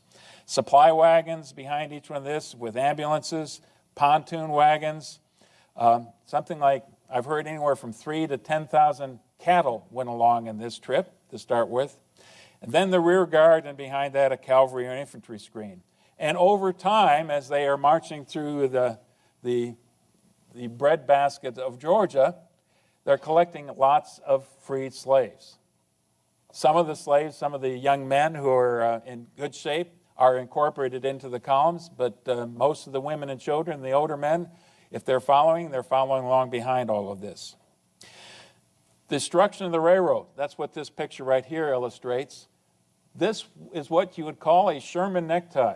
And what would happen is a group of soldiers would get their bayonets or ramrods or clubs or something like that and wedge themselves underneath the rail lines and pry up those rail lines until they can just kind of roll a huge section of it over. And once they had it off the bed, they would take the ties and stack up the ties, just like you see right here, and huge fire, lay the rails right on top of that until they became red hot. And once they were red hot on the center, cool enough on the side, then they'd grab those rails and twist it around a tree or a branch or anything they had. Here's an example. Right there in the center, you can see a piece of wood, and they just twisted that thing around like no one's ever going to use that piece of rail again. And that was the idea. So you destroy the rail lines there. Why have a picture of a dog? A couple dogs here. Because the Union soldiers knew that dogs, especially bloodhounds, were used to track down escaped slave and escaped prisoners. So if they saw a dog like that, especially a bloodhound, that dog was dead. And they moved forward. Foragers. You heard Sherman's instructions about foraging. The idea is you've got 20 days of supplies, you have to live off the land. He'd experienced that. He knew that Grant had done that in the Vicksburg campaign. They had both learned their lessons from the Mexican War. But that was the concept. Now, foragers eventually, in fact, very soon became known as bummers. That was the universal term that was used for these young men. There was supposed to be a group of soldiers who went out with an officer. It didn't take long for discipline to become rather lax and for these soldiers to kind of abuse the parameters of the instructions that they've received. It's just getting enough food so they could provide for themselves and bring it back. And they soon were after anything and everything they could possibly get. They generally stayed away from houses. They oftentimes would burn barns and things like that. Certainly houses were burned up as well. Lots of excesses. They knew that the Southerners would bury their valuables in the ground, put them in boxes and bury them someplace. And so they were adept at finding any place where there was some loose dirt, look on the ground and take their bayonets or take their ramrods and start poking around until they found what they were looking for and dig that up. There's one of the legends of the Sherman's March is that there was a dog that was actually buried and dug up 4 times in the process. So that's how thorough and how good they were. They would usually they'd leave first thing in the morning. They would go out on these foraging parties on pack animals or mules, which they had liberated themselves, load them up with as much as they possibly could and bring it back and keep those wagons that were along with each brigade filled with provisions and probably keep some of the valuables they discovered for themselves. So there is a policy against destroying property. But some people would say they could watch the advance of the Union Army by looking at the fires in the distance and seeing the fires in the distance. So it did occur. These weren't saints who were doing this, and in general, whatever discipline they wanted to impose to begin with, the officers, even the high-ranking commanding officers, were relatively lax in how they enforced discipline. They let them get away with lots of stuff. Southern resistance did pop up, especially the cavalry. They'd catch these bummers on the perimeters. They would sometimes execute them, but that's when retribution would come in. And Sherman and his corps commanders were pretty explicit about that. If you want to play this dirty, then we will as well. You heard that as part of his special order. If they put up resistance, then there's a different set of rules. Now, I put on here on rapes and murders, there really wasn't that many. Now, here's the whole concept of what Sherman had. This is punishing Confederates by destroying their property. But in his mind, it's minimizing the loss of life. And if you look at what's going on in Virginia with the bloodletting and the battlefields versus what Sherman is doing here, there is really no comparison in terms of the loss of life. The devastation of property is widespread. Loss of life is much less. And it wasn't just Union forces who were doing this. Rebels, when they would withdraw, would deliberately destroy some of the provisions. There were certainly lots of Southerners who were deserters, who were plaguing the countryside as well, marauders, if you will. The freed slaves, if nothing else, they would be more than happy to say, oh, it's over here. It's over here. That's where they've got it buried.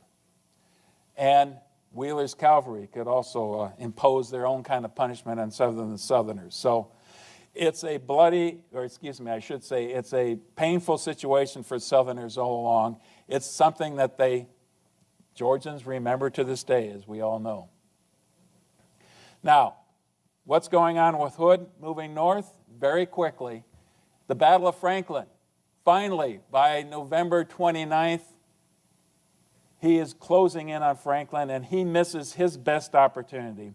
They're in an encampment, and Schofield's army, in the middle of the night, the dead of the night, slipped by, and here's Hood's best chance to defeat it. It didn't happen. The next day, November 30th, the Battle of Franklin, 4 p.m., Hood lines up 18,000 soldiers in one line. This is far more than Lee had at Gettysburg, far more. And they attack en masse, right in the center of the line. There had been a mistake that the Union forces had. They had this forward position here, but one of these brigades that was in this line withdrew early, and only because of that, when the Confederates burst through this portion of the line, they got to here, then they were eventually blocked and defeated as they approached the main Union line.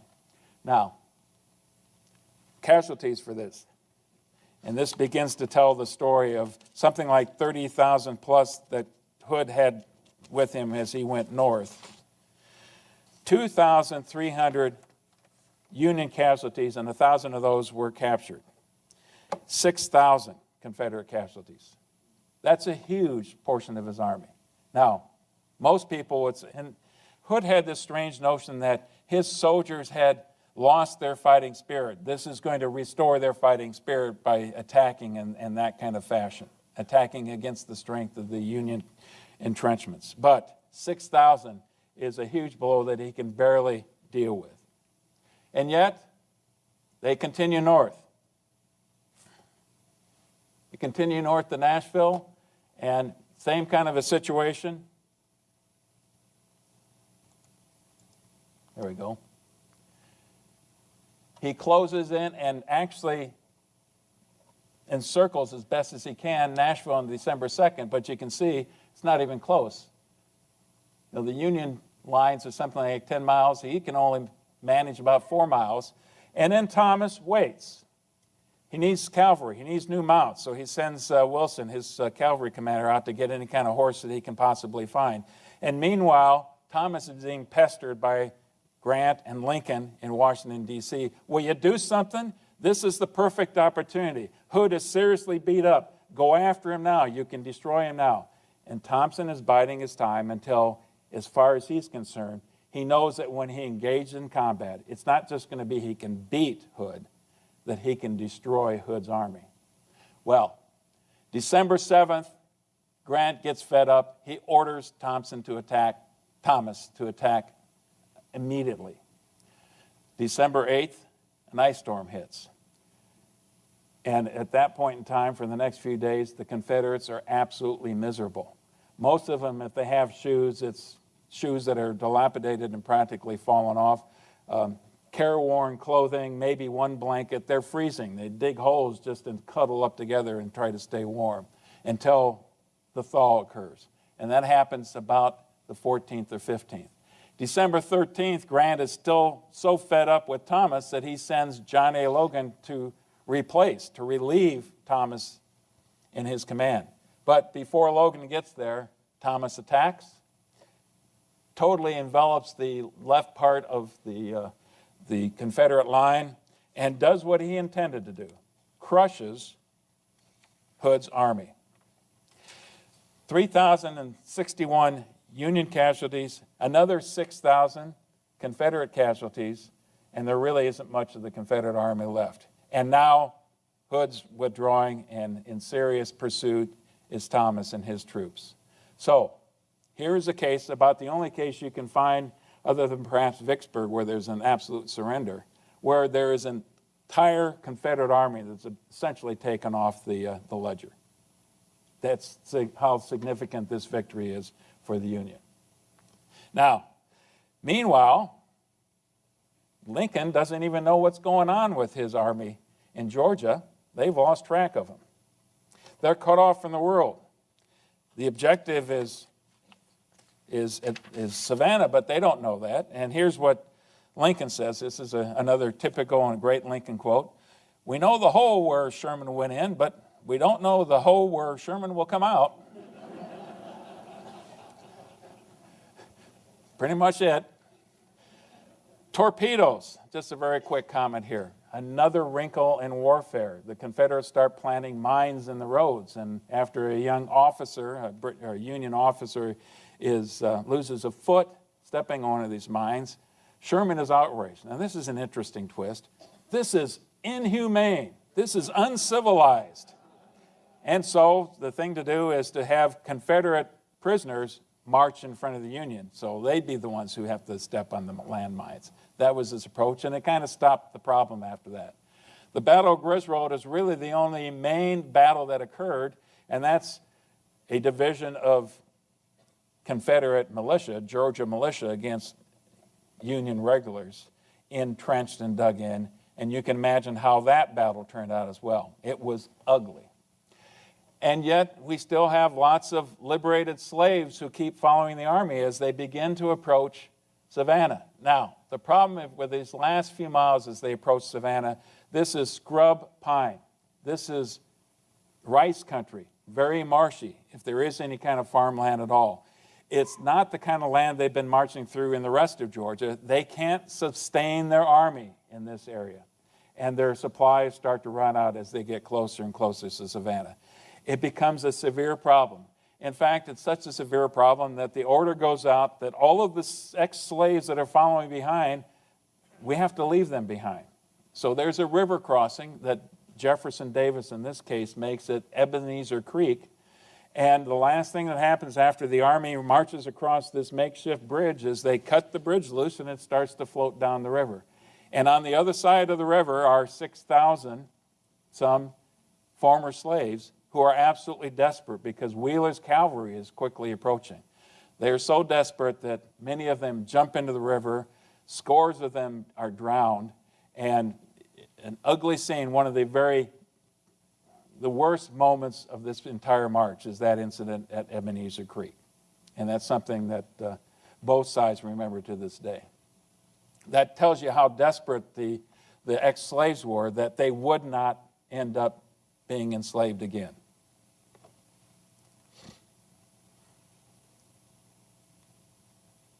Sherman in Savannah. He finally gets there on December 13th. They assault the main fortress that has most of its cannon are pointed towards the ocean, and a minimal defense on the other side, on the backside, 230 soldiers. So it doesn't take long. A 15-minute assault is what the Union takes to actually capture Fort McAllister. And once that occurs, they've found their route to the sea. There are supply ships waiting for them to get resupplied, and then it's just a matter of the time. December 20th, Hardee withdraws north, and December 21st, the mayor surrenders the city with the promise that they won't destroy the city. And Sherman honors that promise. And the other great quote of Sherman from this one, a day or so later, he telegraphs the President of the United States, "I beg to present you as a Christmas gift the city of Savannah with 150 guns and plenty of ammunition, also about 25,000 bales of cotton." He's delivered Atlanta. It saved the election. He's delivered Savannah, a great Christmas present for Abraham Lincoln. So, thank you very much.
Thank you, Eileen. It doesn't hurt that you've got great material to work with. The stories of the Civil War just ring with excitement and drama and pathos, and this battle is really no different. One of the things that's different, this is actually the 9th presentation that we've given so far, but it's the first that focuses on this particular theater of war and focuses on the Army of the Cumberland, the Union Army that was commanded by Rosecrans during this battle. So it's high time we pay homage to that army, to that theater, and especially in this case, this is the largest battle that we're going to be talking about in the Western Theater, and has the second highest level of casualties behind only Gettysburg. So there you go, the importance of Chickamauga and Chattanooga. Two separate battles, but we'll try to move through this and make sure that you have an essence of what is actually going on. Actually, before we get to Chickamauga, I wanted to make one other comment here about what the Army of the Cumberland was doing versus the Army of Tennessee. Now, this is a point of some confusion, perhaps. The Army of Tennessee, in this case, is the Confederate Army, and they named their armies after regions. In this case, they named it after a state. We're going to be hearing a little bit later about the Army of the Tennessee, which is going to be commanded by Sherman at the Battle of Chattanooga, and the Union named their armies after rivers. Thus, the Army of the Cumberland, for the Cumberland River, and the Army of the Tennessee in this case. So December 31st, the last day of 1862, a tough year for the Union, is also the date that those two armies fought at Stones River. And it continued on through January 2nd.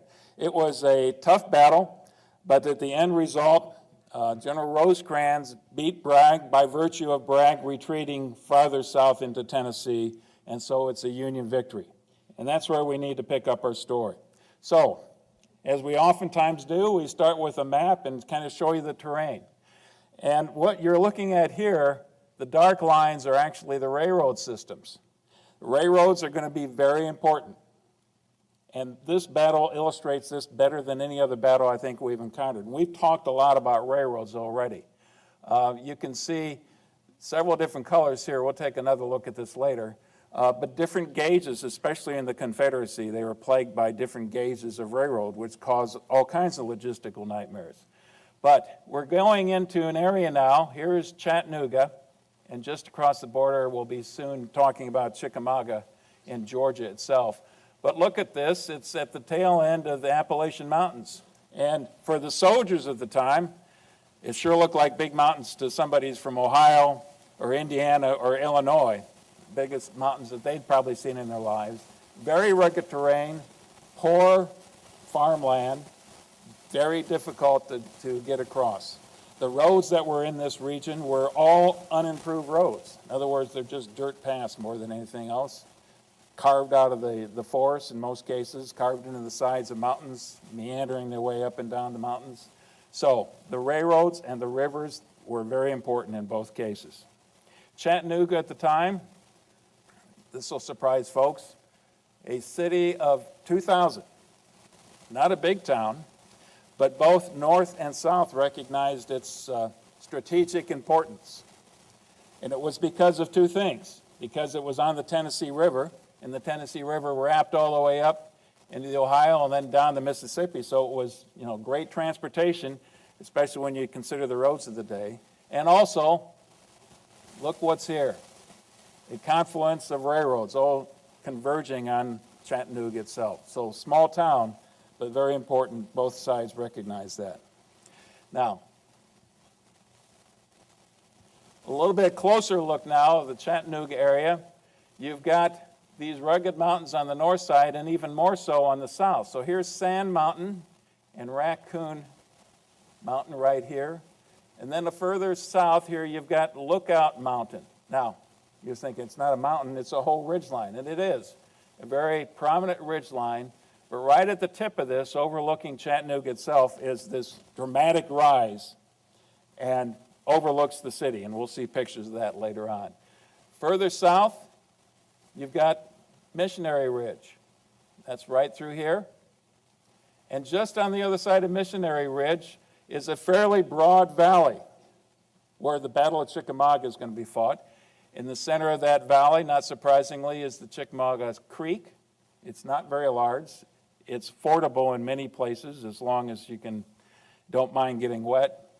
And then it's rimmed on the other side by mountains as well. So that's the terrain we're looking at.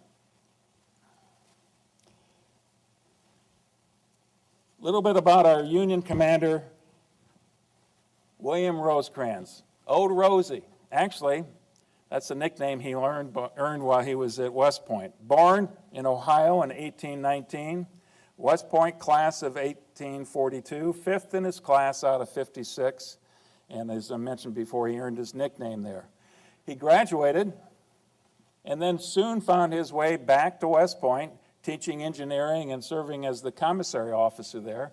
And actually, He missed the war. He missed the big fight.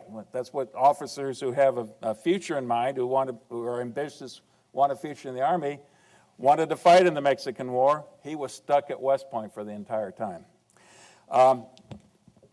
He resigns the Army in 1854, went into mining, engineering, actually opened up a small oil refinery before the war. But in 1861, he comes back in the Army and uses his connections and uses his background as a military officer to join the Army, worked with McClellan. When McClellan was successful to take over the western part of Virginia, what's now is West Virginia, really the brains behind that was Rosecrans. Now, a little bit about his personality. He's likable. He inspires a lot of loyalty from his subordinate commanders. He loves to stay up late at night, and he loves to have others to chat with while he stays up late at night. So it drove some of his subordinates crazy to a certain extent, and they wondered where he got his stamina from. Well, that's going to be a problem later on. He also is going to have a problem, though, with his hair-trigger temper. He's a decent strategist that we will see, and he sometimes kind of ignores the chain of command, which is going to be a problem for him as well. Instead of going to the corps commanders, you go directly to the division commanders and occasionally even down to brigade level. You're not supposed to do that. It's supposed to flow through those channels so everybody's aware of what's actually going on. Now, a little bit about this gentleman right over here, James Garfield, future President of the United States. James Garfield, also from Ohio. Now, here's an ambitious politician. I mean, people from Illinois can understand this, I guess. James Garfield makes his way to Washington, D.C. early in the war and meets Salmon Chase. Meets Salmon Chase through his daughter, who is reported to be the most beautiful woman in Washington, D.C. at the time, and a rival for Mary Lincoln, by the way. Anyway, he gets connected pretty soon to Salmon Chase and then makes his way west. He's appointed to the Army of Cumberland, gets there, starts to talk to Rosecrans, and Rosecrans identifies talent, and maybe he identifies ambition, and decides to make Garfield his chief of staff. So here is the Army of the Cumberland. We've got George Thomas heading the 14th Corps, the 20th Corps, Major General Alexander McCook, Major General Thomas Crittenden. And in 2 out of the 3 cases here, these are West Point officers. Thomas is the oldest, born in 1816, 12th out of 42 from the class of 1840 in West Point. Seminole Wars, Mexican Wars, and in the parlance of the military, he punched his tickets as he moved up. He was methodical, he was phlegmatic, he was very unemotional, in other words, calm, a man of few words, you couldn't fluster him much, and we're going to see that as we get into these battles as well. Major General Alexander McCook, one of the officers he knew called him a chucklehead. Didn't think too much of McCook, but he came from a long line of fighters called the Fighting McCooks. So he came from the right kind of blood. 3 brothers and 2 cousins were generals during the Civil War. So no shortage there. He was a great storyteller, and he had a good singing voice as well. So he had that going for him at least. Otherwise rated as somewhat mediocre, as was Thomas Crittenden, another relatively mediocre commander, at least considered by historians, and even those at the time. He was from Kentucky. He was a lawyer by trade and a Kentucky senator, so he had connections of his own. He had experience in the Mexican War, and that was the way he was able to launch himself into the position. And if you're going to look at maybe one of the problems that Rosecrans had was that he was loyal to a fault to these 2 gentlemen right here. Thomas was clearly of a different cut than the other 2 were. We have a Reserve Corps under Major General Gordon Granger. We'll hear about him a little bit later. And then a small cavalry corps. That was something of a problem. Rosecrans wanted to have a much more robust cavalry because the Confederates he faced included Morgan, included Nathan Bedford Forrest, included Wheeler, who commanded a division of cavalry at one time and later. So that was a concern that he had all the time. And what he did, we're going to talk next about Wilder and the Lightning Brigade. This was an innovative approach to solving a problem. Colonel John Wilder was actually a brigade commander in the 20th Corps, in the 14th Corps, Thomas's Corps. And Rosecrans, needing to have more cavalry, was looking around and wanted to recruit some, see what he could do. Well, Wilder steps forward and says, I will raise a brigade of cavalry. So what he does is he scours the countryside as much as he can, and he finds every mule and horse that he can. He dragoons them into his service, and that was step one. Step two was, had Mr. Spencer of the Spencer repeating rifle came to the camp one day, approached Rosecrans trying to sell his new invention, the Spencer repeating rifle, the one that if you've been to this exhibit, you've seen, the one that Abraham Lincoln tested that in the grounds of the White House. Well, they were all enthusiastic about it, but there was no way the War Department was going to pay for this. So what Wilder does is he takes a vote within his regiment and asks the soldiers, would you like to have these? Would you be willing to help procure these? And they all voted and said, yes, that sounds like a great idea. So Wilder procured the weapons. He got a loan to be able to do that in the first place, and eventually I think the soldiers paid him back for that purchase. But here's the one brigade that's not only mounted, but it has perhaps the best weapon in the Western Theater with this 7-round Spencer repeating rifle, versus what they had with the rest of the Army is the rifled muskets. Tullahoma, that's the first step. Rosecrans, ever since Stones River, is being pressured incessantly from Washington, D.C. Washington, D.C. wants him to do something with this army. Rosecrans said, I need more time. I'm deficit in lots of equipment. I'm going to be moving over some of the worst terrain in the Western Theater. There's lousy roads. I need to build up my cavalry force. I need to start reinforcing the railroad system. I need to start working on the roads so I can, once I do move forward, I could be able to support myself logistically.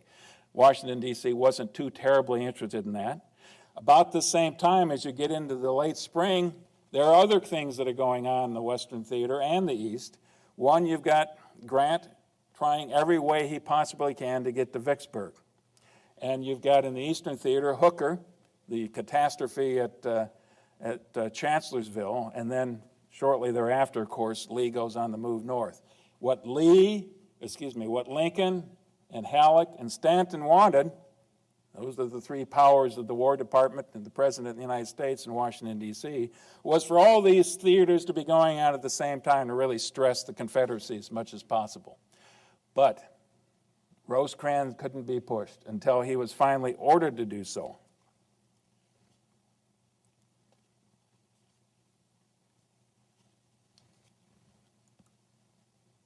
Got to push the right button here. On June 25th, Rosecrans moves out on various fronts. You can see Crittenden on the left flank, Thomas going down the center towards Hoover's Gap, and then you've got the other corps and Stanley on the right flank, all moving south. What Rosecrans was attempting to do was to maneuver Bragg out of his positions. And we'll get to Bragg in just a little bit here. Not actually fight, but if you can win the battle by maneuver and minimum blood, all the better. Leading Thomas's group is Colonel Wilder and his Lightning Brigade. They get to the gap, they encounter the enemy, and 2 or 3 hour battle, they take on a couple different brigades of Confederate cavalry and fight them to a standstill. And eventually it's so successful that here's what Thomas says of Wilder's brigade. You have saved the lives of 1,000 men by your gallant conduct today. I didn't expect to get to this gap for 3 days. So with that distraction, with the other units moving parallel south, Bragg has little choice but to fall back onto the city of Chattanooga. And something like 600 casualties overall. That's minuscule compared to a lot of these other campaigns we talked about. So after 9 days, that's what's happening. What's Washington, D.C.'s response to this? Well, you think they'd be excited. They got Bragg to move back. The message from Washington, D.C., press on. And Rosecrans kind of took this personally. Here he'd had this great victory, and all they care about is moving farther south. Okay, so be it. And he goes back in the same mode again. I need to refurbish my army. I need to upgrade the railroads and the road network. I need to resupply, move my supply bases farther south. Braxton Bragg. Now here's a colorful guy. Perhaps the least popular commander of a field force on either side during the Civil War.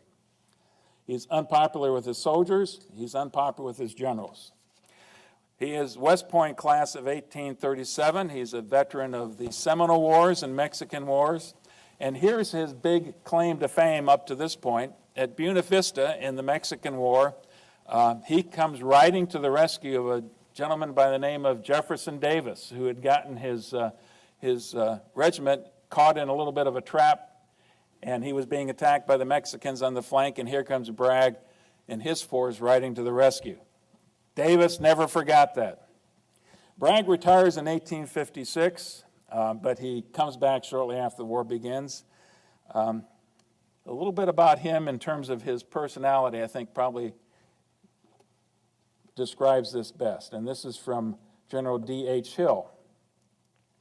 The nightmare upon Bragg was due doubtless to his uncertainty about the movements of his enemy, and to the certainty that there was not that mutual confidence between him and some of his subordinates that there ought to be between a chief and his officers to ensure victory.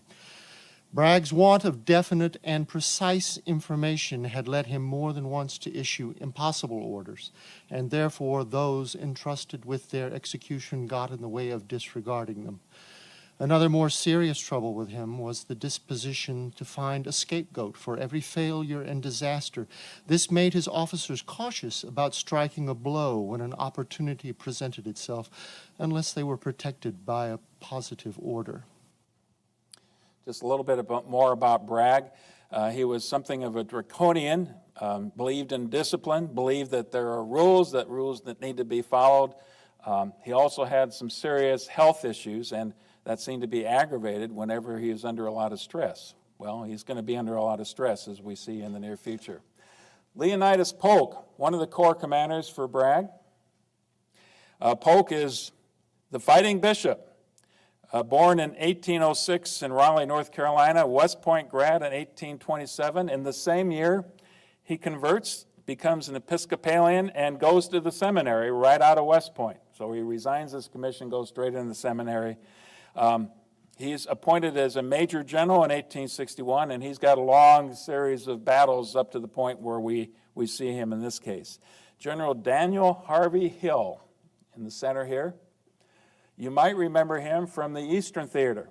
He's one of Lee's lieutenants, especially at Antietam, getting some fame during Antietam. But he also had a talent of seeming to rub Robert E. Lee wrong, so Lee eventually jettisons him, and he makes his way west and joins Bragg's army. And he's going to have difficulties with Bragg as well. But then just about every general officer has difficulties with Bragg. Then you've got John Breckinridge over here, a name that should be familiar to most of us. Born in 1821 in Kentucky. He's not a West Pointer. He went to College of New Jersey, later to be known as Princeton. Volunteered during the Mexican War, but the reason we should know him is he became a very successful politician from Kentucky, U.S. House for a few years before he became Buchanan's vice president, and then a presidential candidate in his own right in 1860, carrying all the states of the South, while Lincoln carried all the states in the North. Boy, there was a slip. Okay, try not to do that one again. As of August 20th now, this is the Army of Tennessee with Braxton Bragg. 2 corps, Polk and D.H. Hill. By September 6th, we see that the Confederacy has decided to reinforce Bragg in a very serious way as he moves south. And so, he now is going to get 2 more corps, a couple of divisions each. You've got Major General Simon Buckner, who's going to be coming from Knoxville, evacuates Knoxville with, I think it's 8,000, yes, 8,000 troops. At the same time, John Breckinridge and General William Walker are coming with another corps, the Reserve Corps. Breckinridge takes over a division in Hill's group, 11,500 more, and they're coming from Mississippi. And finally, the big decision that took an awful lot of debate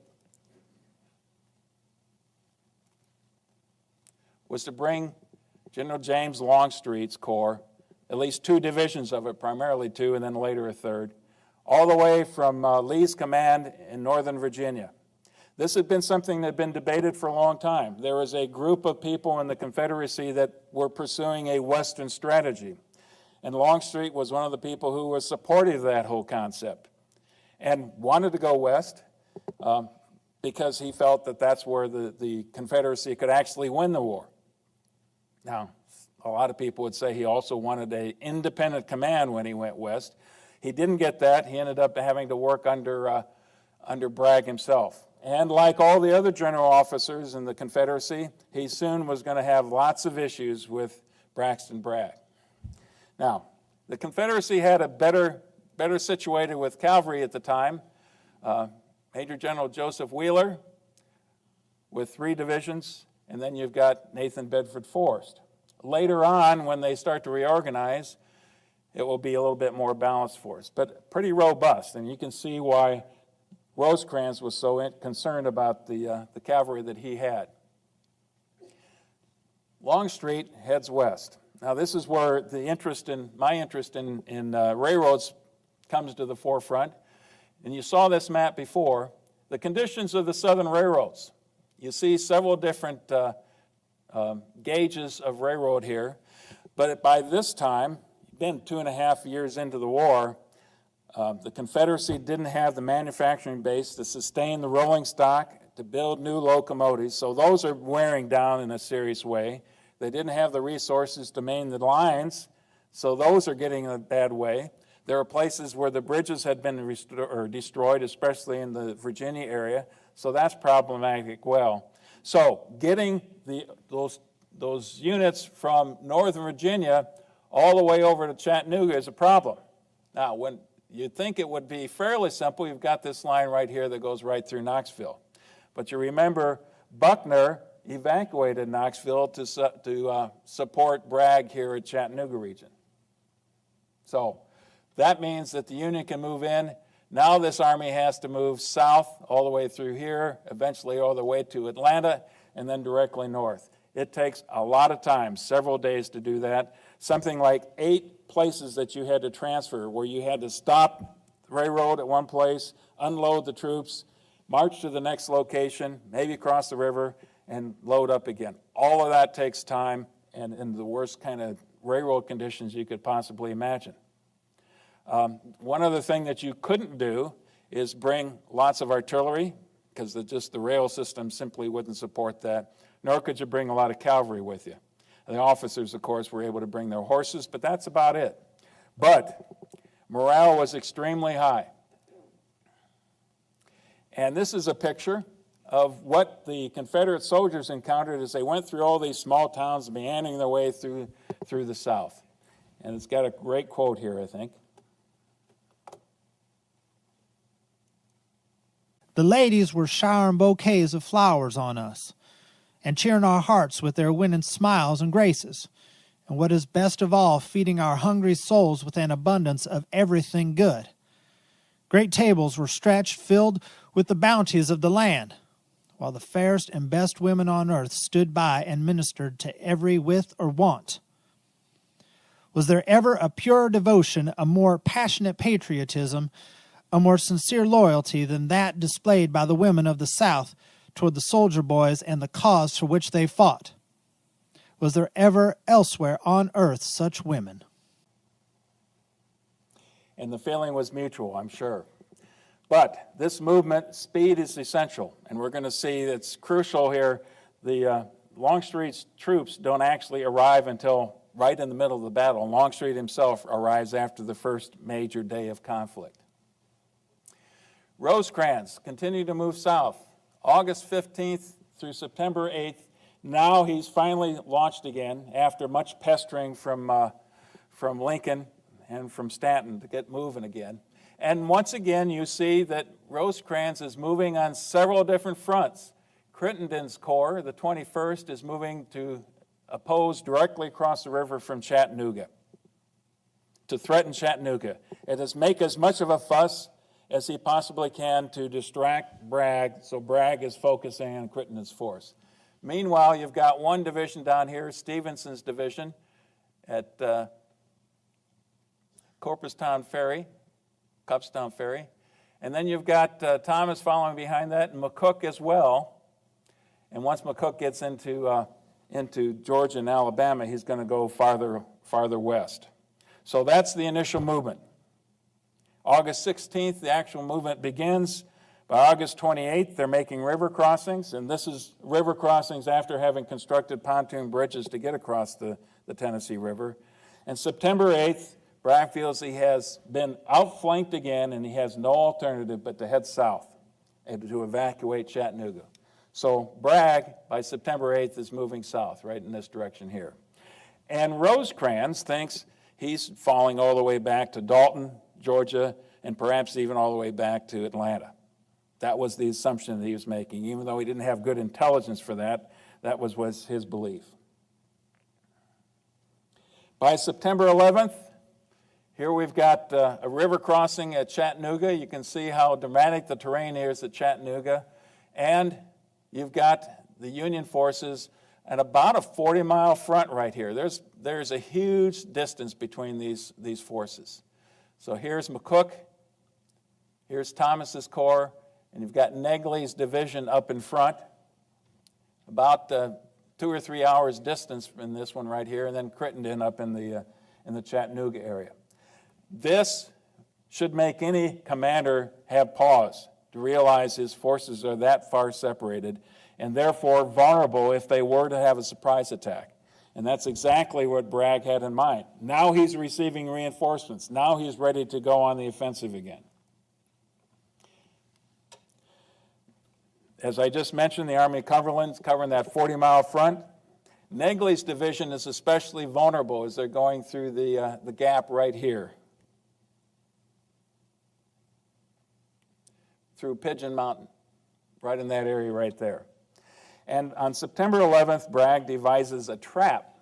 What he wants to do is to have D.H. Hill right here be the blocking force and have another division under General Hinman come in behind, going down McLemore's Cove right down here, and cut off Negley. So if you do that, you cut off the route from the rest of Thomas's Corps.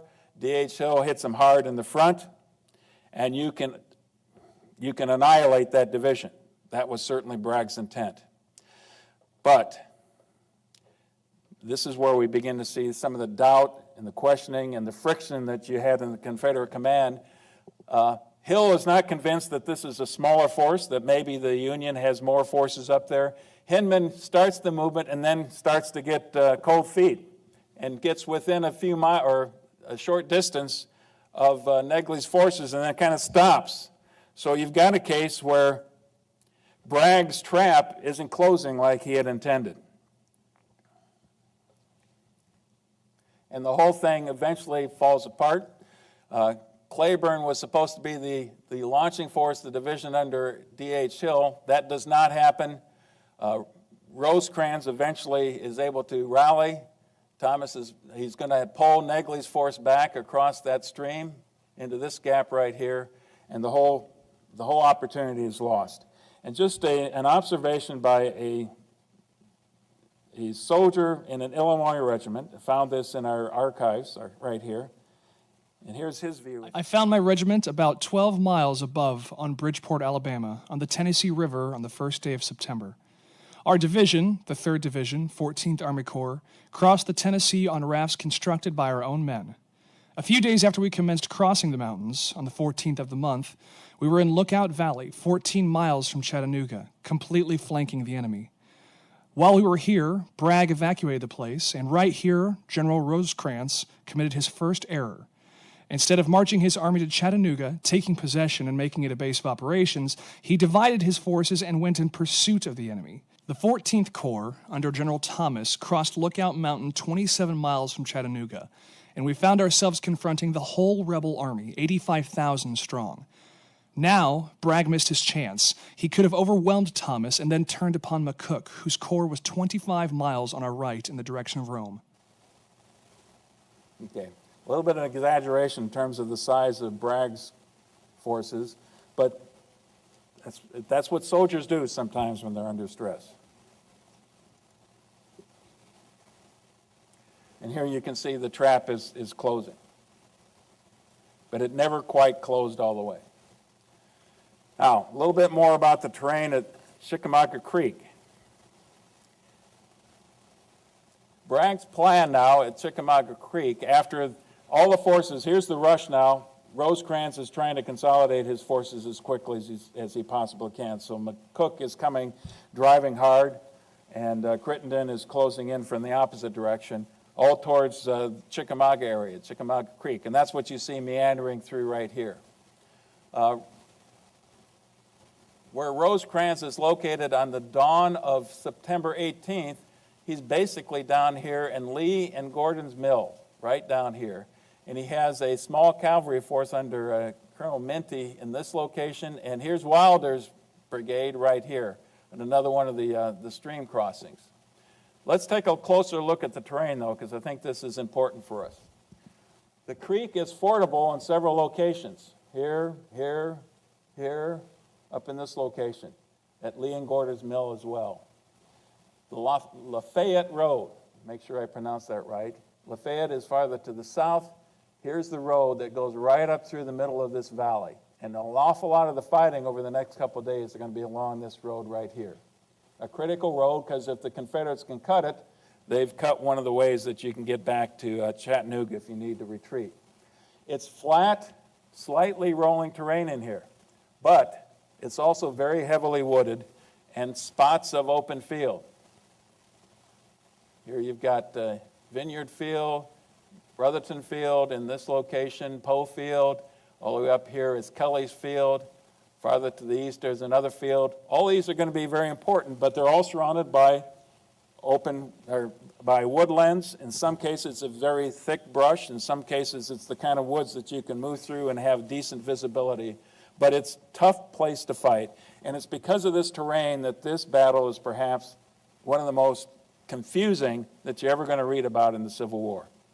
Not just large and complex, but very confusing to keep track of. And I think General Richard Johnson, a Union general, describes it fairly well. The field of battle was a vast forest whose dense foliage prevented us from seeing 50 yards distant. No one commander could see the flanks of his regiment even, and so division commanders could only learn how the battle progressed through their orderlies, staff officers, and occasional wounded men brought from the various parts of the line. I remember seeing Captain E.C. Ellis of the 93rd Ohio, who was seriously wounded, and I feared mortally, but he replied, "General, our boys are giving them Hail Columbia to our front." They're always colorful. Another piece of terrain I need to mention here, Horseshoe Ridge. And it actually was owned by the Snodgrass family, portions of this, so that became Snodgrass Hill. It's going to be important later on in the battle.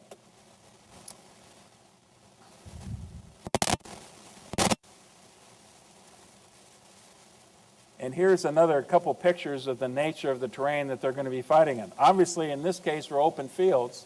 Lee and Gordon Mill, fairly substantial structure. But also, you can see the nature of the scrub brush and these dilapidated buildings. And those are in the clearings. And you can see the kind of woods that these soldiers are going to be fighting through.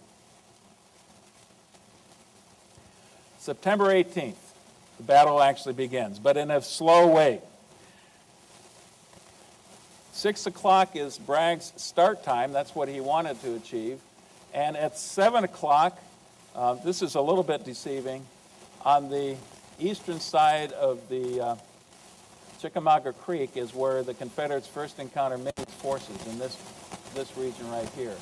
It's not till about noon that they can actually push, or actually later than that they're actually push their way across to the far side of the stream. About noontime is when they encounter Wilder's forces in this vicinity right here, and they also struggle hard. The overall concept that Bragg had in mind was to get a sizable amount of his forces across in these locations right here, drive straight west, cut the Fayette Road, and kind of bottle up the Union forces there, force them to either withdraw or fight their way out. That was the plan. It didn't go well initially. A lot of delays, as is going to be typical throughout this entire battle. You're going to see that. By evening, the dispositions is somewhat reflected on the map that you've got up here. But there is still very little Union force that's north of this line right here. And Thomas and McCook now are going to race to the north as quickly as they can.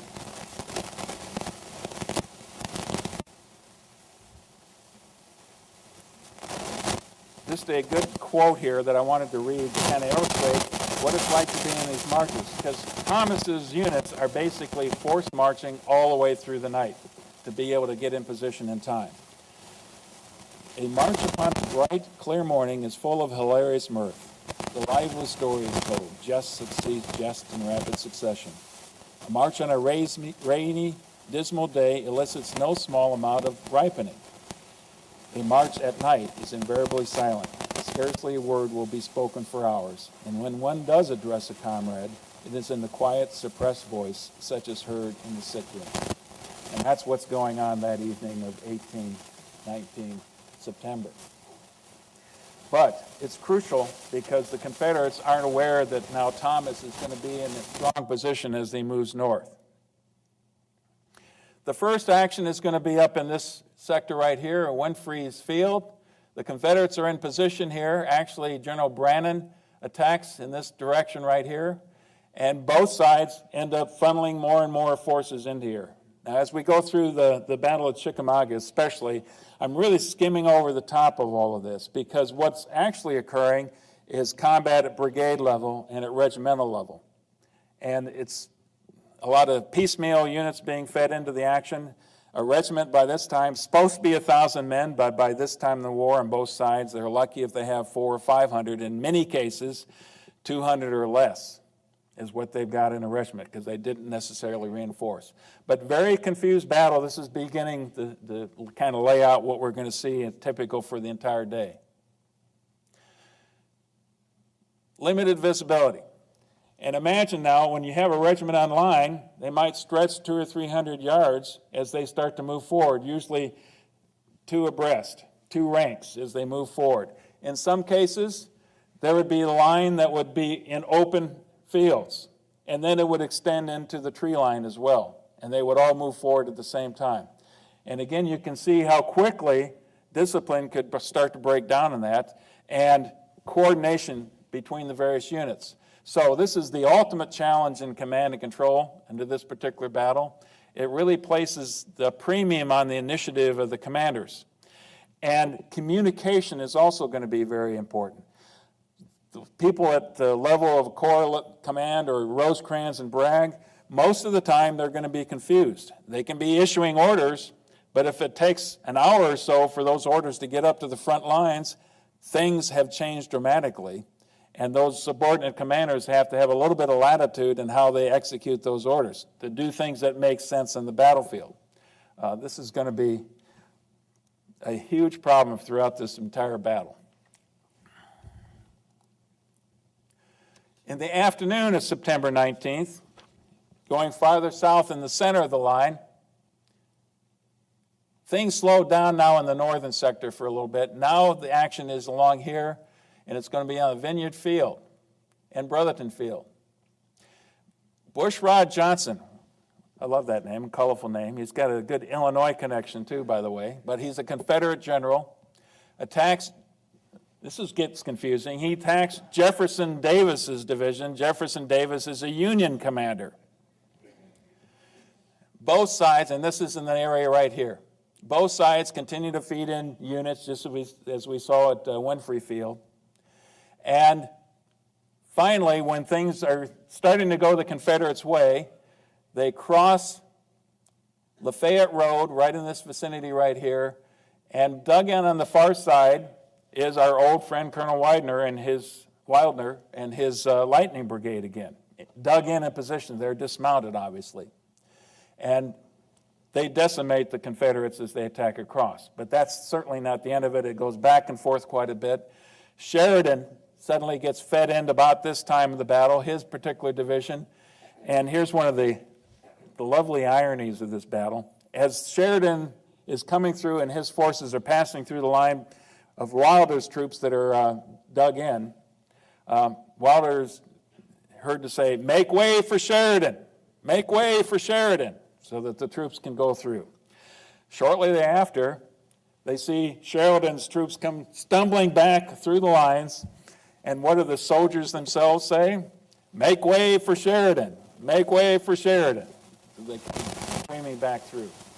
To get a sense of the nature of the combat here, we need to listen to Lieutenant Ambrose Bierce of the 9th Indiana. My brigade was withdrawn to protect several batteries of artillery. Before our men had actually reached the guns, the line in front gave way. A moment later, the open field was gray with Confederates in pursuit. Then the guns opened fire with grape and canister.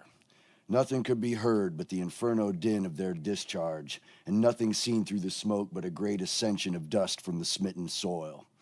When all was over and the dust cloud had lifted, the spectacle was too dreadful to describe. The Confederates were still there, all of them, it seemed, some almost under the muzzle of the guns. But not a man of all those brave fellows was on his feet, and so thickly were all covered with dust that they looked as if they had been reclothed in yellow. "We bury our dead," said a gunner grimly. Towards the end of the day, Bragg decides he wants to push again in the northern sector and commits Cleburne's division, attack in the north, and they then were able to push back the Union forces towards Lafayette Road. So that's how the battle ends on that first day in September 19th. In the evening hours. By the time you get to 5 to 6 o'clock, it was definitely getting dark in the battlefield. So now we've got all this carnage laying out on the battlefield. This has been horrific fighting all along Lafayette Road and in Winfrey Field. And a lot of these soldiers are now laying in between what is essentially no man's land. It's cold, even in that sector of northern Georgia, and most of the troops aren't able to build fires. So they've sweated hard during the day, and now they have to lay there waiting for the next day. The other problem that you're going to see, this really starts to wear on both sides' command leadership. They've been basically at it for several days, and Rosecrans and Bragg are both near exhaustion by this time. And yet, they both know that there's going to be a vicious battle the next day that they have to get ready for. Bragg's strategy then. He wants to, again, reinforce his right flank and drive down something similar to they had the day before. Drive the Union forces back towards Lee and Gordon's Mill, cut off Lafayette Road. He's in a decent position to do that. And he's planning to have an echelon attack. So starting from the north, with General Polk in the north, attacks hard, and then by echelon afterwards. By this time, as you can see in the picture here, this is about the time that Longstreet himself arrives on the battlefield and makes his way himself to Bragg's command. Nobody was there at Ringgold Station to meet him, so that was a little bit of an oversight on Bragg's staff itself. Here you got this senior general officer stumbling around in the woods at night, and it's dark. So fatigue is playing a problem. What's going to be happening in Bragg's case now is he never is able to convene what we'd call a council of generals, get all of his general officers together at the same time. He also decides to reorganize his army. In the middle of a battle, he decides he wants to reorganize, and he places Polk, General Polk, as the commander of the Confederate right, and under him would be two corps commanders, D.H. Hill and General Walker. Both of those corps are going to now answer to Polk. Problem is, Hill never really gets the message for that until early the next morning. That's going to be a serious problem.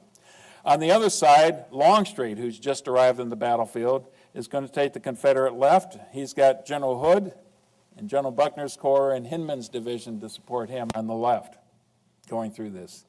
And so you can imagine Bragg is going to all these different locations and talking to his subordinates, but they're never there at the same time to talk among themselves, to coordinate among themselves, and that's going to be a serious problem.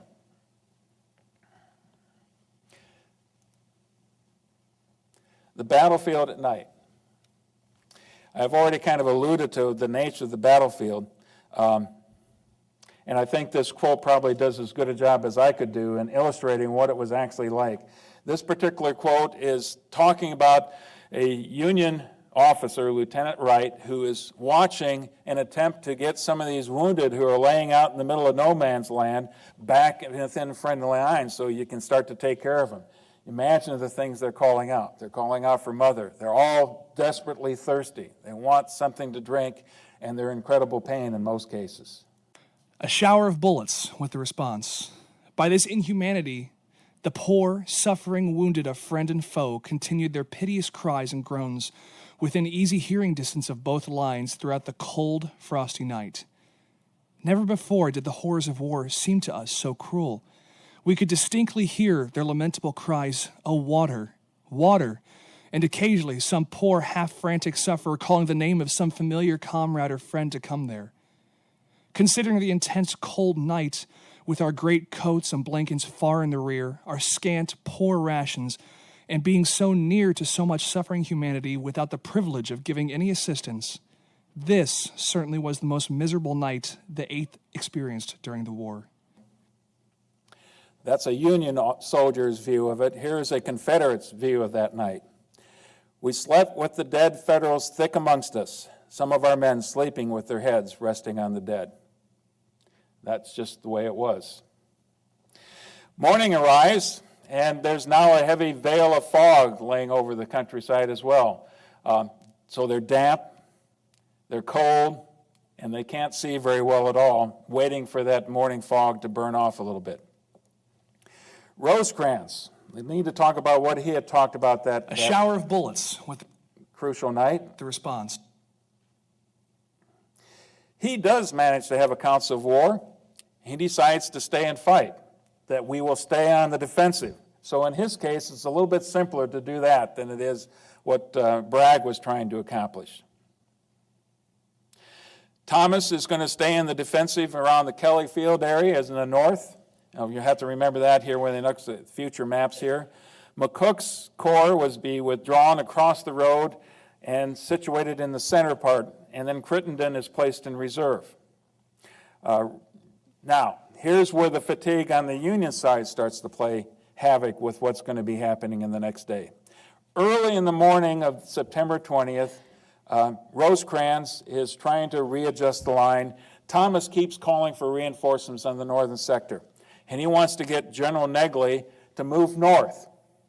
And so Rosecrans essentially agrees to that, and he orders General Woods to move his division into the location where Negley is going to be abandoning.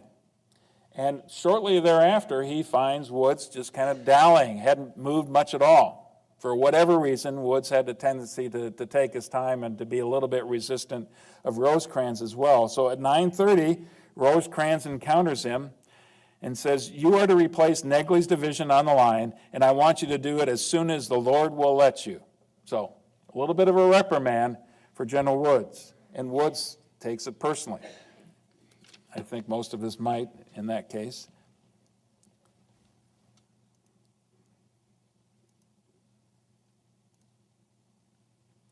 September 20th. The plan for the Confederates was that at dawn, the attack would begin on their right flank against the Union left flank, at dawn. But, now Polk knows that, but D.H. Hill didn't find that until early that morning and found out about the same time. You mean I'm subordinate to Polk? I was his equal, and now I'm kind of been demoted? So he takes his time, decides to feed his units breakfast, a leisurely breakfast. So right from the beginning on this crucial day of September 20th, the Confederate plan is not going to go well. It's going to be going off late. And it's at 9:30 finally that Breckinridge, one of the subordinate commanders, with Claiborne in support, begins in the north against Thomas's position now in this semicircle around Kelly's Field. And what Thomas had done in those crucial early morning hours when the attack was supposed to happen, but nothing was going on, his forces were building barricades and digging in right here. They were getting ready for the attack that they figured was coming. The attack is led by Brigadier General Benjamin Helm. Hits about the center of the Union line. Now, what's significant about Helm is he is Abraham Lincoln's favorite brother-in-law. Helm was married to one of Mary Lincoln's sisters. He is mortally wounded in that. So that's worth remembering as well, just in terms of the conscience of what Lincoln, how he's going to respond to this battle as well. It's very complicated. This particular battle has lots of Kentucky units on both sides. So if ever there was a battle where brother is fighting brother, cousin is fighting cousin, it's in this battle. And Crittenden's a good example of that. He's got relatives on both sides. Breckinridge moves eventually to straddle the north right up here. This is Lafayette Road. So now you've got a problem that they're cutting off that northern approach to Chattanooga. And Thomas, now that he has Negley's forces with him, sends Negley north, and they're able to somewhat keep it open. But this is brutal combat, attack after attack, as is quite oftentimes the case, that's going on. By noon, however, things start to slow down in the northern sector. And it's about that time that you see we need to factor in another incident between Rosecrans and Wood that's going to be crucial.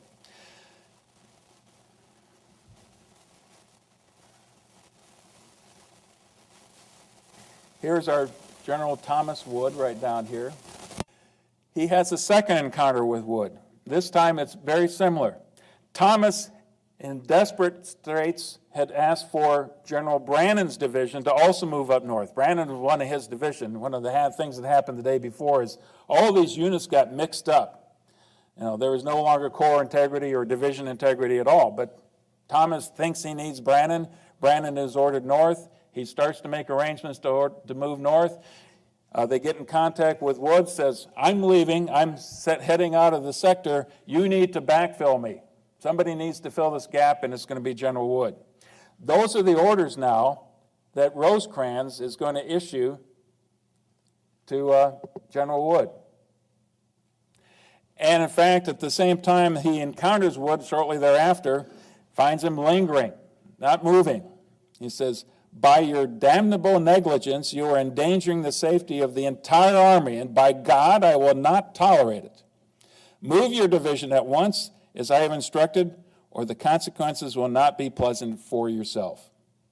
So at that point in time, Wood moves his division forward.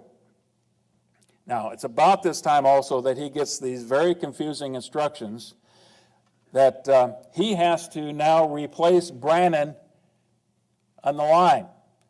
Wood was down in this location right here. Here's Brannan. And now he's told that Brannan is going to move. But he looks over to his left, and he sees Brannan still in place. And he knows that if he moves his forces, there'll be a huge gap in the Union line. So Wood makes a vain attempt to try to patch up to have somebody else move into his location. But after having been reprimanded twice by General Rosecrans, he wasn't going to disobey an order this time. So he moves his division north, and leaving a very large gap right at the time when General Longstreet is going to charge through. So the next piece of action, Longstreet's assault. 3 divisions. This is a massive attack, something like 10,000 in 5 lines. You've got 3 divisions Bushrod Johnson. The names get a little confusing here because the commanders keep moving up and down the chain here, but there's 3 divisions in 5 lines that are now going to plow through right where Wood had previously been. They do that, and they are incredibly successful, and they soon are routing every Union soldier that's in the vicinity. Brandon starts to break, Wood starts to break, everybody starts to stream north. They soon get to threaten the Union headquarters, and it turns into a disaster of gigantic proportions. Here's General Bushrod Johnson, who again is one of the leading commanders in this attack, talking about the attack itself. Our lines emerged from the forest into open ground on the border of long open fields over which the enemy were retreating. The scene now presented was unspeakably grand. The resolute and impetuous charge, the rush of our heavy columns, sweeping out from the shadow and gloom of the forest and into open fields flooded with sunlight, the glitter of arms, the onward dash of artillery and mounted men, the retreat of the foe, the shouts of the hosts of our army, the dust, the smoke, the noise of firearms, of whistling balls and grape shot, and of bursting shell made up a battle scene of unsurpassed grandeur. Shortly thereafter, General Hood is injured. You might remember Hood was seriously injured at Gettysburg. He had just barely recovered and got to this battle and is seriously injured again. But if there's one man who seems to be able to bounce back from all injuries, it's General Hood during this war. The Union right collapses. Rosecrans' headquarters is overrun. A quick quote from Charles Dana, Assistant Secretary. Heard. Never in any battle I had witnessed was there such a discharge of cannon and musketry. The first thing I saw was General Rosecrans crossing himself. Hello, I said to myself, if the general is crossing himself, we are in a desperate situation. They were indeed. Now, one more note of Wilder. He was at the southern end. Mounted troops now charge north through this area and cause quite a bit of havoc, but there's just no way that this one small brigade is going to turn this huge tide that the Confederates are now riding. So quickly streams to the north. And what happens is most of the general officers, Crittenden, McCook, Garfield, and Rosecrans himself, all start to head back towards Chattanooga, as does most of the Army, in a complete rout. Most of the Army. Thomas was still here at Kelly's Field, in this area right here, and as he's holding firm, units that are moving north, small little packets of them, kind of on their own initiative, start to coalesce around what we now know as Snodgrass Hill, a spur out of Missionary Ridge. This is running right through here, a little spur that's running out. This is Snodgrass Hill. So small groups of Union forces starting to collect there. One of the units that's there is just kind of a highlight. I mean, this is one of scores that are going to be there eventually. The 21st Ohio. What's unique about them is they were the only regiment in the Army that was armed with a Colt repeating rifle, a 5-round, just like a Colt pistol. It operates the same way, can fire a much larger volume of fire. The problem they're going to have is ammunition, because most of the trains, the ammunition trains, are going to be heading north as the rebels continue to push. But what happens now is that on the plus side, you had Granger's Reserve Corps, which had been up here a couple miles north, been hearing all this commotion of the battle, and you'd wonder why Rosecrans had never committed them in the first place. Now Granger decides on his own initiative to come south and join the battle, and that makes a huge difference. Sheridan had retreated, and he also turns his force around, and most of his troops are again able to funnel south. So you've got Thomas here, and this collection of disparate units are starting to form on Snodgrass Hill as the forces continue to press. This is about the time now that you have Rosecrans who decides he needs to send a message down to Thomas and said to hold as long as you can and then retreat towards Chattanooga along with the rest of the army, sends Garfield on that mission. And here's what Garfield had to say about finding Thomas. I arrived here 10 minutes ago via Rossville. General Thomas has Brannan's, Beard's, Reynolds's, Wood's, Palmer's, and Johnson's divisions still intact after terrible fighting. Granger's here, closed up with Thomas, and is fighting terribly on the right. Sheridan is in with the bulk of his division, but in ragged shape, though plucky in fighting. The hardest fighting I have seen today is now going on here. I hope General Thomas will be able to hold on here till night, and will not need to fall back farther than Rossville. I think we may, in the main, retrieve our morning disaster. I never saw better fighting than our men are now doing. The rebel ammunition just be nearly exhausted. Ours is fast failing.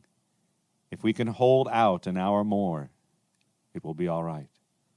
I shall never forget my amazement and admiration when I beheld Thomas holding his own with utter defeat on each side and wild confusion in the rear. It's Garfield who says of Thomas, Thomas is standing like a rock, and he becomes thereafter the Rock of Chickamauga. But by 4 o'clock, the rebels are continuing to press their attack. The daylight is waning. There's only an hour or two left of that, but Longstreet is pressing hard, attack after attack, especially against the units at Snodgrass Hill, who are, as quickly as they could, they're trying to barricade themselves and dig themselves in, pulling fence rails down, anything they can possibly do to defend themselves.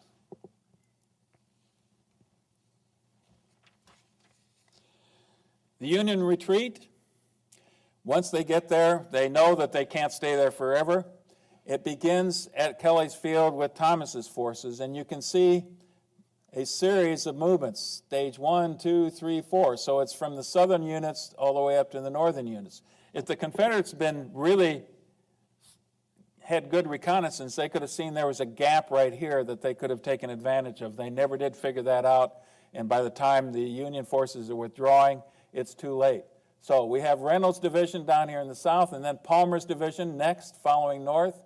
By the time that's going on, you have a couple of units here that are starting to close that line, the Lafayette Road, to cut off their retreat, causing even more commotion. One of my favorite names, States Rights Gist, one of the brigade commanders. Love that name. Who names their kid States Rights Gist? But he's involved with that action right there. Baird's forces get out, but Brannan's forces start to suffer some losses and some casualties, and a lot are captured as well, trying to slip out of there. Now, command at Snodgrass Hill goes to Granger, but for whatever reason, Granger decides to evacuate Snodgrass Hill about the same time. So there's really no commander of Snodgrass Hill after Thomas's forces leave the area. Now, this is at the very end of that defense.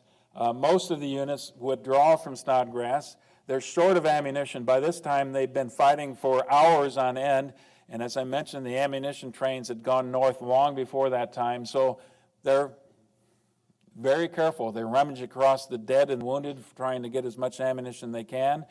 They're measuring their shots, one at a time. In many cases, these units get down to one bullet or even nothing at all. In a couple cases, you find bayonet charges trying to repulse the Confederates as they push, just to give yourself a little bit more breathing room.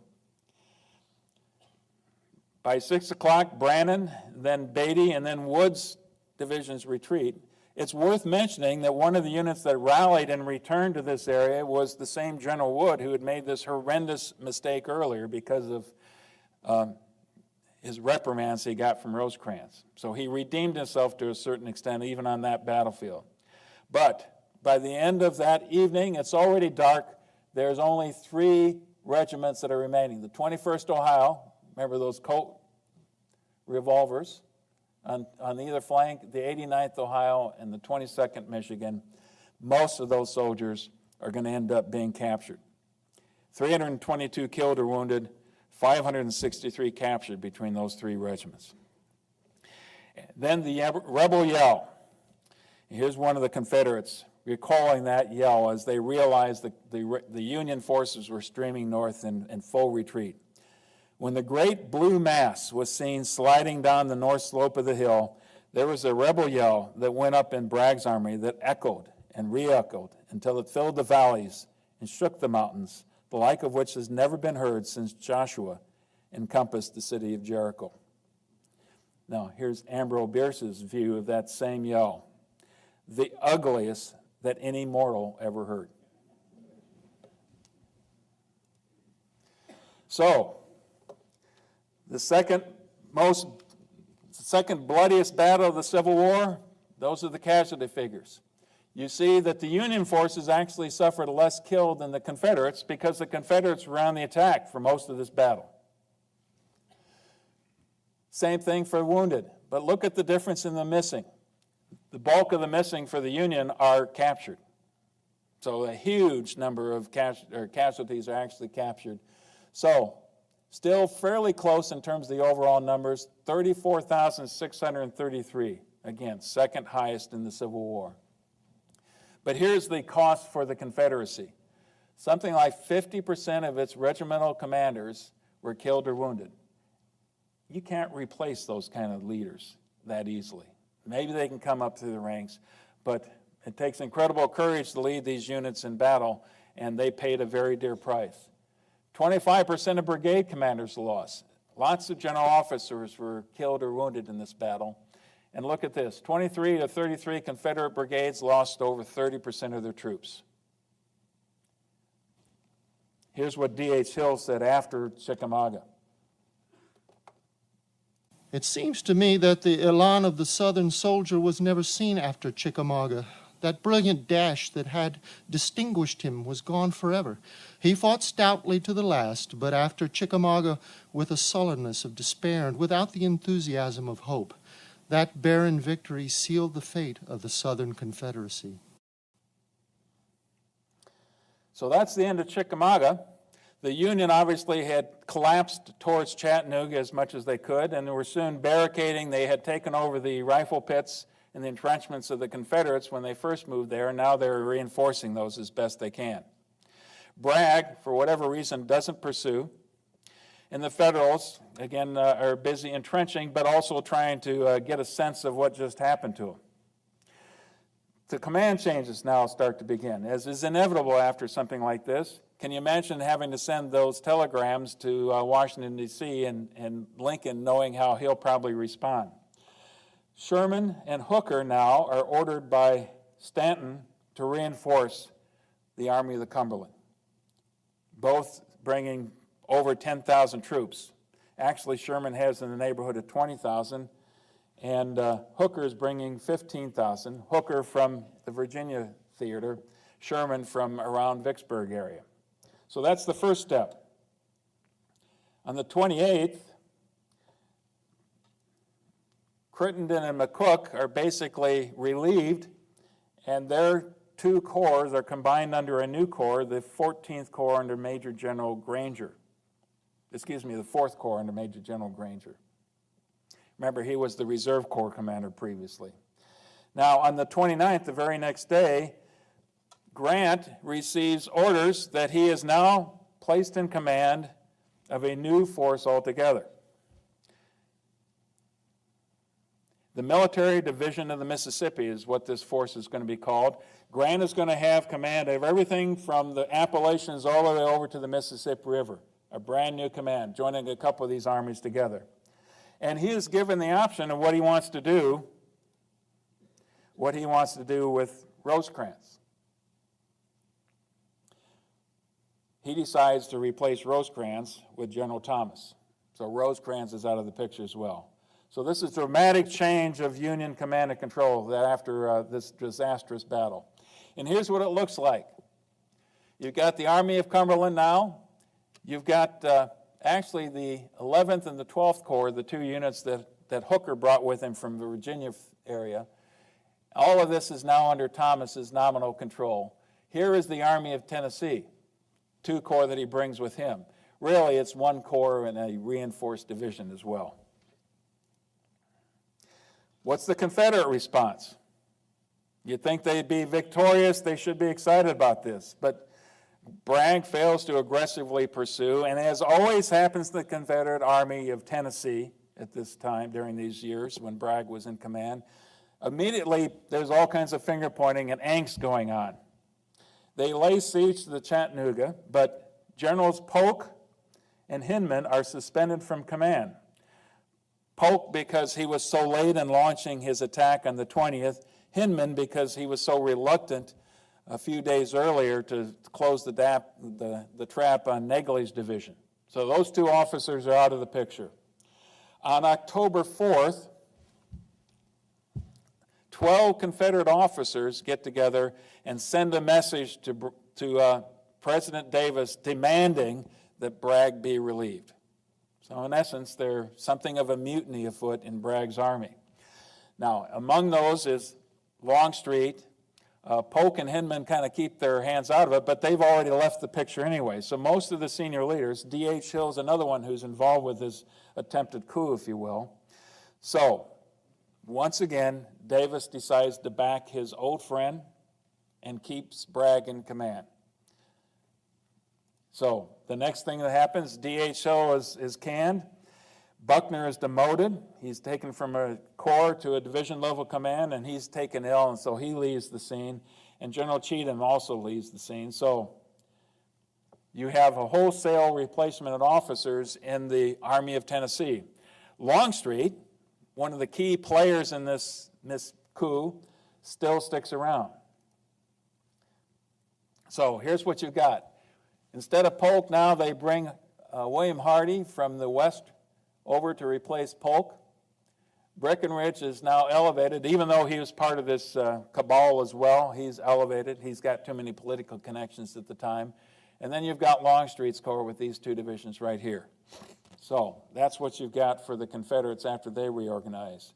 And here's new division commanders. So wholesale changes there. Chattanooga defenses itself. Another look at the map, if you will. You can see Lookout Mountain right here, and right at the tip is where it's most dramatic. Flares up in this very dramatic peak. And from that position, you can see everything. In fact, where you have Chickamauga, and you can't see maybe 50 yards or 50 feet in some cases, the smoke of the battle, the fog of the battle, the forest that you're in, open fields occasionally, and the confusion there.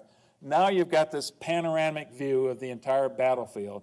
If you're on Missionary Ridge, right through here, you can see most everything. There are a couple of small knolls in here in this area where you're on top of those. You can see everything the Confederates got. It's an amazing view of the battlefield that you absolutely didn't have at Chickamauga, an incredible contrast.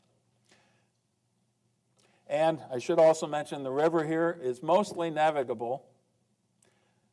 And you can see you can't ford the river. It's too wide for that. It's too deep for that. You've got to have pontoon bridges to get across. The Cracker Line. Many of you have probably heard about the Cracker Line. It's kind of famous in lore.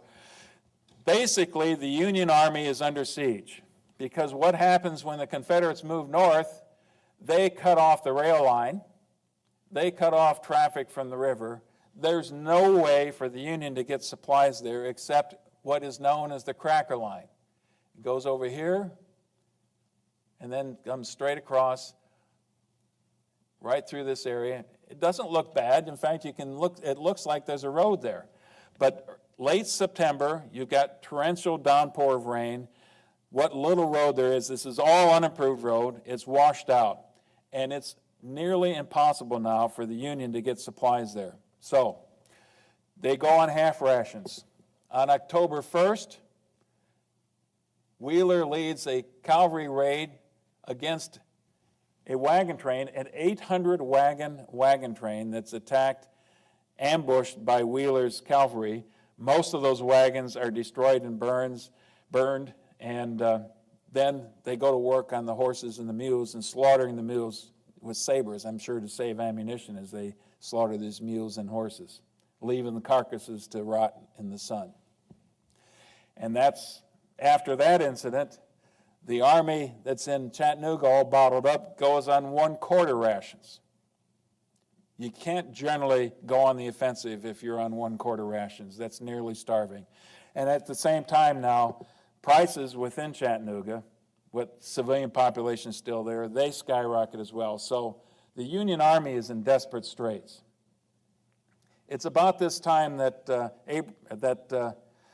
Ulysses Grant gets on the scene, and he is offered a suggestion that perhaps there's a way that we can break this siege, that we can reopen this line and not have to depend on this particular cracker line. And they are able to do that after some brilliant maneuvers. Baldy Smith comes up with the plan. He's actually the engineer officer for the Army at that time. They float down the Tennessee River in the middle of the night. They find a place where they can land. They're using pontoons for boats to get across the river at that time. They land a small force, eventually able to get a pontoon bridge across. And at the same time, Hooker is marching from the west and manages to come in. Now, Bragg sees what's going on. The Confederates are in here in the valley of Lookout Mountain, and Longstreet is ordered by Bragg to go back and to repulse this force, to cut the line. Longstreet essentially ignores the order.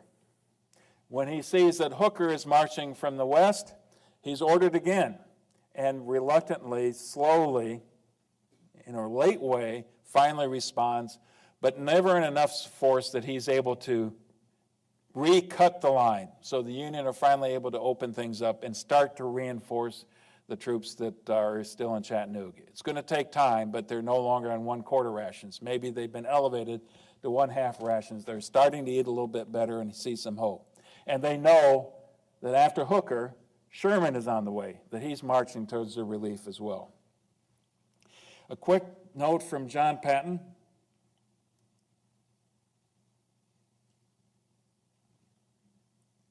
Says it's thinking about it. Much of the drive was over mountain crests and ridges. The ascent of these was sometimes steep and always rugged. Often it was over the outcrop of ledges of rock. Over these rock-ribbed steps the mules would clamber and climb and strain to their utmost to draw the loaded wagons up after them. Descending these rocky steps, the wagons would dash from side to side and jolt and toss about in a way that might cause one to think that they would soon be dashed to pieces. But few of the cracker boxes after the arrival of our trains at Chattanooga had whole crackers when opened, and some of them were nothing but a box of crumbs. The intense knocking and jarring of the wagons having broken and pulverized the crackers. The rain poured down for days and nights in succession till the water rushed in torrents down the mountain and tossed and roared in the gorges. Every low place in the road became a pool of water. The water filled the ruts cut by the wheels, and in many places the wheels worked down in the mud and the water axle deep. Teams by the hundreds floundered and stuck in the mud. I missed one quote that I definitely want to read. Mary Chestnut, who is the famed diarist of the Confederacy, said this about Bragg after the Battle of Chickamauga. Bragg always stops to quarrel with his generals. Next, we'll move quickly through the next stages here. But what you see now, once Grant gets in position, he starts to formulate a plan. He's got Sherman's troops moving towards Chattanooga as quickly as they can. In fact, they're not moving nearly as fast as Grant wants them to, because Sherman is trying to bring all of his trains with him. Now, in this case, trains mean his wagon trains that he's pulling along. So eventually, Grant orders Sherman not to worry about that, to move as quickly as he can. The plan then, once he actually gets there, is that he will attack north of Chattanooga, across the river, on the northern flank of Missionary Ridge. And Grant all along sees Sherman as the key to success in this upcoming battle. That once Sherman with his force comes in, they're old friends, and to a certain extent Grant is much more tolerant of Sherman than he should have been, and he is of his other generals, that Sherman will drive south and force the Confederates back. At the same time, Hooker is supposed to attack towards Lookout Mountain, but only as a demonstration. So here's the order that Grant gives Hooker on November 24th. Take the point being Lookout Mountain, take the point only if your demonstrations should develop its practicability. Okay. Here's what Hooker instructs his subordinate general, the division commander who he gave this mission to. Cross Lookout Creek and assault Lookout Mountain, marching down the valley and sweeping every rebel from it. So, a little bit more clarity in Hooker's orders. So Hookers do exactly that. So on November 24th, in the morning, here you see General Gary's division, and this is a little bit deceptive. They're basically on this slope. This is a steep hill, and they're basically crawling, in some cases on hands and knees, crawling, climbing themselves north as they encounter the enemy. Visibility is very limited, and because of that, the Union forces, overwhelming numbers, have the advantage as they move forward. Lots of casualties on both sides, but the Confederates are slowly pushed back all the way up here to Craven's house, right here. So 11 o'clock, the attack begins. By 3 o'clock, this whole area is shrouded by clouds, and you can kind of see it in this picture right here. So it becomes known as the Battle Above the Clouds.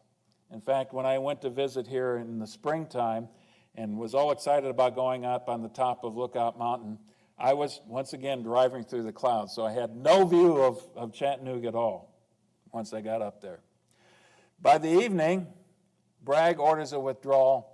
His troops pull back, and all the way back across Chattanooga Creek. So that's the battle on Lookout Mountain, and Hooker is successful. On the opposite end of the line, what happens the next day at Tunnel Hill? November 24th, Sherman moves his divisions across the river and takes what he thinks is Tunnel Hill. Actually, it's this Goat Hill right here, a smaller one. And once he gets there, he realizes Tunnel Hill is this position right here. Tunnel Hill is the end of the Confederate line, and it is exactly that. There's a rail line that goes through the tunnel right in this vicinity here. And you can see this line bows out. You can see it up in this map. Hopefully you can see that. That's where General Claiborne is ordered to place his defense.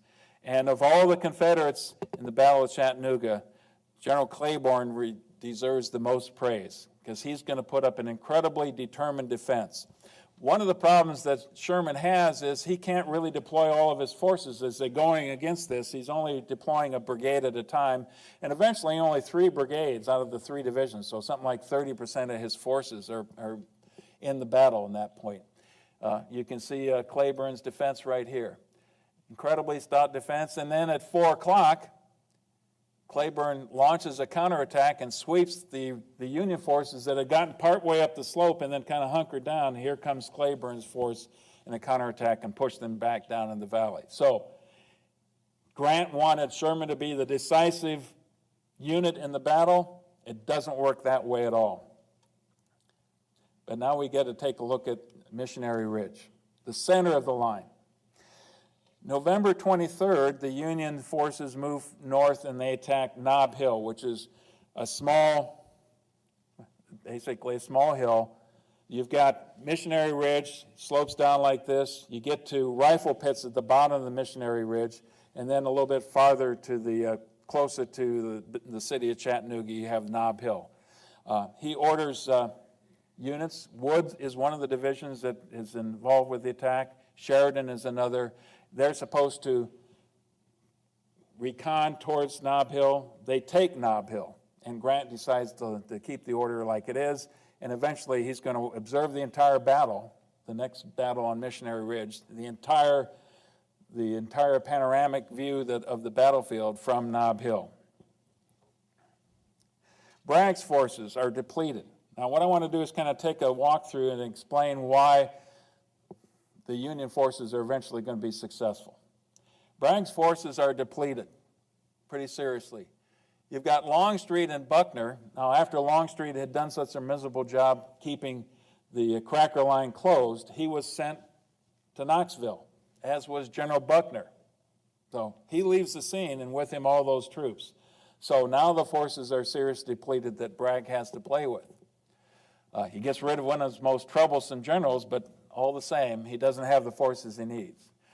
For whatever reason, Bragg doesn't order that his troops on Missionary Ridge dig in until late on the 23rd. So on the 24th into the 25th, finally they start to dig in on the top of Missionary Ridge.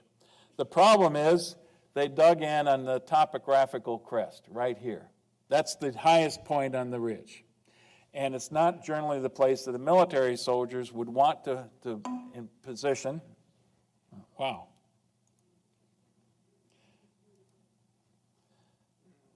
That was dramatic. This won't take too long. They want to be on the military crest. The reason is pretty obvious. On the military crest, you can see the enemy as they're approaching. On the topographical crest, you can't. For a lot of this place, it's dead zone. It's called indefilate. And that's going to be one of the problems that's going to plague the Confederates as they try to reinforce. They're stretched thin. They have no reserves at all. There's a couple divisions along the crest there. And then they compound that problem by dividing their force in a couple cases between the rifle pits at the base of the hill and the barricades at the top. So now you've divided your force. And this is the kind of terrain that the Union are going to be fighting their way up across. Most of the area has been denuded. The trees are cut down.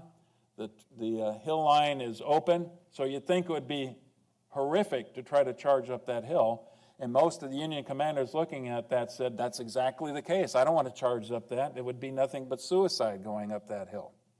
That's why Sherman's attack on the northern flank was so important to Lee. The instructions to Thomas now. Thomas is told at the beginning of the attack, once that Grant is seeing that Sherman is bogged down, Thomas is told to advance to the rifle pits at the base of the hill and then hold there at the rifle pits. Thomas turns around and what Grant wanted Hooker to do was to demonstrate in the vicinity of Lookout Mountain.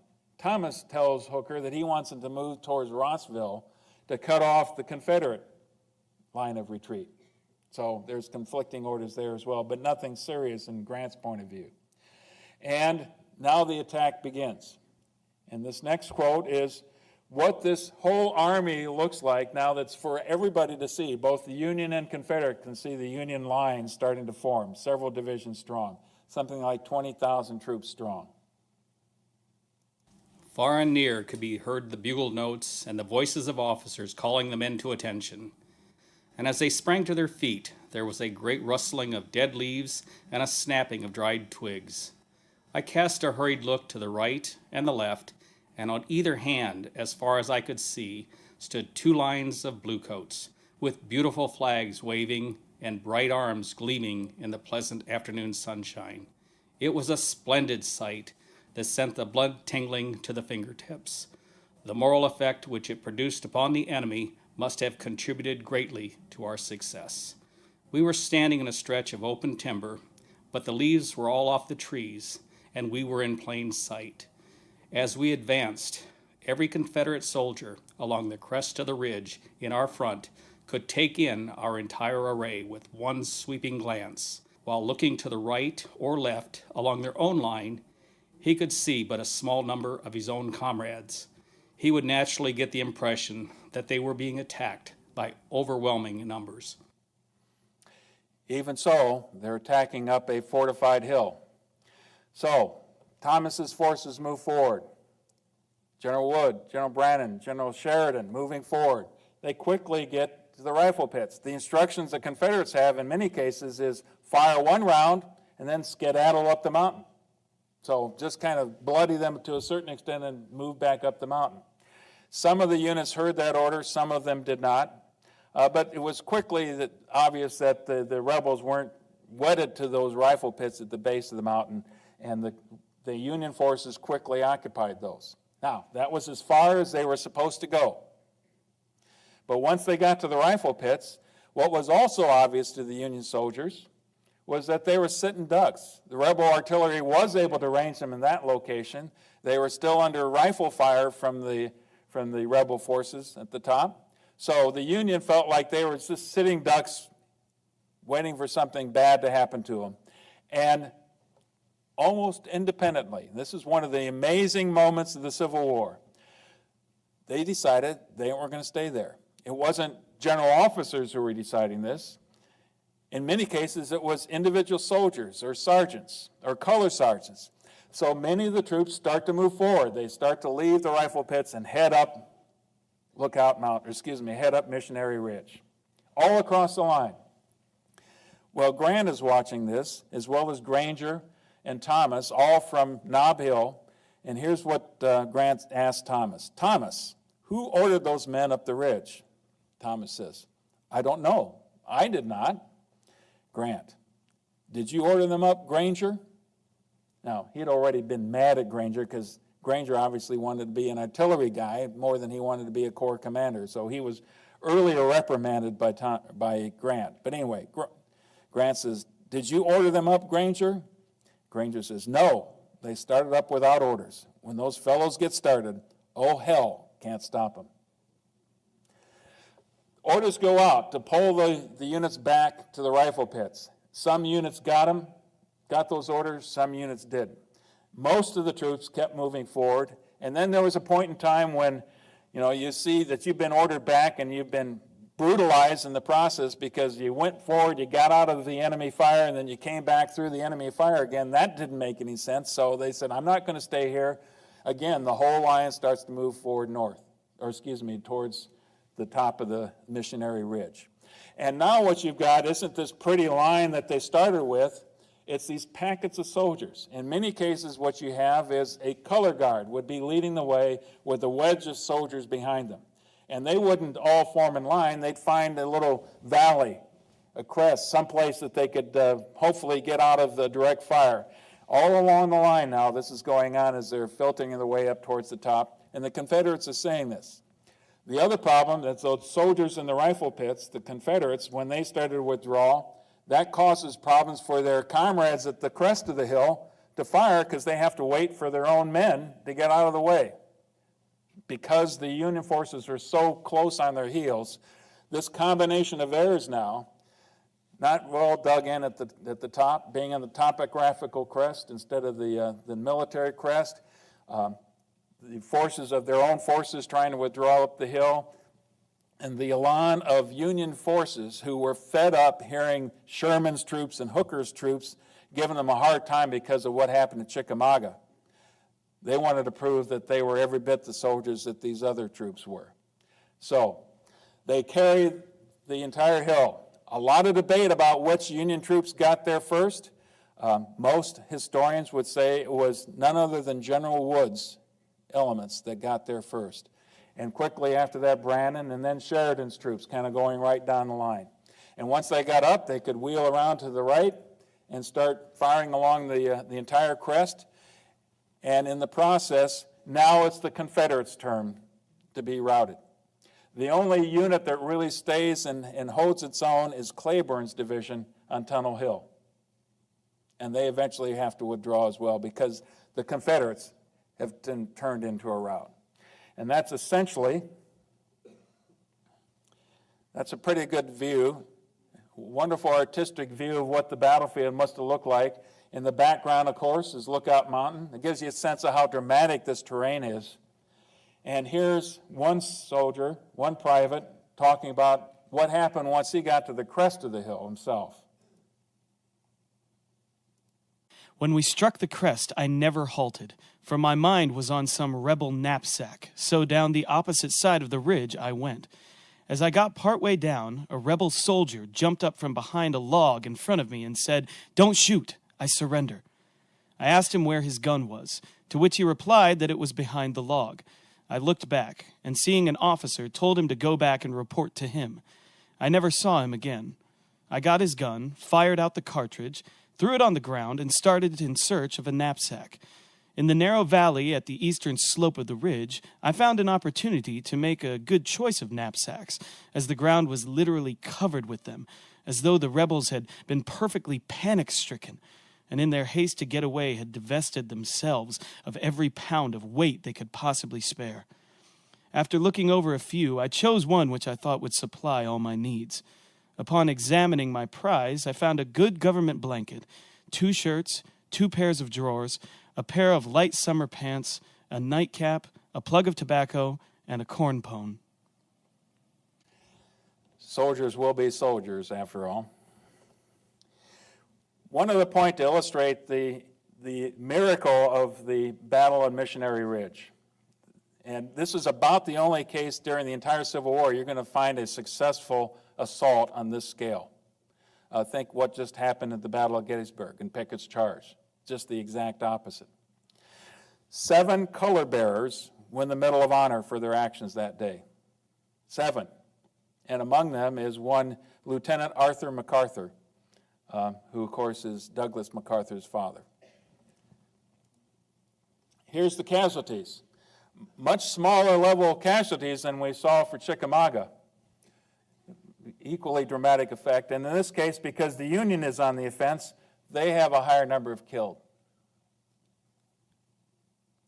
But again, look at the missing. What we're really talking about is captured. 4,146 was the official count, but Grant counted something in the neighborhood of 6,000 when his reports. They lose 41 cannon, the Confederates do.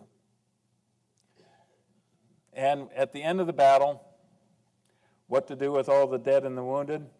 General Thomas's view is that just put them in common graves, mix them up. I'm tired of states' rights. Shortly thereafter, Bragg offers his resignation as the Army's retreating towards Dalton and then on their way farther south. He offers his resignation, and this time, finally, to the surprise, the pleasant surprise of all of his subordinate commanders who despise Bragg, Davis accepts the resignation. So there's more to the defense, but I think that's where I'd like to finish today because I'm running just a little bit long. One more view of the dramatic views that you got from Lookout Mountain. And there's a whole procession of people who love to have their picture taken at this exact point on Lookout Mountain. And why not? You can see everything from up there. So I think we've got time for a few questions if you'd like.